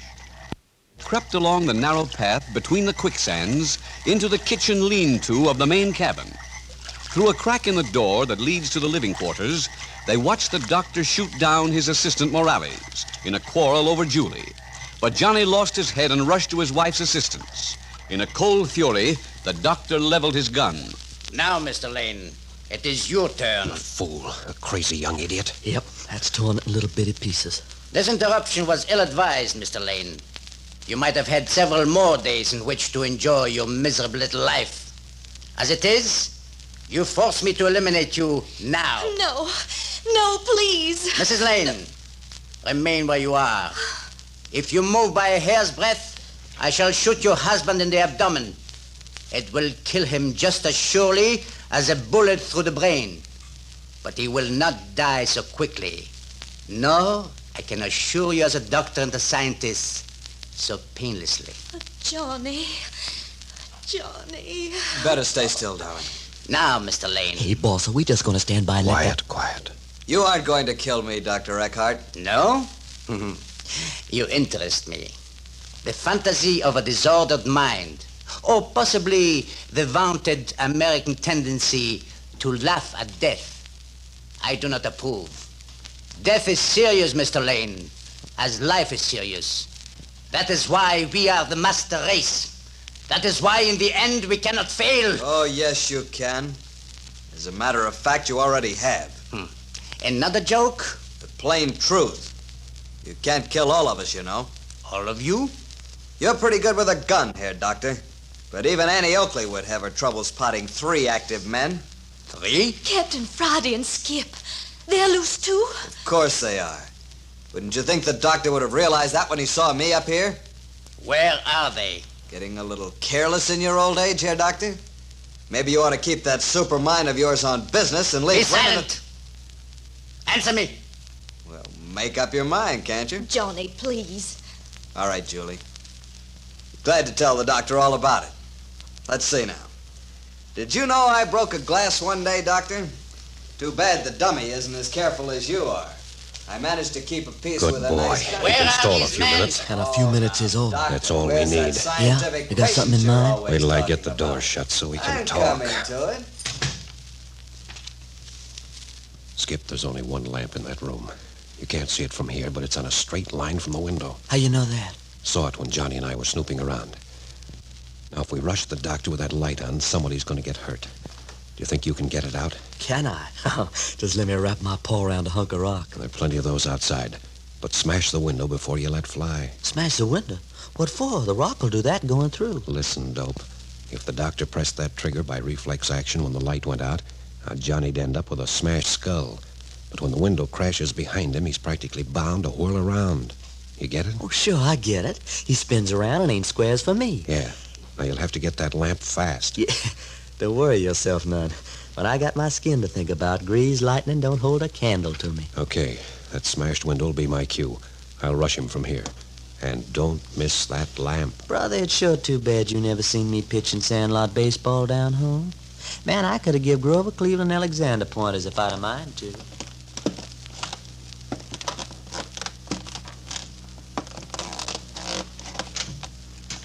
I guess you ought to watch those impulsive little gestures of yours there, Doctor. Too bad you bumped Morales off. You could have used him about now. As it is, you're 1 against 3. Now it is you who forget. There is still the dummy. A formidable opponent, my young friend. Oh, yes, the dummy. Didn't I tell you? Tell me what? I wouldn't count on him if I were you. He's lying in the storage cabin, tied up like a bundle of laundry. You got the dummy? Oh, thank heaven. When you talk about formidable opponents, Dr. Eckhart, don't underrate Captain Friday and Skip Turner. And no mean shakes themselves. As I said, you're 1 against the 3 of us. So, and you imagine the balance is in your favor. I hold in my hand a powerful assistant, Mr. Lane. 1 against 3. But the 1 is armed. If you fire, they'll be on you like wolves. You can't get all of us. I do not admit that. However, there is a possibility that I might not. A slim possibility. But I have considered it. The light is dim. I'm a careful man. I take no chances. Congratulate your husband, Mrs. Lane. What do you mean? He has convinced me of the advisability of changing my tactics. Captain Friday! Say, what the devil... Be silent! Captain Friday, I have no time for childish games. Naturally, you are within hearing distance. Reply, if you please. Okay, Doc. Spare your voice. I'm here. Ah, behind the door of the lean-to. No doubt Mr. Turner is with you? You're doing the talking. I am. Listen carefully, please. With both ears. In one moment, I shall leave this cabin. You, Mr. Turner, and Mr. Lane will remain here. You will make no move to follow me. Oh, that right? You will not raise a finger to prevent my escape. I see. You wouldn't be taking Mrs. Lane with you, I suppose? Excellent. For once, I need not point out the obvious. Naturally, Mrs. Lane accompanies me. Julie? Oh, no, you don't. Julie stays right here. Mr. Lane, may I remind you again that I hold a weapon in my hand? Do not move. Weapon or no weapon, Julie stays here. My dear young man, are you totally devoid of intelligence? Her dead body may remain here. Better get it straight, Johnny. One false move out of you and he'll shoot your wife. I'll get you. I'll get you if it's the last thing I do. Perhaps you might. That is a possibility which I also admit. But it will scarcely restore your wife to life. How about you, Julie? Seems to me you're the one most concerned. I'll go with the doctor. Splendid, my dear. Julie, you can't. Oh, don't you see, Johnny? I can't do anything else. If I refused, he'd kill you. If you try to stop me, he'll shoot me and probably you, too. It's our only chance. A clear summation of the facts. Nor need you concern yourself about the young woman. Due to this unexpected alteration in my schedule, I shall not have time for her excellent company. I wouldn't believe you on a stack of Bibles. You can this time, Johnny. He'll be too busy saving his own hide. Won't be quite so easy to get to Florida now. Florida? Why do you say Florida? Oh, come now, Doc. I know all about it. You know nothing. No? Let's start back a few years. Your Fuhrer's pals had quite an organization built up in this country before the war. But the FBI wasn't as sound asleep as you thought. After Pearl Harbor, the boys made mincemeat out of your setup. So? So you had to get new agents in to take the places of the ones you lost. You tried sending a few in by submarine. Not so hot. If they managed to land, they were picked up a few miles inland. You had to find a safer route. That's where you proved useful. Go on. I'm listening. You've been running a neat little underground railway here, Doctor. You smuggled your boys into Florida from South America. There's a huge tract of swamp down in Florida, too, the Everglades. They'd hide out until it was safe to bring them up here. You know, too, how they were brought? Well, that's clear as glass. Through the inland waterway in the Dismal Swamp Canal. Yeah, you were pretty smart. Morales posed as a rich ranchero and got hold of Johnny's father. He had a big houseboat, no money to run it. You hired his boat and supplied him with crews. New agents coming in. Old ones and escaped prisoners of war going out. No one suspected, no one. No. Not until Mr. Lane caught on. Refused to play any longer. Why should they catch on? He'd been making that trip for 30 years. Everybody along the waterways knew him and his boat.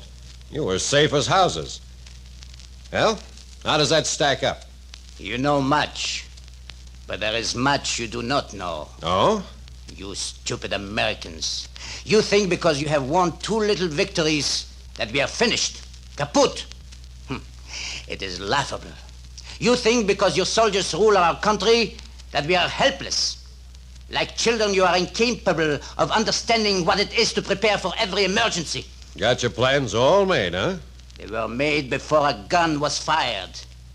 There are still places on this earth where we are welcomed.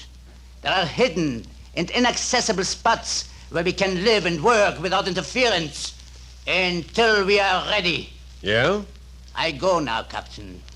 But in time I shall return to this country. I and my men will seep into your homes, your towns, your public offices. This time we shall not strike until we are assured of final victory. Mrs. Lane. Yes? You will walk ahead of me to the door. You will open it and precede me through it. Mr. Lane, I advise you to remain quite still. Captain Friday, isn't there anything we can do? No, Mr. Lane. There is nothing you can do. You may proceed. Hey, Doc! Duck, kids! What's that? The lamp, Skip. Coming up!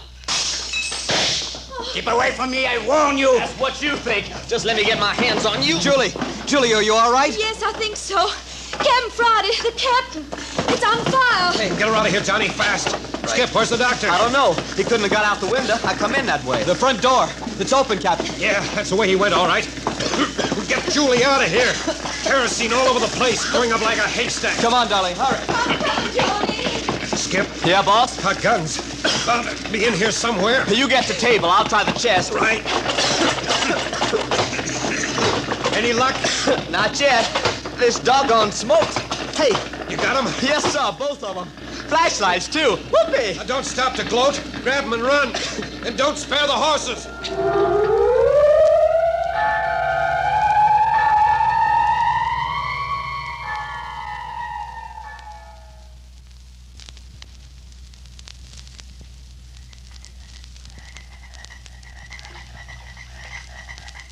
Murder has moved into the black, decaying heart of the Dismal Swamp, which Dr. Eckhart has used as a headquarters for a band of enemy agents. A few moments ago, the Herr Doctor shot down his assistant Morales. He intended to kill his prisoners, too. But Captain Friday and Skip made their escape and released young Johnny Lane. At the main cabin, Skip threw a rock through the window of the room where the doctor was holding Julie Lane, smashing the lamp and setting the cabin on fire. In the mix-up, Dr. Eckhart made his escape. Now, outside the burning building, Johnny and Julie are anxiously waiting for Captain Friday and Skip. Johnny, what's happened to them? Why don't they come out? Now, darling, don't worry. Captain Friday and Mr. Turner can take care of themselves. But the whole inside of the cabin's in flames. The fire's licking at the roof. Johnny, those shots the doctor fired, they may have been hurt. They both sounded all right. I don't know, though. Everything happened so fast. We gotta go back in there, drag them out. Wait a second. Captain Friday! Turner! You all right? Keep your shirt on, fella. We're coming. There's one of them running out of the door. It's Skip. And Captain Friday right behind him. Over here. Here we are. Okay. Be right with you. Doggone smoke. Ain't enough. It stings a man's eyes out. Got to choke him to death, too. You're not hurt. You're both all right. Hey, sugar, what's the matter with you? We thought you'd been hurt. The flames, you might have been burned to death. No, not us, Mrs. Lane. We just had a little business to attend to. Uh-huh. Getting back the guns the doc lifted off us. Yeah. Oh, look at that. Ain't she a sweetheart? You know, I've seen a lot of pretty little females in my time, but never one that fitted the palm of my hand like this here shooting pistol. Look, ought we to stand here in the light from the fire? If the doctor's hanging around out there in the dark... Not a chance. He won't be hanging around here. Come daylight, we'd have him cold. Yeah, he'd make tracks out of the swamp. Right, and we're going after him, fast as we can make it. Johnny. Yeah? I gather there's quicksand all around this camp. You know the path through it? Well, I've seen the men take it from the window of the cabin where they held me. Uh-huh. I was going to try it if I'd managed to get away. Now, do you think you can show it to us now? I don't know. It's tricky even in the daytime. Yeah, we'll have to try it. Here, take the flashlight. I'll be right at your heels in case you get into trouble. All right, let's go, boys. Yeah. Hey, what about little Julie? Huh? Me? What about me? Oh, we can't leave you here all by your lonesome. I'll say you can't. How do you think you'd find the trail without me? Yeah, she's right at that, Skip. She's the only one who knows it. Yeah, but honey, you're plumb tuckered out. Tuckered nothing. I brought you in here, Skip Turner, and I'm taking you out. Right, Johnny? Swell, Julie. If these gentlemen can go looking for trouble, I guess it's up to us to help them find it. So let me get the flashlight on. Ought to be a path through the marsh leading off close to here. Hey, is that it? Looks like it. Come on. We can make time at first. All right. Yeah, better make it Indian file, Skip. Julie? Yes. And no straying. Hang on to my coattails, honey. I got him.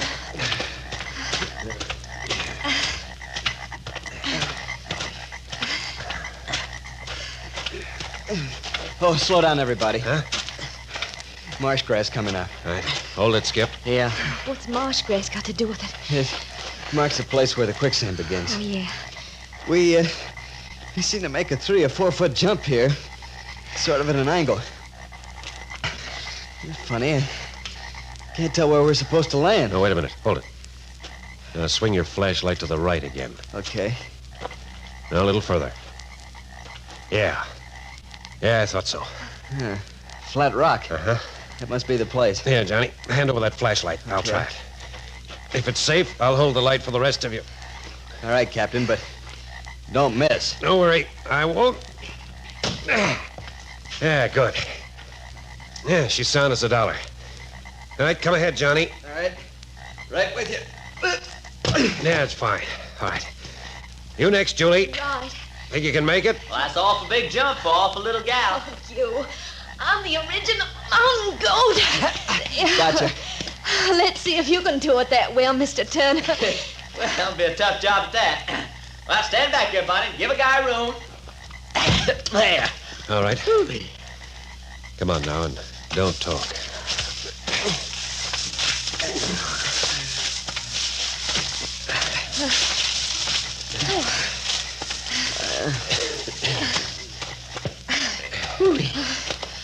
Oh, boy, it sure feels good to plank my feet on firm ground again.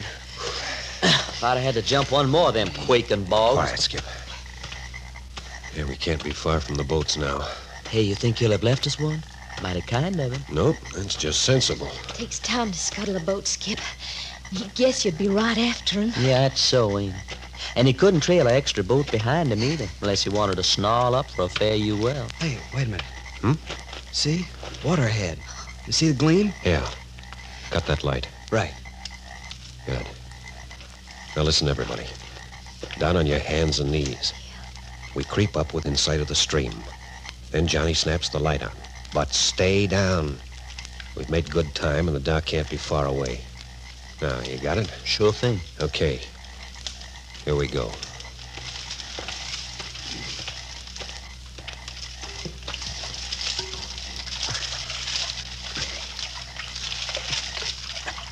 Okay, Johnny. The light. Right. There. There it is. The boat. Yeah. One boat. And that's all. That means the dock's still ahead of us. Well, it can't be far. Come on, let's get a move on. Wait.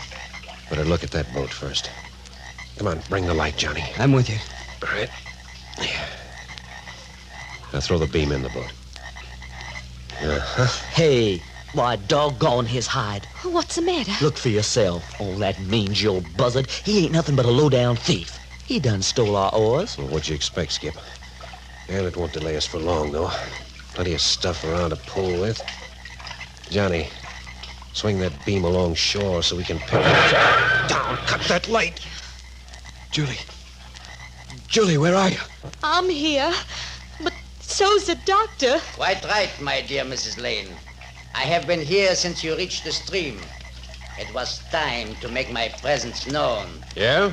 Why right now? I cannot permit you to provide yourself with substitute poles. Not at the moment. Had you reached the stream 2 minutes later, it would have made no difference. Uh-huh. Got here a little too early for you, eh, Doctor? I believed it would take you longer. I had expected to be through the floodgate before you reached this place. But I always take precautions in the event... The floodgate? Exactly, Captain Friday. The barrier which closes the stream leading to our camp. I must ask you and your friends to remain without moving until I have opened it and closed it behind me. And then what? Then, Captain, nothing you do will concern me. As you have no doubt observed, the barrier is extremely heavy. It is operated by a most ingenious mechanism. When I am outside, I shall destroy the mechanism. Hey, that'd trap us in here. Yeah, and he'd be halfway to Florida before we get out. Listen, my excellent friends.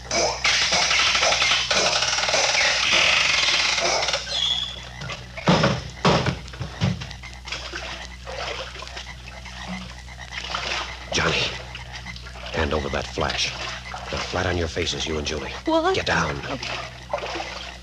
Ready, Skip? Raring to go. Auf Wiedersehen until I return. Watch it now, Skip. I'm going to use the flashlight. There he is. Let's take him. Yeah. Brother, you ain't never gonna get that gate shut. Stop, you fools. Stay where you are. Oh, so that's the way you want it, huh? Well, two can play at that game. Don't kill him, Skip. We want him alive. Sure. I'm just keeping him bothered. I warn you. Stay away from me. Grab the boat, Skip, and spill him out. The water's shallow. I'll keep the light on him. Now you're talking. And over you go! No! That does it! I got him, boss. I got him. Stay still, doggone Take you. your hands off me. Let go. Oh, no, you don't. Watch out, Skip. I told you. You will never take me. Skip. Skip. Are you all right, fella? Sure. I just slipped in the mud. A little blow like that'd never push me over. Well, never mind that now. He's making for the bend. If he gets around it, we may lose him. Well, come on. Keep that light steady. Well, it's not so easy in this mud. Well, we're gaining on him just the same. You better give up, Doc. You ain't got a coon's chance. I will never give up. And you will never... Hey, what? Skip, don't move another step. Help, me, help. Yeah, but what's got into him? Don't you see? He's in quicksand. Quicksand. Great glory. Help me, please. Please, you cannot let me die like this. Fella, I reckon you're right. Not even a rat like you. Doctor, listen. There are vines above you. Grab them. Yeah. Now, hang on till I can get back with an oar. But I still think I cannot hold. Sure you can. Anyways, you better. Hey, don't try to pull. Keep working your body from side to side. All right, here we are. Now, when I reach the oar to you, let go the vines and grab it. Okay? Yeah. All right, now, come on. Just keep working your body. That's it. We'll pull from this end. Give me a hand, Skip. Here. Slow and steady ought to do it, huh? We went to too much trouble to nab you alive, Doc, to hand you over to quicksand. I reckon the FBI will want to have a little talk with you about them hideouts you and your friends fixed up to hatch another war in. That's it, baby. Come on. Come to Papa.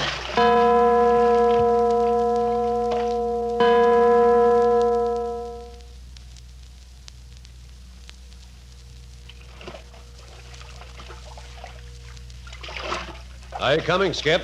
Dr. Eckhart giving you any trouble? What, wrapped up in vines like he is? Heck, fine, no. He and the dummy are laying in the bottom of my boat peaceful as babies. Now, how you folks coming in your boat? Everything under control. You know, one thing's still nagging at me, though. What's that? The same thing that's bothered me all along. Julie, why in thunder didn't Johnny's old man come with us instead of sending you? Oh, but don't you see? He couldn't come. The ransom notes ordered him to be ready to leave when they sent word. He had to stay with a houseboat. Thought Johnny's life depended on it. Poor Dad. What'll they do to him, Captain Friday? He didn't know he was running enemy agents in and out of the country. And he still doesn't. He never suspected Morales at all till the last trip. Then he thought the men were criminals, gangsters skipping the country. It'll just about kill him when he finds out. You think they'll jail him? Well, I can't answer for the FBI, Johnny. But your father didn't know the score. They might figure you Lanes did the country a pretty big service after all. What do you mean? Well, the government men know these enemy agents had bases of retreat lined up in case of defeat. Locating those bases and wiping them out's important to the whole world. We're giving them a guy who can spot those hideouts. No, I wouldn't worry too much if I were you. When we hand the doc over to the FBI, I'd say it'll be all over but the shouting.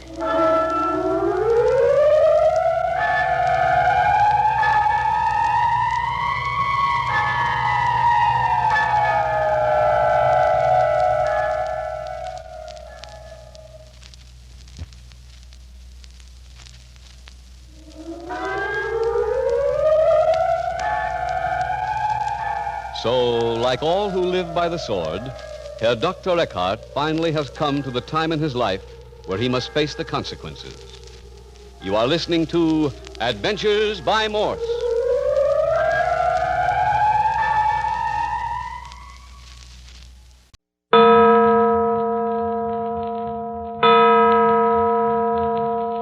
Adventures by Morse. Carlton E. Morse presents The City of the Dead, featuring Captain Friday. If you like high adventure, come with me. If you like the stealth of intrigue, come with me. If you like blood and thunder, come with me. 9 o'clock on the morning of the third day in the City of the Dead. The most harrowing night in the lives of Phyllis Carroll and Jimmy Parker is past. During this night of terror, the following incidents have taken place. Captain Friday has disappeared. Jimmy Parker is convinced that it was Mayor Friday whom he and the captain saw digging in Ernie Morton's grave just before Captain Friday disappeared. One of the black pearls belonging to the collection of Theodore Beverly, Phyllis's grandfather, was found under her pillow. It was placed in the mayor's care, and within half an hour was taken from him by some mysterious person. Then, in conclusion, the inmates of the mayor's cottage, including Jimmy, Phyllis, old Dr. Tuner, and the mayor, watching the dawn break from one of the windows, saw old Clawfoot captured and carried off by someone unrecognizable in the dim light. But the night is behind them. The warm morning sun has become a tonic to the shattered nerves of the group and has done much to dispel the terror of the night hours. Phyllis alone is still abed with her wounded shoulder. Jimmy. Well, hello there, sleepyhead. Good morning. Jimmy. Lie down, Philly. You hurt your shoulder. Oh. See? I told you. Now you lie still. I forgot. Jimmy, is everything all right? Right as rain. But old Clawfoot was kidnapped. All the better. We don't have to worry about him anymore. I just remember you saying that, and then I guess I went back to sleep. What happened after that? Not a thing. Dr. Tuner and Mayor Friday went out, but they couldn't find a trace of anything. Clawfoot and whoever captured him had vanished. How long have I been asleep, Jimmy? 4 hours. It's just past 9 now. I feel an awful lot better now. Hungry? Mm-hmm. Oh, gee, Phil, it's good to hear you laugh again. It seems ages since we've had anything to laugh at. Well, things are going to be all right now, aren't they, Jimmy? I don't know, Phil. I hope so. What's the matter? Has something else happened? No, thank heavens, no. But everything is just as mixed up as it was last night. Just doesn't seem so bad in the daylight. Oh. And, Phil... What is it, Jimmy? I hate to tell you. I suppose I ought to. Oh, of course you should. Everything. Well, the mayor called up the police station in the city this morning. Jimmy. I tried to try to get him not to do it, and so did Dr. Tuner. Well, does that mean we've got to go to jail? I don't know. I didn't hear what he said on the phone, but, well, you know how he feels toward me. Well, don't you worry about it. I know you haven't done anything. They can't lock you up. They can't. I know. They can make it awfully hot for us, Phyllis. We did dig in Ernie Morton's grave, and the next morning Bert Arnold's body was found buried there. How can we possibly prove that we didn't murder Bert? Where are Dr. Tuner and the mayor now? Well, the mayor's gone down into the city of the dead. Dr. Tuner was out in the kitchen just a minute ago. I suppose he stepped outside. Anyway, Jimmy, if the police do come, we won't have to spend another night in this terrible place. We wouldn't anyway. Oh, I hate Mayor Friday. He's been antagonistic toward us ever since we first came here asking for help. He's got an awful guilty conscience or something. Do you suppose he's been looking for the pearls himself? That would explain why he'd be jealous of us. Dr. Tuner must be in on it, too, then. Oh, no, I'm sure he's not. He's so friendly and gentle. I don't think he knows anything about what the mayor's been up to. How could he help it? Hasn't he been coming down to the city of the dead for the last 20 years? To visit his old patients buried here, he says. Yeah, and I reckon that's the truth, too, son. Hey. Dr. Tuner. How long have you been standing there listening? No, Parker. Ain't no use to get all worked up on a nice sunshiny morning like this. Well, just the same, you had no business eavesdropping. Parker, I reckon you've got a lot to learn. It ain't always the best policy to jump at conclusions.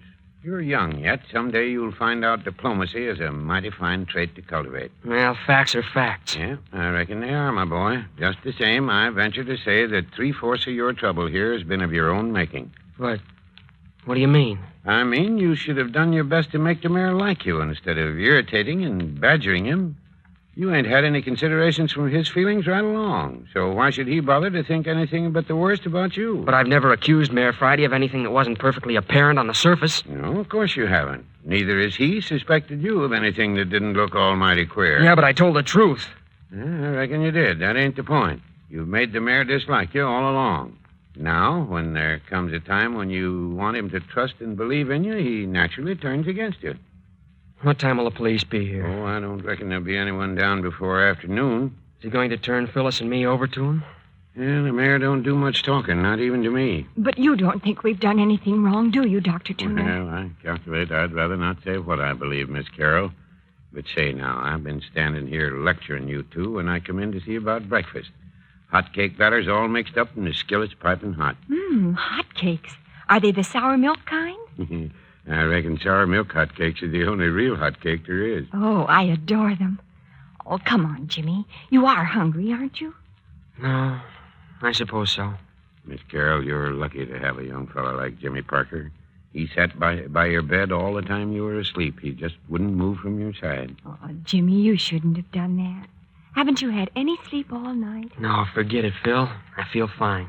Yeah, I'll go out and put on a batch of hot cakes. Oh, by the way, Miss Carroll, do you like your eggs straight up or over easy? Over easy. Oh, isn't he a dear? Mine straight up, Doctor. One straight up, one over easy. I got some mighty fine home-cured bacon for you, too. Jimmy, it was awfully nice of you to sit beside me while I slept. I think that was why my dreams were so sweet. Oh, Phil, dear, you were so lovely sleeping. All the time I sat here beside you, you were smiling in your sleep. I wondered what you were dreaming about. Don't you wish you knew? Phil, dear, was it... Listen, Jimmy Parker, you go get me a pan of warm water and a comb and a mirror. You're a fine nurse. I'll bet you'd have let me eat breakfast without even powdering my nose. Yeah, I guess I would. But, Phil... Hurry, Jimmy, or Dr. Tuner will be in here with the hotcakes before I'm ready. They're browning nicely. I got a good dew on them this morning. Oh, here comes the mayor, Dr. Tuner. I caught a glimpse of him through the window. Well, I'll put a couple of more eggs in the pan then. Good morning, Mayor Friday. Yeah. Good morning, Miss Carroll. How do you feel? Oh, much better, thank you. Mayor Friday, are you going to turn Jimmy and me over to the police? Oh, now, Miss Carroll. But we only parked Jimmy's car near the City of the Dead.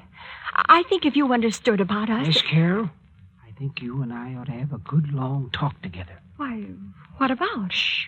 Here comes young Parker. We'll talk about it after breakfast, huh? Here you are, Phil.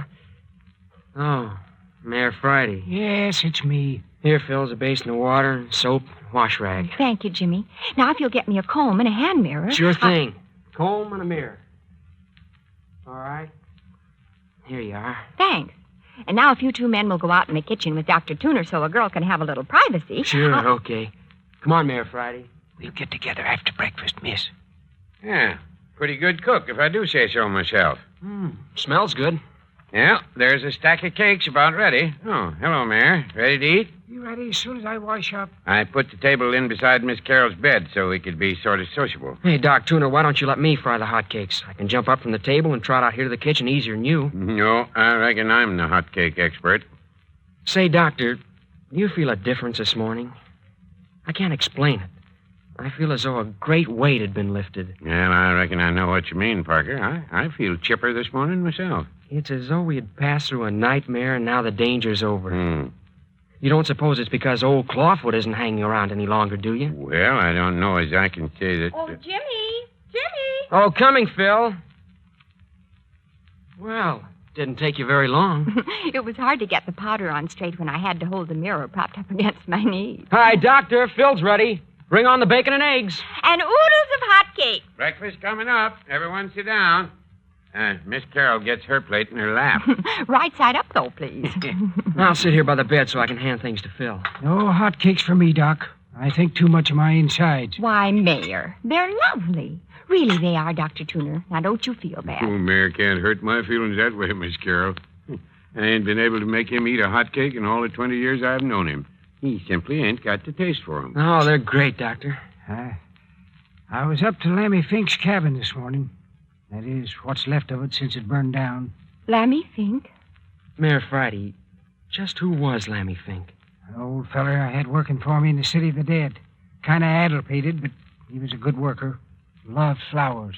Well, what about it, Mayor? Why did you go to his cabin? Made the trip for nothing. Everything fell into the cellar when the building burned. Couldn't get to the bottom with all those burned timber, cook stove, and other junk that crashed down into the basement. Couldn't tell how many bodies really was in the place then, huh? No. Oh, listen. The church bell. Well, that's the first time I've heard it ring in the daytime. Very strange. Mighty strange. Heard it a couple of times already this morning. Now, look here. If it keeps up, we should be able to trace it in the daylight. Been thinking about that. Yeah, I think we should go right after breakfast. Don't you, Mayor? One of us ought to. Both of you go along. I'll stay with Phyllis. No. But look here, Mayor. Surely you don't think I'd run away and leave Phyllis. You know as well as I do that with that knife wound in her shoulder, I couldn't possibly move her. Gonna keep you under my eye until the police get here. Oh. Well, then, suppose you take Parker with you, Mayor, and I'll stay with Miss Carroll. No. Well, Mayor, I'll go look for the bell alone if you say so, but I'll tell you flat, I ain't hankering for it even by daylight. You know how the fog comes up in the middle of the day. Might as well be night when that miserable stuff settles down in the city of the dead. I ain't asking you to go alone. You'll take Parker with you. But look here, Mayor. I promised Phyllis I wouldn't leave her again, and I'm not going to. Jimmy, maybe you'd better do what the mayor says. You want me to go and leave you here with this... with Mayor Friday? Oh, no. Well, that is... Oh, please, Mayor Friday. Does Jimmy have to go? Yes. Well, I won't. Now, Parker, what was I telling you this morning? I reckon you better come along with me. Dr. Tuner, you don't want me to leave Phyllis with this man. Why not? I ain't going to eat her. And if I should leave Phil and if anything should happen, I'd never forgive myself. Well, I reckon the mayor's just as capable of looking out for Miss Carroll as you or me. Yeah, but look here. If I can't stay with Phyllis, why don't you stay here, Dr. Tuner, and let Mayor Friday take me to look for the Phantom Bell? No. You're going to do what I say. Well, I guess it'll be all right, Jimmy. You go along with Dr. Tuner. Something's wrong. Why do you want to separate Phyllis and me? Oh, now, Parker, nothing's wrong. Look here, young fella. I'm going to tell you something for your own good. The quicker you learn not to suspect the people around you, the better you'll get on in this world. You're keeping something from us. No matter what you think, Parker, you're going out with Doc Tuner, and that's final. Supposing I refuse to go? You haven't got a chance of refusing. You're going with Doc Tuner even if he has to walk behind you with a gun. Oh, please, Jimmy. I'll be all right. Honest, I will. I don't like it. Well, I reckon you're Hello, what in Tunket made that shadow? Where's the sun? Gone behind a cloud, I suppose. No, it ain't. It's a fog coming in. What, already? Saw it coming from way off when I was up at Lammy Fink's cabin. Yeah, looks as though we're going to hunt that church bell in the fog. Shouldn't have no trouble if it keeps a ringing the way it has been. Oh, dear. And I was feeling so much better. More hotcakes, Parker? No more. What about you, Phil? No, thank you. Mighty skinny appetite. Well, if everybody's finished, let's just carry the table back into the kitchen. Grab a hold there, Mayor. Yeah. As soon as we get the dishes stacked, Parker and I'll go on down to the old church. Look here, Phyllis. If you're afraid to stay here alone with Mayor Friday, you just say the word and I won't go. That gun business is all hooey. Dr. Tuner wouldn't shoot anybody. No, Jimmy. You go ahead. It'll be all right. Really, it will. Only... Well, I wish this fog wasn't settling down on us again. It makes me cold inside just to think of it. Listen, Phil. I found this knife out in the kitchen. Jimmy! It's the one you were stabbed with. Oh, take it away. No, Phil. Take it under the cover with you. Oh, no. I don't want it. Don't let Doc or the mayor hear. Please take it. Hide it under the covers. I'll feel a lot better if I know you've got something to protect yourself with. I hate the sight of it. It's a terrible weapon. You'd be glad enough to have it if you were fighting for your life. What do you mean? Oh, nothing. Nothing really, Phil. Only... Well, here, take it. All right, but... Why, what an ugly handle. Quick, put it under the covers and don't tell anyone. Oh, I hate it. There. Now, if anyone gets funny, you can carve your initials on him.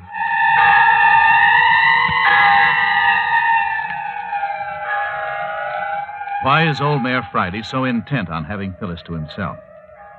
What is it that Jimmy fears for her? And beyond all else, what will Jimmy and Dr. Tuner find in taking up the trail of the Phantom Church Bell?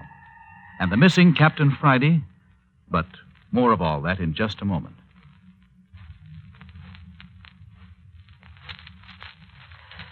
That ugly knife gives me the shivers. I won't rest a bit while it's under the covers with me. Use it if it's necessary. Here's something else. What is it? A whistle. Where did you get that? It's a police whistle Captain Friday left here. Take it. Why, what for? To use if you're in danger. Do you think something's going to happen to me? Not if I can help it. But with this knife and the whistle... I don't want to frighten you, Phyllis. Honest, I don't know of a single thing that might happen. But, well, you know what a time we've had so far. Yes, I know. When you take this whistle, if you get suspicious that things aren't going right, or you become frightened, you just blow this police whistle as hard as you can. You'll be surprised how far it'll carry. Do you think you could hear it anywhere in the city of the dead? I think so. Anyway, we won't be out of range of it very long. That does make me feel safer. To know that I can call you. Shh, watch it. Now, Parker, get your hat and let's get started before the fog settles too thick among the tombstones. All right. I'll be right with you. Now then, Miss Carroll, don't you worry. You aren't in any danger, and nothing's going to happen while we're away. You just see if you can't get a lot of sleep today. If everything goes as it should, you'll be up and walking around another day or two. You're sure I'll be all right, Dr. Tuner? Of course you will. Well, don't be gone too long, will you? Oh, I don't reckon we'll be out any longer than we can help. Mayor, you're going to take good care of Miss Carroll now, ain't you? I reckon me and Miss Carroll are going to get on right smart, ain't we, miss? Oh, yes. Yes. Me and her got a lot of things to talk about. Well, don't get so interested talking you forget about your job as nurse, Mayor. Well, I'm ready, Dr. Tuner. All right, Parker. Goodbye, Phil. Remember, don't take any chances, will you? No, Jimmy. I promise. Come along, Parker. Come along.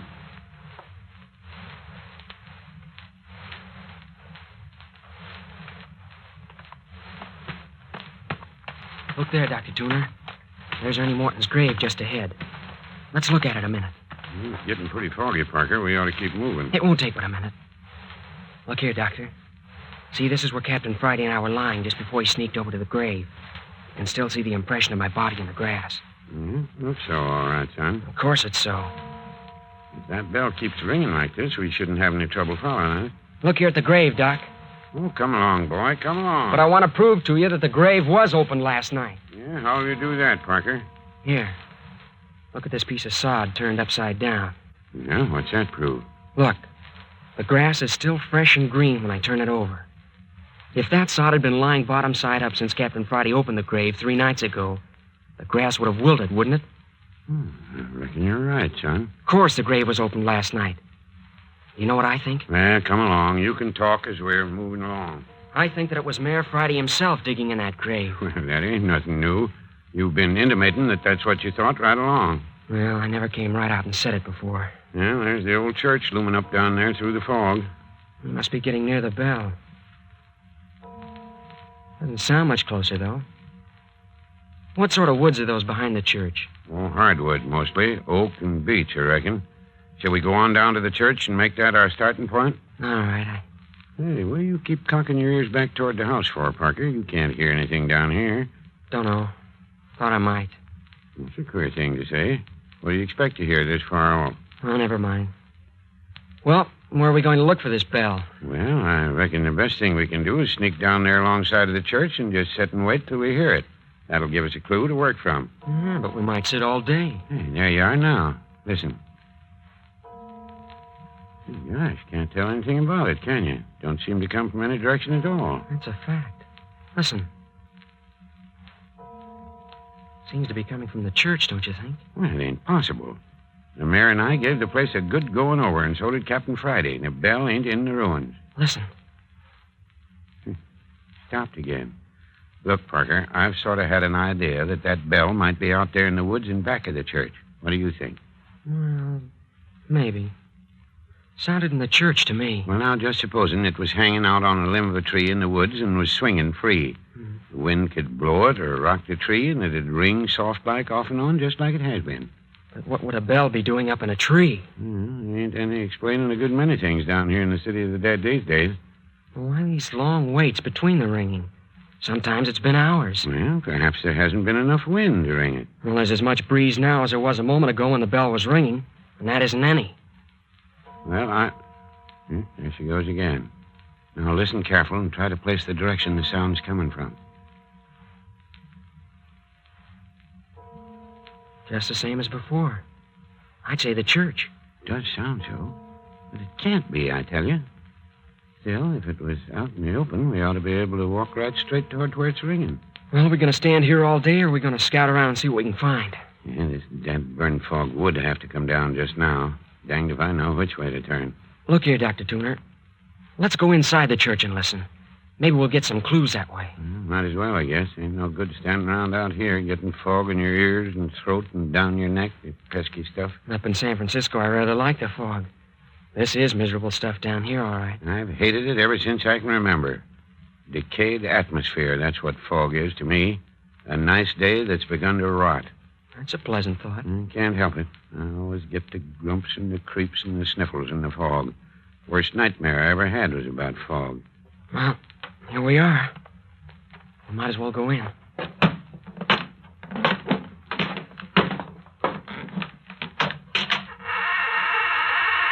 thing I brought a pocket flash along. Go ahead, but mind your way. Them floorboards are rotten as punk. You're likely to break a leg. You want to lead? No, you go on ahead. This here's your idea. Here, you can have the flashlight. Okay. This is a miserable hole, isn't it?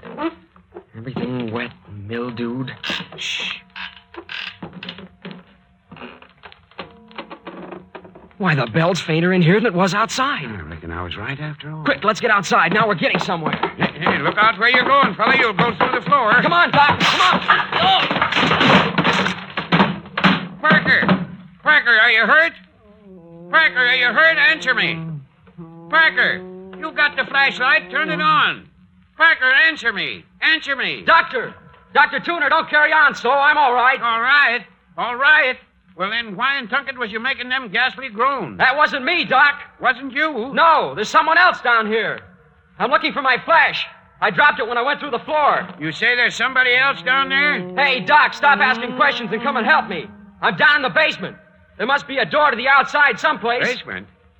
By George, that's right. This place has got a basement. Well, go outside and see if you can find a door to it. It's blacker than pitch down here, and something's down here with me. The door to the basement's right outside. I'll be right with you. Oh, what a noise. Oh, blame it all. Where'd I drop that light? Doc ever gets that door. Hi there, Parker. Can you hear me? Yes. What's the matter? Is the door locked? Well, the hinges rusted so bad I'll have to break the door down. Are you still all right? Yes. Hurry and break it in. I can't find my flashlight. Oh, this groaning is getting on my goat. Well, hang on. I got a piece of timber for a battering ram. Well, go to it, Doc. Oh, this is great. The bell! Hey, Doc, the bell! Hurry, Doctor, I've discovered something. Dr. Tuner, I found the bell. The phantom church bell's here in the basement. Parker, are you crazy? No, I'm not. Here's my flashlight. There. There's your church bell. Look there in the corner. Yeah. A man bound and gagged. Come on, Doc. Oh, so that's where them groans come from. You know him? No. Never saw him before in my life. Here, help me untie him. Hey, look at here. He ain't only bound and gagged, he's roped to this 2x4 in the wall. They weren't taking any chance on his getting away. Poor chap. Might in here dead. He's unconscious, isn't he? What's the matter with him? Looks mostly like starvation, but there's a bad lump here on his head. We'll have to carry him up to the house. Yeah, and mighty quick, too. He'll die on our hands. His heart ain't showing much signs. Stand aside, Parker. Look here at this old bell, Doctor. Standing here on its rack. Just swings clear of the floor. I can't figure out what made it ring, Parker. I've got it. This man was ringing it. It was the only way he could call for help. Look here, Doctor. See, he was tied to this 2x4. When he stretched out his bound feet just as far as he could reach, the tip of his toe would just touch the rim of the bell. He'd give it a shove, and the bell would ring a few strokes. Why, criminy, Parker. And then he'd probably have long spells of unconsciousness on account of this crack on the head. That'd account for the spells of silence. Now then, you ready? There, you take his shoulders and I'll take his knees here. All right. Let's go. Careful. Bump his head on the door, Jan. Yeah, all clear. What'll we do? Leave the bell as it is? Sure, Parker. Ain't nobody gonna touch it. Just strike off through the tombstones and keep on the grass. It's easier walking. Poor guy. Looks more like a corpse than a living man. Yeah, so that was the answer to the phantom bell. No wonder we couldn't locate where the sound was coming from. By the time it got outside the cellar walls, the sound was so broken it seemed to come from everywhere. Funny you or the mayor didn't think of looking in the basement when you came down here 3 nights ago. Yeah, is it? Did you think of looking in the basement for a ringing church bell? Had to fall right in on top of it before you got the idea, didn't you? Just call out if you want to rest. Now, he's not heavy. Well, if we knew as much about old Clawfoot as we do about the bell... The whistle! That's Phyllis! Hey, don't drop the man. It's Phyllis, Doc. Something's happened to Phyllis. Hi, Parker, come back here. Something's happened to Phyllis. Don't you hear the whistle?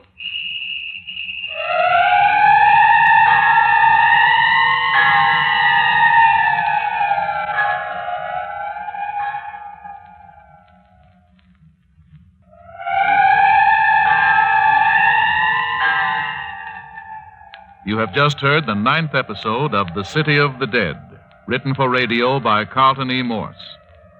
Next week brings you Where the Pearls Were Hidden, the 10th and final episode of this adventure thriller.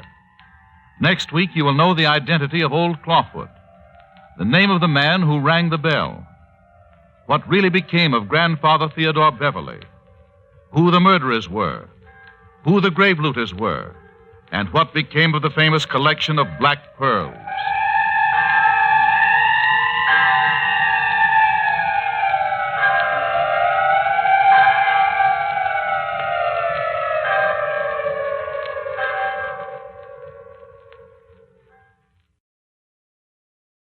Adventures by Morse. This series takes its place alongside I Love a Mystery, One Man's Family, and other works by prolific author Carlton E. Morse. Produced after I Love a Mystery, this transcribed and syndicated show continued the earlier program's preoccupation with the eerie and the exotic. Captain Bart Friday and his trusted companion Skip Turner ranged throughout the world in their quest for dangerous challenges to overcome. Undaunted by Nazis, murderers, vampires, deadly serpents, zombies, and disciples of the dark arts, they made their way through storylines with such titles as Land of the Living Dead and Cobra King Strikes Back. John Dunning notes in On the Air that there was usually a near rational explanation for the events that took place. Seldom did it come, however, until the listener's imagination had been enthralled by instances of the dreadful and even unthinkable. All told, there were 8 serials comprised of a total of 52 episodes, each 30 minutes in length. They originally aired in syndication for a year, beginning in October of 1944. All have been preserved in high-quality sound for those enticed by the show's signature opening to enter a world of high adventure, the stealth of intrigue, and blood and thunder. For the old-time radio researchers, I'm Ed Martin, your announcer. Hello there. This is Gain Whitman. I'd like to tell you a little something about what I think is a great radio program, Adventures by Morse. At least I think it's great, and I do know something about it, for I was there. You'll probably recognize me as the narrator or announcer in one of 2 of the scenes you'll hear later on. First of all, I want to say that these adventures are mystery stories, and I scarcely need remind you that radio mysteries, detective, and high adventure stories have done and are doing a great job in building audiences, holding them, and selling merchandise by the carload. Take, for example, the outstanding success of such programs as Suspense, The Whistler, Gangbusters, and This Is Your FBI, to mention only a few. In Adventures by Morse, you have all 3, mystery, detective thrills, and high adventure. Now, in this type of program particularly, it's the writing that counts. It's the thing, and that's where I want to boast a little bit. You'll undoubtedly recognize the name of the writer, Morse, Carlton E. Morse, author and creator of radio's famous One Man's Family. But I'll let you in on a secret. My friend Carlton has a split personality. For 18 years, he's been warming the hearts of America with his real-life family series. But his true love is mystery, murder, and mayhem.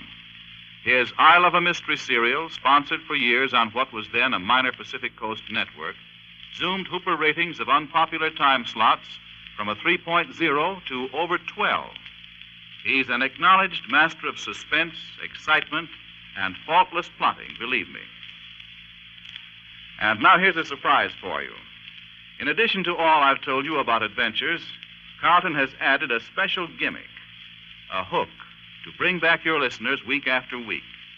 Adventures by Morse is in serial form and consists of 8 complete mystery stories spread out over 52 weeks, but carefully designed to fit into the 13-week cycles which has become standard in radio.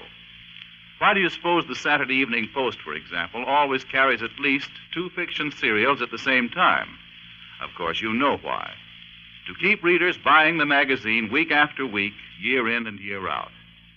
Well, that's precisely why these adventures are serialized, to bring back your listeners from one week to the next. However, a brief synopsis precedes each episode so that a new listener at any time can tune in and enjoy the entire story. Well, I guess I've talked about long enough. I've chatted with you about the advantages of radio mystery drama, the importance of the writing, who the writer is, the serialized hook to hold listeners, and the production. No, I haven't mentioned production. I'll make this short. Adventures was produced by Carlton Morse himself in Hollywood, the radio talent center of the world, and I can honestly assure you that nothing was spared in cost or effort to make this the outstanding mystery drama in radio. Let's take a listen now to a few excerpts from one of the episodes in the first story in the series, called City of the Dead. Here's its chilling opening.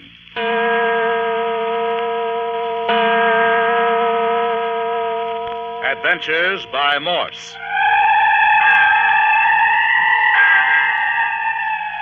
Carlton E. Morse presents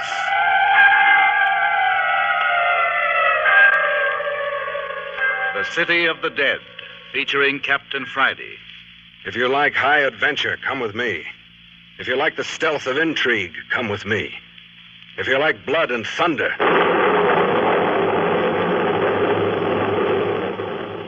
come with me. That was Captain Friday you heard, the hero of the series, inviting you to come along with him in adventure, mystery, and excitement. Captain Friday, reckless man of courage, head of his own detective agency, and arch foe of the criminal. It's Captain Friday who leads us through the intriguing maze of conspiracy, plot, and counterplot of these adventures.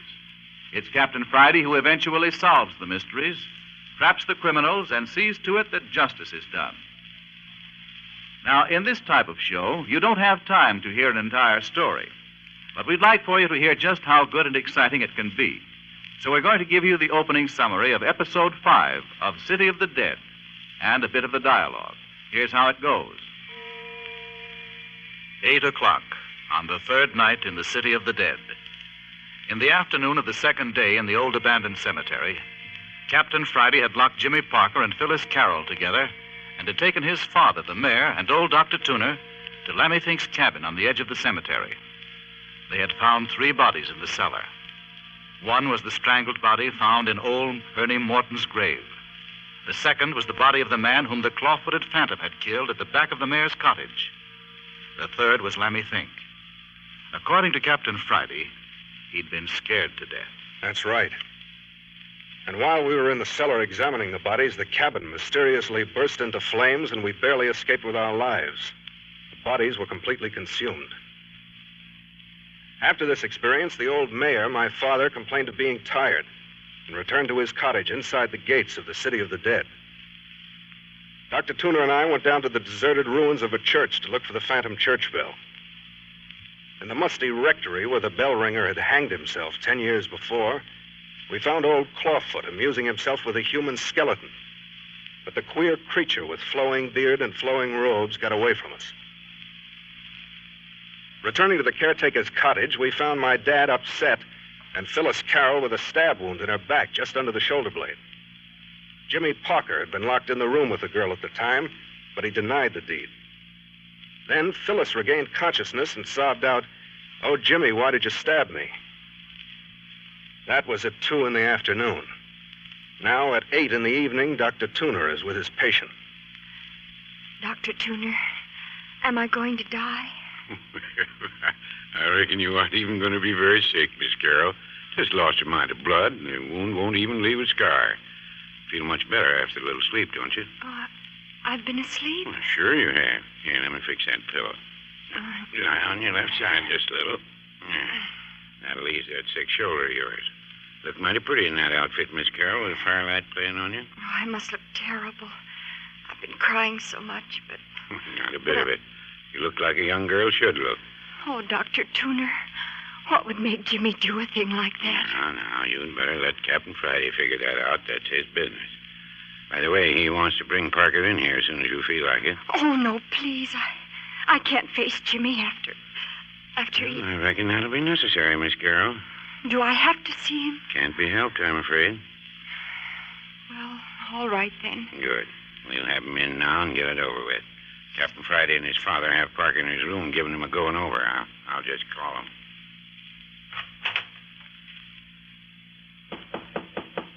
Hi there, Captain. That you, Doctor? Miss Carroll's ready to see you next door. Good. Come on out, fella. Come on, Mayor. I'd rather not see Phyllis tonight. You know, what you want hasn't got anything to do with it. Go on in there and sit down. Okay. Have it your way, then. No. I I want you facing the girl. Sit in that straight chair.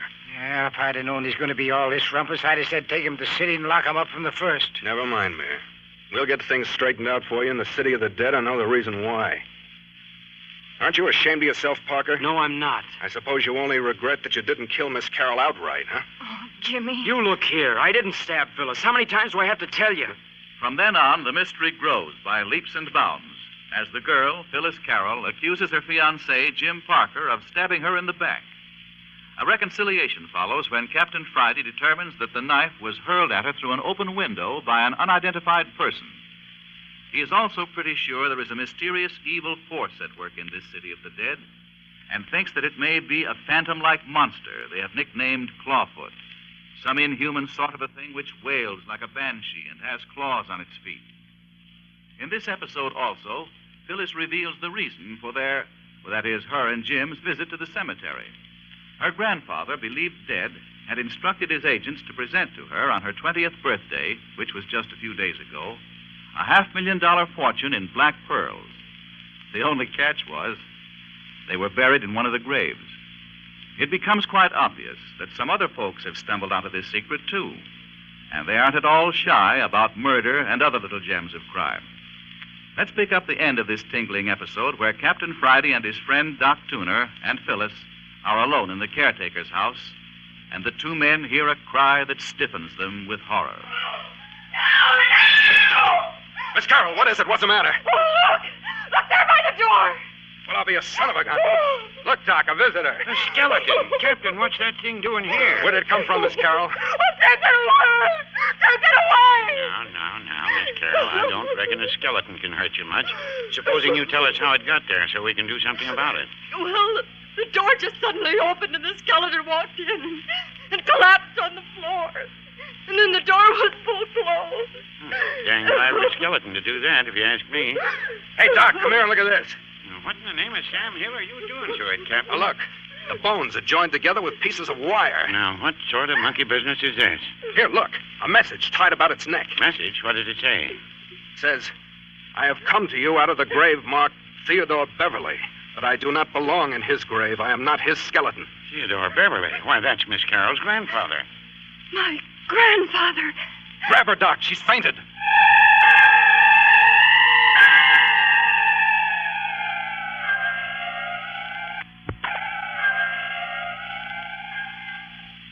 Well, that's a rather sketchy condensation of the 5th episode in The City of the Dead.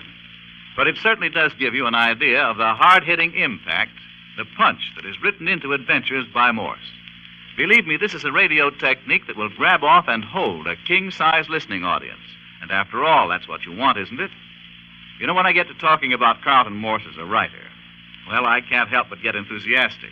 But to show you further what I mean, here's another excerpt from The City of the Dead. This is the spine-tingling conclusion to Episode 6.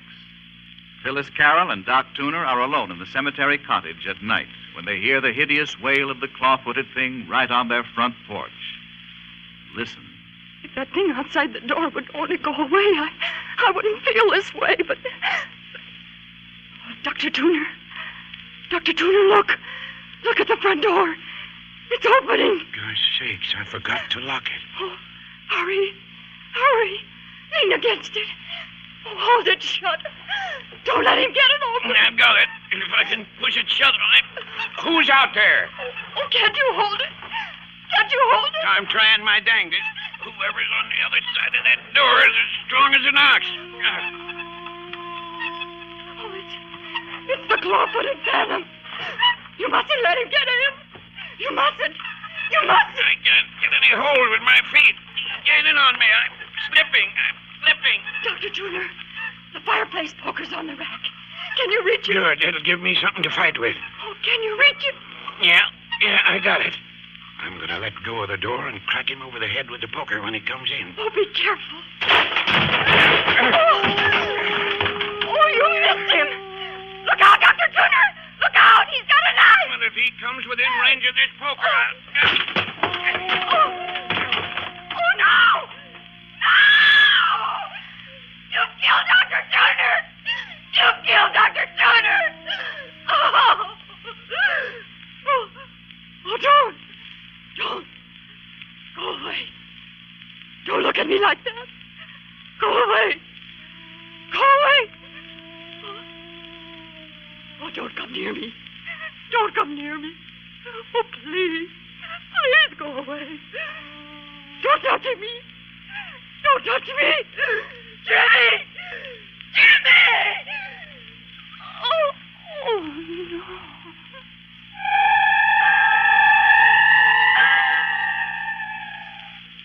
Well, we've had sponsors tell us they bought the show after hearing the first episode, just to find out for themselves how the darn thing turned out. However, I don't think they were serious. But we are serious when we tell you that in Adventures by Morse, we are offering you 4 priceless ingredients in radio. A mystery show of the type proved over and over again to be highly successful. Writing by Carlton E. Morse, the finest cast and production, and, above all, a hook to keep your listeners coming back week after week to get a thrill out of the show and to hear your sales messages. Thank you very much. And we hope we'll have the opportunity of proving to you what we have to many others. Adventures by Morse is a great radio show. Hello again. Now that you've expressed a wish, or are at least kindly willing to hear more of Adventures by Morse, let's take a whirl at the last half or so of the second continued story in the series. This one is called Coffin for the Lady. The self-reliant, daring Captain Friday and one of his men, Skip Ellis, find themselves on the beach of a small, uninhabited island off the Pacific coast of Canada on a special assignment from U.S. military intelligence. They were waiting in hiding for the return of the Army representative when all at once a soldier comes staggering down the trail carrying a bound, blindfolded, and gagged girl in his arms. And just before the poor fellow dies from a knife wound in his back, he gasps out, "Can't talk much. Get girl to Fort Lancer. Major Lawrence is dead." There isn't much time to decide what to do, for they hear rifle fire not far away and realize with a start that it's intended for them. With considerable haste, as you may well imagine, they load themselves and the girl into their boat, start the motor. When they are out of rifle range, the captain and Skip untie the girl's bonds, take off her blindfold, release the gag, and find to their pleased astonishment that she's a beautiful girl. The heroines are always beautiful in a Carlton Morse story. He likes them that way. Well, the girl, Judith Wright by name, thanks her rescuers and wants to know what they're going to do with her. They tell her of the soldiers' instructions to take her to Fort Lancer. So Captain Friday and Skip cruise to the mainland, where they have tied up their 3 horses. One was Major Lawrence's, and proceed through several pages of script to Fort Lancer, planning to put up their horses at the livery stable, take rooms at the Comstock Hotel, and then try to find out why Judith is wanted at Fort Lancer and who wants her there. As we pick up this mystery drama, the 3 have just arrived at the livery barn and are dickering with the stableman, who says, "Oh, by the way, mister." Now, what's the matter? Whoa, boys. What's the matter? One of you better come along. I'll be needing a small deposit on the feed bill. Well, that's silly. You can hold the horses if we don't pay. It's a rule we got. Avoids arguments later on. Well, that's the silliest. Never mind. I'll go along with him. You and Miss Wright wait here. Sorry, mister, but a rule's a rule. Yeah, sure. Hey, come on, boys. Whoa, boys. Whoa. You folks staying across the street at the Comstock Hotel? I expect so. You mind just leaving the bay horse in the box stall there? All right, but hurry it up. We've had a long ride and we're tired. Come on, Baldy. Whoa, Baldy. Whoa, boy. Just time. Hey! That takes care of one of you. And easy enough it was, too. Now to get the other one in here. Taking Captain Friday long enough to make a deposit. Some of these natives along the coast are funny people. Suspicious of everything. Awfully hard to do business with. Yeah, I suppose. Hey, look, here comes the stableman. Where's the captain? Maybe he decided to sleep with the horses. Hey, what's the matter, fella? Will you come into the stable a minute, mister? Me? Looks like one of your horses is going lame. Oh, which one? The big bay. Your friend was wishing you'd step inside a minute. Oh, will you excuse me a minute, Judith? Yes. Is there anything... No, miss. They'll be out in a minute. Come along with you. It's mighty funny. I was riding a bay and there wasn't a limp out of her all day. Right inside here. If you'll step right in the box stall. Hey! Oh. Hey, Captain, why'd you do that? Look at this bump on my head. Hey, you're bleeding. Oh, not bad. Oh, I'm all right. This crazy old codger lured me into this box stall and then clubbed me over the head. I saw the blow coming and rolled with it, but I still was stunned for a minute. You mean he brought me in here for the same reason? That's right. Why, you dirty old skinflint. Well, he didn't roll with the blow you give him. You'll be out for an hour. Never mind him. Where'd you leave Judith Wright? Out in front. She was going to wait. Oh, come on, let's find out what this game is. Hey, wait. Don't go barging outside when we see the lay of the land. Just a minute. I don't get it. Did you say Miss Wright was waiting outside for it? Well, she said. What she said and what she's doing are two different things. Take a look for yourself. Hey, she's hightailing it off down the street. Yeah. Avoiding the Comstock Hotel like it was poison. Well, we better get on her tail. Wait till she gets further ahead. Well, there's one thing. She's not heading for the harbor. Yeah, but why does she want to give us a slip after us saving her? Hey, do you think she's in cahoots with this old stable geezer who tried to lay us out? Come on. She's far enough ahead. Right on your coattail. Oh, how you're going to shadow anybody in this one-horse village? Yeah, just do the best we can. And have you thought that if there's one man who wants to have us put away in Port Lancer, there's probably at least a couple of more? Oh, anyway, I'm glad it's getting dusk. That's more of a break. Hey, look, she's turning off the main street. Okay. Then we can close up a little on her. Now, faster, but keep on the grass so she won't hear footsteps behind her. Yeah. Right ahead's where she turned off. Yeah. Hold it. There's nothing more than a cow path leading off into the woods. There she is. I don't see nothing. I caught sight of her going through the trees. Come on.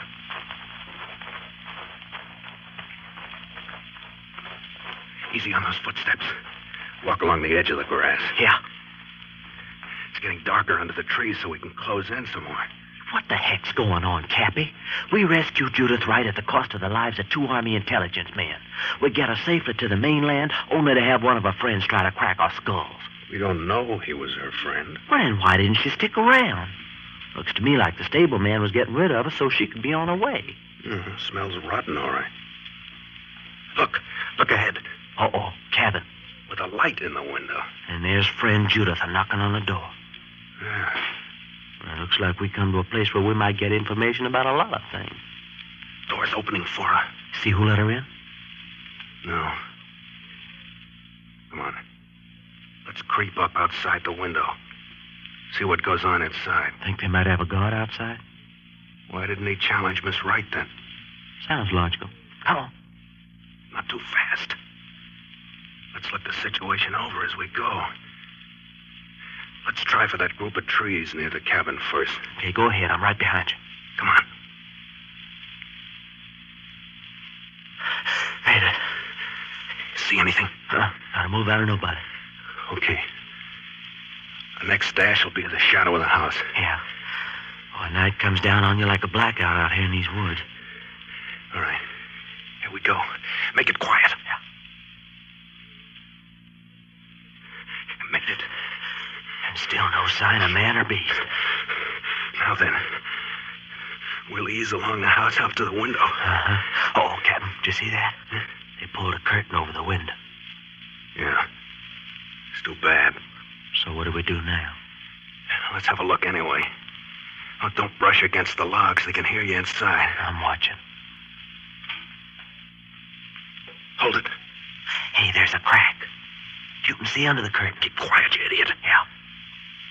See anything? Uh-oh. Put your eye up to the crack. Can you see? Captain Friday, the girl's laying on the floor. I can see her as well as you can. They've killed Judith. I don't see any blood. Hey, what's that big oblong box that they got sitting on those kitchen chairs? Where? Across the room there. They're lifting up the girl's body. But they're putting it in a box. It's a coffin, Skip. They're putting Judith Wright in a coffin. Did you see her face? She's not dead yet. They're burying the girl and she's not dead yet. Skip. Huh? What's the matter? If I'm not mistaken, somebody's standing right behind us. Either you two gentlemen so much as twitch an eyebrow, I'll blast you to kingdom come.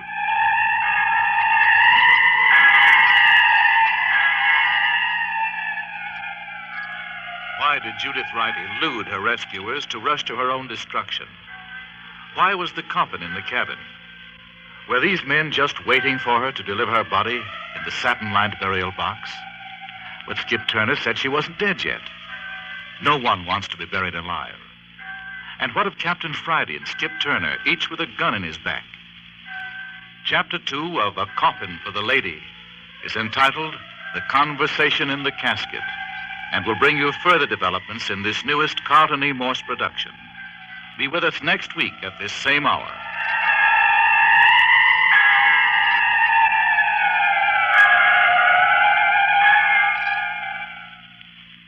Well, would you like to know how Captain Friday and Skip Turner got out of that jam?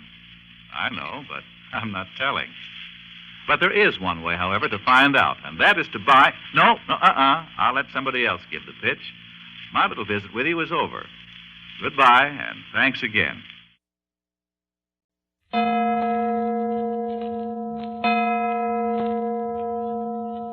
Adventures by Morse. Carlton E. Morse presents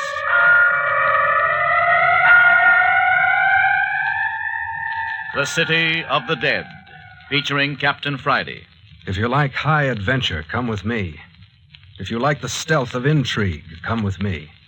If you like blood and thunder, come with me. But first, listen to a word from our sponsor. The City of the Dead. There are 10,000 citizens in the City of the Dead, each with a white marble slab indicating each residence. The gates of the City of the Dead have long been closed to newcomers. It is a city whose population has remained unchanged for the last 10 years. And the mayor of this city is Joshua Friday. Some call him caretaker of the old cemetery in the valley. But anyone who knows Joshua Friday at all calls him mayor. He is the only living person in the City of the Dead. That is, unless you care to include Lammy Fink, a slow-witted fellow who does kitchen police duty and a little gardening in the city during the day, and retires beyond its precincts at night.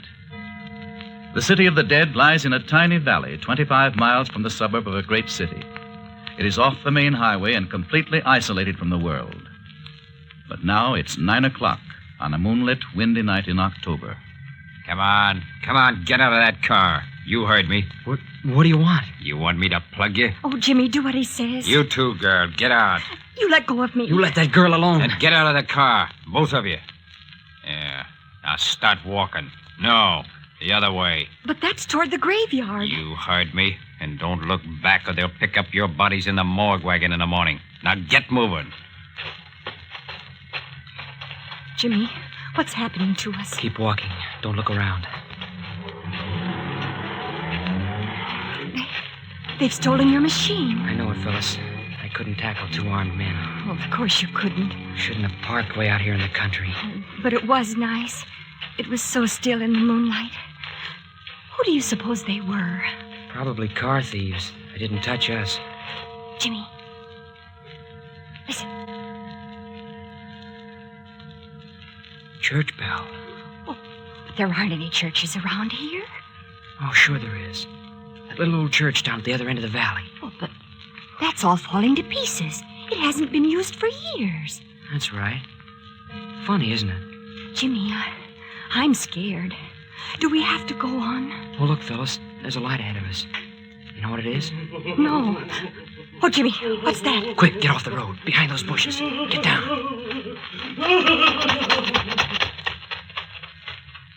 Oh, Jimmy, what was that? What was... Shh. Oh, I wish we were home. Don't talk so loud, Phyllis. That fellow acted as though he were being chased. Chased? Listen. Don't hear anything, do you? No. I mean, come on. Keep on the grass. Well, where are we going? You saw that light. I just remembered that the caretaker of the City of the Dead lives around here somewhere. That must be his place. Oh, I don't like that name. What? City of the Dead? Yes.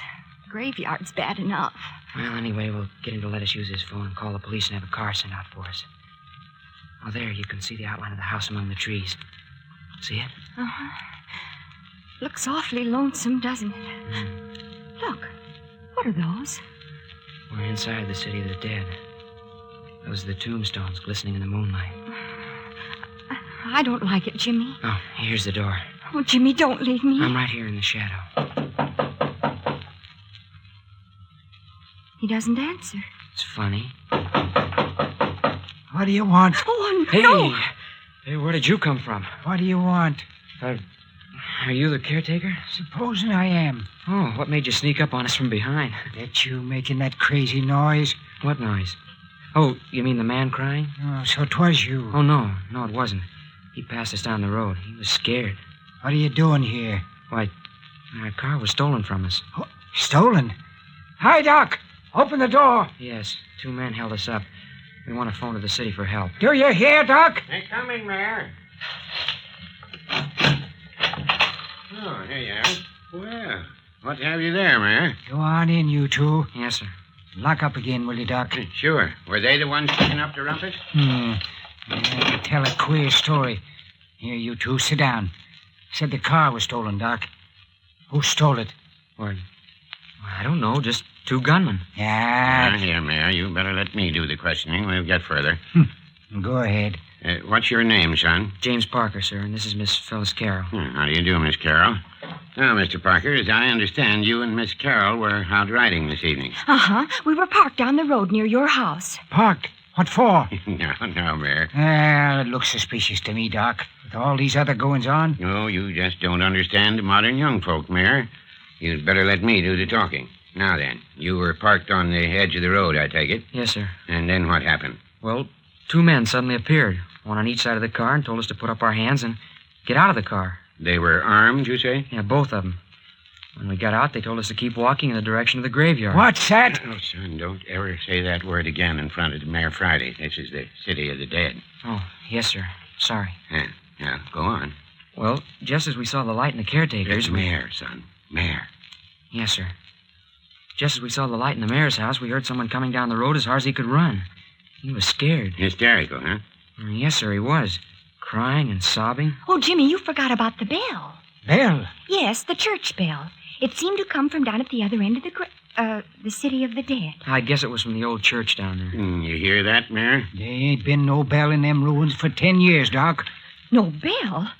But we heard it. But I tell you Never that... mind, Mayor. Now then, son, what happened after that? Well, after the man ran by, we waited a few moments, and we came to the door and knocked. That's all. Oh, I see. What do you make of it, Mayor? Don't like it. Think they're lying. But we're not. Listen, let me call up the police. Police? The police? Listen, I'm mayor of the City of the Dead, and what I say goes.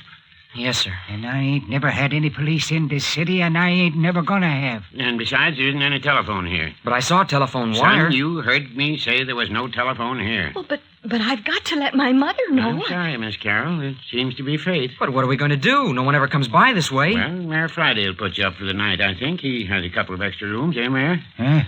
Oh, sure. Oh, but I've got to get home tonight. Now, Miss Carroll, you better just take it all as an adventure and make the best of it. Isn't that right, son? Yeah, I guess so. Maybe if we started to walk back, we could pick up a ride when we hit the main highway. No. We couldn't think of letting you do that. You simply must accept Mayor Friday's hospitality.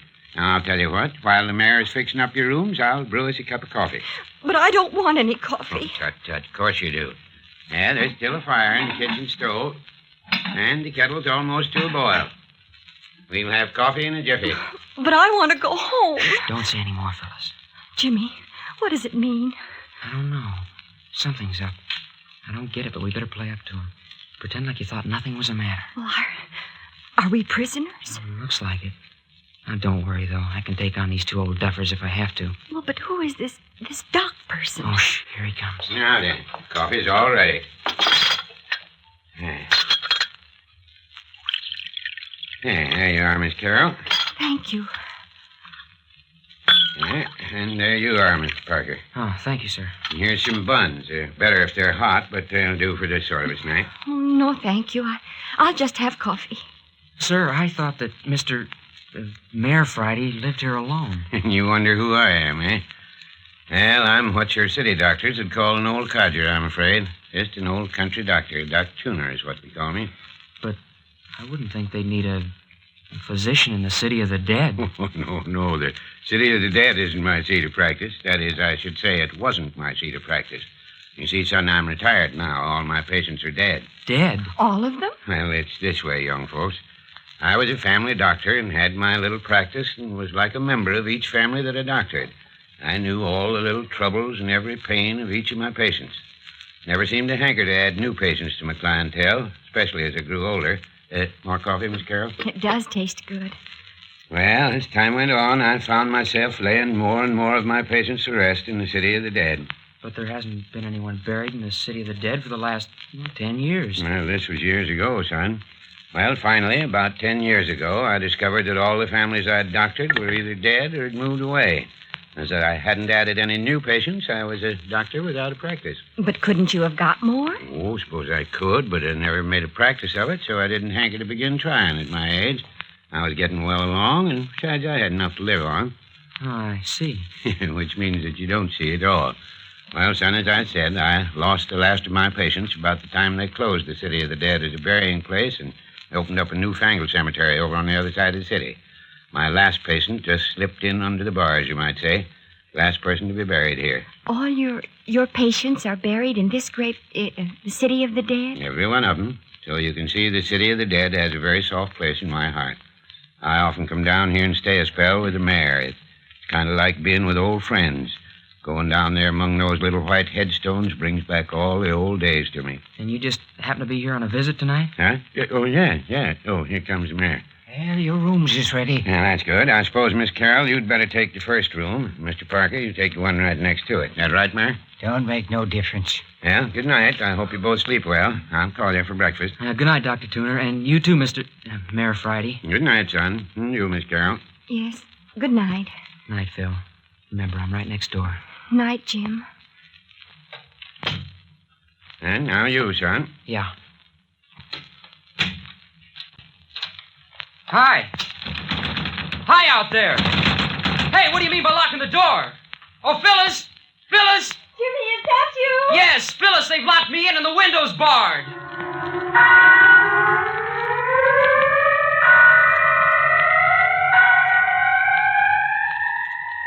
Out of the night come two youngsters. Into the web of intrigue woven by two strange old characters they fall. Prisoners of Doc Tuner and Mayor Friday. Just who are?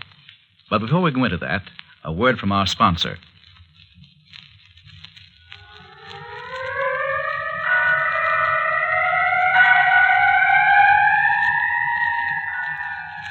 Having locked Jimmy Parker and Phyllis Carroll in adjoining bedrooms in the caretaker's cottage, old Doc Tuner and Mayor Friday are out among the gravestones investigating. Well, look here, Mayor. We won't be able to find anything down here among the graves this time of night. Yeah, moon's good. Anyway, I know every stick and stone in the City of the Dead. I'll know if anybody's been prowling around. But morning will do just as well. No, it won't. I'm going to look, and if I catch anybody prowling around, well, I got my gun. But if the men got away, as those youngsters said... Supposing they ain't telling the truth. All that nonsense about hearing a church bell. Well, the girl was telling the truth, Mayor. I know the truth when I hear it. Dang funny. Ain't no church bells within 20 miles of here. I tell you, Doc, I'm just going to raise old Ned if I catch anybody bothering any of my citizens. They come to the City of the Dead to rest, and I'm going to see that they get it. No, of course, Mayor, but what gets me is why anyone should want to rob a 10-year-old grave and let... By Jove, Mayor. Huh? Well, never mind now. This is going to take some thinking over. I'll tell you when we get back to the house. Look yonder at the wisp of fog among the stones. Yeah, them's the first bits of fog sweeping down the valley. Another couple of hours and the whole city will be so thick you can cut yourself a hunk. Strange how I love this old place. Those wisps of fog remind me of rays, nice friendly phantoms. Reckon you have the same feel about this place as me. Oh, listen. There's your church bell. But there ain't any bell, I tell you. I seen them take it out of the tower 10 years back when they quit using it. Yeah, maybe your ears are deceiving you, but personally, I hear church bells. Yeah. Gives a fella the creeps, don't it? Yeah, it seems to me there are altogether too many mysterious things happening in the City of the Dead, if you get what I mean. I don't. Well, for a city of quiet, decent folk that are supposed to be at their last resting place, there's a beastly lot of nocturnal activity. Listen. Bell stopped. Say, I got a thought, Mayor. Yeah? Why don't you put old Lammy Fink to keep a lookout at night? If he saw a prowler... If he saw a prowler, he'd have a fit. Lammy Fink. That addle-brain wouldn't stay in the City of the Dead after dark for anything on earth. Well, to be honest about it, Mayor, it looks to me like the kids are telling the truth. In the morning, we'd better feed them and send them on their way. And have them go home and tell a long rigmarole about auto bandits and hysterical men and phantom church bells and us locking them up for the night? Well, you can't keep them locked up indefinitely. Better turn them loose before any more harm's done. Mighty funny they should show up right at this time. Looks queer to me. Somebody's been monkeying around in the City of the Dead for the last week. Then we up and catch a couple. Don't seem natural to me that they should be innocent. Well, and then I lied to him about the telephone. That's something else for him to talk about. Guy's sakes, Doc. If they went to the police with all that, the City of the Dead would be run over with police and thrill hunters for weeks. I ain't gonna have it. What's this? Look here. Man's cap. Yes, it's a cap, all right. Recognize it? Yes. You don't say, Mayor. Yes. Belongs to Lammy Fink. Don't tell much. Might have left it here yesterday while he was working. No, he didn't. I was by this way after he left last night. Wasn't here then. And anyway, he was working down at the other end of the city. And again, I seen him when he left after work, and he had it on his head then. Well, those are three pretty definite reasons to make us believe that Lammy Fink isn't so afraid of the City of the Dead after dark as you thought. Likewise, it rather indicates that Lammy was down here tonight. I know Lammy. He wasn't down here. Not if he could help it, he wasn't. You're a stubborn fellow, Mayor. You deny their church bells even when you hear them. Now you intimate that a man's cap has arrived on the scene without reason or assistance. Well, things ain't like they should be, Doc. Something's the matter. Somebody's desecrating the City of the Dead. Well, the thing to do is to question Lammy tomorrow. Shh, wait, listen. The church bell again. Say, I'm beginning to think you're right about investigating that old church. I'll go down with you tomorrow. I ain't gonna wait till tomorrow. I'm going down there now. Oh, come now, Mayor. It's getting foggier than the deuce. You won't be able to see anything. Going anyway. If there's anything there, I'll see it. Oh, what's the use of chasing phantom church bells this time of night? Don't come if you don't want to. I'm going. Well, if you're going, I might as well go, too. You ain't fidgety at your age, are you, Doc? Who, me? Blamed old fool. Come on.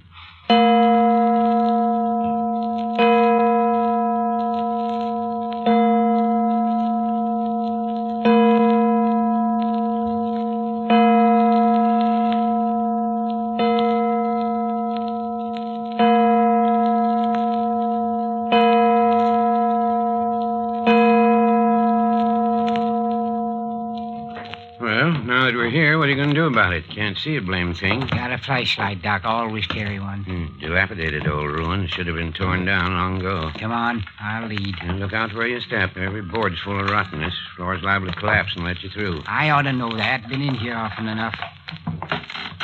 Hey, what in tunket's that? Oh, nothing but the rafters creaking. Can't you feel the whole building sway when the wind blows? It's that old. And your whole shebang's likely to crash down on us. I don't reckon so. Keep quiet. What the deuce for? You don't expect to run into anything here, do you? Most folks have better sense than to risk their neck in this kind of a place. If a bell rung, somebody rung it. But you said there wasn't any bell. Mm-hmm. Last time I was in here is when we buried old man Burton. It's more than 10 years back. You remember old man Burton, Mayor? Yeah. Yeah, walked down this very aisle behind his coffin. Oh, Lord almighty, Mayor. Yeah, just a screech owl, Doc. That's the blamedest noise. Shh, hold it. I told you we should have waited till morning. It ain't nothing. Come on. Where are you going now? We're going to climb up this here ladder into the belfry. No, we're not. I am. Like as not, one of the rungs will give way and you'll break your neck. I'm going to chance it. Yeah, then let me go first. No. This here's my funeral. Yeah, be careful, Mayor. Listen to those rungs squeak under your weight. Yeah, they'll hold, I guess. Are you coming? Yes, of course. Hold that light down here so I can see what I'm doing. All right. I'm right behind you. All right, Doc. You wait for me at the top of the ladder. Yeah. If there's anything doing, I might as well be in on it.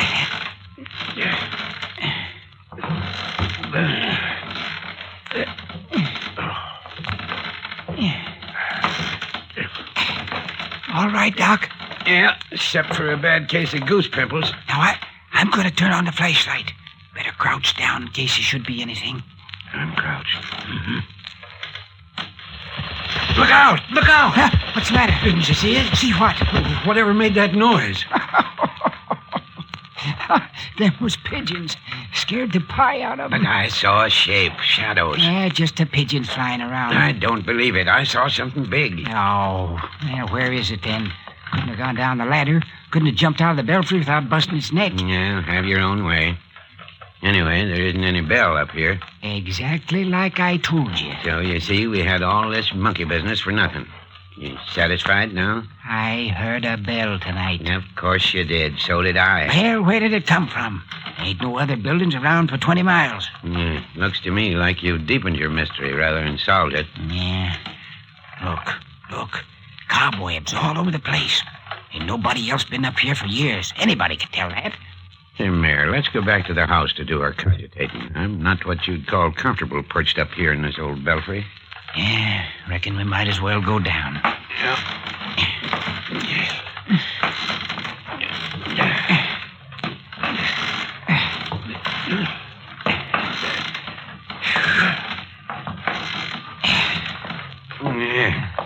Glad that's over.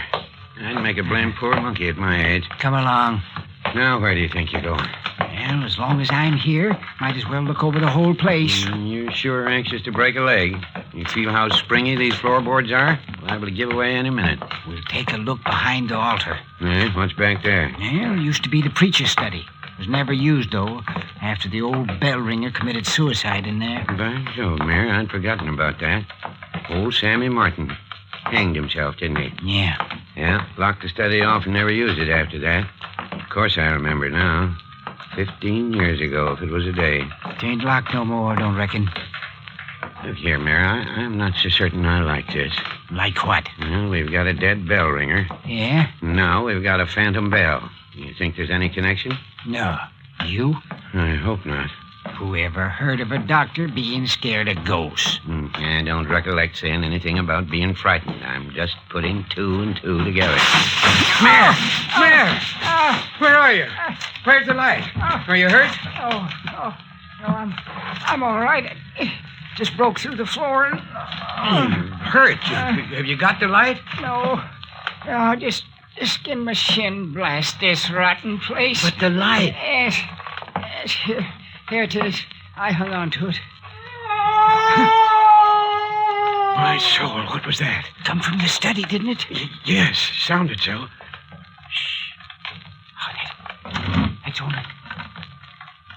It's only the rafters. Here, help me pull my leg out of this danged hole. Well, wait a minute until I turn on the light. No, leave it off. We'll sneak up on the study. What do you mean, sneak up? Here, give me your hand. There you are.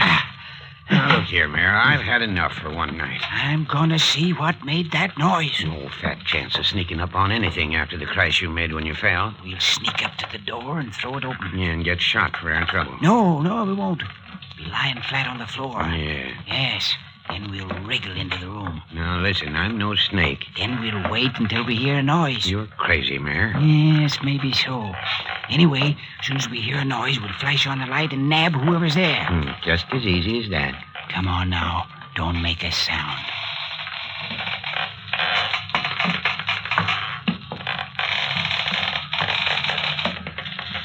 Here's the door. Lie down flat. Right in front of the door? Yes. It swings in. I'm right alongside you. Who's going to open the door? I am. I've unlatched it. All I got to do is give it a push. Well, push. What? Ow! Ow! Oh, great jumping Caesar. What was that, Doc? Oh, I don't know, but whatever it was, it ran the full length of me. Stepped on you? Stepped on me and dang near ground me into the floor. Stepped smack on my head. Are you hurt? Well, I don't feel any too good. Can you walk? Oh, of course. Well, our ghost seems to have gotten away. Turn on the light. Let's get into the room and look around. Yeah, I could do with some light. There. Mayor, I haven't told you the worst yet. Huh? The worst? Yes, the worst. Mayor, whoever it was that ran over me didn't have shoes on. Look where his nails scratched my face. Oh, Gosh almighty, Doc. Wasn't it a man? Well, I tell you, he was barefooted if it was. Gee, Rooshy. It'd take claws to make scratches like that. Here, tie your face up with this handkerchief. It's bleeding. I hope you're satisfied. Now, just a minute. I want to look around this study. Give me the flashlight. There ain't no limit to your curiosity. Shh. There it is again. Whatever it is, it's hanging about outside. Look there, Doc. It's a bell rope. Bell rope? Yes, see it? That claw-footed man, or whatever it is, has been ringing the bell from in here. Look where it disappears through the ceiling. It's a new rope. Mayor, what are you doing? I'm gonna ring that dang bell. No, you want to prove to yourself that there is a bell, huh? And of course there's a bell. I always knew there was. Well, go ahead. Pull it. My face hurts. I'll give it a yank that'll pull the whole contraption down. Well, pull. Pull. Yeah, here goes. Mayor! He's shot. It wasn't a bell. It was a trap.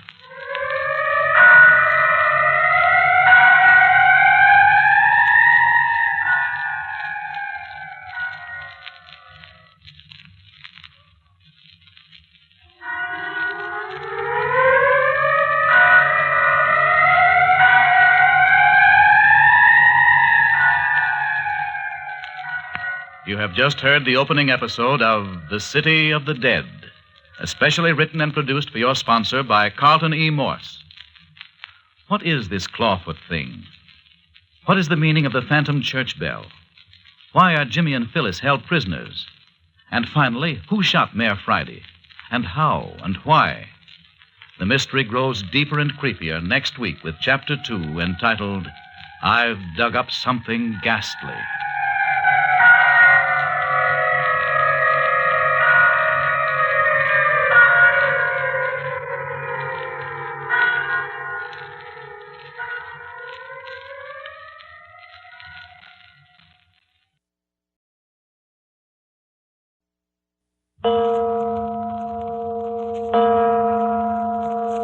Adventures by Morse.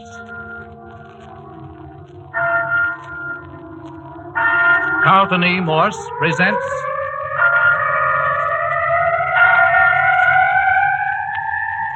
The City of the Dead, featuring Captain Friday. If you like big adventure, come with me. If you like stealth and intrigue, come with me. If you like blood and thunder, come with me. But first, our sponsor. The City of the Dead. Midnight in October. A night when almost anything is liable to happen. And much already has.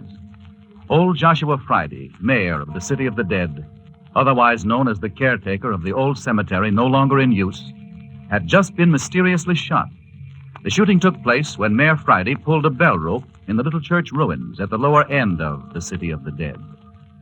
Old Dr. Tuner and the mayor had been led to the abandoned ruins in their search for the phantom toll of a church bell. They found no bell, just a bell rope. And when the mayor pulled it, he was shot. And now, back in the mayor's cottage at the other end of the City of the Dead. Earlier in the evening, Dr. Tuner and the mayor had locked up young Jimmy Parker and the girl, Phyllis Carroll, who had stopped there for aid when their parked car had been stolen from them by gunmen. But that was 9 o'clock. It's midnight now, and Doc Tuner had carried the unconscious body of his friend from the old church back to the caretaker's cottage. Is he dead? Of course not. You think I'd lug a dead body to a cemetery at midnight? How badly is he hurt? Oh, I reckon it's just a scalp wound. Who shot him? I wish I knew, Miss Carroll. Reckon I'll do a bit of telephoning. But you told us you didn't have a phone. Did I now? You most certainly did. Yeah, guess that's just one of those things. But look here. Now, Parker, keep your shirt on. Just sit still and listen while I take care of things. Oh, so that's where you keep the phone. Yep. Long distance, please. Uh-huh. Long distance? Listen, Central, will you get me Skyline 2020? Who is it you're calling? You'll know in good time. But... Hello? Hello, Captain Friday's office? Yeah, well, is Captain Friday in? Good. Hello, Captain? Say, this is Dr. Tuner. Yeah, Doc Tuner. No, nothing much. Say, I'm down with your father in the City of the Dead. Yeah. Now, listen, Captain, something's happened to the mayor. No, it's not his heart. He's been shot. No, he ain't going to die. Just a clip on the head. Yeah, I'd tell you if it was serious. But look here, boy. There's something wrong down here. Something wrong, I say. Yeah. Could you come down for a week? Yeah, keep your mouth shut and come down. Good, that's the ticket. And be sure you don't talk. Yeah. Goodbye. Has Mayor Friday got a son? Yeah, Captain Friday, private investigator. Owns his own agency up in the city. And he's coming down here? He is, and he'll want to talk to you, too. When is he coming down? A couple hours. But why can't we call the city? Not until you talk to the captain. Dr. Tuner, what on earth is that on your back? My back? Yes, there's a footprint on your coat. You don't say. Yeah, I'll take my coat off. What kind of a thing made that? The same thing that scratched my face. Jiminy crickets, what a footprint. Did someone knock you down and walk on you? Looks like it. Who ever heard of a barefooted man running around at midnight in a cemetery? Well, did he scratch you with his hands? No, with his claws. A man with claws? Well, look at this footprint. That's a human foot, all right. And if those aren't claws at the end of his toes... Oh, well, did you see him? I did not. I felt him plenty, though. Yeah, did he shoot the mayor? Well, I reckon the story will keep until the captain gets here. Hello, that's the mayor. Oh, is he coming too? No, I reckon not. Good sign, though. Oh, I want to get away from this place. Doctor, how long are you going to keep us here? Well, that depends, Miss Carroll. That depends. Would you rather spend your time here or up at the city in jail? Jail? What kind of talk's that? What have we done to be sent to jail? That remains to be seen. We'll just sit right here and wait.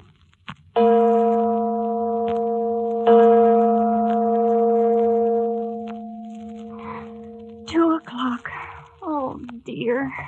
There he is. That'll be him. Hello, Doc. Hi, Captain Friday. You made a quick trip. One of the traffic boys brought me down on his motorcycle.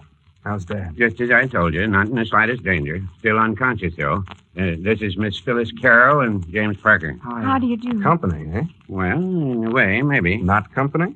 What then? Look here. Supposing you sit down and hear the whole story. There's a deuce of a lot of nonsense going on out here. Fire away, but first you're sure the old man's okay? Yes, the wound is hardly a scratch. Just grazed him, huh? Okay. Go ahead with your story. Well, in the first place, there have been indications of marauders in the city of the dead for the last 3 nights. Yeah? Footsteps on the gravel. Footprints the next morning. Once the mayor was certain he saw one down among the graves. Mm-hmm. And then tonight, well, we heard a scream that had raised the dead, and then someone ran by the house sobbing as though scared out of his wits. Man? Sounded so. The mayor slipped outside, and pretty soon he shouted to me to open the door, and he brought these 2 youngsters in. Well. And they swear they didn't make the noise. Did either of them look as though they'd been frightened?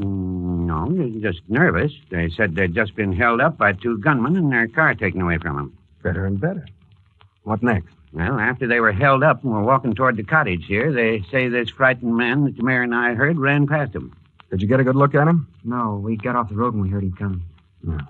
Too bad. And then they claimed to have come directly to the house here. They wanted to telephone the police in the city. And Dr. Tuner said there wasn't a phone in the house. What was that for, Doc? Let's pass over that for the moment. Uh-huh. Go on. Well, Mayor and I took it into our hands to, detain these 2 young people. Lock them up? Well, yes, in a way.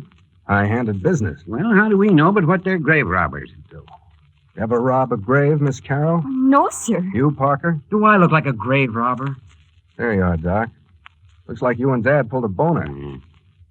Now then, what happened? Oh, yes, I almost forgot about the phantom church bell.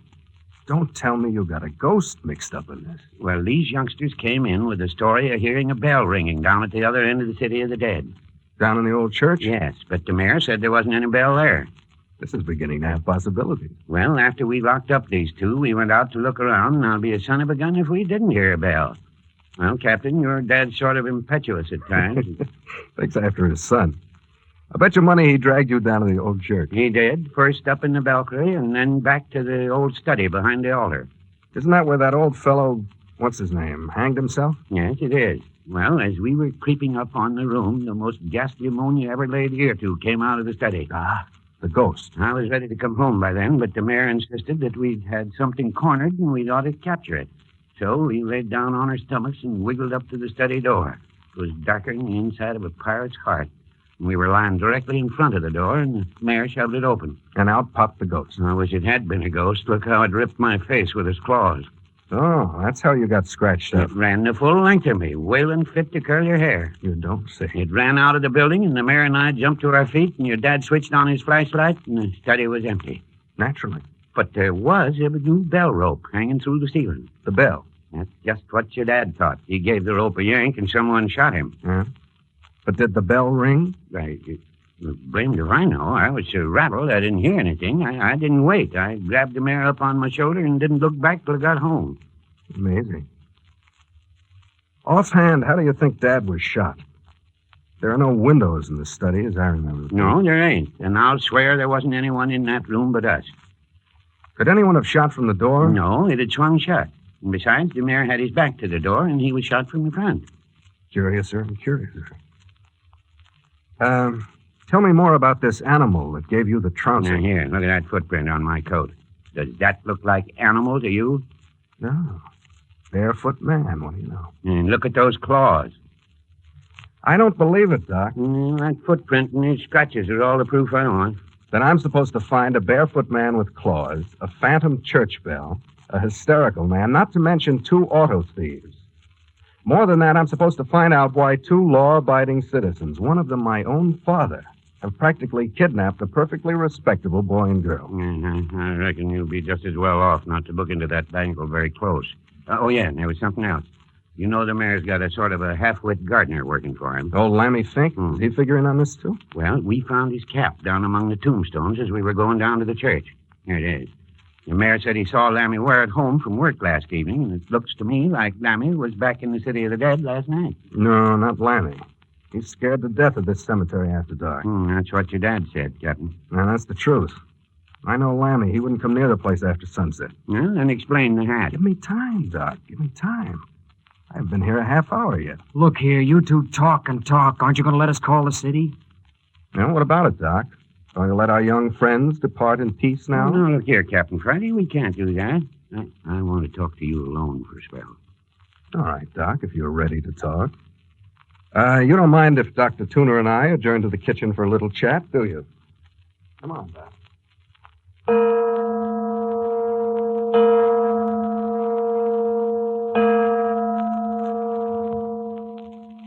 Well, it's like this, kids. Dr. Tuner has thrown new light on this business. Suppose you tell me, Mr. Parker, who you are, what you do. I'm a student at the University of California, junior year. I see. Living with your parents? No, I have a room in a small hotel. What hotel? In Britain. Would you be missed if you didn't show up for, say, a week? Why, I suppose so. I see. What about you, Miss Carroll? I don't work anywhere. Live at home? With my mother. What's your address? The Brundell Apartments on Jackson Street. Any phone? Franklin 7076.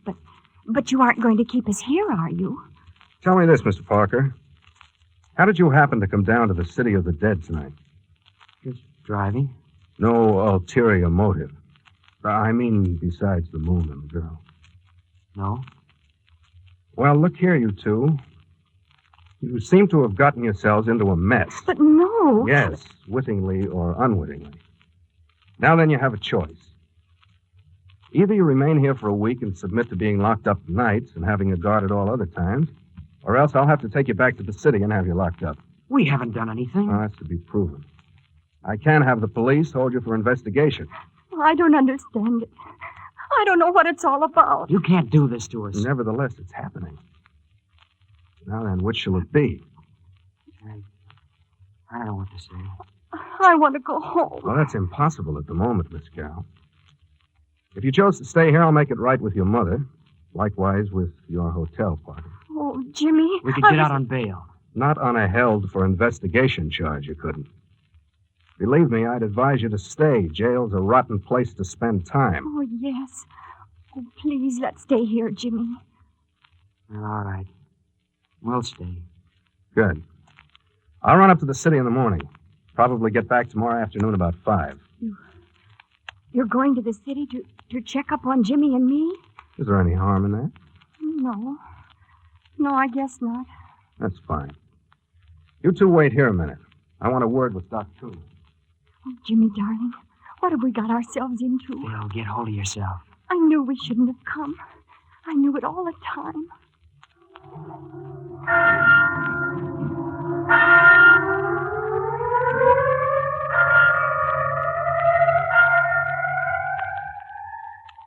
Then the youngsters, Phyllis and Jimmy Parker, aren't so innocent of the night activities as they're pretending. What will Captain Friday have to report when he returns from the city? But first, our sponsor.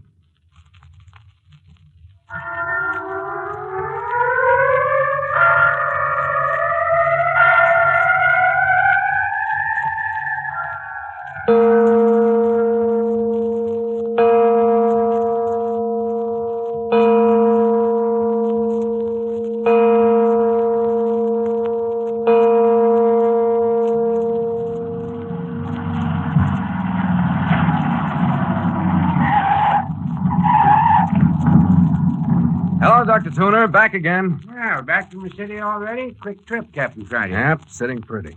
Oh, hello, Miss Carroll. Didn't see you and Jimmy. Did you see my mother? I did the first thing this morning when I got to the city. I left her not the least bit worried. But how did you explain Don't give it a thought. Just settle down and have a good time while you're here. How's the mayor, Doc? Yeah, he came to just after you left this morning. He was feeling so rotten, I gave him a mild powder. Still sleeping. Did you tell him you brought me down here? Yeah. What did he say? No, he growled a little bit, but he's really tickled. He was. Old son of a gun. Say, Doc, what time are you going to give us some dinner? Oh, in about an hour, if Miss Carroll here will give me a hand. Why, of course I will. Well, that'll give Parker and me a little time to look about. Like to come along with me, Parker? Why, sure. Good. We'll take a run down among the tombstones. See you later, Doc.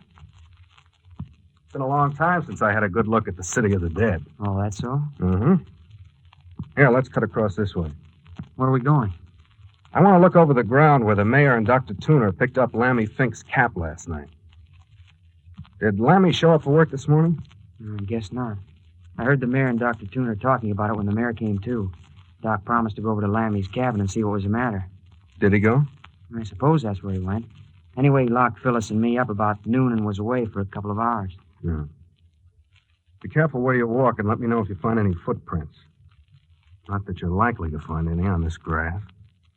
Captain Friday, what's it all about? Why are you keeping us here like this? Answer me one question, Parker, and perhaps I can answer both of yours. Well, I will if I can. What were you and Miss Carroll actually doing here at the City of the Dead last night? I told you. See, there you are. You won't play square with me. How can you expect me to be on the up and up with you? But I tell you, it was just an accident that brought us here last night. And I tell you, I think you're lying. Look, just because you're a private detective... Now, Parker, don't get nasty. If you don't want to talk, it's all right with me. I'll find out for myself eventually. In the meantime, our relationship can be pleasant or strained. However you want it.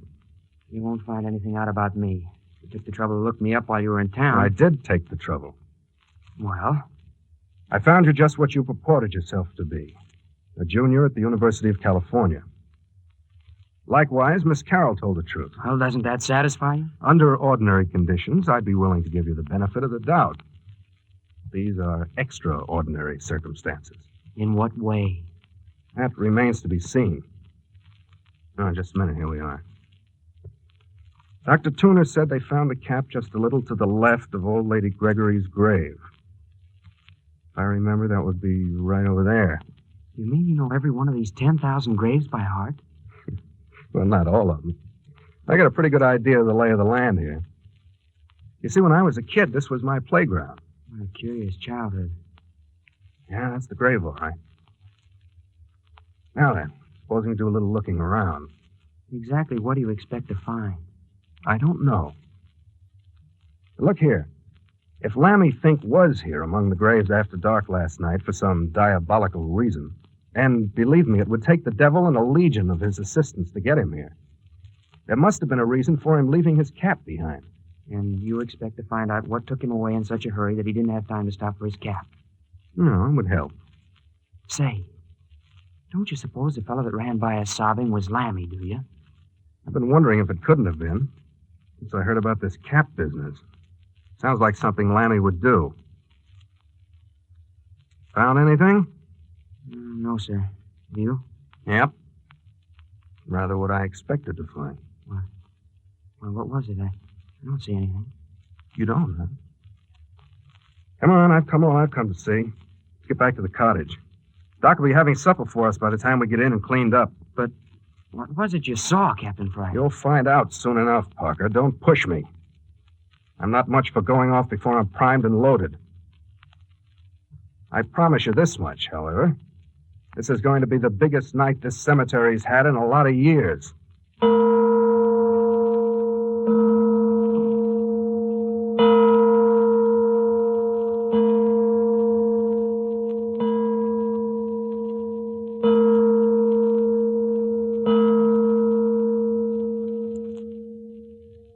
Now that you've had your supper, Mayor, don't you think you better turn in? You look sort of peaked. Yeah, not on your life. I ain't going to spend much time in bed from now on until I catch the fella that shot me. Well, that's what I'm down here for, Dad. I'll catch my own gunman, young fella. Yeah, you probably will at that. Now, but look, now that we're all gathered around in one big family, what do you say to a little intimate chat? About what particularly, Captain? Well, for instance, what about Lammy Fink? Nothing. What does that mean? I said there was nothing about him. He wasn't home. You mean he's moved out? No, he just wasn't around. Clothes, food, and the likes were all there. Oh. Well, that's something. Maybe Lammy was down in the city of the dead last night after all. Don't believe it. You been down to the old church yet, son? No, not yet, Mayor. Trip to the city took most of the day. Did have a look around the place where you folks picked up Lammy's cap, though. Find anything? I did. You did? What did you find, boy? Before I tell you, I want to ask Miss Carroll a question. You mind, Miss Carroll? Why, of course not. Good. What would you expect to find if you opened a grave? Why do you say that? Why do you look at me like that? Say, what are you trying to do? Suppose you keep out of this, Parker. An asinine question if I ever heard one. Yeah. Perhaps you'd like to answer the question yourself. Sure. Offhand, I'd say a corpse. Not a half-bad guess. Somebody evidently wasn't quite so certain. Look here, Captain. What are you getting at? That's what I say. Somebody evidently wasn't quite certain just what one does keep in a grave. What do you mean? Somebody opened one down in the city of the dead last night. Opened a grave? What? Robbing a grave in my city? By thunder! Dad, take it easy. You know anything about it, Miss Carroll? Why, no. No, of course not. Anything to say, Parker? Do I look like a grave robber? Besides, how do you know a grave was opened? So where the turf had been carefully cut about the edges and then replaced. It was old Ernie Morton's grave, Doc. Ernie Morton's grave, eh? Think of that, Mayor. Think of anyone wanting to disturb poor old Ernie Morton's bones. I'll have somebody's hide for this. Thought we'd go down this evening and see whether the ghouls carried Ernie away with them.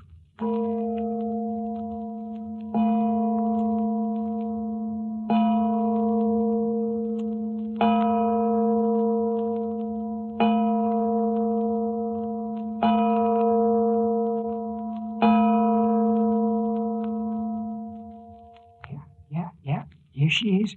Here's the grave. Yep, this is the one, Mayor. Strip off your coat, Parker. You and I are going in for a little heavy exercise.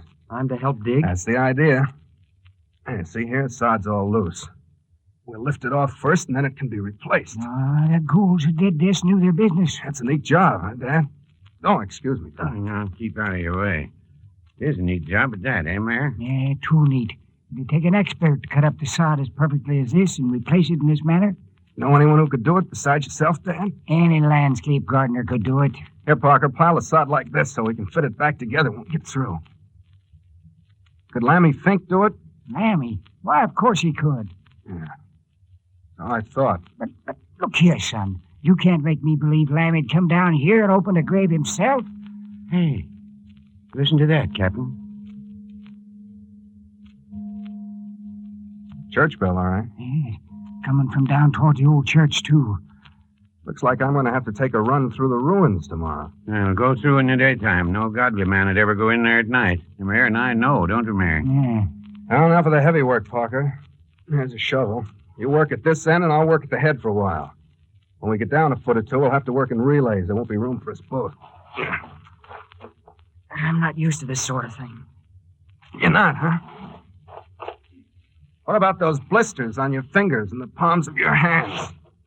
Blisters? Certainly. You don't suppose I'd overlook your hands, do you? Well, I didn't get them digging up bodies. Look to me as if they were made by a shovel. Suppose they were. Well, why don't they stop ringing that bell? Getting on your nerves? Yes, it is. What about those blisters? Well, I'm working my way through college, if you must know. So? Got a job gardening. What's the use of lying? It'll only make it worse for you. I'm not lying. No. Here, rest a moment. Get your breath. Yeah, you're making good headway. Down about 1.5 foot already. Yeah, the dirt's still loose. It's easy to you. Here, don't you want me to take a hand at shoveling? No, Doc. You'd creak under the weight of a shovel full of dirt. Thanks for nothing. You know, it's been 20 years since we laid Ernie away. Do you remember it, Mayor? Yeah. It was storming to beat the deuce. There wasn't anyone present except you and me and the 2 grave diggers and the fellow that drove the hearse. Yeah, Doc, I remember. One of the grave diggers had to keep bailing out the grave until we could get Ernie into it. Did you help bury all of your patients, Dr. Tudor? Every last one of them. Sort of a little courtesy, if you get what I mean. I saw them through life, saw them safely tucked away in the ground, and now I sort of watch over them while they sleep. Go to it, Parker. If you got your breath, you take a shift down in the hole, and then I'll follow you. Yeah, sure, but... Well? Well, suppose I dig into something. That'd be awful. Well, suppose you do. Sing out, and we'll all come down and take a look. I don't like it. Good full moon tonight. Yeah. I never stood around on 1 foot in the graveyard at night before. It does give a fellow the creeps, don't it? Getting the molly grubbles? Mm-hmm. You begin to see things. Bless my soul, did you hear that? That's it, son. What do you mean? It's the claw-footed man. Claw-footed man, huh? I don't see anything. There, over there. There's something white moving. It disappeared. Listen. Captain Friday. Captain Friday. What is it? What's the matter, Parker? I've dug up something ghastly. His dead arm is reaching up to me.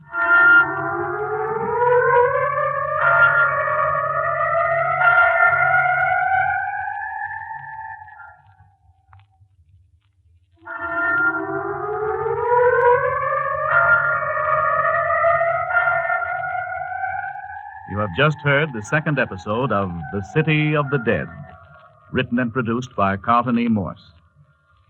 What was it that Jimmy Parker uncovered in the grave? What was the phantom at which Captain Friday shot? What will the old church ruins reveal by daylight? Come with us next week when you will hear the third episode entitled The Body That Walked Off.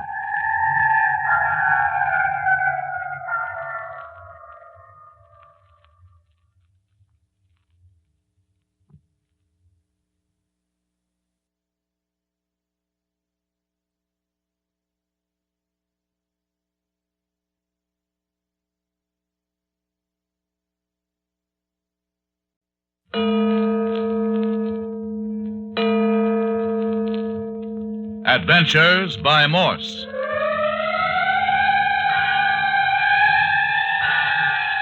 Carlton E. Morse presents The City of the Dead, featuring Captain Friday. If you like high adventure, come with me. If you like the stealth of intrigue, come with me. If you like blood and thunder, come with me. But first, your announcer.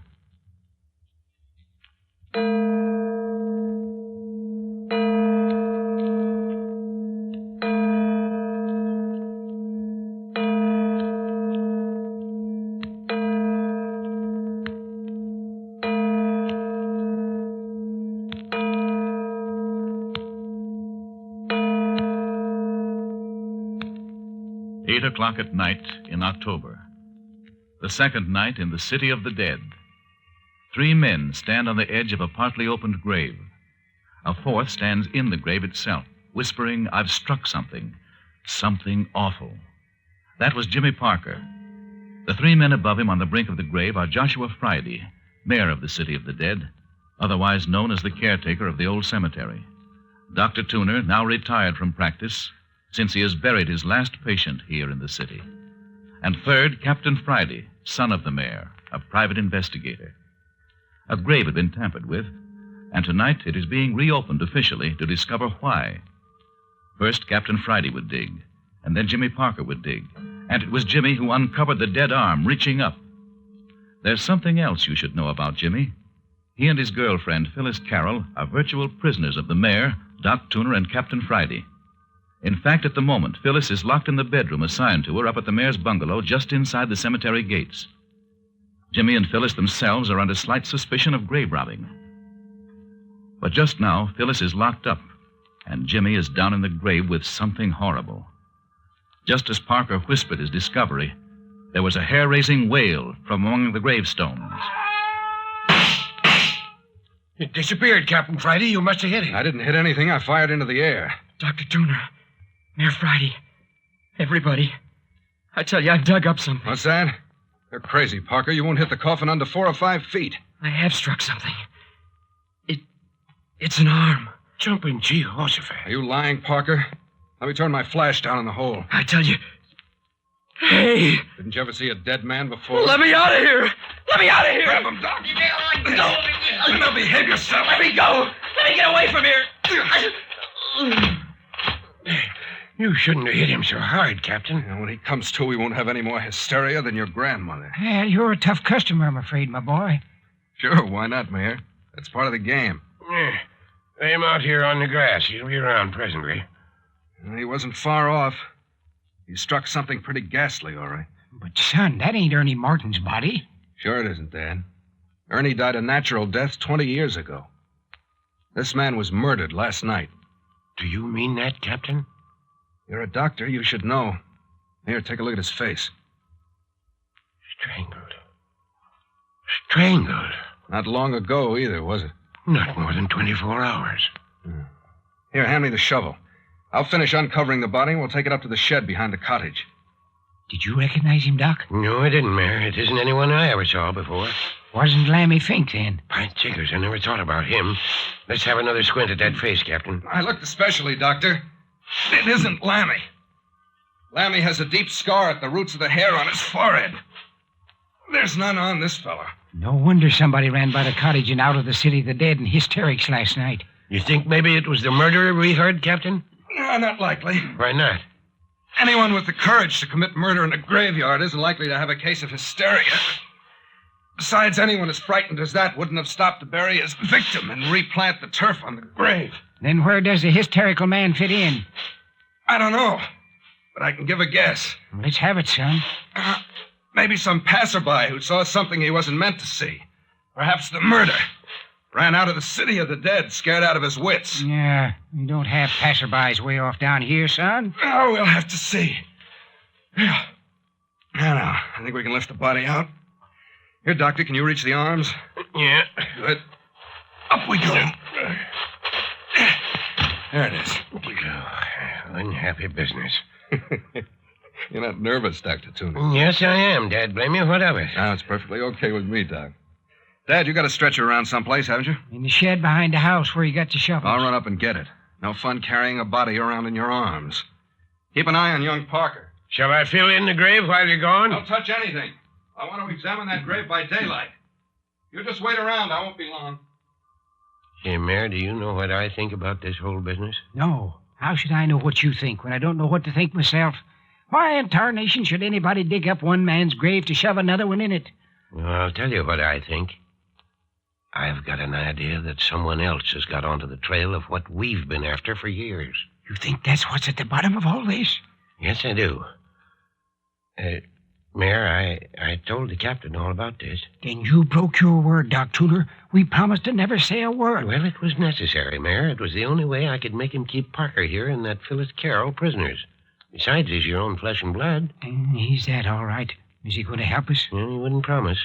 The only thing he agreed to was to hold the kids a week to find out whether they knew anything about how you came to be shot. You think they know anything about the other? Well, of course they do. Think they were responsible for this killing? Well, I don't know. The girl was mighty anxious to keep away from this grave tonight.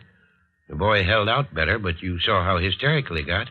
That looks suspicious. So it does. Still, they don't fit into the picture right.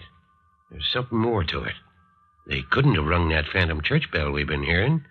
Neither could one of them been the claw-footed men that tromped on me in the old church. They were both locked up in the cottage at the time. Could they have friends helping them? It looks like a gang, all right. Looks like two gangs. Else why the murder? Jupiter, Mayor. If they're out after the same thing we are and want it bad enough to commit murder... Yes, I've been thinking about that. Well, I'm not telling anyone I know anything. You already shot off your mouth. The claw-footed man again. Look. Look, see him, Mayor? I'm going after him. No, don't do it, Mayor. Don't do it. Look. Look how he bobs and floats among the graves. Oh, let loose of me, Doc. Let loose. Come on, we can catch it. Hey, we're getting everything. Do you hear that bell? Save your breath. We're gaining on it. Run faster. Well, why don't you shoot, Mayor? You got your pistol, haven't you? Yeah. Yes, of course. I forgot all about it. Stop a minute and we'll take a crack at it. Jumping Jupiter, Mayor. Where did it go? I dropped it. That's what happened. No, you didn't. You didn't fall. It just vanished. Wait and see. Cut across the lawn here, but don't walk on the graves. Well, it was right ahead. Here you are.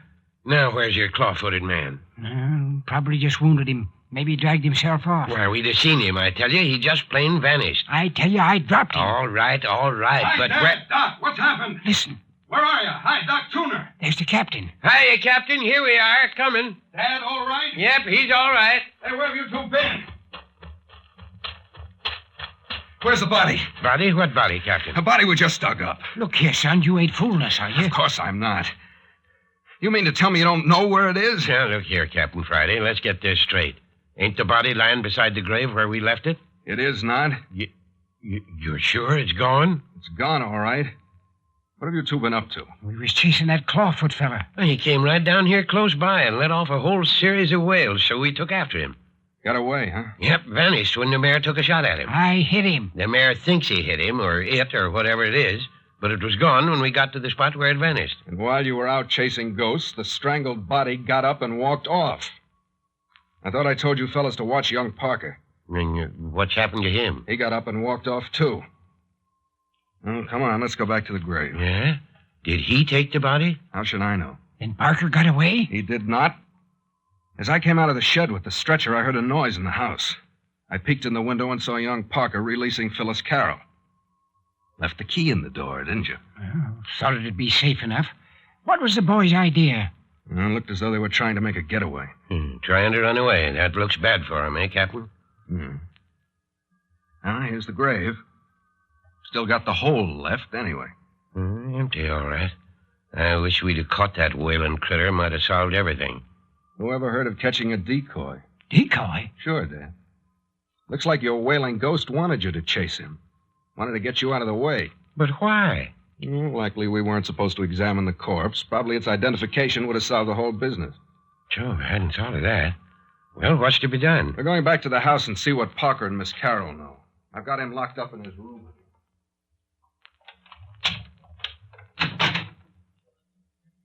Miss Carroll, Captain Friday wants to see you in the living room. What's happened? Never mind. Go on into the other room. Come on out, Parker. The captain wants to see you. What right's he got slugging me and locking me up this way, even if he is Captain Friday? Well, you'd have gotten worse if you'd tried to make a break out of a jail. Now go on in the other room. Well, we'll see about these high-handed methods. Oh, come on in, Parker. Sit down. You think you're pretty smart cracking people on the jaw. Don't sit there. Come over here, away from Miss Carroll. Why shouldn't I sit by Phyllis? Oh, please, Jimmy, do what he says. Okay. There, that's better. Now then, Parker, what did you do with the body? Body? Yes, Miss Carroll, we found the body. Too bad, isn't it? Body? What body? The body somebody planted in old Ernie Morton's grave last night. Oh, Jimmy. We don't know anything about any body. Be careful, Phil. They're trying to frame you. Oh, so we're trying to frame you, are we? Tell me something, Miss Carroll. Yes? Did you see Parker the day he got his job? What job? You know, the gardening job, Phil, over at the university. Oh, that. Why, no. No, I didn't see him that day. Let me see. What day was it he got this job? Why? No, look at me, Miss Carroll. Don't look at Parker. That's better. Now then, when did Jimmy tell you he got that gardening job? Why, I've just forgotten. Sometime last week, I think. He told you about getting the job, did he? Oh, yes. Oh, well, Parker. So you told Miss Carroll about the job last week, huh? I don't know what you mean. Well, then I'll explain. Didn't you tell me you got that job 2 days ago? Yes. Then how could you have told Miss Carroll about it last week? This is Saturday. That would have been at least a week ago. What about it? Oh, come on now. Admit it. You haven't got a gardening job and you never had one. Isn't that the truth? Well... Answer me. You haven't a job, have you? No. Then how did you get those fresh blisters on your hands? Oh, Jimmy, I'm sorry. No, that's all right, Phil. It wasn't your fault. Never mind, Miss Carroll. Answer me, Parker. How did you get those blisters? I was... You got them opening a grave, now, didn't you? How can you even think of such a thing? Answer me, Parker. It's none of your business. None of my business whether you go about strangling folks. He didn't. He didn't kill anyone. Oh, Jimmy, tell them the truth. The truth? Phyllis, what are you talking about? Yes, Miss Carroll. What are you talking about? Why, I've been so upset by all this. Oh, Jimmy, I want to go home.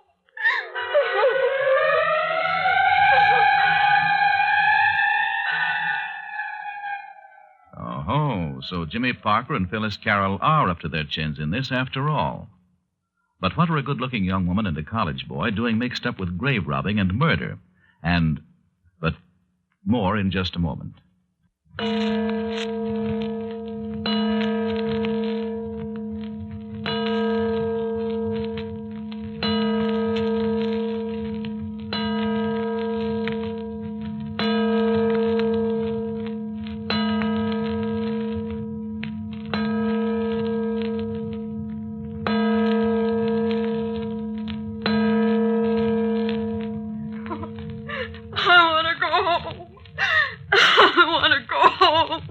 Dr. Tuna, take Miss Carroll to her room and see if you can quiet her. There now, Miss Carroll.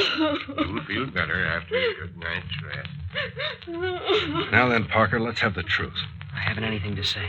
I'd guess you have plenty to say.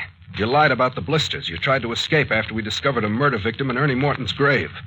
And on top of that, now the body has vanished. We've got a lot of explaining to do. I tell you, I don't know anything.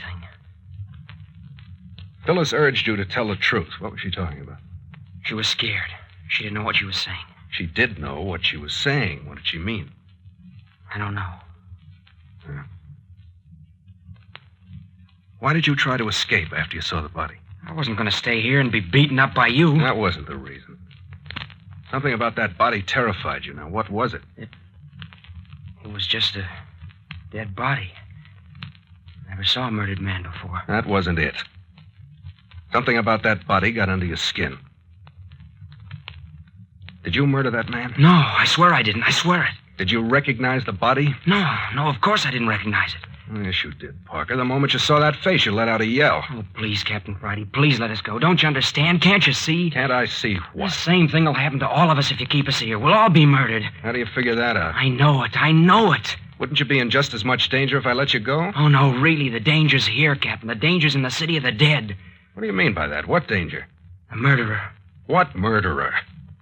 There's someone in the city of the dead that intends to kill everyone who knows... Who knows what? I can't tell. I couldn't if I wanted to. How long have you known of this murderer? Since I saw the body. Then you did recognize it? Yes. Who was it? I can't tell you. Now, look here, Parker. If you are in as much danger as you say you are, I should think you and Miss Carroll would want protection. But it isn't only us. Don't you understand? You're in danger, too. So is the mayor and Dr. Tooner. What's that? I tell you, it's true. They won't stop at anything. They? Is it a gang? No, I don't know. Oh. So you won't talk to save your own life? No. Isn't there anything that would make you talk? Will you let me talk alone with Phyllis for a little? Then will you tell us what we want to know? If she's willing. But she's already begged you to tell. She doesn't know all I know. Oh, I see. In other words, you want to tell her the name of the murdered man. I didn't say that. Very well, I'll let you talk to her. Hey, Doctor. Yes, Captain? I'm going to send Parker in to see Phyllis. Is she all right? Oh, sure. She's all right. I gave her a powder. You want her to come out? No, I'm giving Parker here 5 minutes with her alone. Go on in, Parker. Yes, sir. Let him shut the door, Doctor. It's just 5 of 10. You got till 10 o'clock. Yeah, right in here, son. Okay. Oh, Jimmy, what's it all about? How did we get into all this trouble? Look here, Phyllis. We've got to face it. There's something horrible going on in this place. But you said it would be all right. You said all we'd have to do would be to come down here and dig the... Shh, be careful, Phil. He may be listening. But why do we have to be careful? Why don't you tell everything? Phyllis, do you know who that was we dug up tonight? You mean the body? Yes. Oh, please. It wasn't anyone I know. It was, Phil. I'm sorry. Oh, Jimmy, who was it? It was your cousin, Bert Arnold. Oh, no, Jimmy. Please, don't cry, Phyllis. I'm awfully sorry, but you just had to know. Oh, but I just saw Bert yesterday. Oh, who would want to kill Bert, Jimmy? Look here, Phil. I think Bert was down here for the same reason we came. Oh, but how did he know? I thought I was the only one who knew. I don't know how he found out, but it looks to me like he did know, and someone killed him while he was nosing around down here. Oh, Jimmy, this is awful. Awful. What are we going to do? I don't know. Whoever killed Bert is probably out after us, too. Oh, Jimmy, don't say that. You might as well face it. Have you any idea who it could be? Oh, no. No. Any relatives? Mother's the only relative I've got, besides Bert. Any distant relative that might have found out something in some way? Oh, I don't know. No one I know of. Oh, please, why can't we tell Captain Friday all about it? What do you suppose he's going to think if we tell him what we came down here for, and then told him the murdered man was your cousin? Oh, I don't know. I do. He'd think we killed him. Oh, but we didn't. We didn't. Oh, of course not, but...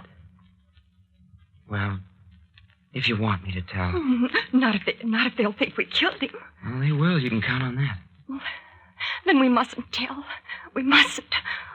Oh, I don't know what I'll tell Mother. I'll be lucky not to get kicked out of the university for this. Oh, shh, listen. Go on out, Parker. Time's up. You won't tell. You won't tell, will you, Jimmy? No, Phyllis, but listen. If you hear anyone trying to get into your room, yell. Don't wait a minute, do you understand? Oh, well, do you think... Come on out of there, Parker. Coming! Remember what I say, Phyllis. Don't take any chances. Good night, Phil. Be careful, Jimmy. Sure. Well, here I am. Yeah. You ready to talk? No. Oh, it's that way, huh? Yeah, that way. Then go on into your room. But let me tell you this, Parker. If you don't come through with me, and mighty soon, I'll take you into San Francisco and throw you to the cops. You'll be only too glad to talk. Now go on to bed and think it over.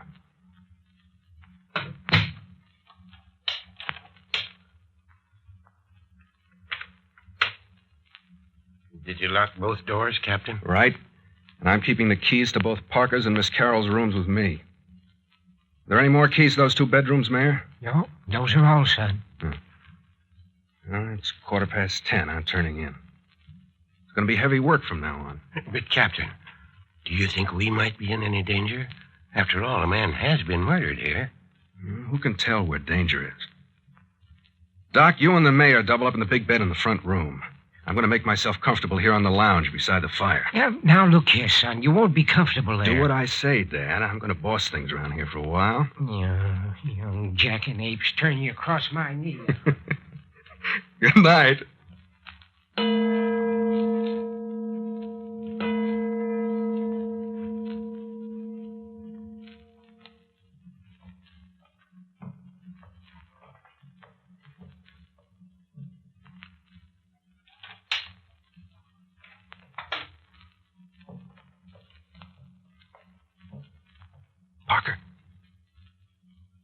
Parker. Hello?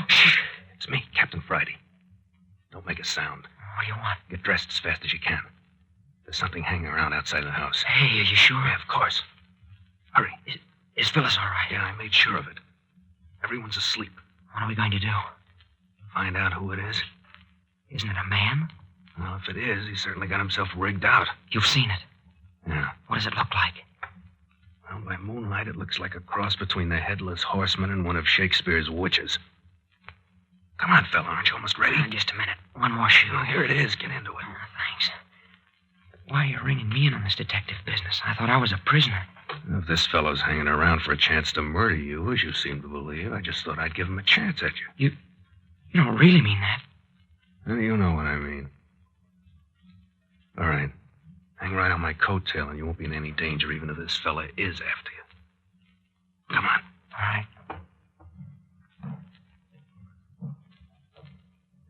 He seems to be patrolling around the house. We'll watch here at the window until we spot him, then we'll slip outside and lay for him. Where did you see him? I watched him circle the house twice. Look, there he comes. Yeah. Hey, what is it? Can you see his face, Parker? Look sharp. Yeah. Long hair strangling down all over his face. Hey, look. It's crouching down. Looks like an animal that scents its prey. Look in the shadow there. There's something else moving. It's coming out in the moonlight. A man. He's coming toward the house. He doesn't see that crouching thing. Hello. Fella's going around to the back of the house. The thing's following him. He doesn't see it. There they go around the corner. Come on, we gotta see the end of this. Easy now.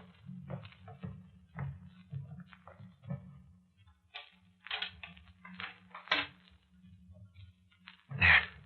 Leave the door on the latch so that we can get back in fast if we have to. Follow close.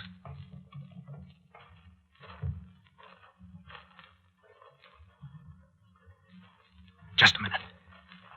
Here, let me take a peek around the corner. It's all in shadow. Can't see a thing. We'll have to take a chance. Come on. Softly.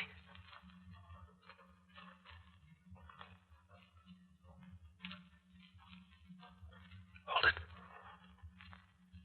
I'll give a look around this corner. Now we'll get some moonlight in the back of the house. See anything? Wait. Look at that, Parker. What's happening? Somebody's working on the bars to your window. The murderer, I told you. Yeah, but where's our pet ghost? He seems to have vanished. Look, the man's cutting the bars. We'll put a stop to that right now. But I hate like the deuce to make a move in the open until I know what's become of our long-haired phantom. Maybe the thing spotted us. Well, you keep a lookout behind. Here it is. Keep down, keep down. Where? I don't see it. Crouched in that shadow right behind the man. He doesn't know it's there. I wouldn't have that thing. Oh! Look out, it's killing him. It's killing him. Don't let it get away. I missed. It's gone. Quick, run for Dr. Tooner while I see if the fellow's still alive. Yeah, but I... Do what I tell you. Run. Dr. Tooner! Dr. Tooner! Dr. Tooner! Doc! Hey, Doc Tooner! Dr. Tooner! Hey, what's your matter? Who is that? What's your matter? Is that you, Doctor? Another man's been murdered. Captain Friday wants you. Where is he? Back of the cottage. Come on, I'll show you. All right, around this way. Who's been killed? I don't know. All I know is somebody's been murdered. Not so fast, boy. Give an old man a break. Right down here, you can see the body in the moonlight. Hurry. Hurry, Doc. Here. Yeah. Here's the body. But where's Captain Friday? Maybe chasing the phantom. I don't know. Here, let's turn this fellow over on his back. See if he's still alive. Take it easy now. Uh-huh. What do you mean, boy? This body is Captain Friday. Captain Friday? And where's the other body?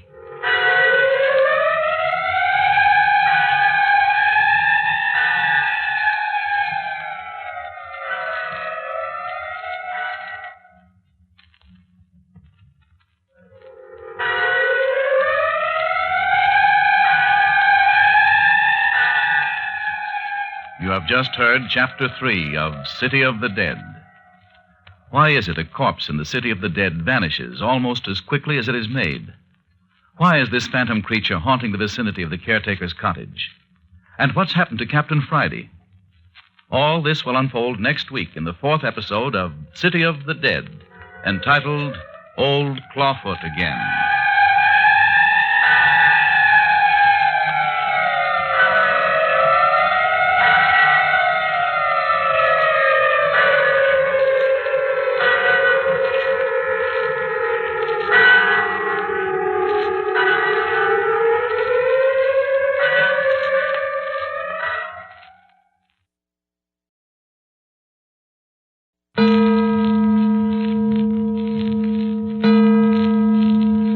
Adventures by Morse.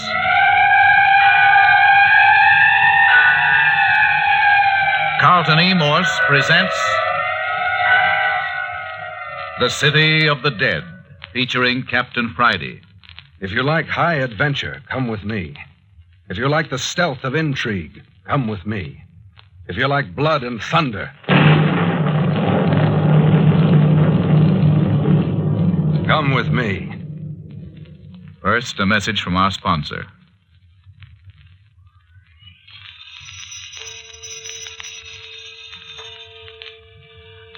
Eight o'clock on Sunday morning, the second day in the City of the Dead.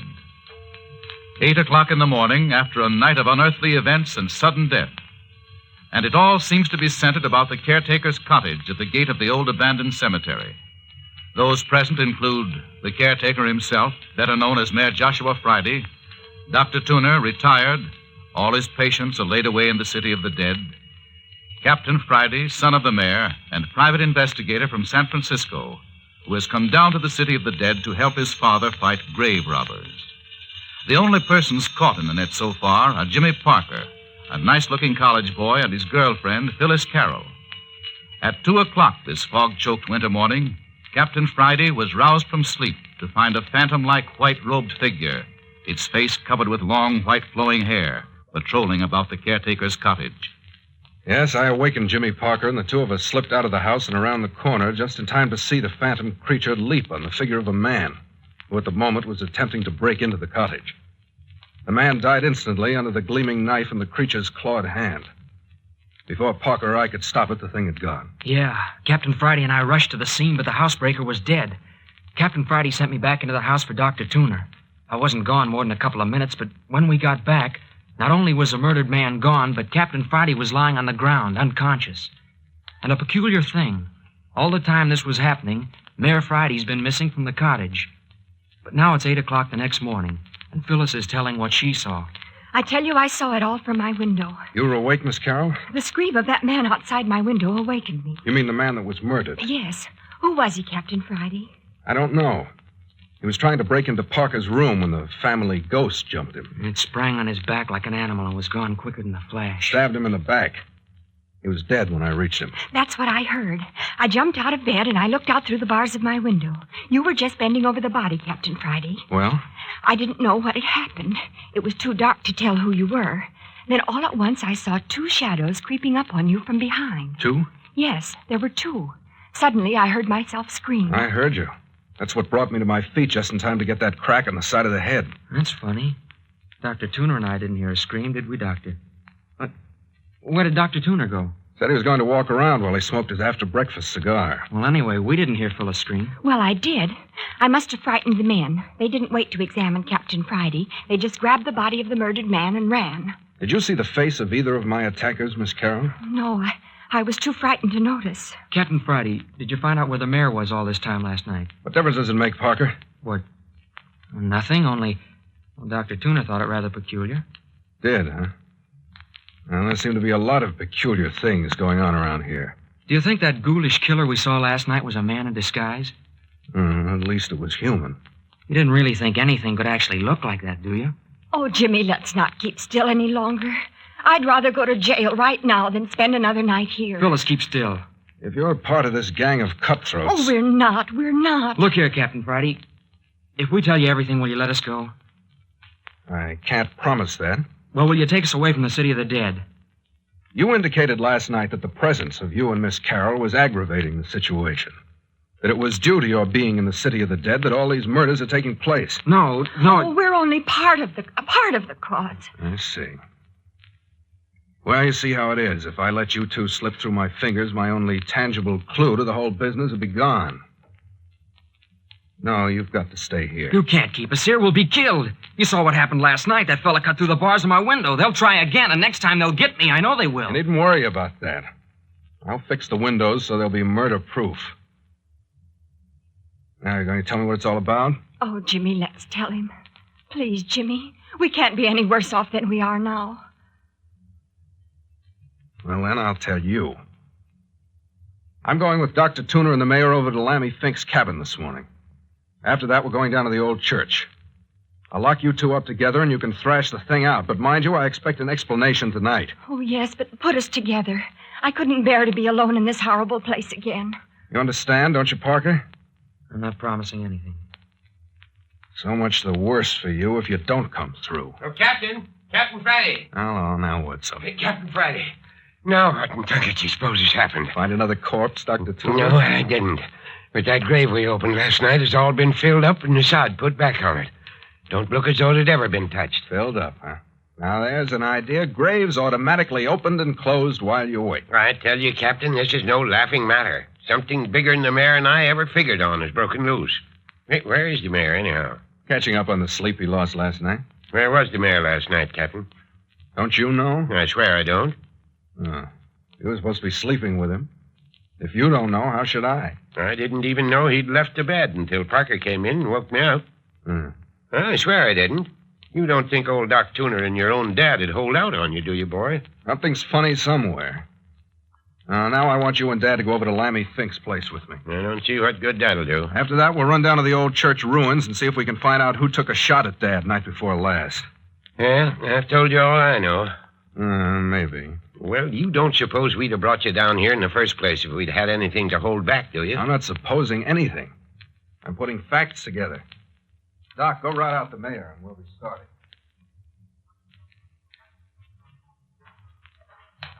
How far is Lammy Fink's house from the city of the dead, Mayor? Just a hop and a jump. But it ain't a house, son. Just a shack. Look here. You can see it yonder among the trees. Built it himself at odd times. Gloomy place for a house. Looks more like a hunted animal's hole. Yeah, he acts like a hunted animal most of the time, don't he, Mayor? Yeah, he's a little off, all right. I'd rather sleep in the city of the dead than down in this hovel. Not Lammy. He's graveyard shy after dark. Oh, this is it. Lammy Fink's residence. One room, one door, and no windows. And a cellar. Cellar?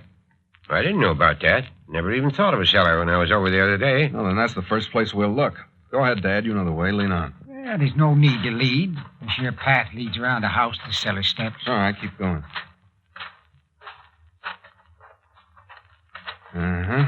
Here's the steps.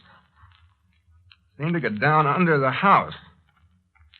I'll lead off with my flashlight. When I get to the bottom of the cellar steps, one of you follow, then the other. And take it easy. Those steps don't look any too solid. They ain't. It's dark and murky down there. There I go. Watch out you don't break your neck. Well, these steps won't hold much weight. Hey, Captain! Captain! What a rat trap this turned out to be. Son, are you hurt? Hello down there. Captain, are you still alive? Yes, of course I am. I've lost my flashlight, and it's blacker than an old maid's future down here. Light a match. Give a man a chance to pull himself together, Doc. Still got 2 or 3 steps around my neck. Can we help? As soon as I unscramble myself. Hey, what's that? Hey, Doc Tuner, Mayor. I'm holed up down here with a body. Who is it, Captain? How do I know? We just met here in the dark. Well, why don't you light a match and find out? We can't get down to the cellar without a rope now that the stairs are busted. How'd you happen to find it? It just reached out and laid hold of me. Jiminy crickets. There. I'm on my feet again. Now for a light. Well, Hey, there are 3. Doc, Mayor. There are 3 bodies down here in this cellar. What's that? What did he say? Did you hear me? There are 3 bodies down here.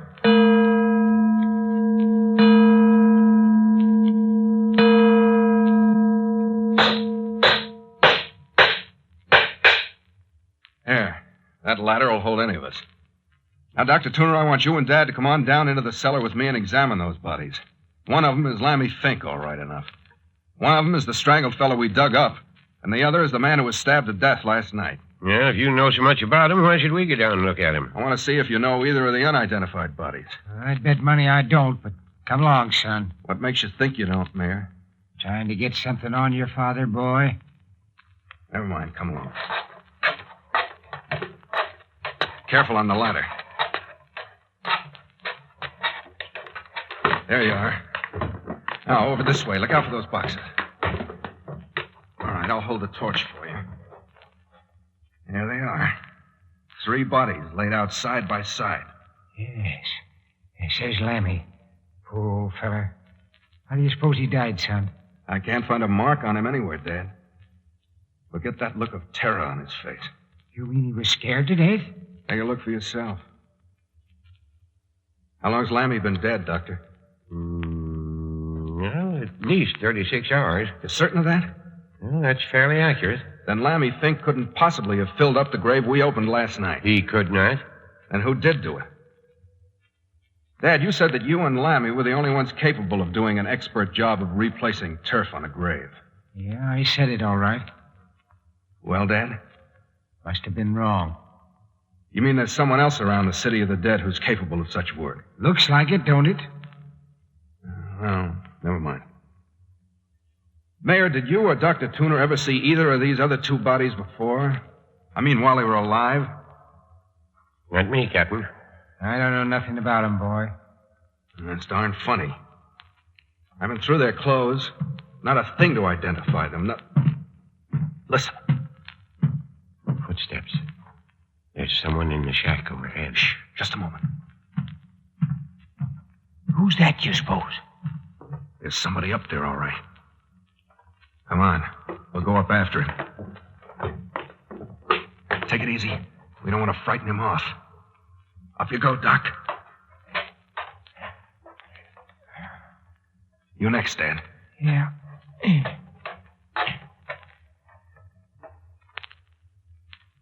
Come on up, Captain. Everything's clear. Yep. There. Here, I'll pull the ladder up, and then no one's likely to bother the bodies while we're away. Captain, I smell smoke. That's it, smoke. I knew I smelled something. Look, the cabin's on fire. Quick, we gotta stop it. Come on around the house, quick, get water from the creek. Look there, holy mackerel, what a blaze. Hey, somebody set that fire. The house has been saturated with oil. Look at that black smoke. But where's the fellow we heard walking around? He's probably a mile away by this time. Of all the cockeyed, lunkheaded fools. Now we've lost those bodies. But couldn't we still get him out? That cellar was a furnace 30 seconds after that fire was set.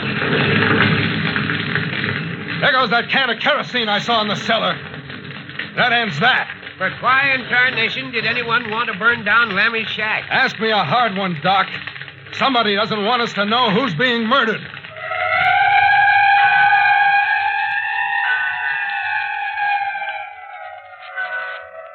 Dead men can't talk, especially after they've been cremated. But there is still the contents of Ernie Morton's grave and old Clawfoot down in the abandoned church. But more of that in a moment.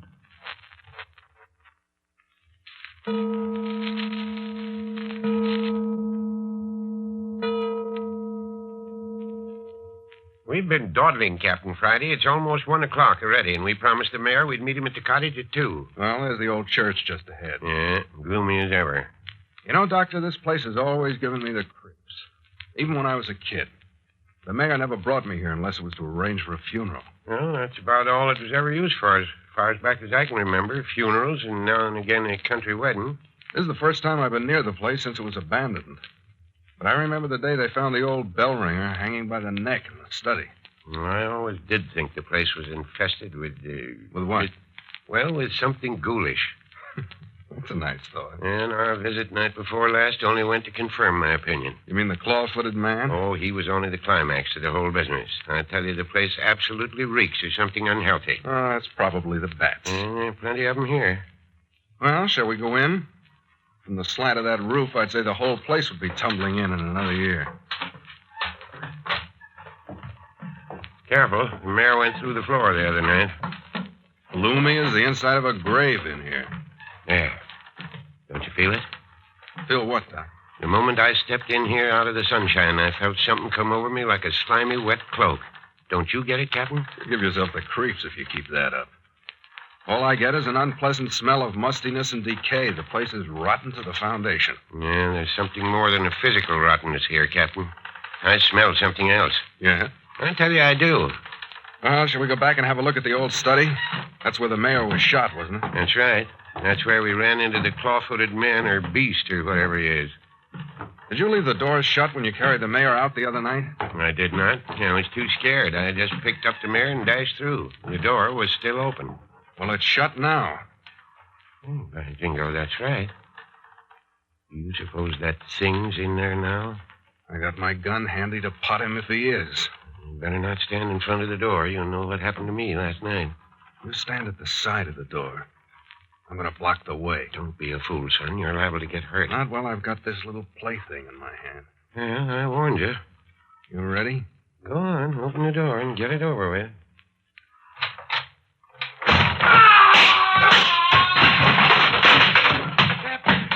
Captain, are you hurt? What in the Sam Hill kind of a thing is that? I'm a bald-headed liar if that jack-in-the-box didn't kick me in the face. Are you hurt, Captain? Are you all right? Here, let me help you up. Of course I'm all right. Why shouldn't I be all right? That was a nasty fall. That claw-footed old boy with his white beard knocked me down and walked the full length of me. Look at me. It's dusty footprints all over my front. Oh. Did I say I was going to block his path? I got one good look at him. An ugly critter. Flowing white hair, a face that looked like a death mask. I've seen him before. He's the chap that murdered the housebreaker last night. I wonder who he thinks he is in those long white robes. He's crazy as you go, Doc. Say, we'll need some kind of a light in this study. I still got my flashlight. Yeah, turn her on. Yeah. How's that? Good. Yep. Great jumping Jehoshaphat. Captain, look there on the floor behind you. Skeleton. Human bones. All laid out in order. Laid out is right. Looks like old Clawfoot was in here reconstructing a skeleton. Where do you think they came from? The bones? Probably out of one of the graves in the city of the dead. Nice person, old Clawfoot. I don't care for the company he keeps. He's crazier than I thought. Imagine a guy shutting himself up in a dark room to play with a human skeleton. Looks like we're going to have to do some close inspection on the mayor's graves out yonder. This seems to indicate that grave robbing has sort of become a practice down here. I told you something unhealthy was going on in this place. Old Clawfoot never lacked for company. Whenever he got lonesome or downhearted, he just up and digs himself a skeleton to amuse him. Here, Captain, where do you suppose this old fool lives? Offhand, I'd say he'd been making this his headquarters. There's no sign of a place to sleep here, and there's no food. That's something we'll have to look into. Now, Doc, where's this bell rope the mayor was pulling on the night he was shot? Right there, Red. Oh, it's gone. Gone? Where was it? Well, it hung right down there where you're standing. Look at the ceiling. No hole in the ceiling for it to come through. Well, there was a rope. What's more, he just pulled it and he was shot. And you're certain the door was shut at the time? It certainly was. Anyway, the shot came from across the room. There are no windows. Are you certain there was no one else in the room with you, too? Well, of course there wasn't. Where'd the shot come from, then? The same place the bell rope's gone to. What in tunket does he do that for? Going around making noises like a sick cat. Well, we'd seen the last of him today. Did we try to grab him? Don't you think we'd better finish looking over these ruins? What more is there to see? Well, you haven't been up in the belfry yet. What, climb that rotten ladder? Not me, Doc. Well, the mayor and I did it, and in the dark, too. Well, that was your own funeral. You can see with half an eye that you two are the only ones who've been up there in the last 10 years. Look at the dust and dirt and the cobwebs. Come on, we spent an hour in here. That's enough. I want to get my hands on that fella. Come on, it's 1 o'clock. We told the mayor we'd be back by 2. All right, anything's better in this place. Well, come on out in the sunshine and get it out of your system. Hello, where is our sunshine? Fog, if that ain't the luck. First afternoon fog we've had this season. That puts an end to hunting old Clawfoot. Yeah, miserable stuff, fog. Gets in your nostrils, wets your clothes, hides murders. Come on out of it, Doc. You'll feel better when you had your lunch. Let's go back to the cottage. You gonna leave that skeleton in there? Why, yes. You don't want to pack it around with us, do you? Jackass. As well off there as anywhere until we can find the grave it was taken from. Perhaps that's old Ernie Morton's skeleton. We'll dig in his grave this afternoon.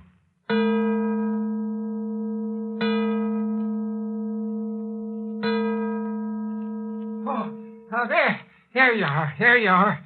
Oh, thank goodness you've come at last. Captain, come in the house quick. Come in here. What is it, Dad? Mayor, you're as white as a ghost. Well, if I'd have had a gun handy, I'd have shot that fellow where he stood. Shot who? What are you talking about? Come on in. Hurry up. You too, Doc. You'll have to tend to the girl. Girl? You mean Miss Carroll? Here, shut the door, Doc. That Parker feller stabbed the girl. He'd killed her, too, if I hadn't arrived just when I did. Stabbed Phyllis Carroll? So he did. Wait a minute, Dad. Did you see him stab her? Just as I come in the house, I heard her scream. I rushed in and unlocked the door. And there she was, lying on her face on the floor. Parker was standing over her with this bloody knife in his hand. Where is the girl? In her room. Go on in and see what you can do for her, Doc. She's unconscious. Go ahead, Doc. Tell me how she is as soon as you can. All right. Now then, Dad, where's Parker? He's locked in this closet. The bars on the window to his room's cut. I wasn't taking any chance of losing him. I'll let him out. Let's see what he has to say. Parker said he didn't do it.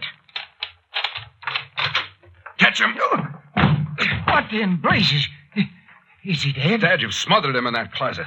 Get me some water. Hi, Doc, come here. What's the matter? Get a move on. Oh, what's the matter? Hello. What's happened to Parker? Smothered in that little closet. Well, his heart's still going. He's going to be all right. Just a faint. Mayor, throw a little water in his face. There he comes. Here you are, boy. Drink a little of this water. He's going to be fit in a jiffy. Girl's not in any danger either. Flesh wound and a little blood, that's all. Air. Let me out of here. Give me air. He's all right now. I'll go back to the girl. She'll be around in a few minutes, too. Yes. Where am I? You're all right now, Parker. Here, can you sit up? Give me a hand, Mayor. We'll get him in the chair. All right. Here, how's that? Rotten. What'd you want to do, smother me? Well, you had it coming. What'd you mean, stabbing a girl? I didn't. I told you that before. I saw you. You saw me stab Phyllis? I saw you with the bloody knife in your hands, bending over her. You'd have finished her off if I hadn't rushed into the room. You old fool. That talk won't do you any good, Parker. Now, what's your version of this affair? Well, Phyllis and I had been talking for about an hour. Talking about what? Whether we should tell you all we know. Did you decide to talk? No. Did you quarrel? Well, she turned her back on me and called me pig-headed. She was insistent on talking and you refused, huh? Yes. You know that what she could tell might get you in serious trouble, is that right? I suppose so. So you decided to stab her to death to prevent her talking? No, it isn't so. That's so. And what did happen? You won't believe me. You bet I won't. Hold it, will you, Dad? Well... Go on, Parker. Well, when she turned her back on me, I walked away. Went over to the dresser and put out my cigarette in the ashtray. Your back was to her? Yes. Suddenly she screamed. I turned just in time to see her fall with a knife in her back. Likely story. I told you wouldn't believe me. Go on. I haven't said I didn't believe you, Parker. Then what happened? I was so confused, I don't hardly know what I did. I guess I dashed over to Phyllis and bent over her. I don't remember pulling the knife out of her back, but I suppose I did. Because I know I had it in my hand, wondering where it came from when Mayor Friday rushed in and grabbed it away from me. Wondered where it came from. Well, I didn't have any knife. How could I have done it? The knife might have been in the room. You recognize it, Dan? No. Parker could have smuggled it in with him. He's had every opportunity. Well, I didn't. How was the girl standing? Facing the door. I would have put her back to the window, wouldn't I? Yes. If you were at the bureau, you couldn't have seen the window, I don't suppose. No. Were the shade and window raised? Well, the shade was. I don't know about the window. Hey, Doc. Huh? Is the window up in there? Yeah. Clear up. Well, there's a possible out for you, Parker. A good knife thrower could have sent a knife through the bars of the window without any trouble. You think that's what happened? I'm not thinking anything. I really say it's a possibility. Well, I didn't do it. Think I'd hurt the girl I'm engaged to? People will do strange things to save their own skins. So you're engaged to Miss Carroll? Well, practically. What does that mean? Well, we've kind of got an understanding. You asked her to marry you? No. That is, In other words, you said that about the engagement because you thought it would be a point in your favor. Look, Parker, you better stick to facts or you're going to get yourself in one fine mess. Well, I intend to ask her. I don't know whether you do or not. Hi, Captain. Come in here. The girl's coming, too. Come in and give me a hand. Come on, Parker. Go on in here, Captain. Help me with her. I've got her all bandaged. Oh, Oh. Ain't you ashamed of yourself, Parker? You let me alone. Keep Keep still, both of you. There. You mustn't cry. Just lie perfectly still. Oh, Phyllis. Are you all right? Jimmy. Yes, Phyllis, I'm here. Oh, Jimmy, why did you stab me? Why did you do it?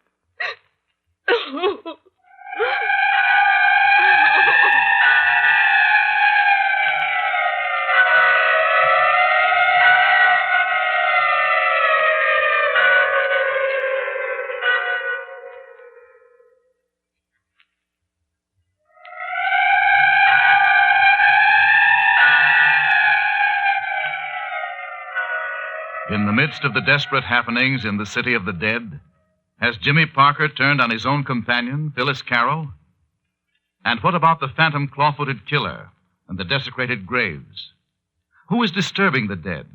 And what do they expect to find, save moldering bones? Listen next week to the 5th episode of Carlton E. Morse's City of the Dead, entitled The Skeleton Walks In.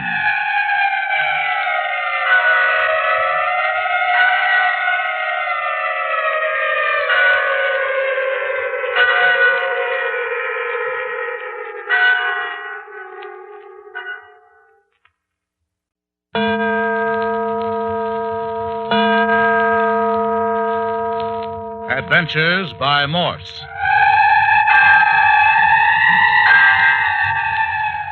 Carlton E. Morse presents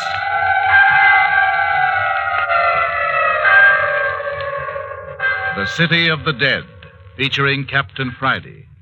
If you like high adventure, come with me. If you like the stealth of intrigue, come with me. If you like blood and thunder,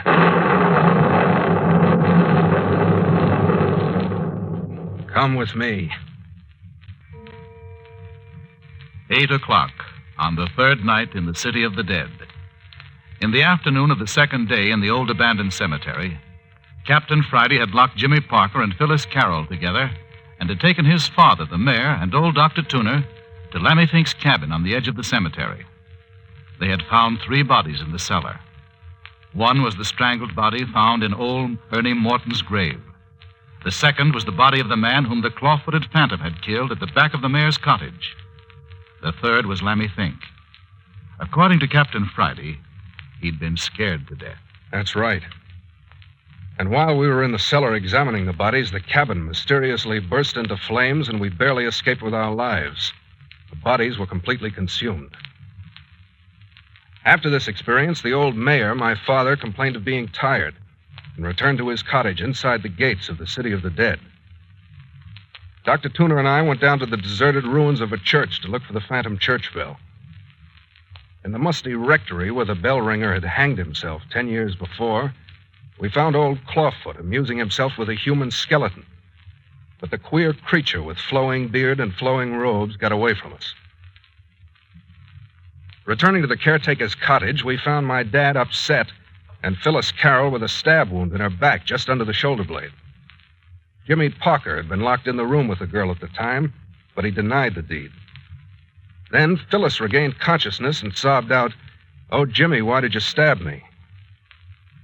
That was at 2 in the afternoon. Now, at 8 in the evening, Dr. Tuner is with his patient. Dr. Tuner, am I going to die? I reckon you aren't even going to be very sick, Miss Carroll. Just lost a mite of blood, and the wound won't even leave a scar. Feel much better after a little sleep, don't you? Oh, I've been asleep? Well, sure you have. Here, let me fix that pillow. Lie on your left side just a little. That'll ease that sick shoulder of yours. Look mighty pretty in that outfit, Miss Carroll, with the firelight playing on you. Oh, I must look terrible. I've been crying so much, but... Not a bit of it. You look like a young girl should look. Oh, Dr. Tuner, what would make Jimmy do a thing like that? No, you'd better let Captain Friday figure that out. That's his business. By the way, he wants to bring Parker in here as soon as you feel like it. Oh, no, please. I can't face Jimmy after he... I reckon that'll be necessary, Miss Carroll. Do I have to see him? Can't be helped, I'm afraid. Well, all right then. Good. We'll have him in now and get it over with. Captain Friday and his father have Parker in his room giving him a going over. I'll just call him.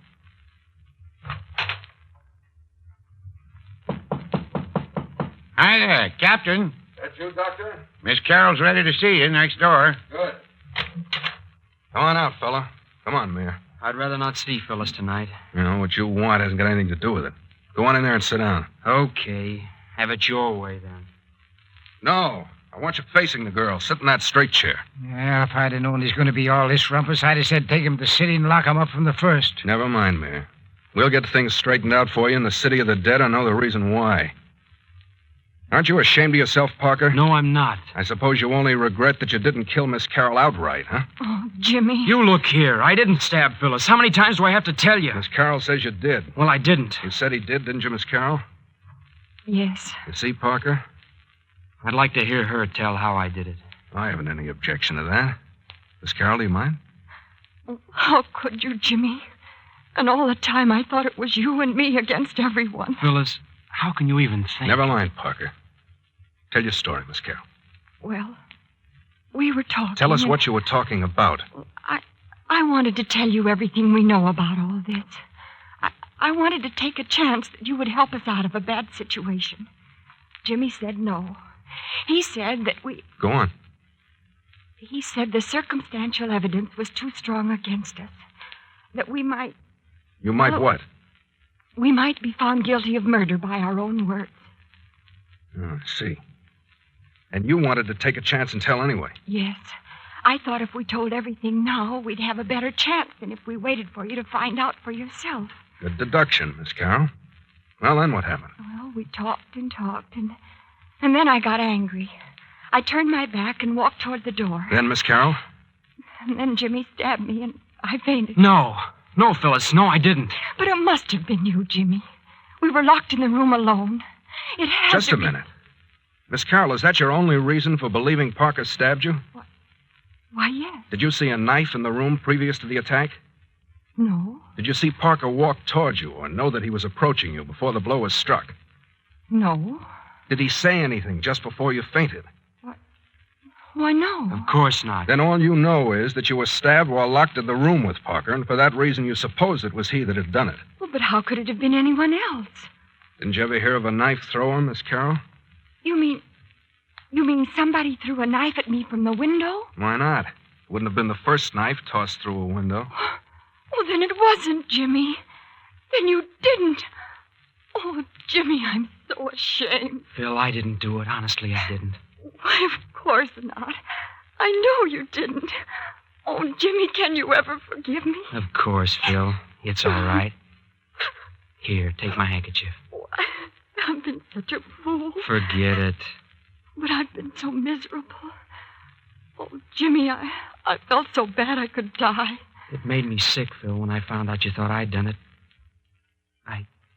I just couldn't believe it. Oh, I didn't want to think it, Jimmy. But, well, I didn't see any other way out. All right now, Parker, come on back to your chair. Your hands aren't clean in this business yet. Oh, of course he's innocent. It's silly even to think of it anymore. Silly, huh? Well, then listen to what the mayor has to say on the subject. Go ahead, Dad. Don't want to be dragged on murder trials. Come on, Dad. Now, don't get temperamental. Don't sass me, young fella. Don't care if you are a detective. You was my son first. Look, Mayor, do you want this business cleaned up or don't you? Well, I was coming up on the porch after returning from Lammy Fink's cabin, where I left you folks. Yes? Heard a scream. Girl's voice? Naturally. Seeing how it was Miss Carroll. All right, then what? Well, I ran into the house and unlocked the door where them two youngsters been locked up. Yes?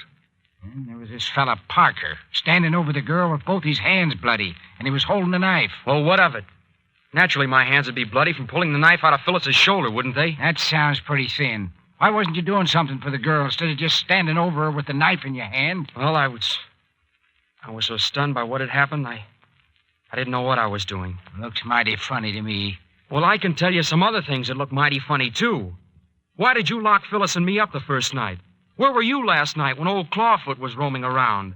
Why did Dr. Tuna here say you didn't have a telephone the first night we came? There's plenty for you fellas to explain, too, if you ask me. Captain, take that kid out of here. Take him out. Now, Dad. Take him away, I say. Lock him up down at the city. Do anything you got a mind to, but get him out of my house. You all fired presumption of kids in this day and age, huh? Now, look here, Mayor. You haven't any call to be belligerent. You've been picking on him all evening. Picking on him? Picking on him? He's guilty, ain't he? I'm not so certain myself, Mayor. Well, I am. And after all, Mayor, you haven't explained to us where you were while the Phantom was murdering that fellow at the back of the house last night. I don't reckon I'm beholden to any of you. I'm mayor of the city of the dead, and if I take it on myself to go down into the city among my citizens, it ain't anybody's business but my own. Of course not, Dad. Now, let's just forget all this quarreling and see if we can't untangle some of these threads. Well, I'm agreeable, Captain. In the 2 days I've been here, one thing stands out. There's some force at work in the city of the dead. What you mean, force? Some group or groups of people acting in their own interests down among the graves. And I'd just like to lay my hands on them. Yeah. Well, there are 3 possible places from which this force may originate. 3? Yes, Dr. Tuner, 3. First, there's this Clawfoot Phantom of ours. You know he's a murderer. Didn't we see him kill the fellow at my window? He killed him, all right. What we don't know, however, is whether or not he's the force working against us. If he is against us, why did he attack the man who was trying to break in and disturb us? By Jasper, Captain, you mean Clawfoot's working with us and against the enemy? I don't know. Now then, the second source of this dangerous force may originate outside the city of the dead. Yes. That's it. It's an outside force that wants something here in the city of the dead and is willing to murder every one of us to get it. How do you know that, Parker? Why, I'm pretty sure of it. Why? Well, I don't know. I just think so. No, never mind now. That'll keep. Let's get back to the original question, the source of our danger. I've named 2, Clawfoot and an outside gang. I suppose I don't have to tell you the third source from which this force may be emanating. Well, I reckon you'd better. I don't follow you, Captain. Yes, go on, son. Quit your intimating and come out straight. I see you get what I mean anyway, Dad. All right, here it is. There's a fine chance that this malignant force we're fighting originates right in this little group. You mean someone here's a murderer? It's quite possible. Horse feathers. Why do you say that, Parker? Well, if you're trying to put the blame for all this business on Phyllis and me, you're out of luck, that's all. Why do you think I was accusing you? There are others in the room. Well, you wouldn't be likely to accuse your own father of the murder. No? And you've known Dr. Tuner all your life. Supposing I have. And that leaves only Phyllis and me. You can easily remove yourselves from the suspected group. How? Talk. How do you know it wouldn't put us in deeper than ever? Oh, Jimmy, no, it won't. Captain Friday will understand. We ought to tell. Honestly, we should. I don't think so. Don't be stubborn, Jimmy. Please let me tell. I don't like it. Please, Jimmy. Please. Can't keep a thing, can you? Jimmy, you know better than that. You know I'll never say a word until you give me permission. But it's the same as... Oh, go ahead and tell it. After all, it's your story. Jimmy, don't be angry. I've thought and thought about it, and any way I look at it, we'd be better off than we are now. You know what would happen to us if they found us guilty. But they couldn't do that. I know they couldn't. How do you know what a jury would do? Very well, Jimmy, if that's how you feel. Oh, go ahead and tell the whole thing. Maybe I'm all wet. Doesn't make much difference anyway. They're bound to find out if they keep looking. That's right, Miss Carroll. We're bound to find out. Oh, I don't know what to say now. Supposing I get us into a lot of trouble. Well, go ahead, Phil. Anyway, we're in up to our neck as it is. Well, please, could I have a glass of water first? Yeah, of course you can. Shoulder hurting you? Not too much. Just a numb ache. All right. Here. Here's a glass. Thank you. Now, we're ready when you are, Miss Carroll. Well, I guess I should tell you first that I've known Jimmy Parker since I was 6 years old. He lived right across the street from me for 10 years. Should know each other pretty well. Oh, yes. We went to grammar school together and then to high school. In his senior year, his folks moved back east and Jimmy went with them. I didn't see him for a year then until he came back out here to attend the University of California. That explains how he happens to be living in a hotel. Yes. Well, now that you know about Jimmy and me, I guess I'd better go still further back. To my grandfather. My mother's folks. His name was Dr. Theodore Beverly. And he was... What? What did you say? Why, I said my grandfather was Dr. Theodore Beverly. Well, I swan. You hear that, Mayor? You mean Ted Beverly? Beverly that used to live on Van Ness Avenue before the San Francisco fire in 1906? Oh, yes. Yes. Do you know him, Mayor Friday? What are you doing down here in the city of the dead? Why, I said, what are you doing down here? Captain, these young'uns are up to no good. No good, do you hear me? Pack of thieves and cutthroats, that's what they are.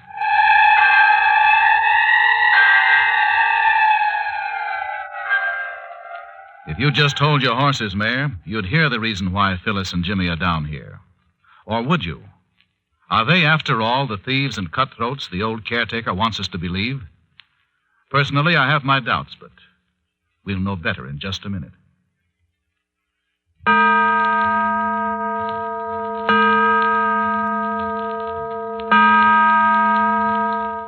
Hold on, Dad. Give Miss Carroll a chance. I don't like it. I don't want her down here. I don't want her nor nobody else. Never mind that, Mayor. Now go ahead, Miss Carroll. Well, before the 1906 fire and earthquake, my grandfather was a very wealthy man. He had a beautiful home on Van Ness Avenue with lawns and shrubbery and servants and, just everything, I guess. You're right there, Miss Carroll. I've seen your grandfather's place, and it did have everything. All this part is just hearsay to me, you know. It was all over before I was born. Well, anyway, I learned just lately that Grandfather Beverly had a yen for collecting black pearls. Yeah, listen to that, Doc. You hear what she says? Black pearls. Yeah, I reckon I heard all right, Mary. Yes, black pearls. Before the fire, he had one of the finest collections in the world. It was worth about $500,000. It's a lot of money, Miss Carroll. It wasn't for my grandfather, Captain Friday. He was very wealthy. Anyway, the fire came and destroyed his business and wiped out his home and left him just a little bit out of his mind. He never quite recovered from the shock. What happened to him? Oh, he lived for a long time after that. I remember him when I was a very small child. He was austere and gruff, and he walked with a kind of stoop. He always acted as though he had something awfully important on his mind. Yep, I remember that characteristic. Used to have the habit of staring right through folks. Give a person a creep. Yes, well, what finally became of him? He was drowned. At least he disappeared, and about a week later a body was taken from the waterfront, and the police identified it as my grandfather. But Mother was never sure. Wasn't sure, huh? No. She kept looking for him for 2 years. It was no use. The body was finally buried out here in the city of the dead, and things settled down to normal again. Your grandfather left you and your mother quite wealthy, I take it. Oh, no. Hardly anything. Only a little insurance. Well, what became of his business, all his money? I don't know very much about it. I was too little to understand while he was alive, and everyone's awfully vague about it now, but everything seemed to melt away without him to handle it. Well, that might easily happen to a man's business, Miss Carroll, but it couldn't happen to anything as substantial as $500,000 worth of pearls. What became of them? We never knew. Until quite recently. Then you know now? Well, Well, answer. What's the matter with your tongue, young woman? Look here, you don't have to talk to her like that. Mind your own business, Parker. Say, what's the matter with you anyway, Mayor? You act like you were sitting on a keg of dynamite. I reckon the mayor's just a mite interested in Miss Carroll's story, that's all. Got a mighty funny way of showing it. Now then, if everyone has had his say, we'll go on. Miss Carroll, you do know where the black pearls are now. Well, I know what became of them. Who told you? Why, no one told me. Then how did you find out? Is that the reason you're down here in the city of the dead? Yes, Miss Carroll. How did you find out about the black pearls at this late date? I had a birthday the 6th of last month. It was my 20th. Yes? On my birthday, I received a little package from Cartwright, Hobson, and Cartwright, the lawyers in the city, you know. And in the package was a letter from the firm saying that they were delivering a sealed package given them on the date of my birth by my grandfather. Yes?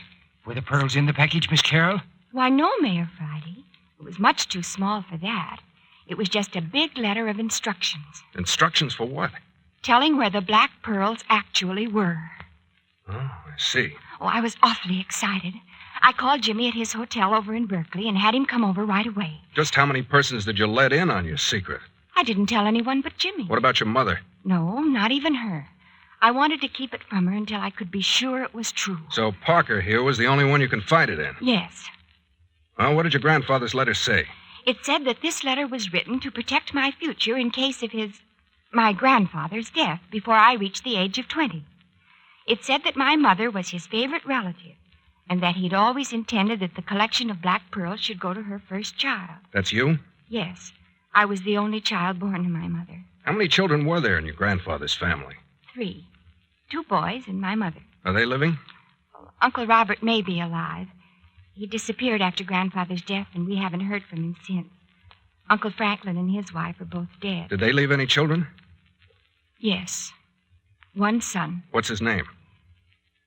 Bert Arnold. Where is he now? Why, Dead. What's that? I said he was dead. Murdered.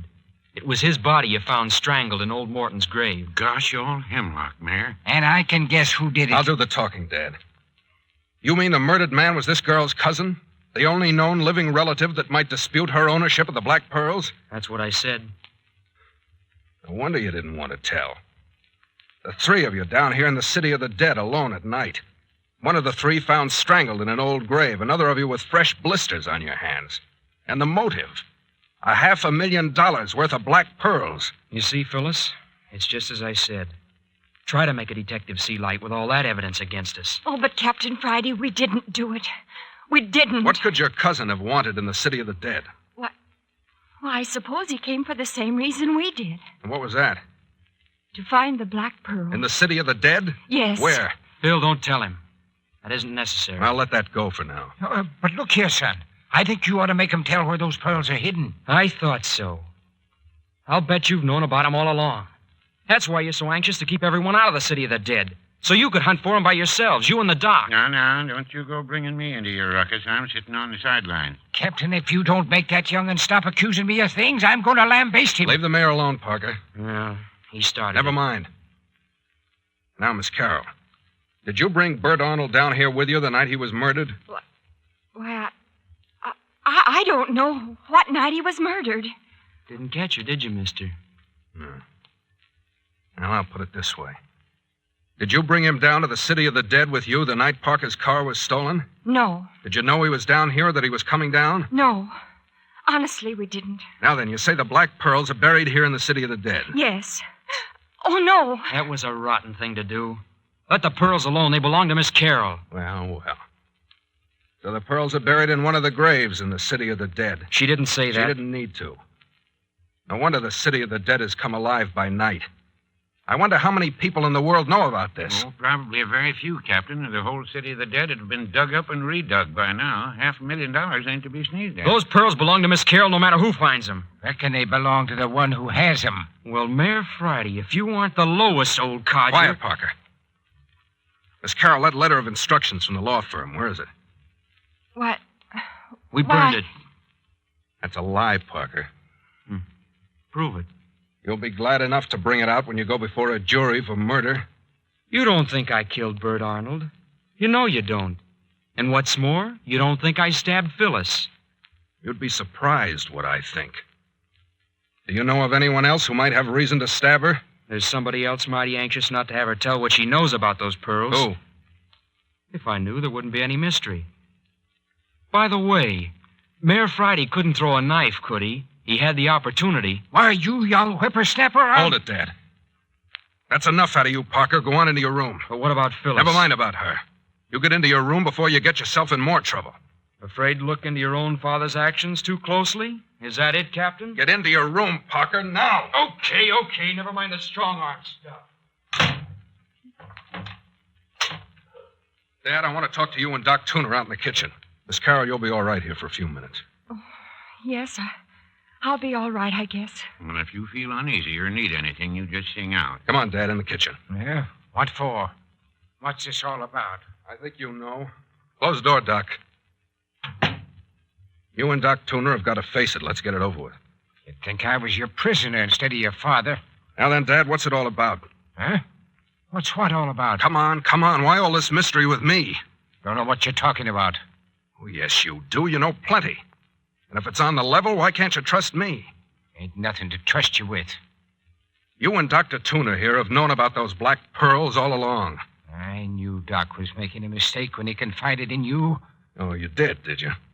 Don't you suppose I know why you haven't been down in the city of the dead to look for graves that might have been tampered with? I wouldn't stick my nose in where it ain't wanted if I was you, son. You've been opening the graves yourself, you and Doc.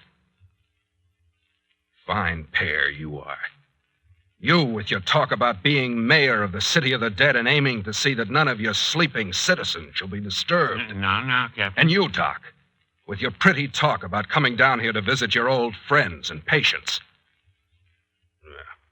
And all the time you've been digging into grave after grave for those black pearls. Aren't you ashamed of yourselves? You ain't got no right to talk to your father like this, Captain. I suppose you both know you could be sent up for the rest of your natural lives for this. I don't reckon you'd do a thing like that, Captain Friday. I ought to. Captain, you're hurting your father mighty deep talking that way. Well, what's he doing it for? Good heavens, man. He's got a trust here. He was put here to see that these sacred mounds of earth were not violated. And what has he done? Broken faith. Opened the graves himself. I reckon you see now, Doc Tuner, why I didn't want to bring nobody else into the city of the dead. Captain, don't you reckon you better go a little easier on the mayor? Why should I? Well, after all, he's your father. Of course, I know you didn't have any part in the things young Parker keeps hinting at. Thanks. Grave robbing's bad enough in itself without adding murder to it. I reckon, son, if that's all you got to say, I'll be turning in. Now, listen here, Dad. There's something more behind all this. You aren't disturbing the dead just for those pearls. There is something else, isn't there? Reckon you had us lined up about right at the beginning, son. Doc and me are just a pair of skunks. Look here, Doc. I reckon your dad is right, Captain. Ain't no more use to discuss those things. That's Miss Carroll. Something's happened. Come on, you two. Miss Carroll, what is it? What's the matter? Oh, look! Look there by the door! Well, I'll be a son of a gun. Look, Doc, a visitor. A skeleton. Captain, what's that thing doing here? Where did it come from, Miss Carroll? Oh, take it away! Take it away! Now, Miss Carroll, I don't reckon a skeleton can hurt you much. Supposing you tell us how it got there so we can do something about it. Well, the door just suddenly opened and the skeleton walked in and collapsed on the floor. And then the door was full closed. Dang lively skeleton to do that, if you ask me. Hey, Doc, come here and look at this. What in the name of Sam Hill are you doing to it, Captain? Now, look. The bones are joined together with pieces of wire. Now, what sort of monkey business is this? Here, look. A message tied about its neck. Message? What does it say? It says, I have come to you out of the grave marked Theodore Beverly, but I do not belong in his grave. I am not his skeleton. Theodore Beverly? Why, that's Miss Carroll's grandfather. My grandfather. Grab her, Doc. She's fainted.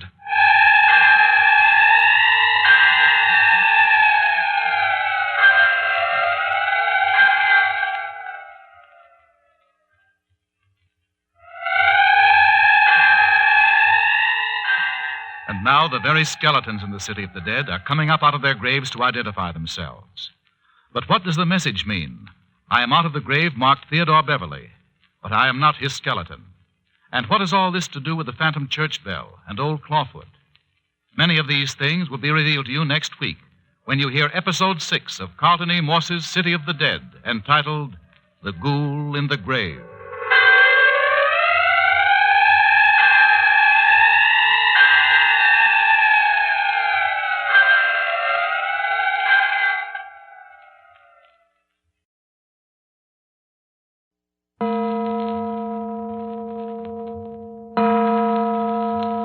Adventures by Morse. Carlton E. Morse presents The City of the Dead, featuring Captain Friday. If you like high adventure, come with me. If you like the stealth of intrigue, come with me. If you like blood and thunder, come with me. Midnight, on the third night in the old abandoned graveyard, better known as the City of the Dead. A melancholy silence has settled on the cottage of Mayor Joshua Friday, lifelong caretaker of the old cemetery. Jimmy Parker, a prisoner, sleeps uneasily in one bedroom. His girlfriend, Phyllis Carroll, lies in a bed before the flickering embers of the dying front room fire. The knife wound in her back breaks her light breathing with barely audible moans. Dr. Tuner is sleeping heavily on the lounge, ready to attend her at an instant notice.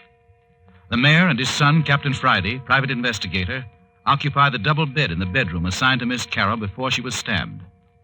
Earlier this evening, but let Captain Friday tell it. Earlier in the evening, a skeleton had suddenly been thrust through the front door to collapse on the rug, almost at Phyllis Carroll's feet. It was a skeleton neatly wired together, joint by joint. Around its spinal column was fastened a message which said, I have come out of the grave marked Theodore Beverly, but I do not belong in his grave. I am not his skeleton.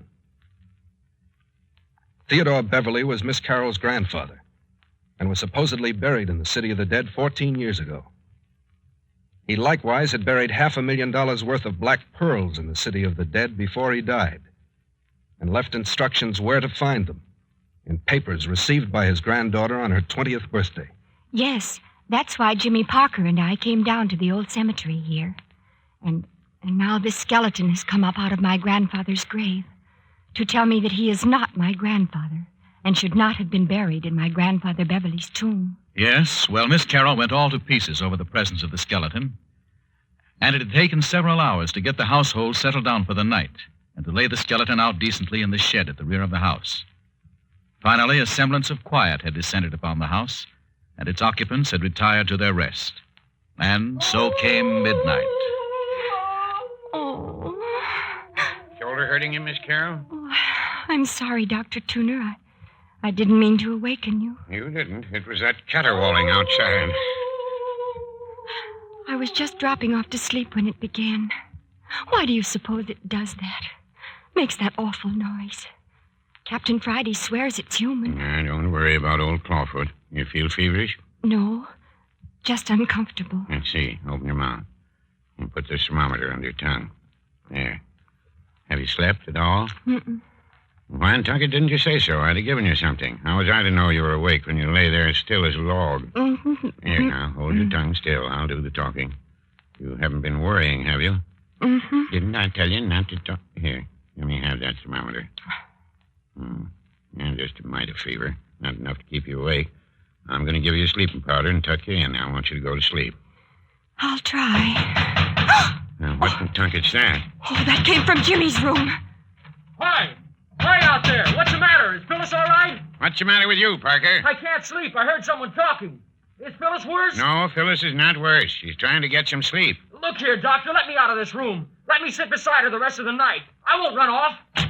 Hey, who's making all this rumpus? Who is that pounding? Oh, you awake too, Captain? Young Parker's pounding on his door. He wants out. Does, huh? What do you want, Parker? I can't sleep, Captain Friday. Let me sit by Phyllis the rest of the night. I won't run away. Why should I do that? Well, I'd feel easier. Oh, I'm sure I could sleep if Jimmy was sitting by me. You kids aren't up to something, are you? Oh, no, really. I feel too woozy, and Jimmy wouldn't go away without me. Hello. Old Clawfoot's out again tonight. Yeah, he's been around for the last hour, up to some new devilment, I suppose. Aren't you going to let me out? All right. Come on out. I promise you I won't try to escape. You won't try if you know what's good for you. That room gives me the creeps. Did you hear old Clawfoot at it again? How could we help it? I caught a glimpse of him through the bars of my window. He was out there by the shed. You mean where we put the skeleton? Say, I'd forgotten the skeleton. Yes, that's right where he was. That bird's got a nose for old bones. I think we better investigate. Doc, you stay here with Miss Carroll. Parker, you come with me. Captain, is the mayor sleeping through all this? Huh? Oh, Dad? I guess he is. Tell you what I'll do. I'll lock his door so nothing will disturb him. Let him sleep. Now, what in Tunkett are you locking the mayor in for? I just told you, didn't you hear me, Doc? Sounds like a lot of foolishness to me. No, never mind. Let's go, Parker. You all right, Phyllis? I'm all right, Jimmy. Don't worry about me. Come along, Parker. Yeah, okay. You sure you saw old Clawfoot hanging around the shed? You don't think I could mistake him, do you? This is the screwiest business. Yeah, keep on the grass. Listen. The church bell. If that isn't coming up the valley from the old church ruins, nothing ever did. Hello, you were right, Parker. The shed door's open. Golly, I wonder if... Let's have a look. The skeleton's gone. Door broken open and the skeleton gone. Not a sign of him. We laid him out on the bench there, didn't we? Look around outside for footprints. It's hard to see anything, even with the moonlight. Yeah, but no fog. See anything? Nothing over here.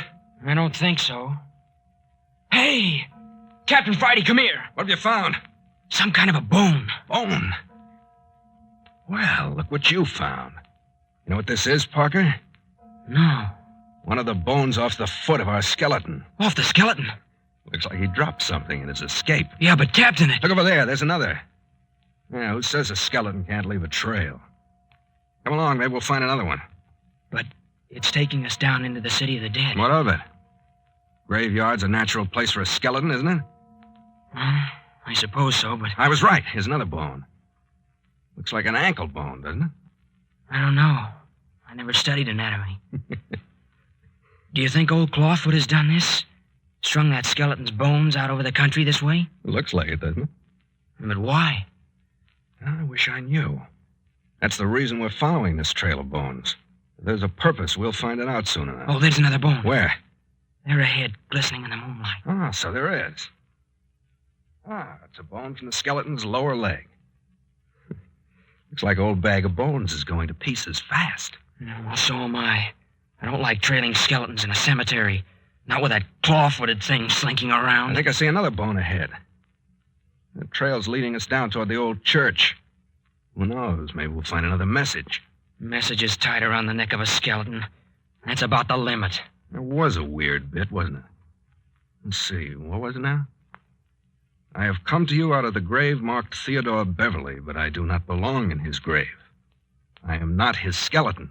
That sounds as though the man who was buried as Phyllis's grandfather wasn't her grandfather at all. Do you think that's what the message intended to say? You know, Phyllis's mother never was certain that the body was that of Theodore Beverly. That was a good many years ago. If no one could be certain back at that time, how could anyone know for certain at this late day? I don't know.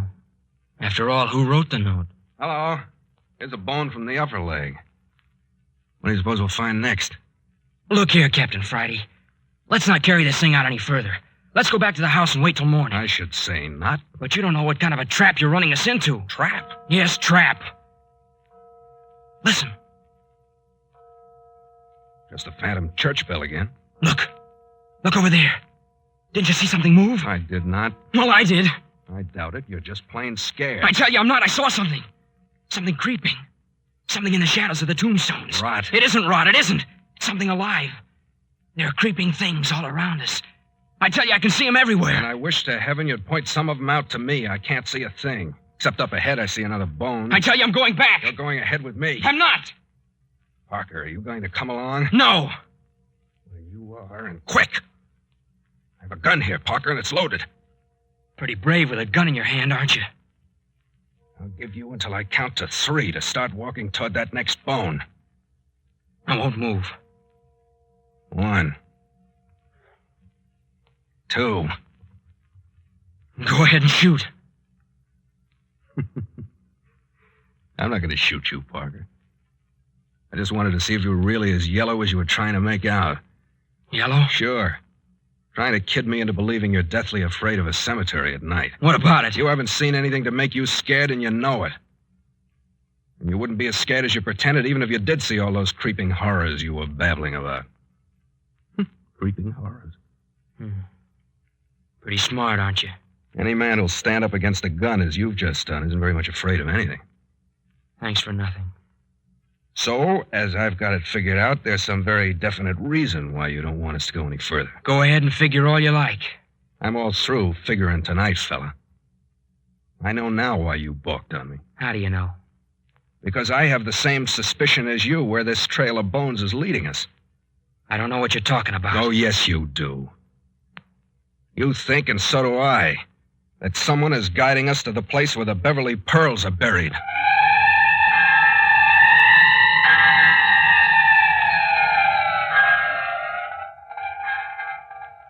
What is this trail of bones? This search for a king's ransom in pearls? What are these messages from the grave? If the skeleton in the grave of Miss Carroll's grandfather is not her grandfather, then who is it? And where is Grandfather Beverly, supposedly for so long at his rest? And why? But more in just a moment.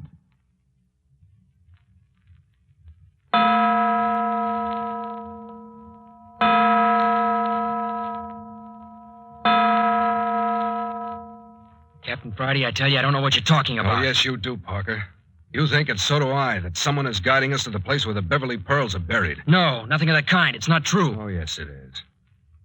Now then, are you going to come along with me to find out, or do you want me to go on alone? I wasn't thinking about the black pearls. Deuce you weren't. Look here, Parker, there's no use trying to kid me. I can read a man's face, and I know exactly what's been passing through your mind. Now, if you like, I'll take you back to the house and lock you in and then return alone. I'll go along with you. I thought you would. Oh, I wish that bell would stop that. Forget about it. Look, here's another little heap of foot bones. Skeleton's lost his second foot now.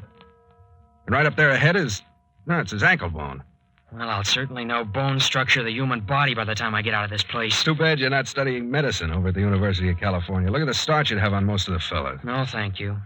And I'm not growing up to be a grave digger either. Well, here's the bone of the lower left leg.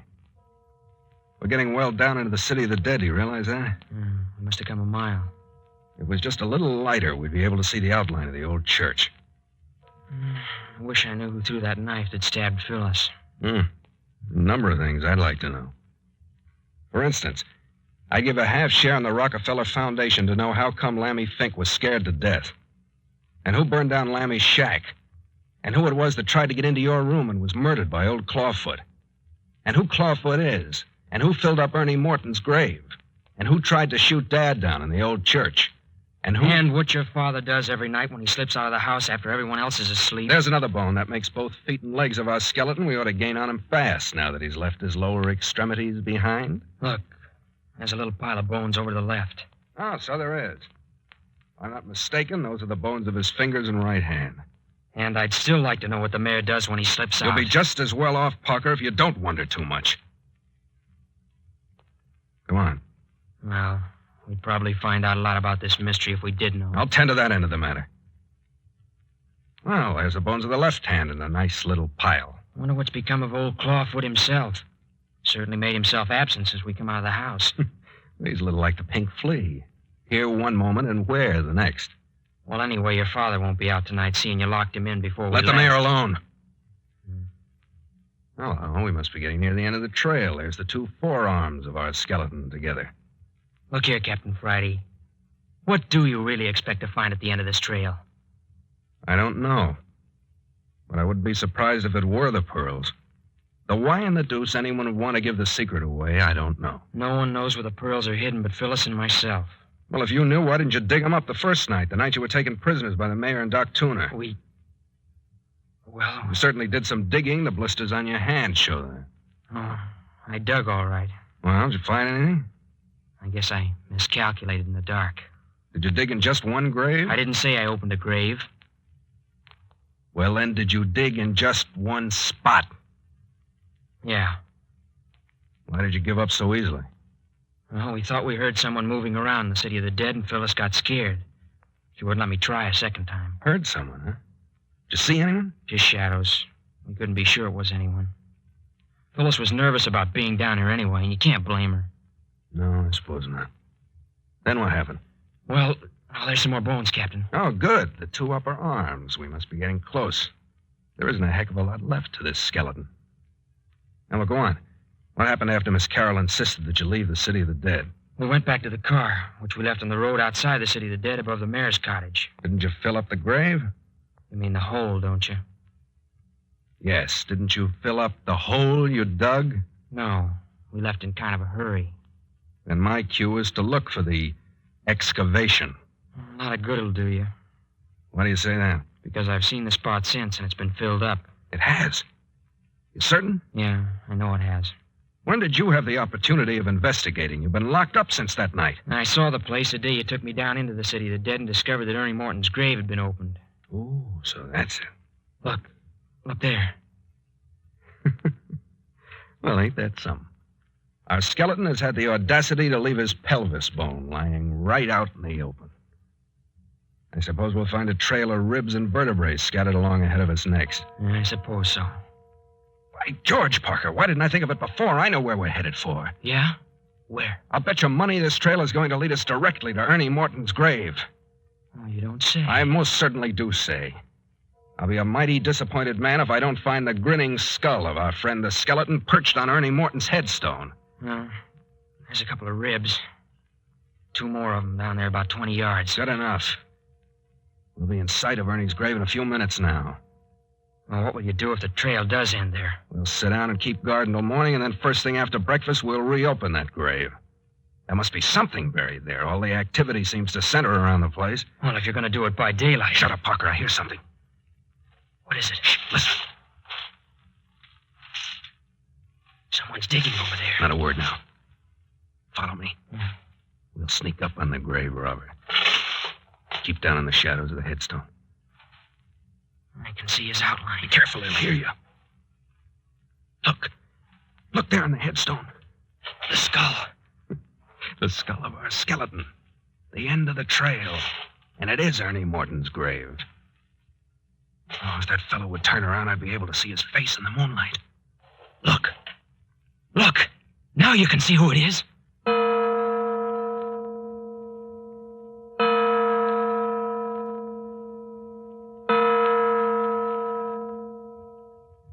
Dr. Tuner, why are Jimmy and Captain Friday staying out there so long? Do you think anything's happened? No, you don't need to worry about them. Captain Friday can take care of himself, and young Parker. But they were just going out to examine the shed, and they've been gone almost an hour. And you just settle down there and go to sleep. Hasn't that powder I gave you made you drowsy? Yes, but I keep thinking. Oh, he's right outside. Well, I don't reckon it matters much if he is. But why don't Jimmy and Captain Friday drive him away? You can't tell. Maybe they're trying to trail old Clawfoot, and he gave him the slip and came back to house. Oh, but what does he want here?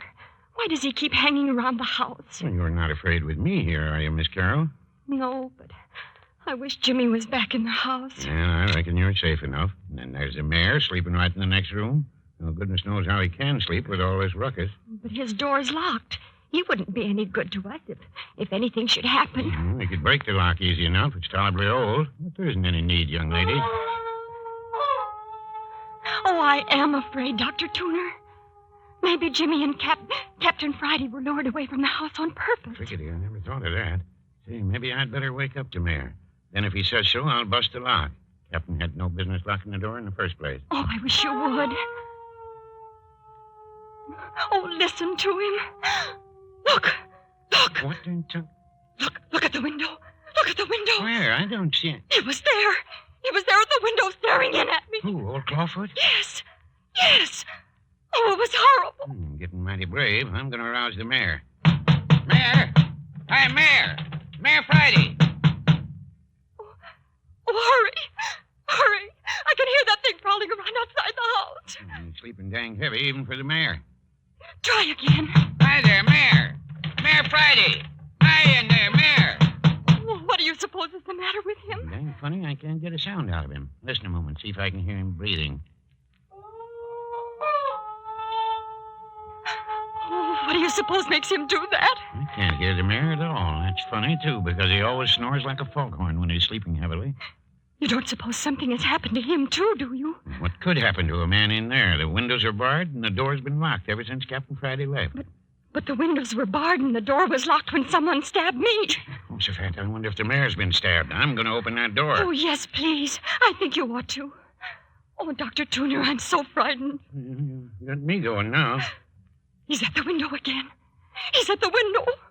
Oh, make him go away. Well, what do you want me to do? Wave the tablecloth at him? You keep still. I can't do more than one thing at a time, and I'm going to see what's happened to the mayor. Oh, all right. Don't look at the window if he frightens you. Oh, I can't help it. What are you going to do with that chair? I'm going to break in the mayor's door. I wished I had a gun. I'd take a pop at that thing. Dad'd burn his wailing anyway. Oh, please hurry with the door. What are you doing now? I'm moving the other furniture back so I can get a good swing. Now then, we'll see how strong that lock is. Stouter than I thought. You've broken the leg off the chair. Oh, blast the chair. She's giving away. There she is. Is he in there? Is he all right, Dr. Tuner? Blacker than Sam Scratch in here. Where's the mayor's flashlight? They're on the table. Yeah, now we'll know in about a half a minute what's what. Dr. Tuner? What's the matter? What's happened in there? Oh, Dr. Tuner! Dr. Tuner! He ain't here. The mayor ain't any place in that room. He's not there. Not hiding her hair of him. Oh, are you sure? Of course I'm sure. I even looked under the bed for the body. But how did he get out? Are the bars still on the window? Yeah, I looked especially to see. Now, if that ain't the craziest thing I ever heard tell of. Oh, but he must be there. Well, he ain't. Oh, but people simply can't just disappear through a locked door. They can't. Well, the mayor's gone and done it. Oh, but if the mayor's disappeared, then one of us may be next. Don't calculate that makes me feel any better. Oh, I wish Jimmy was here. Oh, where is he? Dr. Tuner, Dr. Tuner, do you suppose he and Captain Friday have vanished, too? I ain't thinking of anything, except I'm going out and clean up on that claw-footed son of a gun in about a half a minute. Oh, please, you won't leave me, will you? Promise me you won't. Don't reckon you need to worry on that score. I ain't one of them brave fellas that goes out looking for trouble. No, I'll stay here with you, all right. But what'll we do? You don't suppose that thing... What thing? Well, whatever it was that got the mayor... You don't think it's still in the house, do you? Well, how should I know? I don't even know that the mayor's been got. Well, if something hasn't got him, then what has become of him? Does your imagination always work overtime this way? A fella could get the creeps just sitting listening to you imagining things. I'm sorry if I'm acting badly, but nothing like this ever happened to me before. Well, it doesn't happen to me every day either, thank heaven. If that thing outside the door would only go away, I wouldn't feel this way, but... Dr. Tuner, look. Look at the front door. It's opening. Gosh sakes, I forgot to lock it. Oh, hurry. Lean against it. Hold it shut. Don't let him get it open. I've got it. If I can push it shut on it. Who's out there? Oh, can't you hold it? I'm trying my dangest. Whoever's on the other side of that door is as strong as an ox. It's the claw-footed phantom. You mustn't let him get in. You mustn't. I can't get any hold with my feet. He's gaining on me. I'm slipping. Dr. Tuner, the fireplace poker's on the rack. Can you reach it? Good. It'll give me something to fight with. Oh, can you reach it? Yeah, I got it. I'm going to let go of the door and crack him over the head with the poker when he comes in. Oh, be careful. Oh, you missed him. Look out, Dr. Tuner! Look out! He's got a knife! Well, if he comes within range of this poker, Oh, no! No! You killed Dr. Tuner! Oh! Oh, don't! Go away. Don't look at me like that. Go away. Oh, don't come near me. Oh, please. Please go away. Don't touch me. Jimmy! Oh, no.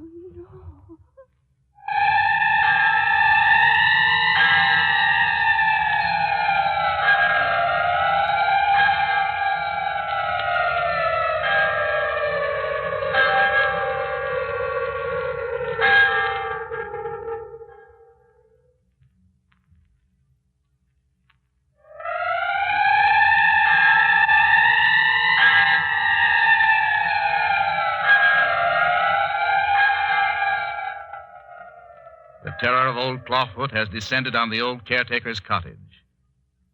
What of the girl's peril, alone in the presence of the wailing phantom? What of the ghoul caught digging in Ernie Morton's grave? What of the skeleton that walks, the phantom church bell, the buried treasure of black pearls? Listen at this same hour next week when we bring you Chapter 7 of the Carlton E. Morse adventure drama, City of the Dead. Listen to Chapter 7, entitled Captain Friday Vanishes.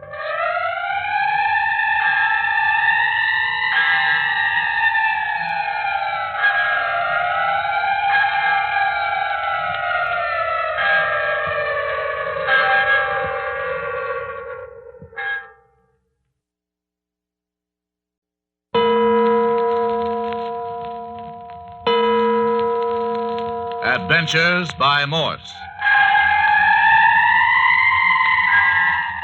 Carlton E. Morse presents The City of the Dead, featuring Captain Friday. If you like high adventure, come with me. If you like the stealth of intrigue, come with me. If you like blood and thunder, come with me. 2 o'clock on the morning of the third day in the City of the Dead. 3 nights and 2 days have been spent in this old abandoned cemetery. This is the morning of the third day. But let Captain Friday tell you. At midnight, we were asleep in the cottage of my father, Mayor Friday, who's caretaker of the old cemetery. Then there came the disturbing wails of the old Clawfoot phantom. I got up and with Jimmy Parker went out into the night. Almost immediately, we stumbled onto a trail of bones that led us among the tombstones down into the city of the dead. It led to a grave upon whose headstone had been placed a skull. It was a freshly opened grave, and there was a man down in it, digging. So much for that. In the meantime, Dr. Tuner had been left at the cottage with Phyllis Carroll, kept abed by her knife wound. Also, the old mare was supposedly asleep in one of the bedrooms, locked in by Captain Friday, so that he would not be disturbed. Dr. Tuner became frightened when old Clawfoot began to prowl outside the door and broke into Mayor Friday's room, only to find that he was not in the locked room at all. And then the Clawfoot creature took measure in his own hands. He broke into the front door, overwhelmed Dr. Tuner, and came to the bed beside the girl. When it reached toward her, she cried out and lost consciousness. It is now 2 a.m, and we are down in the city of the dead, where Captain Friday and Jimmy Parker are watching the ghoul at work in the grave. The grave of old Ernie Morton. Get down, Parker. Down on your face and keep still. Did you see who it was digging in the grave, Captain? Keep still, I tell you. Not a move out of you. Don't even raise your head to look. Why so mysterious? Who is it? Never mind. You do as I say. Keep down here behind this tombstone. Here, where you going? Keep still. Now listen, I'm going to sneak out alone. Yeah, help. Be quiet. I'm going out alone because it'll make less noise. He's down in the grave now. I want to catch him red-handed. Well, I think that's a fool idea. Let me go along. You do what I tell you, Parker. Yeah, but he'll be desperate. He's liable to be the killer. I can take care of myself. Now mind you, do what I say. Don't move a muscle until you hear me yell. I'll yell when I jump him. I don't like it. That doesn't make any difference. Remember now, wait until I yell.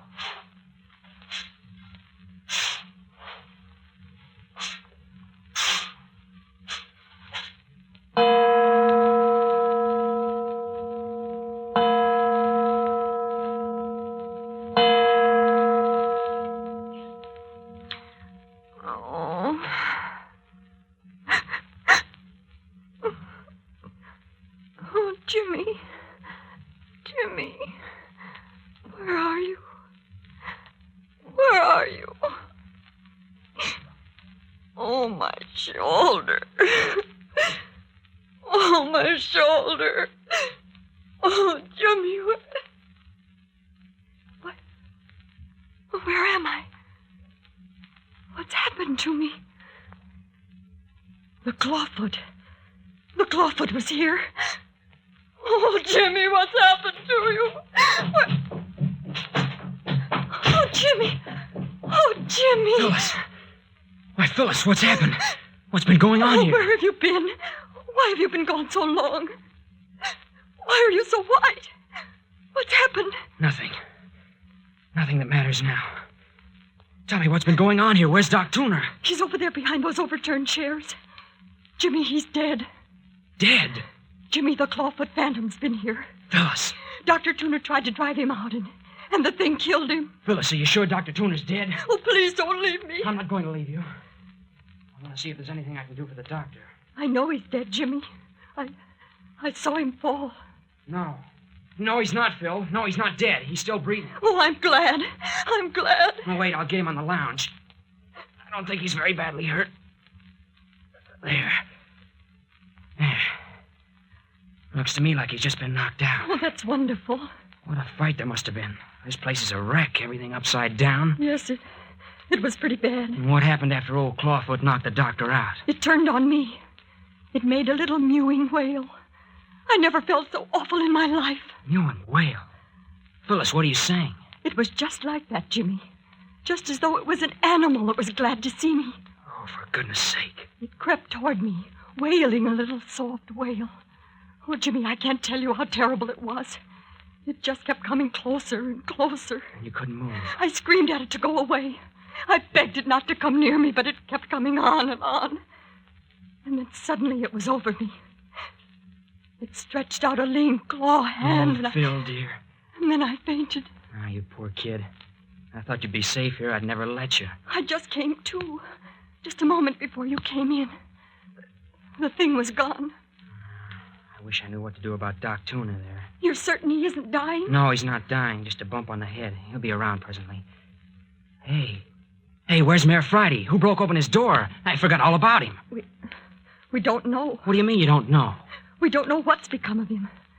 When old Clawfoot began to wail outside, Dr. Tuner broke in the door to awaken him. But the mayor wasn't any place in the room. Yeah, but that's silly, Phil. We saw Captain Friday lock his father in. He wasn't there. He'd vanished. Vanished from a barred and locked room? And I've got to lie here in this miserable bed with my shoulder hurt. Oh, what if something should come after me? I couldn't run. I couldn't do anything. Hey, don't you worry about that, Phil. I'm not moving from your side from now on. But what about you? You were so white when you came in. Something's happened. Why don't you tell me? Oh, what do you mean, Phil? You're holding something back. What happened out there in the city of the dead? Why were you so white when you ran into the house? Where's Captain Friday? Well, Phyllis... Has something happened to the captain? Now, Phyllis, you've got enough to worry about. Don't bother your head about it. It's Dr. Tuner. Yeah, still He's unconscious. He's still unconscious, but he'll be around pretty soon now. Oh, Jimmy Parker, you tell me what happened. You've got to tell me. Is he dead? Is Captain Friday dead? No. That is, I don't know. You don't know? Well, weren't you with him all the time? Oh, Jimmy, don't put me off. I'm not putting you off, Phyllis. Honestly, I don't know. Then... Phil, Captain Friday's vanished. Vanished? Captain Friday's vanished? Oh, Jimmy. Now, Phyllis, don't give way. Please don't. Oh, but first the mayor disappeared, and now his son. Jimmy, do you think we're to be next? Of course not. But think of what's happened. First it was my cousin, Bert Arnold. They strangled him and threw him in an old grave. Oh, don't talk about it, Phil. It'll only make you feel worse. And then that stranger was stabbed to death outside your window. Well, we know old Clawfoot did that. We saw him. And then Lammy Fink, frightened to death.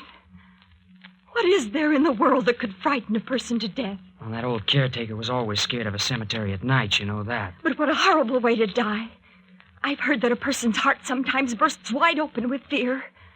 Did you ever hear of that, Jimmy? No, of course not. Stop it now, Phil. You're frightening yourself sick with this kind of talk. And then Mayor Friday vanished from a barred room. Oh, Phil, I tell you... And now Captain Friday. Tell me, Jimmy, how did Captain Friday disappear? How did it happen? Oh, listen here, Phil. Wait until morning, won't you? Wait until daylight and I'll tell you all about it. It'll only be a few hours now. No, I want to hear now. But Phyllis, it's not a nice story. Tell me now. Well, I left the house and went to the shed where we laid out the skeleton. The skeleton with a message tied to it, saying it wasn't my grandfather? Oh, Phil, I wish you wouldn't. Go on, Jimmy. Well, the skeleton was gone. Gone? The skeleton, too. The mayor, the captain, and now the skeleton. Yes, the skeleton was gone. We were looking about outside the shed when I ran across the bones of its foot. Its foot? Yes. Just a little further down into the city of the dead, and Captain Friday found its ankle bone. What? Well, that's strange. What did that mean? We didn't know at first. But presently we found leg bones and most of the rest of the skeleton scattered out ahead of us. It was a trail of bones, Phyllis. A trail of bones? Yes, a trail of bones leading us down into the city of the dead. Leading us down to a grave. Any particular grave? The grave of Ernie Morton. Ernie Morton? The grave we opened in search of the Black Pearls. Oh, Jimmy. The grave in which the strangled body of your cousin Bert Arnold was found. Oh, what does it mean? What is it? And Phil, when we got down into the city of the dead, there perched on the headstone of Ernie Morton's grave was the grinning skull of our skeleton. And that isn't all. Yes? Phyllis, there was someone digging in that grave again. Jimmy. Yes, someone digging. Digging. He didn't see us. We threw ourselves down in the shadow of a tombstone. It was brilliant moonlight. Who was it? I couldn't tell. I don't know. Captain Friday made me lie flat. I couldn't see a thing. All I could hear was the shoveling. Shoveling of the ghoul in Ernie Morton's grave. Then what happened? Captain Friday was peering around the edge of the tombstone. Suddenly he called my name and dropped back to the ground. He saw who it was? That's what I thought, but if he did, he wouldn't tell me. He said he was going out after the fellow and that I was to lie still until he yelled. He said he would yell when he leaped into the grave on the man. And that was my signal to come to his aid. Why didn't you go with him? Well, I wanted to, but he wouldn't let me. He wouldn't even let me raise my head to watch him while he sneaked up on the grave. Why? I don't know. Then he slipped out, and I waited. I waited. Pretty soon I heard the shoveling stop. I got ready to jump to my feet. I expected the captain to yell any second, but there wasn't any yell. I waited a few seconds longer, and then I raised myself and looked over the top of the gravestone. Yes, Jimmy? Phyllis, there wasn't a sign of anyone any place around. Jimmy! It's as true as anything I ever said in my life. Captain Friday had vanished. The gravedigger had vanished. Even the shovel had gone. I rushed to the edge of the half-uncovered grave and looked everywhere. There was nothing. Oh, Jimmy, I couldn't have done that. I stood there in the moonlight at the edge of the grave, petrified for a moment. Then I yelled until my lungs hurt. And all I got for my trouble was a lot of echoes. Echoes coming up from the ruins of the old church. Echoes and the faint sounding of that phantom church bell. I couldn't have stood it. Then I got sick. I got away from the edge of the grave and started to run. It's more than a mile, but I ran the whole way back here to the cottage without stopping. No wonder you were white and out of breath. When I came in the door and found everything so upset and you so frightened, it brought me to my senses. I think the doctor's coming too, Phyllis. Get a pan of cold water, Jimmy. Bathe his head. Yeah, okay. Watch him, Phil. If he starts to move around, yell. I don't want him to fall off the lounge. He's all right. Only hurry. Coming. Now we'll fix him up. Poor old guy. Yeah, this cold water will help that head. You know, Phil, this is pretty rough treatment for a man as old as Doc Tuner. It's pretty rough treatment on any of us. And Jimmy, just as sure as anything in this world, this is building up to something. Yeah. I suppose everything has a payoff. I just hope that payoff won't end up in a funeral parlor. That's all I hope.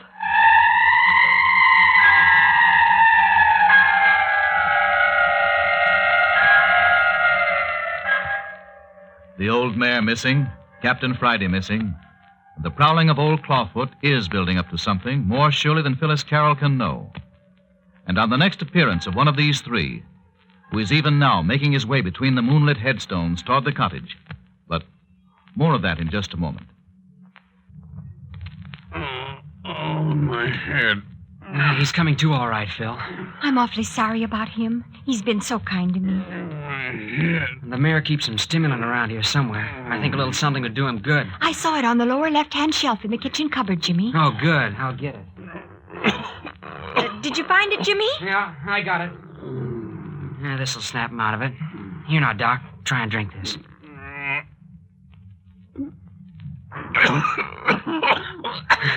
That's put color in his face. He's opening his eyes, Phil.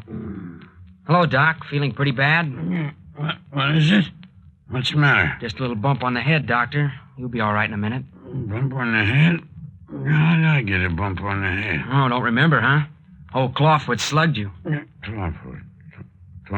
Clawfoot, I remember. He was after Miss Carroll. Did he get her? Did he get her? I'm all right, Dr. Tuner. Honest, I am. Don't you worry about me a bit. I shouldn't have let that thing get the best of me. I guess I ain't as young as I used to be. Well, don't you worry about that. You put up a good fight. Phyllis told me all about it. I'm still a good fighting man, Parker. I'd have brained that thing with the poker if my foot hadn't slipped. That's what was the matter. My foot slipped. Yeah, of course, Dr. Tuner. That's the way it happened. Now, you just lay back and rest a while. Say, Parker. Well? You know, I'm feeling kind of dejected like. I think I could do with another spoonful out of that bottle. Oh, that's right, sir. I'll bet you could. Just a minute, I'll fix it for you. Here you are. Oh, thanks, Parker. Yeah, that's all right. Now, you just lie still for a bit until you feel stronger. Jimmy, could I have a drink of water? Oh, sure thing. Now, I'll have it for you in a jiffy.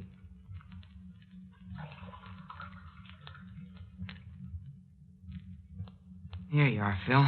Hey, where's Captain Friday, Parker? He hasn't come in yet. What's he doing out meandering around the city of the dead this time of night? Oh, he'll be in when he gets ready.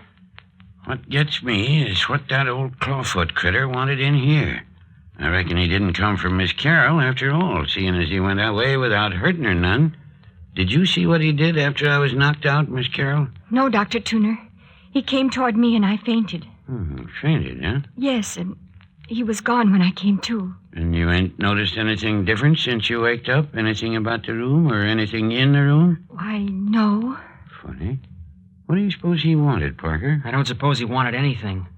Probably the midnight ramblings of a mad creature. I think you and Phil were lucky to get off with your lives. Listen. The phantom church bell again. I wonder if it's going to begin all over. Begin over again? What do you mean? I mean, I wonder if we're going to have more trouble with old Clawfoot tonight. Oh, Jimmy, would you please look out of the window and see if anything's outside? No, of course, Phyllis. Hey, Dr. Tuna, what are you doing? You lie down there. No, sir. I reckon I'm feeling a mite sprier than I did. I guess I'll be moving about a bit. Yeah, but you had a nasty blow on the head. Well, you don't want me to stay in bed the rest of my life just because you bumped my head, do you, Parker? No, of course not. Not if you feel like getting up. There goes the bell again. Oh, please look out of the window and see if that thing is around again. I don't suppose I'll be able to see much. Shh. Someone on the porch. Listen to that. Yeah, someone on the porch. Listen. Shh. He's coming up to the door. Is it bolted? Yes, I locked it. I don't want it to come in here. I couldn't stand seeing it again. Shh, Phil. Doc and I can take care of you. I wouldn't mind having a gun. Yeah, that's what I wished for on his last visit. Here. You take the leg of this broken chair. I'll handle the poker. Shh, shh. Hello! Who's there?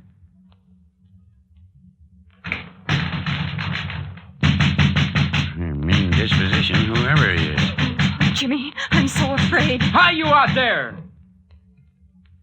You better answer if you know what's good for you. That's right. We're two against you. You ain't got a chance. Doc Tuner. Doc Tuner, is that you? It's Mayor Friday. Will that be? Sure, it's me, Mayor. Here, unlock that door and let the mayor in. Dr. Tuner, are you certain it's the mayor? Certain? Of course I'm certain. Go on, open the door, Parker. Yeah, what did I tell you? Of course it's the mayor. Well, why shouldn't it be me? What in tarnation you going to lock me out for? Well, why didn't you answer instead of tromping up on the porch and banging on the door without a word? Because I ain't used to asking for permission to enter my own house. What in the Sam Hills happened here anyway? Who broke that chair? Who smashed in that door? I reckon it couldn't be helped, Mayor. We had a little visit from old Clawfoot while you were out. Clawfoot? I reckon so. By the way, Mayor Friday, where have you been all night? Curious young squirt, ain't you, Parker? Perhaps so. But a lot of things have been happening around the city of the dead tonight. And I think you can throw light on a great deal of it. What's been happening? Well, to begin with, we all saw Captain Friday lock you in that room there before he and I went out into the city of the dead. You saw the captain lock me in? That's right, Mayor. I reckon we all saw him do it. Doc, you saw him lock me in? I reckon that's right, Mayor. When was that, Doc? Just before he and young Parker here went out. I reckon it was something about like midnight, Mayor. Oh. How'd you get out, Mayor Friday? Where's the captain, Parker? Why, he vanished. Vanished? Yes. We went down into the city of the dead together and, well, he disappeared. You mean something's happened to my son, Parker? I'm sorry, Mayor Friday. I don't know what happened to him. You see, we found someone digging in Ernie Morton's grave. Ernie Morton's grave? Yes. Captain Friday made me lie down behind a tombstone while he crept up to the grave. He told me to wait until he shouted. Well? He never shouted. Didn't shout? No. I waited as long as I thought it wise, and then I followed. What did you see? Nothing. Captain Friday had vanished, and so had the fellow that had been digging. Did you see who it was in that grave? No. When I got to the edge of the grave, there was nothing but a partly filled hole. That's a likely story, young man. Well, it's true. I reckon I know better than that. Well, what do you mean? Just what I say. It just happens that I came up through the city of the dead right by Ernie Morton's grave not half an hour ago, and that grave ain't been touched. Maybe, though, you filled up the grave before you came in. No, I left it just as it was. You say it's filled up now? Reckon it ain't been opened this night. Well, I tell you it was open. And I tell you, Parker, if you killed my son, it's going to be the last sneaking thing you do. That's the most asinine statement I ever heard. Oh, another country heard from. Phyllis is right. It is asinine. Now, look here, Mayor. Are you certain Ernie Morton's grave hasn't been dug into? I'll take you down there if you can't take my word for it. No, if you say so, Mayor, it's so. But look here, Parker ain't been acting like my idea of a killer. You're an old fool, Doc Tuner. How do you know how a killer acts? Now then, Mayor, you can't make me believe that you think the captain's dead. I ain't lived around you 40 years for nothing. If you really thought anything had happened to that boy... You keep your thoughts to yourself, Doc Tuner. But Mayor Friday, why would Jimmy do a thing like that? He hadn't any reason. Honestly, he didn't. The captain was getting too much on him. Of course he had reason. Plenty of reason. Oh, no. Honestly, Jimmy wouldn't hurt anyone. Honestly. There now, Miss Carroll. Oh, Phil, don't cry. It's all right. Oh, but you didn't. Now, Miss Carroll, you've gone and made yourself unhappy again. You've had too much trouble tonight. Oh, but Dr. Tuner, you know Jimmy wouldn't hurt anybody, don't you? Why, yes, of course. Here, now, you let me straighten out your pillow for you. But the mayor said... There now. Let me lift you up a little. Now I can fix that pillow.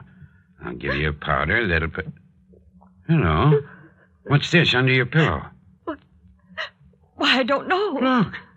Look here, Mayor, Parker, look. Look what I found under Miss Carroll's pillow. What is it? Let me see. What have you got there, Dr. Tuner? A black pearl. A black pearl. Jumping Jerusalem. Did you ever see anything like it? A black pearl as big as a pigeon's egg. But where'd it come from? Dr. Tuner, where did you get it? I found it under Miss Carroll's pillow, just where I said I found it. Phil, where did you get it? I don't know. It isn't mine. I never saw it before. But it was under your pillow, young woman. I don't care. I never saw it before. Ain't it a beauty? One of old Theodore Beverly's collection, as sure as you're born. But it's uncanny.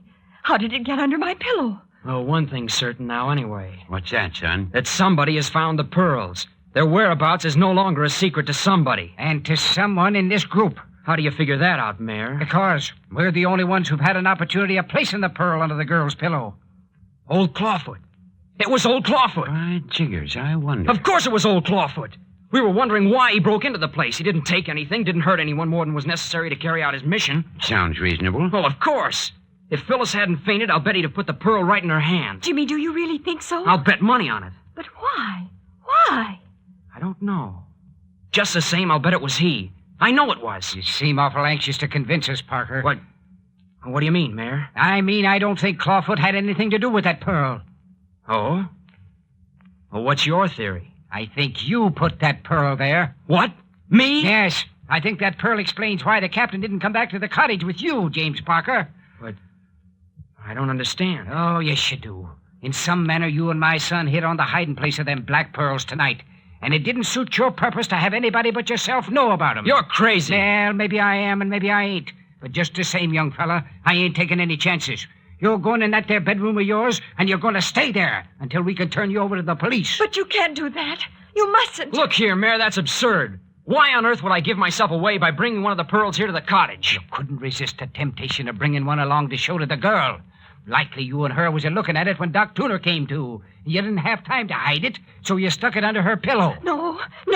I never saw it before. Honestly, I didn't. I swear it. Now, don't you go getting all excited again, Miss Carroll. What's the matter with you, Mayor Friday? Why don't you give me a break? You're always making me the goat for everything.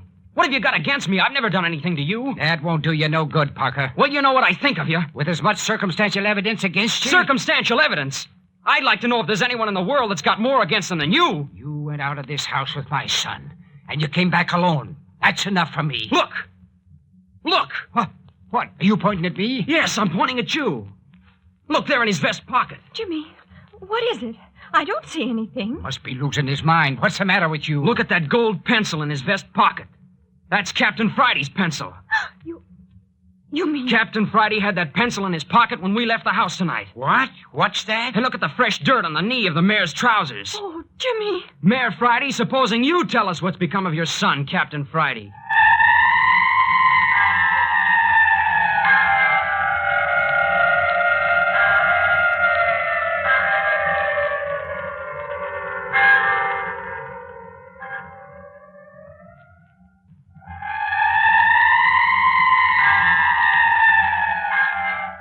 There have been many clues pointing to old Mayor Friday of the City of the Dead all along. But now, had he finally hanged himself? And was it Clawfoot who left the black pearl for Phyllis? Not only these questions, but the whereabouts of Captain Friday will be brought to you next week when Carlton E. Morse presents Chapter 8 of The City of the Dead, entitled The Kidnapping of Clawfoot.